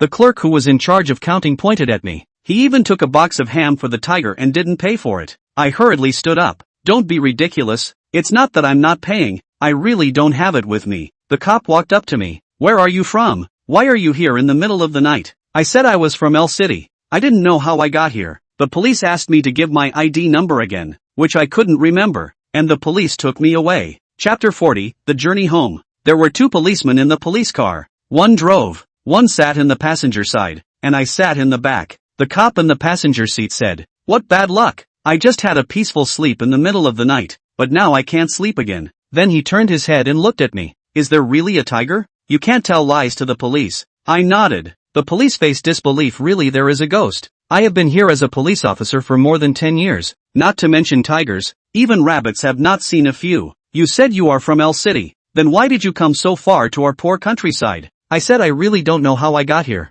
and the other party stopped talking. After half an hour, the car drove into a county police station. The other two police cars did not follow. I entered the police station with 3 policemen. The policeman on night duty asked what the situation was. The policeman who had just sat in the passenger side said, "False police report. Where is the tiger?" The policeman on duty glanced at me. "Then what's the matter with him?" The policeman who brought me back shook his head. "I don't know. I guess the tiger that the police report said was him. He ate 3 buckets of instant noodles and a box of ham sausages in one breath, and this amount of food." After finishing, he turned his head and stared at me again. "Aren't you that El City's Netflix appetizer? How did you get here?" I said it looks so familiar. "This place can still meet my fans." "Not easy. Since we have fans, everything is negotiable." The cop asked me if I had any contact information for an acquaintance. I shook my head as I thought about it and couldn't think of a single phone number. The policeman brought me a pass of instant noodles. "This is all we have here. Let's commission for one night first. Xiao Lu, take Mr. Zhang to your dormitory to rest and relax, and find a way to send him away tomorrow." The one called Xiao Lu walked over. "Mr. Zhang, follow me." The dormitory of the police station is very simple. In addition to a table, 2 cabinets, is 4 high and low beds. Officer Xiao Lu put the noodles on for me, and I ate them without ceremony. Officer Xiao Lu sat on the bed opposite me. "Mr. Zhang, we are half hometown. My mother is from El City." I gave a Xiao Lu saw that I finished eating quickly. "Did you not eat enough? Shall I go make you another bowl?" I waved my hand, so he didn't stand up. I used to think that all those big appetizers on the internet were fake, but since I watched your live broadcast, I realized that there really are people in this world who can eat so much. The key to eat so much also does not grow meat. Really enviable. I quickly waved my hand. Why envy me? It's instinctive for me to be able to eat. It's just that nowadays this society has given value to being able to eat, but the real value is still you guys. Without you guys defending the peace of the party, how can I run around the world blindly and still be fine? Xiao Lu seemed to like it when I said that, because he got up and went to make me another bowl of noodles. The next day, Officer Xiao Lu brought me to the bus station, which was especially crowded since it was almost New Year. "The ticket is bought for you. This is the $200 the deputy director asked me to give you. Buy food when you are hungry on the road." I asked him why he didn't take the train. "Isn't the train cheaper and faster?" Officer Lu smiled and shook his head. "By train you have to go to the city more than 80 kilometers away. We can't get a train here." After waving goodbye, I started to eat a big bag of melon seeds and local specialties that Officer Lu personally sponsored me. The bus swayed from side to side on the rugged mountain road, and I looked out the window, thinking, this is so far away from El City. How did the other party get me so far away in such a short time? I came by airplane? Even if it was by airplane, who in the world sent me here? What is the purpose? While I was thinking about this, the car braked hard and stopped. The people in the car asked the driver what was wrong, and the driver said there were rocks rolling down the mountain, blocking the road. Seth opened the door, signaling everyone to get off to help move the stone. But the driver just went down for a moment. A few big men don't know where to scurry to the car. Your valuable things are out. Soon to be New Year's Eve. Don't give up your life not to give up money. Said someone took out a cloth bag, someone took out a knife. I touched my body in addition to $200 and nothing else. I cannot starve, so I did not pull out. The bag was handed to me. I see what cell phone, necklace, wallet, ring inside. The big man shook the bag again, signaling me to hurry up. I reached out and took the bag over. Hey, you kid looking for death, isn't it? Let him see red in the new year. Finished pulling out a knife toward me, stabbed over. I hold each other with a knife hand. A force, the knife off the hand fell to the ground. The other side of the bone is estimated to be broken. Big brother, encountered hard stubble. The person who was called Big Brother pulled out a pistol from his back and pressed it against my head. See, you don't want to live. The surrounding passengers hurriedly held their heads and lowered their bodies. I reached out and pinched the barrel of the gun flat. The other person shouted, "This man is a demon." Then he ran off with his minions. That easy? It wasn't as vicious and murderous as the TV shows, but the robbers are running away. The driver does not know where to go. We had to wait in the car. At this time, my pocket rang a bell. I picked up the phone, the other side to find a call. Lou Ermei. I am not Lou Ermei. An older sister sitting in the front row raised her hand. Brother, I'm Lou Ermei. I let out an oso sigh and handed her my cell phone before I remembered that the pocketful was full of other people's stuff. I took them out one by one just like an auction. Whose is this? Take food for it. If you don't have any food, drinks are fine. After a full meal, in the crowd's embrace, I went into the police station. After making a statement, the day is not early. In the police station arrangements, I live in the local town of the only hotel, because the New Year's Eve, the boss did not have much business. Seems particularly cold. The town is very lively. The surrounding villages are here to buy New Year's goods. I have changed a lot of food because of bravery. Early the next morning, the police station police sent me to the intersection waiting for the car. It was hard to wait for the car to come. Big bags just put into the luggage rack, only to find that the passengers actually have yesterday's Big Brother. Big Brother C is me. Then hurriedly lowered his head. There is really no crack. If there is, he certainly want to drill in. In this way, the police station police picked up a ready-made credit. On the way and nothing more. Finally returned to the L City. There are still 2 days on the first day of the new year. The street is basically no one. The first thing I did when I got off the bus was to take a taxi back to Jiahui's neighborhood, where I couldn't get in without a card or key. The security guard at the property was very familiar with me and said that Jiahui had not come back in the past 2 days. I asked him if he had Jiahui's contact information. He flipped, told me the phone number. I used the security guard's cell phone to dial Jiahui's phone. It was a man who answered. Hello, which one? I grimaced. Who are you? The caller was silent for half a second. Are you the stinking security guard? I could hear it. It was Han Bin's voice. Jiahui is at your place? Put her on the phone. The other party grunted and hung up the phone. When Xiaoyu was stabbed, the biggest suspect was Han Bin.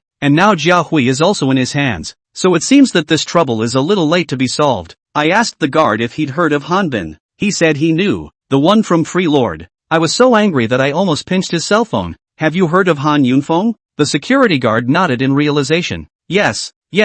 Headline news 2 days ago. Hacked into the hospital. When I heard that, it wouldn't be such a coincidence. After asking for the address of the hospital, I rushed to take a cab. The floor where Han Yunfeng was surrounded by nurses, doctors, and police, as well as his gang of minions, among them the ones who had looked for trouble with me. Han Bin's father had been cut down, and he still had the leisure to look for my bad luck. It was too strange. I walked straight towards the gang of little brothers. The gang of little brothers seemed to be afraid of me. They all hid towards the police. The police noticed the abnormality and turned around to stop me, asking me what kind of person I was. I'm a friend of your Wang team. The cop looked me up and down. Team Wang? Which Wang team? We have more captains with the surname Wang. I said Officer Wang Hui Wang. He waved his hand. Why don't you go to the police station to find him? Why are you here? It's already messy enough here. I pointed to Han Yunfeng's little brother who wasn't far from him. I'm looking for him to ask something. The cop also helped, pointing at the little brother. You, come here.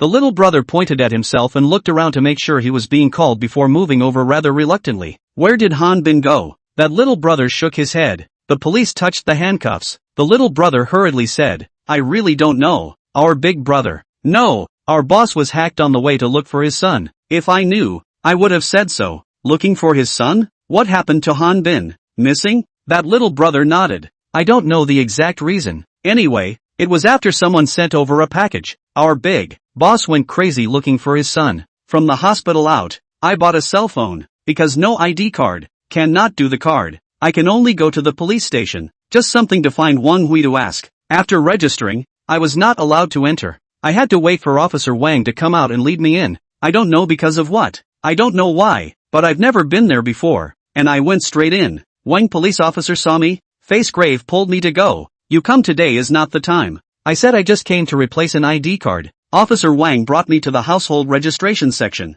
After finishing, stuffed a phone card into my hand, looked around. I still have a task, so I won't treat you to dinner. After saying that, head up to the second floor without looking back. When I came out of the police station, I loaded the phone card onto my cell phone. The phone card is actually my own phone card. How could it be here? Phone card back. The cell phone number is also there. I hurried to call Ajay. The phone is connected. The other party almost cried. Tian Yu brother, you can finally answer the phone. We have a big problem. I asked him what happened. He said a half sentence cannot say. Wait for me to need to say. And then asked where I am now. Hung up the phone. Half an hour later, a dilapidated van pulled up in front of me. The back seat pulled open, and Liang looked around warily, signaling me to hurry up and get in. I just got in the car. Before the door was closed, the car ran away. As soon as Liang saw me, he almost cried. Brother Tian Yu, you can come back. Once you come back, we have the backbone. I hurriedly asked him what happened. Did you hear about Boss Han getting chopped?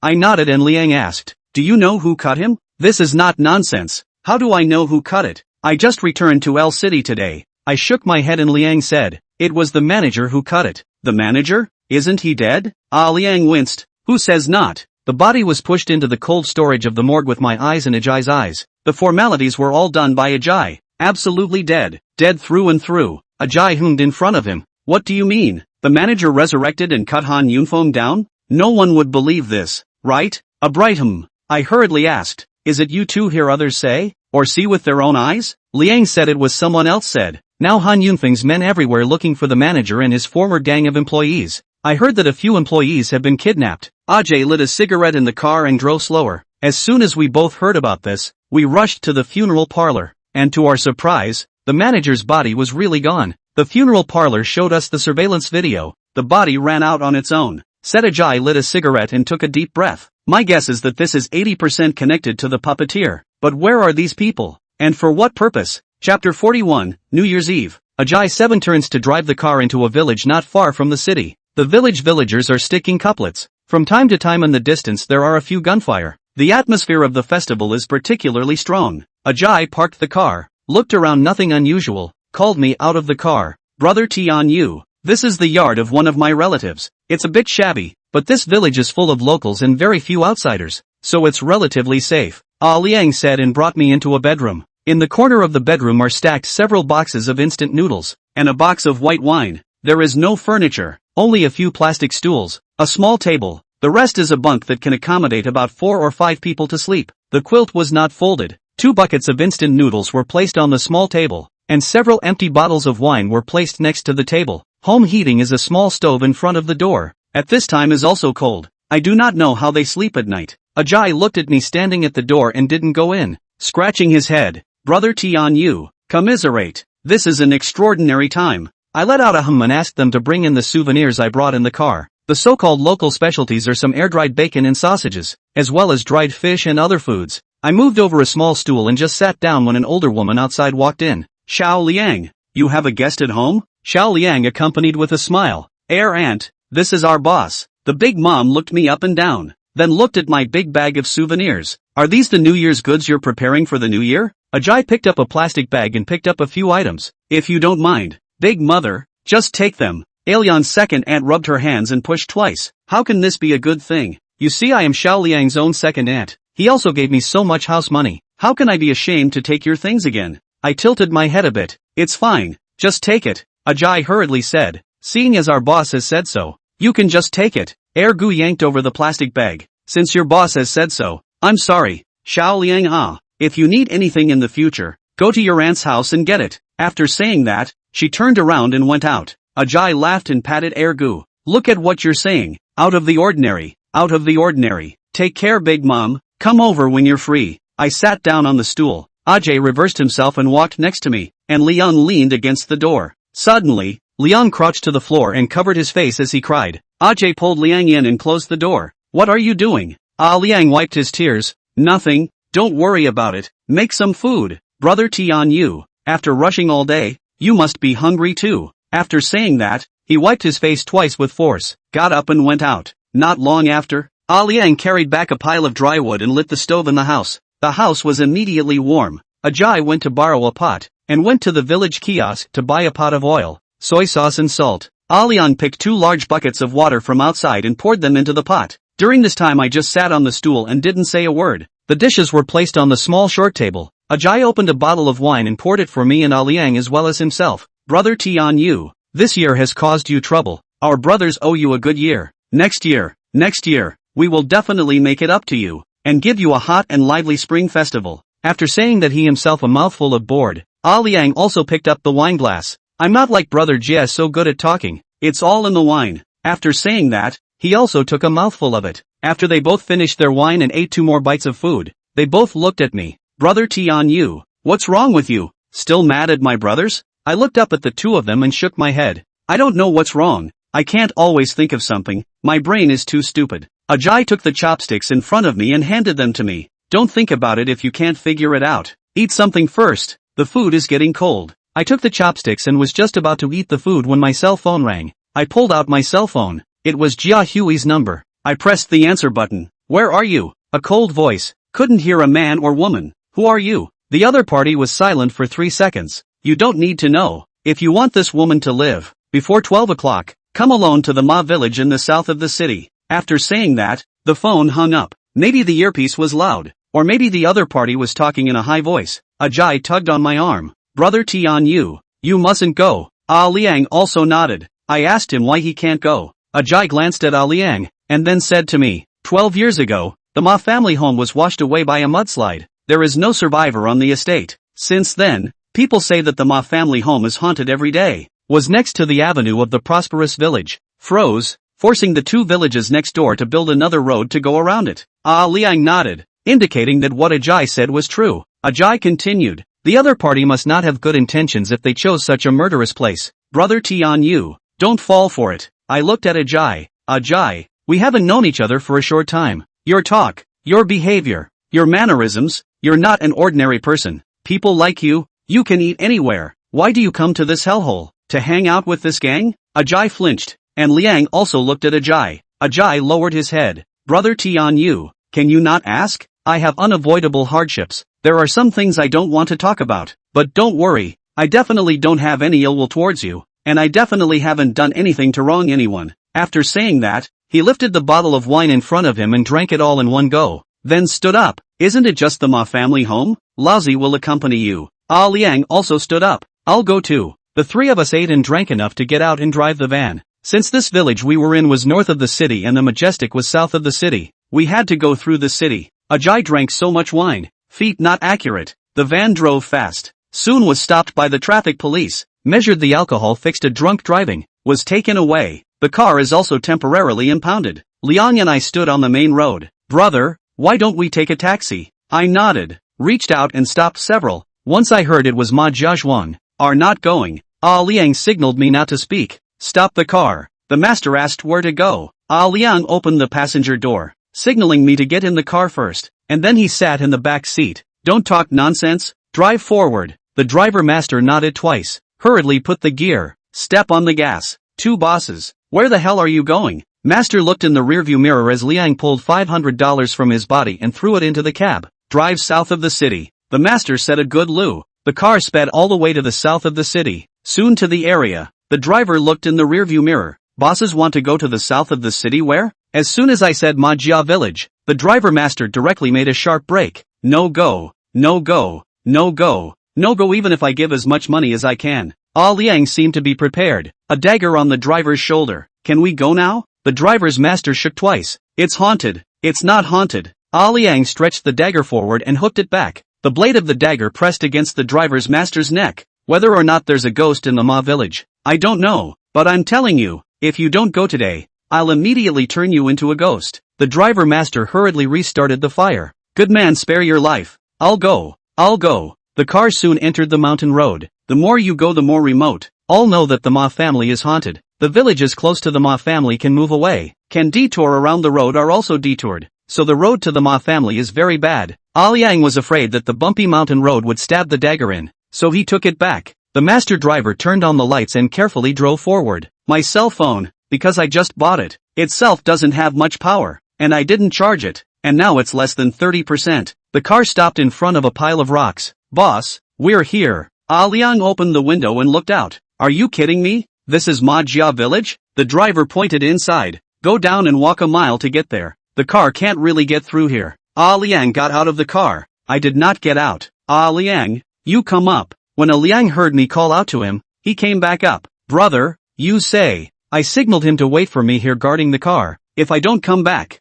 you go straight back and pick up a Jai. You two stay far away from here and never come back. Liang was dead set on going with me, but I stopped him anyway. The winter in the mountains is really cold. I just got out of the car and a cold wind blew by, making me feel a hint of coolness. Although I don't have my Vajra body, I still have my night vision eyes, so the darkness doesn't affect me much. When I was leaving, Liang handed me a short knife, which I pinned to the belt of my pants at the back waist. Walking across the gravel beach, I saw a collapsed pagoda. The plaque above the pagoda only left a Zhuang character. I went in and looked at the village. Very ordinary houses, staggered mountain roads, not at all like it had been washed away by the mudslide. Could it be that someone had repaired the place later? There are scattered ghost fires in the darkness, proving that people did die here, and so many years and, either someone just died here, or the death of a particularly large number of people. A moment cannot be dispersed. I took out my cell phone, dialed Jia Hui's phone, actually got through, and then I realized something was wrong. The phone in this kind of no one lives in the village actually has a signal.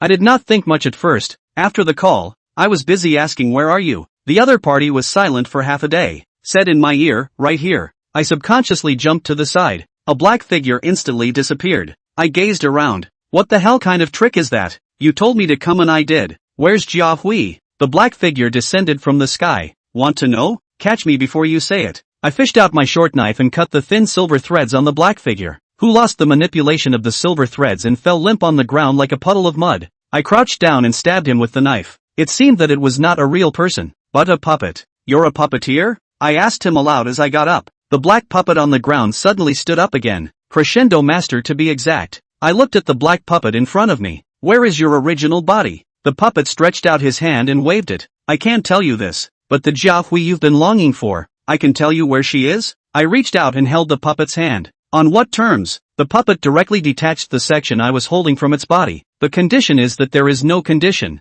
After saying that, the puppet's body emitted a huge black smoke and fell to the ground, this time never getting up again. I had to keep going in to see if I could find anything else. Soon let me find a house. And other houses is different. This house looks as newly built. In this kind of place seems out of place. The most important thing is that the yard is actually locked. I jumped into the yard. The yard is overgrown with grass, but it does not affect the bright light from the house. There are actually people living here. I tiptoed to the window. There are actually a dozen people inside. Chapter 42, New Year's Eve on campus. I half crouched down to hear what was being said inside. It was particularly quiet inside, as if they were all dummies. Suddenly, a piercing ringtone rang. I hurriedly took out my cell phone. Who was calling me at such an inopportune time? I took a look. It was Jia Hui's number. It must have been that puppet master on purpose. I made a turn and flew down to the roof. The door to the room opened and everyone inside rushed out. I probed to get a look and a bullet grazed my scalp. They actually had walls in their hands. Blood ran down my hair and I wiped it away. It grew instantly but I still felt a burning sensation,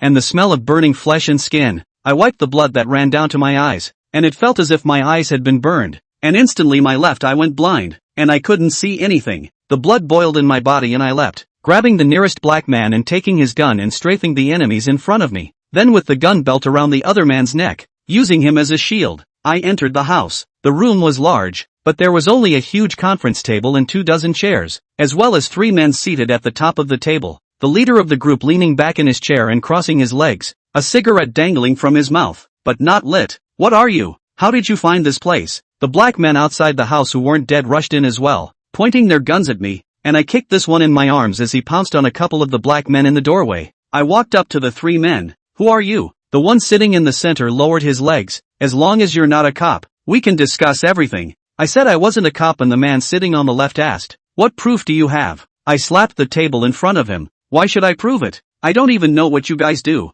and you come up here and shoot me with a gun. The man on the right asked me what I was doing here in the Majestic. I said I was looking for someone. He asked me what I was looking for. I said Jiaowei's name. The one in charge shook his head. We don't know her. She's not here. I cocked my head and looked at him. Why should I believe your words? The man sitting to his right slammed the table and pointed at me. How dare you? The three of us never tell lies. I directly slapped the table in front of me. You're the only one who can do that, aren't you? The man who just slapped the table flinched. You know kung fu? I clenched my fist. Why don't you and I fight? The guy in the center pulled a pocket pistol out of nowhere and shot me in the head. I flew right up against the bullet hole and mounted him, smashing his head like a persimmon. The two people next to me were stunned. The man on the left directly paralyzed on the ground. The man on the right fumed and ran out the door. The black-clothed men saw the man on the right running away. They also followed. I finished my anger and yanked over the guy on my left. Good man, spare your life. I yanked on his collar. Who are you guys? The man clasped his fists. We're just a couple of guys who look after the place.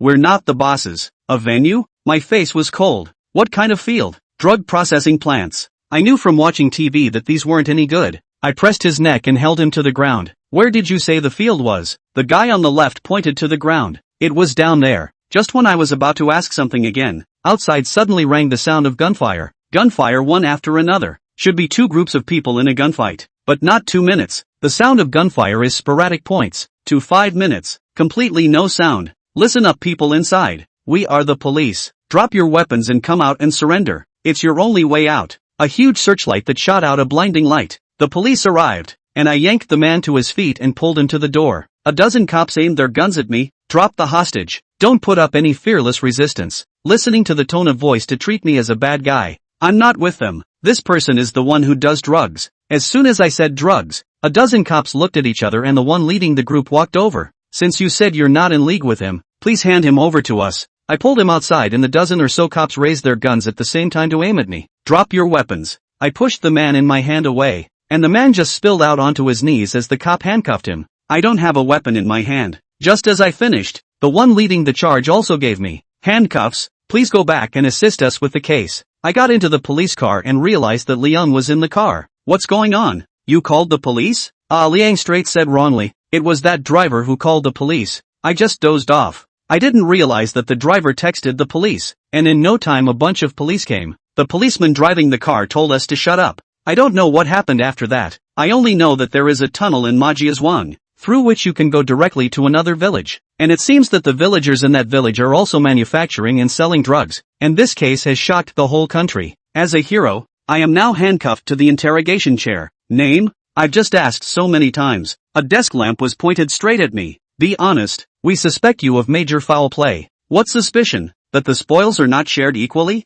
The cop pointed at me. That's what you said. After saying that, he said to the cop next to him who was taking the statement, mark him up. I want to see Wang Hui, Officer Wang, from the city council. The cop who was questioning me leaned back in his chair. What? Want to be a tainted witness? You're not saying you're this Officer Wang's informant, are you? After saying that, he slammed the table. I'm telling you, it's no good mentioning anyone. You'd better be honest and give me a good explanation of the problem. At that moment, a policeman came in outside and called him out. After a while, he came in with an odd look on his face. He uncuffed me and signaled for the police officer who made the statement to go out first. It seemed that someone from outside had come to rescue me. When I was preparing to organize language to damage this kid, he turned off the camera, opened the window, took out a wad of money from his pocket, stuffed it in my jacket pocket, and opened the window. This is the second floor. It shouldn't be difficult for you. Run. After saying that, he actually knocked his head on the corner of the table. This scene, but I was dumbfounded.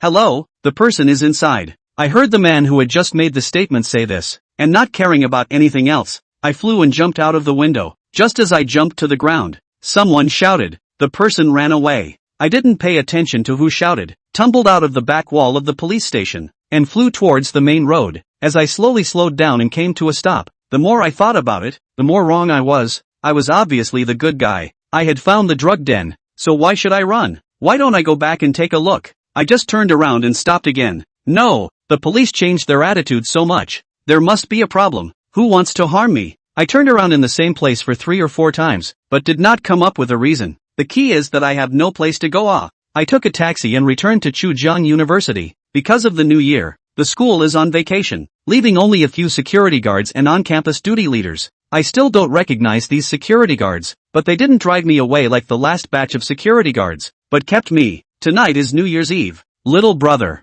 do you have a place to go? The one who spoke was an old security guard. Since he introduced himself, he used to earn a lot of money, but he loved gambling and lost all his family's assets. His son disowned him, and his wife died of illness, so he worked as a security guard here to make ends meet. I shook my head, and he said, "We're short of temporary security guards for the holiday season, so if you're willing, stay for a few days, we'll figure out where to go after the new year." I agreed. "Master teacher, you've been a security guard here for a few years." The old security guard looked around and saw that several security guards were busy playing cards, so he whispered to me. I was there when Team Fan was there. I watched in surprise as the old guard waved his hand at me, as if he had something to say but couldn't. I nodded understandingly. After dinner, the duty leader came over and put a few good cigarettes and good wine for the main entrance, and also brought a few lunchboxes with dishes inside. Everyone eat more dishes, drink less, Happy New Year. When he said he was going to leave, he looked at me and then stopped in his tracks. "Aren't you that Xiao Zhang? Where have you been these past few months?" I thought back carefully. This was the school leader who taught Jiang Xiaobing a lesson when I first became a security guard. I didn't have anywhere to go for New Year's, so I came back again. The duty leader came over and patted me on the chest and said to those security guards, "This is the best security guard in our school. You newcomers should learn from him." After saying that, he looked at me. "Xiao Zhang, if you have no place to go in the future, come back to our school." After saying that, he said a few more polite words, smoked 2 cigarettes and drove back. The school leader just left, and the few security guards who had just raised their eyebrows immediately cooled their faces and went to drink and eat food. The old security guard patted my shoulder. "In half an hour, the Spring Festival Gala will start. Although I don't know what the Spring Festival Gala is, but looking at the old security guard's description, it should be a good program. Otherwise it wouldn't have been possible to organize it for so many years." When the clock struck 12, several security guards took out firecrackers from the security room and set them off. There were also several places in the distance where firecrackers were being set off, as if they were signaling from the beacon towers in ancient times, rising and falling in a particularly rhythmic manner. At 3 o'clock in the latter part of the night, snowflakes drifted from the sky. I don't know for what purpose or what was in my mind, but my 2 feet disobeyed me and brought me to the ruins of Yusho building. Everything here was the same as when I left. Nothing had changed at all. I do not know how many secrets are hidden in this ordinary small 2-story building. Just look at all this in front of me, as if it happened yesterday. I thought to myself, I have to go back to where I came from, where it all started. While I was thinking about things, the wind behind me tightened. I subconsciously dodged to the side and hit a palm without looking. With a strange cry, a monkey-like monster looked at me with its bloody mouth open, which was densely filled with teeth. "Have I seen you somewhere before?" I was answered by a gibbering unintelligible voice. Then the monkey-like monster lunged at my head. I made a reverse hook and kicked him out like a soccer ball. He squeaked and flew to a place invisible to my gaze. I suddenly remembered. I had seen this thing on the train when Su Xin and I came to L City, but how did it appear here? The large campus, usually lively and bustling, at this time the silence of the horror. I do not know that the duty leader alone in such a large courtyard afraid of not afraid? Minds so think. Feet have walked to the office area. 5-story brick tower structure. At this time only the 3rd floor is still lighted. It seems that the leader has not slept. I would have liked to go, but I was afraid that the monkey-like monster hurt the leader. I pushed open the door and walked in. The dim light shines on the building. Many places, this light can't shine at all. Although my left eye has regained its brightness, but I can't see what's in the darkness anymore. I can only rely on my right eye, and I'm also very surprised that my own blood can actually hurt my own eye. I subconsciously touched my eyes. At that moment, the sound of something being slammed came from the 3rd floor, which stung in the silence and the empty hallway. Chapter 43, It Seems Like a Dream. I had just reached the stairway to the 3rd floor when I heard a hoarse cry from the hallway. 20 years, why won't you leave me alone? 20 years, it's been 20 years. Listening to the voice seemed to be the voice of the leader, but I felt which was not quite the same, so I decided to follow the voice and feel my way over. But no sooner had he taken 2 steps than the sound came to a screeching halt. All the lights in the hallway were bright as day, and after playing to their limits, they all shattered. The darkness engulfed me, but it didn't affect my vision. I walked to the leader's office by memory, put my ear to the door. It was very quiet inside. Did I remember wrong? I gently knocked on the door 3 times, although very light, but in such an empty corridor is also heard very harsh. After 3 minutes, when I was ready to go, the leader's voice came from inside. "Who is it?" I said I was the security guard at the door and asked him if there was anything. Answer me is dead silence. After a while, the door creaked open. A person wearing a red dress, cloaked in front of me, left hand holding the door, right hand holding a last century kind of iron box. I even stood face to face for 5 minutes. No one opened their mouths. I glanced inside. The inside was smashed to pieces. Wanta just experienced a big earthquake like, and there was no leader inside. "Have you seen our school leader?" The person in the red dress in front of me ruffled her hair. What's the matter with finding me? I looked at the leader in this outfit. The hair was obviously grown. Not a wig. Leader, why are you in this outfit? The leader crossed her orchid fingers and looked at me with a very flirtatious expression. What? Doesn't it look good? I shook my head. It's not pretty, because it really does not look good. He did not lift up his hair. I did not pay attention. Once I knew it was him, only to realize that this dress can bend does not fit. I do not know how to put it on. The stomach area is almost cracked. The feet are actually still wearing stockings. Leg hairs drilled out from the seam of the stockings. The leader stepped back a few steps and let me out the door. Come in. I waved my hand. I'm glad you're okay. I have something else to do, so I'll leave first. After I said that, I turned and walked towards the stairway. The leader, who didn't know how long it took to run in front of me, scurried out of the stairway and said with an expressionless face, "Now that you're here, don't leave." After saying that, he lunged at me, and both eyes were only white. I sidestepped slightly and stuck out my left foot to trip him to the ground. He turned and bounced up, grabbed both my shoulders and opened his mouth to bite. I opened both of his arms with both hands, and then 2 solid punches hit his chest, and he spat a mouthful of black blood at me, and I hurriedly dodged it, seeing a black ball fly out of his back, and then instantly transformed into a cloud of black gas. The leader sat paralyzed. Why is it so dark? What is this place? I turned on my cell phone's flashlight and shook him. Are you okay? The leader rubbed his chest. It hurts too much. Why am I here? Where is this? Then he felt something wrong in his chest, and when he looked down, he actually fainted straight away. I carried the leader to his office and went out. The snow outside was getting heavier and heavier. It was almost up to my calves. When I got back to the main gate post, most of the guards were asleep, except for the old guard, who seemed to be waiting for me. Why do I say that? Because there were a few cold dishes, a bottle of wine and 2 disposable paper cups left on the table in front of him. He opened the bottle and filled it for me and poured himself another glass. Where were you? I said I went for a walk around the yard, and he picked up a paper cup and clinked it against the one on my desk. It's better to keep this yard to a minimum in the future. I asked him why and he didn't say. Instead he picked it up and took a big sip, and I accompanied him with a big sip. He took 2 bites of food inside. Do you believe in ghosts in this world?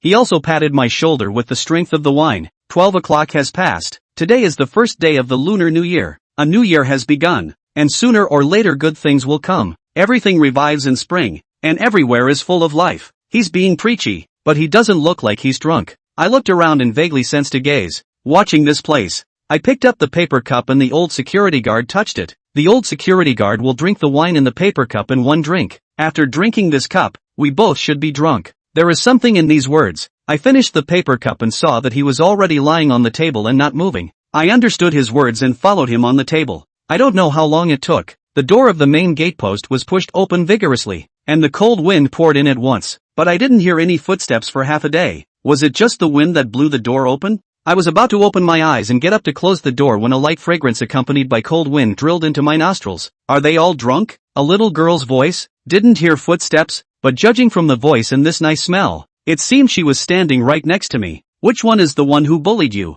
The voice that spoke was also a woman's voice, but it sounded a few years older than the one from earlier. The little girl's voice hummed half-heartedly. None of them seemed to be, but they all seemed to have bullied me. There was a sound of swords being sheathed. Then kill them all. I snapped my head up. There was actually no one there. Was I hallucinating? But the odor was clearly in the air, and it couldn't be dispersed. The door to the main gatepost was still open and the cold wind was whistling in. I got up and looked outside. There was nothing there, so I turned and closed the door. Back to the table just now. Ate 2 mouthfuls of food. Patted the old security guard in front of me still lying on the table. The other party did not react at all. Could it be that he was really drunk? I got up and wanted to lift the old security guard to the bed. After all, it is easy to catch a cold sleeping here, but no matter how much strength I use, the other side is not moving. I put all the strength of the body convergence to the arms. The old security guard instantly turned into a sycamore tree. I pulled up. Everything in front of me has changed. Here, which is the gatepost? Obviously is the ruins of Yusho building. What a powerful blindfold.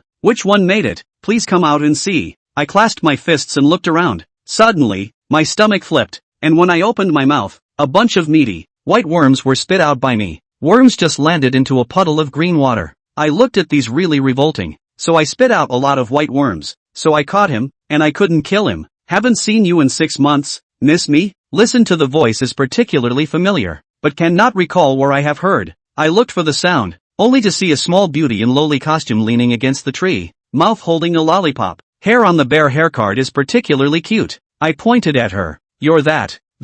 Who was it? I couldn't think of her name for half a day. Then I remembered that she hadn't even told me her name. You're that spider. The little beauty puffed up her face and looked at me with exasperation. That's annoying. You're the pig. This fairy's name is Lorala. Lorala bit into a lollipop and spat the stick over. I caught it. Did you do that blindfold trick just now? Lorala stomped her foot in triumph. Naturally it was me. It took me 3 months to learn it from my master. Amazing, isn't it? At this time, the monkey that I kicked away came flying and jumped onto Lorala's shoulder. I pointed at the monkey. Is that your pet? Lorala glanced at the monkey. Not at all. This is Sister Black Snake's pet. White Knight's pet? Where are the White Knights? Lorala crossed her arms. And you have the nerve to ask me? Didn't you arrest her? You forgot what we fought over half a year ago. What a bad memory. After saying that, she also rolled her eyes at me. So you came to see me today for something? Lorala looked me up and down. Why am I looking for you? You're not even handsome. You obviously came here on your own. Okay, I came here on my own?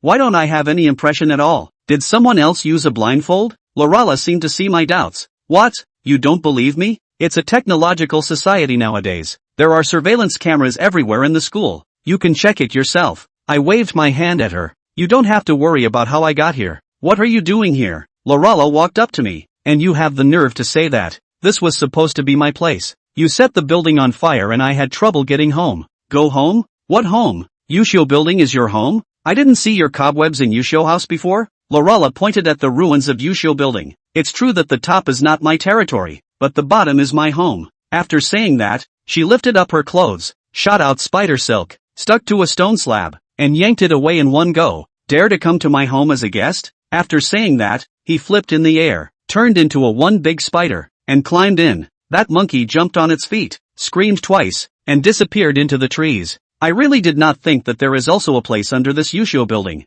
Then of course I have to take a look. I walked to the hole, looking down, about 3 meters high. I jumped straight down. As I fell to 2 meters, I was wrapped in a large net. I told you to come. You really dare to come? Lorala looked at me smugly. Weird uncle. When you come to my territory, it's out of your hands. After saying that, she shot out a spider silk. Today is the day you die. Let you taste my power. Let you underestimate people. The spider silk wrapped me tightly from top to bottom, sticky and elastic. No matter how hard I struggled, there was no room for it to open up. Soon I was wrapped into a huge white human chrysalis. Under the great sense of suffocation, my body seemed to fall into an endless darkness and gradually fell asleep. I don't know if it's in my sleep or a real feeling, but it seems like someone is touching my body. The fingers were gentle, as if my skin would break with the slightest pressure. Tian Bong, wake up. Tian Bong, wake up. I'm Sure Yoon. I grabbed the hand that caressed me. It seemed to be soft as if it had no bones, but the coldness pierced my bones. Where am I?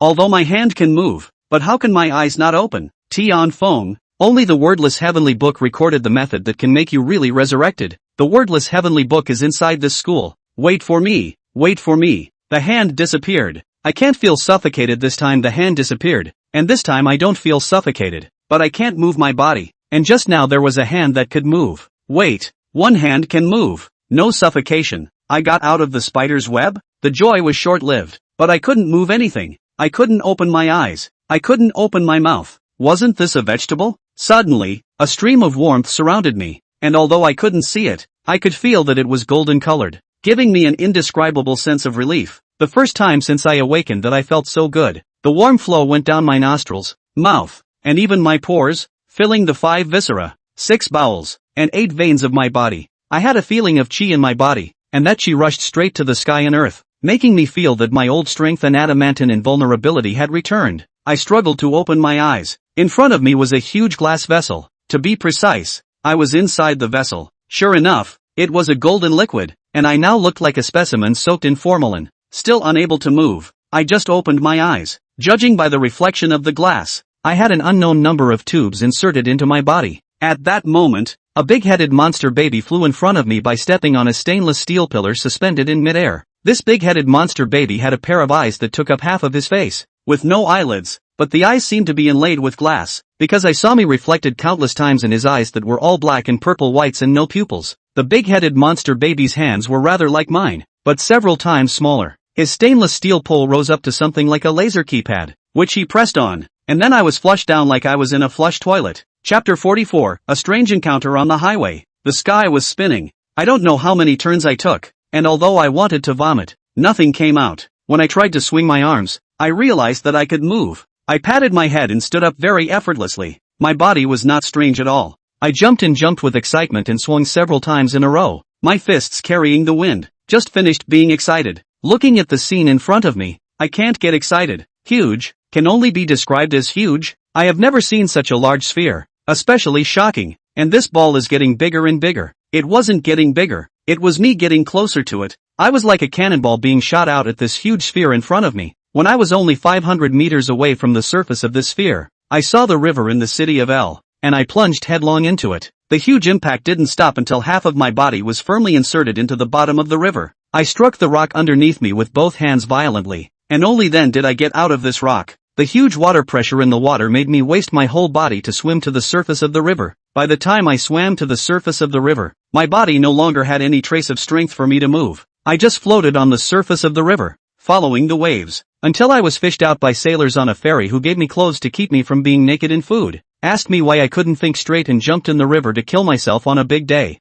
I asked them what day of the year it was, and the first mate touched my forehead. It's the soup day. You said what day of the year it was. I asked him again. So is Chujian University open? The first mate hummed. My son is a sophomore at Chujian University. What? Are you a teacher at Chujian University? I didn't say anything. Instead I ran to the deck and grabbed the railing to look at the mountains and ridges outside. Any of you have a phone for me to call? None of the sailors paid any attention to me, and the first mate didn't follow me. It was a sightseeing boat, and if the tourists hadn't found me, I don't know how many more days I would have been in the water. Next city, the famous city of G. Please prepare yourselves. We will be docking at the pier in G in half an hour for 3 days. I listened to the announcement and turned to the nearest person and asked, how far is it to L City from here? The man pointed to the compass. That's where I boarded the ship and arrived here a week later. I gave a quick thank you and hurried to the nearest shore, not waiting for the boat to reach the dock. I had already jumped to the shore in full view of everyone. I was now barefoot, wearing a torn jacket and jeans, walking along the shore. There weren't many people around, but there were quite a few cars, and a sedan drove up to me, driven by a bald guy with sunglasses. It was still cold, but he was only wearing a black shirt. Lower the car glass, arm on the window, asked me, buddy, where to go? I said I'm going to L City. He opened the door. Just right, I also have something to go there. He gestured for me to get in the car. It seems that I met a good man. I have never been to G City. I don't know the neighborhood. Just look at the bald driving more and more remote. The road is getting more and more upside down. I feel a little wrong. I asked Baldhead. We're not going to L City, right? Baldhead looked at the left and right rearview mirrors, slammed on the brakes, then pulled out a dagger and pointed it at me. Get off. Is this a robbery? What do you think? Do I look like a rich man? The bald guy pointed his dagger at me and entered a cave, which was a cave of a different kind, and it should be a bomb shelter to be exact. A huge military tent was set up inside, and Baldhead asked me to enter the tent. As soon as I opened the curtain and went in, 7 or 8 people surrounded me. The bald man pointed his dagger at me. A fat duck sent to the door. Looks like a homeless kind of person. Hurry up and hold down the blood test first. 4 big men framed me. I did not struggle. A person wearing a white coat with a mask came over with a syringe. After 7 or 8 times, the needle could not be inserted, and finally the needle was bent. The bald man was furious. Boss Sue, can you do it? Why can't you stick a needle in? The white coat's forehead was covered with sweat. Cut the crap. If you can't do it, you do it. The bald head is not ambiguous. Pick up a new syringe to me. Buddy, do not blame us. We are all for the sake of the rice, said press on the needle, screaming strangely towards my arm. I shrugged off the big man who grabbed my right hand and reached down to grab the bald man's wrist, snapping it in half and exposing the bone. The bald guy let out a strange cry and fell to his knees holding his wrist. The big men who grabbed me were stunned, and they all involuntarily let go of my hands and feet. I also wasted all the hands and feet of these big men without hesitation, then reached out and grabbed the man known as Dr. Sue, what are you guys doing? Dr. Sue looked at the several big men who were rolling all over the ground. His entire body was all wet like he was soaking in water. Warrior, spare my life. I was forced by them. They all forced me to do it. Warrior? What a familiar name. If you don't want to die, give an honest account. What exactly do you guys do? Dr. Sue gabbled a lot. I heard it from the words. This group is in the business of human organs. Another bunch of heartless people. This time, they called the police, and instead of staying and waiting for the police, they tucked all the money they had into a set of well-fitting clothes, then put on those clothes and left them with the message. If you give the police what I look like, I promise you, you'll all die violently the next day. Don't question my abilities. After saying that, I smashed one of the instruments next to the operating bed with a punch. Several of them hurriedly held their heads and said they didn't dare. Didn't dare. I came out, got into that car of the bald man, tried to drive, actually really could go. Happy I clapped my hands several times. Although I can drive, but I don't know the way back to L City. Also don't know the traffic rules. Of course, the key thing is that I don't know the traffic rules. I was stopped by the traffic police, asked for my driver's license. Of course I didn't have one. Asked for my ID card. I didn't have one either. Traffic police to take me back to the traffic police for questioning. I body flash. Disappeared 100 meters away. In the human naked eye is out of thin air. The car is gone. I have no ID. I can't buy a ticket. And I don't know the roads. So how do I get back? Just as I was at a loss in the noodle shop, a man on a motorcycle, wearing a leather jacket and toadstools, sat down in front of me and reached out his hand at the boss. A big bowl of beef noodles, no cilantro or scallions. After saying that, took out his cell phone and played. I looked at the man in front of me and said to him with a smile on my face, "Handsome man, where are you coming from and where are you going?" The man put down his cell phone, raised his head, and hooked down his sunglasses with his fingers. The poor monk has come from the great Tang of the Eastern land, and is going to the Western heaven to worship Buddha and seek scriptures. Said also put his hands together, then laughed out loud.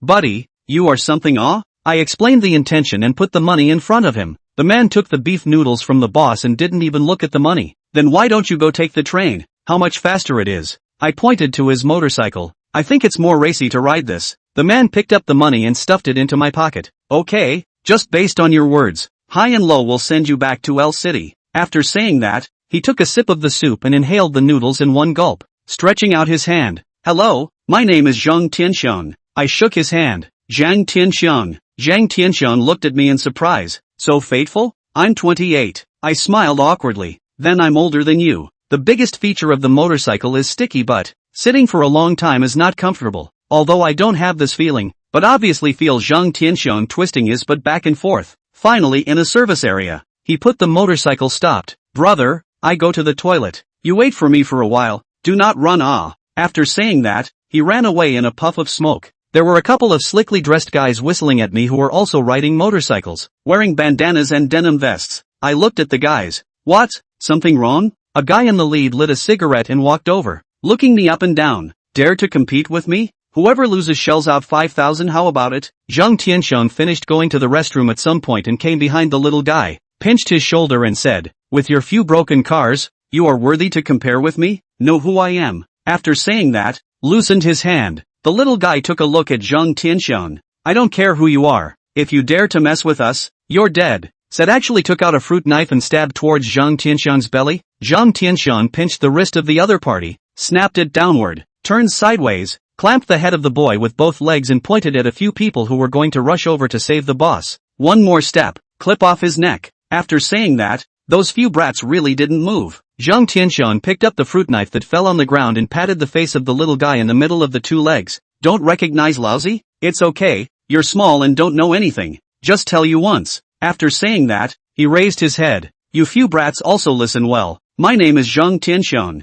the god of this road." After saying that, he threw the knife out, which happened to puncture the tire of one of them. "Remember?" Zhang Tianxiang patted the man's face with the back of his hand. "Remembered." Zhang Tianxiang impatiently said. "Too small to hear." The man shouted. "Remember." Zhang Tianxiang used both legs to exert himself. "Didn't eat? Do I need to feed you?" The guy under him violently exerted his force, and tumbled Zhang Tianxiang to the ground, and then rolled over and rode on Zhang Tianxiang's body, and hit him with two hands left and right. Zhang Tianxiang raised his arms to protect his face, and the guy violently sat forward, and his two knees pressed down on Zhang Tianxiang's two arms. Zhang Tianxiang violently raised his knees and smashed them into the little guy's back. The little guy did not move. I saw the little guy's eyes are blood red, the palms of the veins, to a wild beast, and finally all the teeth, tearing Zhang Tianxiang. I went straight up and flew up and kicked down the little guy. As I pulled Zhang Tianxiang up, "Are you alright?" Zhang Tianxiang wiped the corner of his mouth with the back of his hand and spat out a mouthful of blood.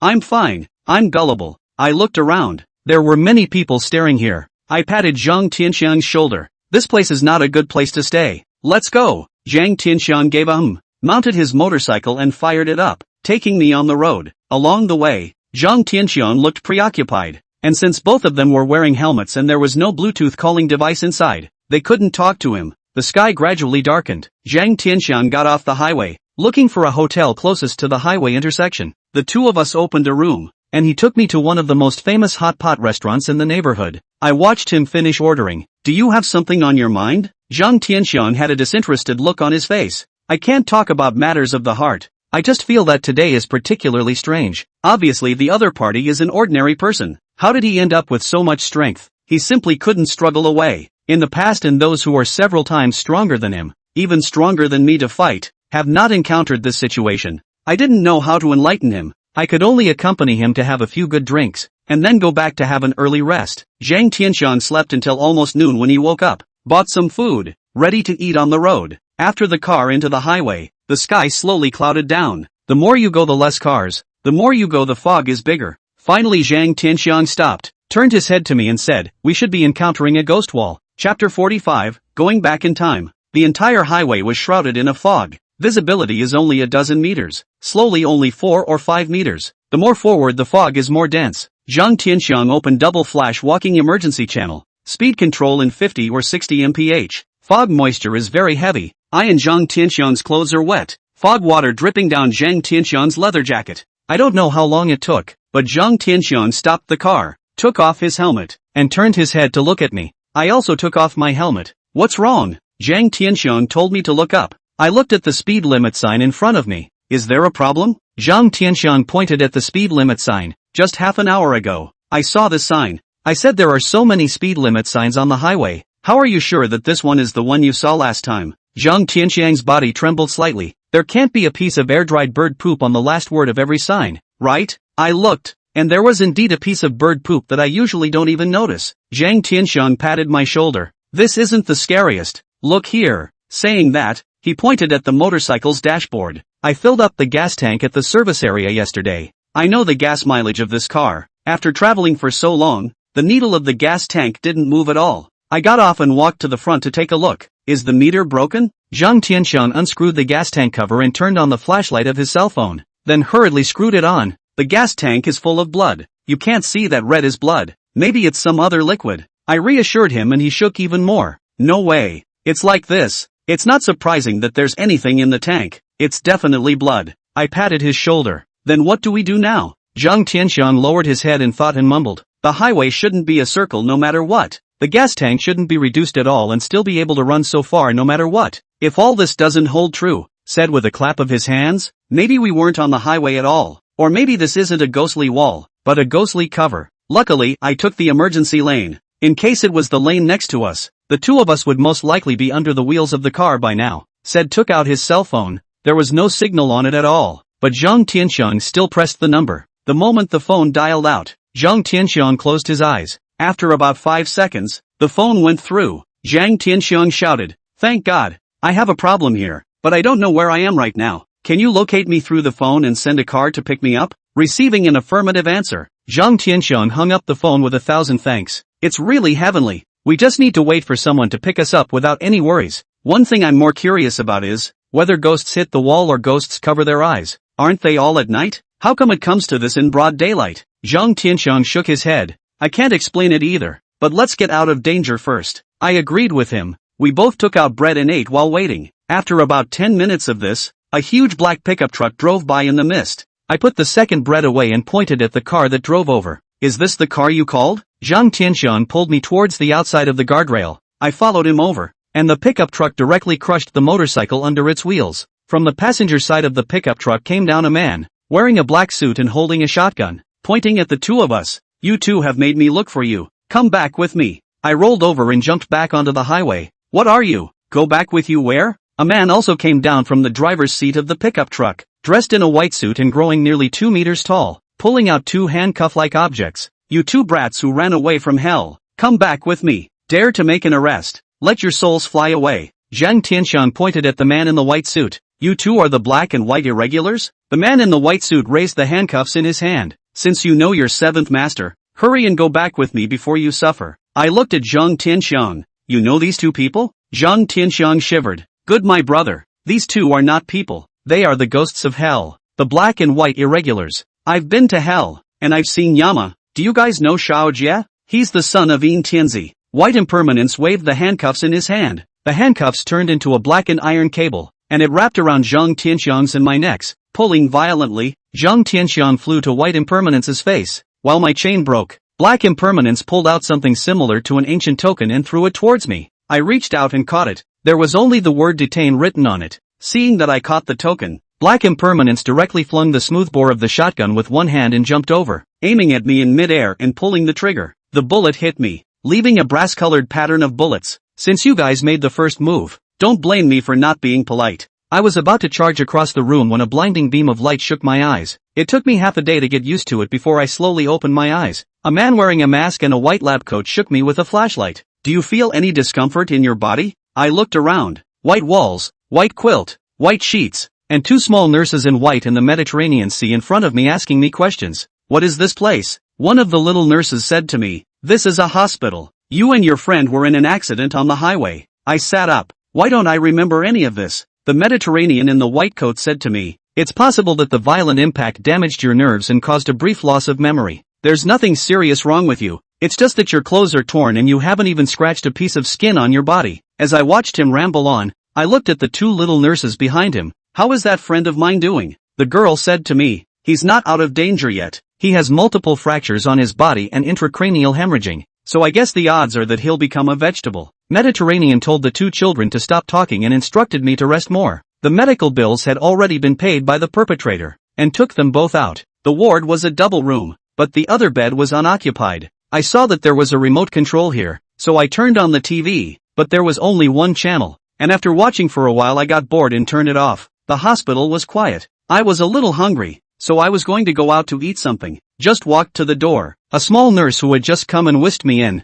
You just woke up. You can't move around yet. Our hospital can order food. What do you want to eat? I'll order it for you. I said a few kinds of food. She also gave me a few exemptions. Said this is not healthy, that too greasy, and finally became what she ordered what I ate. After she left, I came to the window and took a look at the scenery outside. Feeling particularly familiar, forgetting where I've seen it before. The building here is basically just 3 floors. Looking at the architectural style is from the last century. There are still such backward places in G City? It just so happened that another little nurse was taking my temperature, and I asked her what part of G City this was. She blinked her big eyes and touched my forehead. No fever. Ha, this is the town of Lone Mountain in City 5. The G City you're talking about is thousands of miles away, right? A car accident knocked me 1,000 miles away? That's just too evil, isn't it? After taking my temperature, the nurse didn't want to leave and asked me where I was from. I said I was from the city of L. She then asked me what I was doing in the city of 5, which was so far away. I said I didn't know, and the nurse asked me where my family was. I said I don't have a family. She asked me how worried your girlfriend must be if she knew you were in a car accident. I don't even know where she is, so how do I know she's not worried? The little nurse gave an "Oh, I see, you get well then." After saying that, she went out. After dinner, I wanted to go to see Zhang Tianxiang. The nurse told me that he is still in the intensive care unit. Cannot visit. I was bored and watched the TV with only one channel, playing some old movies. The nurse who took my temperature came in. Are you feeling better? I nodded. She sat on the bed next to mine. I still don't know your name? I said my name was Zhang Tianyu. She said her name was Tian Tian and told me to just call her Xiao Tian. Then she introduced her. It felt the same as a blind date. I looked at her chattering, not wanting to leave at all. Do you like me? Xiao Tian suddenly blushed, nodded heavily, then said ahem and ran out. When it came time for the evening checkup, Xiao Tian came in with an enameled white basin. She wiped my face, and I said I could do it myself.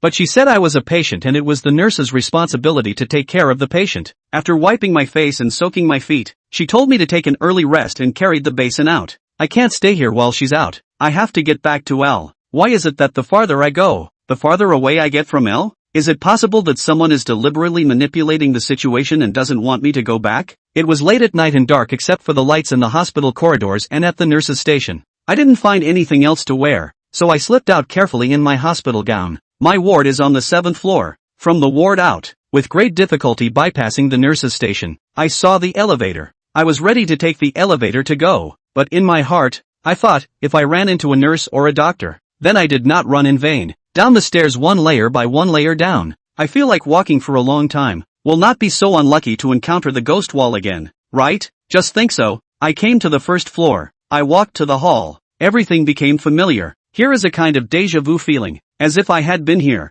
I walked to the entrance of the door of the ghost. Above really hung a photo wall. There are pictures of doctors and nurses, although I do not recognize the people above, but I feel particularly familiar. The more I looked at them, the more familiar they looked. Suddenly, my brain felt like it had been electrified. I had been to this hospital before, only that the photo wall at that time was all in black and white. But isn't this hospital deserted? The more I thought about it, the more I couldn't figure it out. Now I'm going out. I don't have any money, and I don't know the way, so I can't go looking for that big tiger again, right? After half a day of thinking, I returned to the hospital room. I tossed and turned all night. I couldn't figure it out. I don't need to sleep again. I don't feel sleepy at all. How can I pass the lonely night? Who else is not sleeping at this hour but me? I came to the nurse's station with questions. Xiaotian and another nurse on duty. See me out. Xiaotian cannot help but face red. I said to the other nurse, I'd like to talk to Nurse Littlefield. Alone for a few minutes, is that okay? The other nurse looked like I understood and walked into the inner room. Kota blinked her big eyes and looked at me. What do you want to talk to me about? I looked around.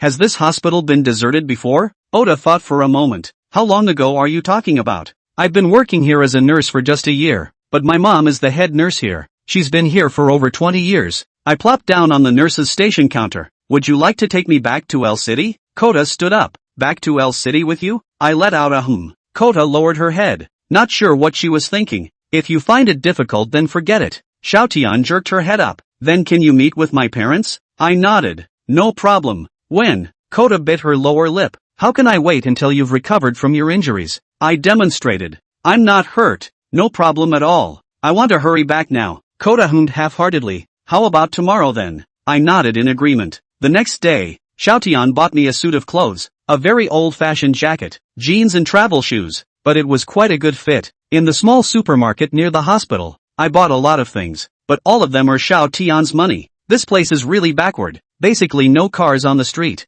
A water of bicycles. There are a lot of people, but I do not know what they are busy. Xiaotian led me around 7 turns into a courtyard, and just after entering the courtyard, Xiaotian shouted, Mom, I've brought a guest back. Chapter 46, Elopement. When her mom heard this, she hurriedly came out. Why didn't you say hello in advance? Who is this? Xiaotian took my arm. This is Zheng Tianyu. Then looked up at me. This is my mom. I said hello auntie. Xiaotian's mom smiled and looked at me. Good, good. Look at you coming. This dead girl didn't tell me in advance. I didn't prepare. You guys go inside first and sit for a while. I'll go buy some food. Xiaotian brought me into her house. The house is very spacious. Furniture and electrical appliances are all available, but the style is very old. The TV is not a smart TV, just an ordinary flat-screen TV, but it's much better than Su Xin's TV. But there are not many programs. Xiaotian pulled my arm. Don't watch TV. Go to my room to visit. Xiaotian has a young girl's heart.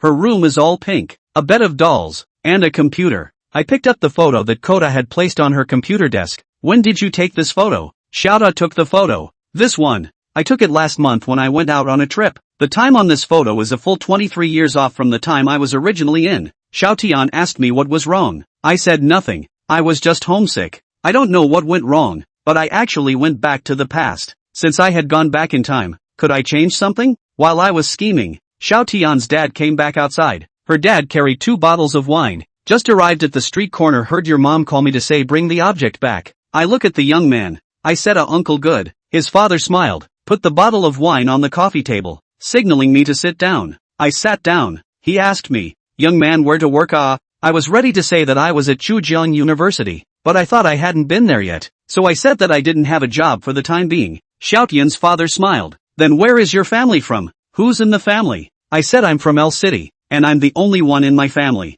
Xiaotian's dad hummed half-heartedly. How did you and Xiaotian meet? Xiaotian washed the fruit and sat next to her dad, and pushed her dad a little. Dad, are you checking the family name? How can you ask that? Xiaotian's father's face wasn't very nice. I'm just asking casually. What's your education? I said I studied at Chujiang University, but I don't have a degree. Xiaotian's father's face looked a little better. Then you didn't graduate? Or is there some other reason not to study? I couldn't tell him that I crossed over. Could I? Without waiting for me to think of what to say, Xiaotian's mom came in with a bunch of dishes. You guys chat first. I'll go cook for you. Tian, come over and help me wash the dishes. Xiaotian followed her mom into the kitchen. Xiaotian's dad sat very close to me. Young man, I can see that you are a talented man, and I like young men like you. I didn't quite understand what he meant. Xiaotian's father patted the back of my hand. I can see that Tian Tian likes you very much.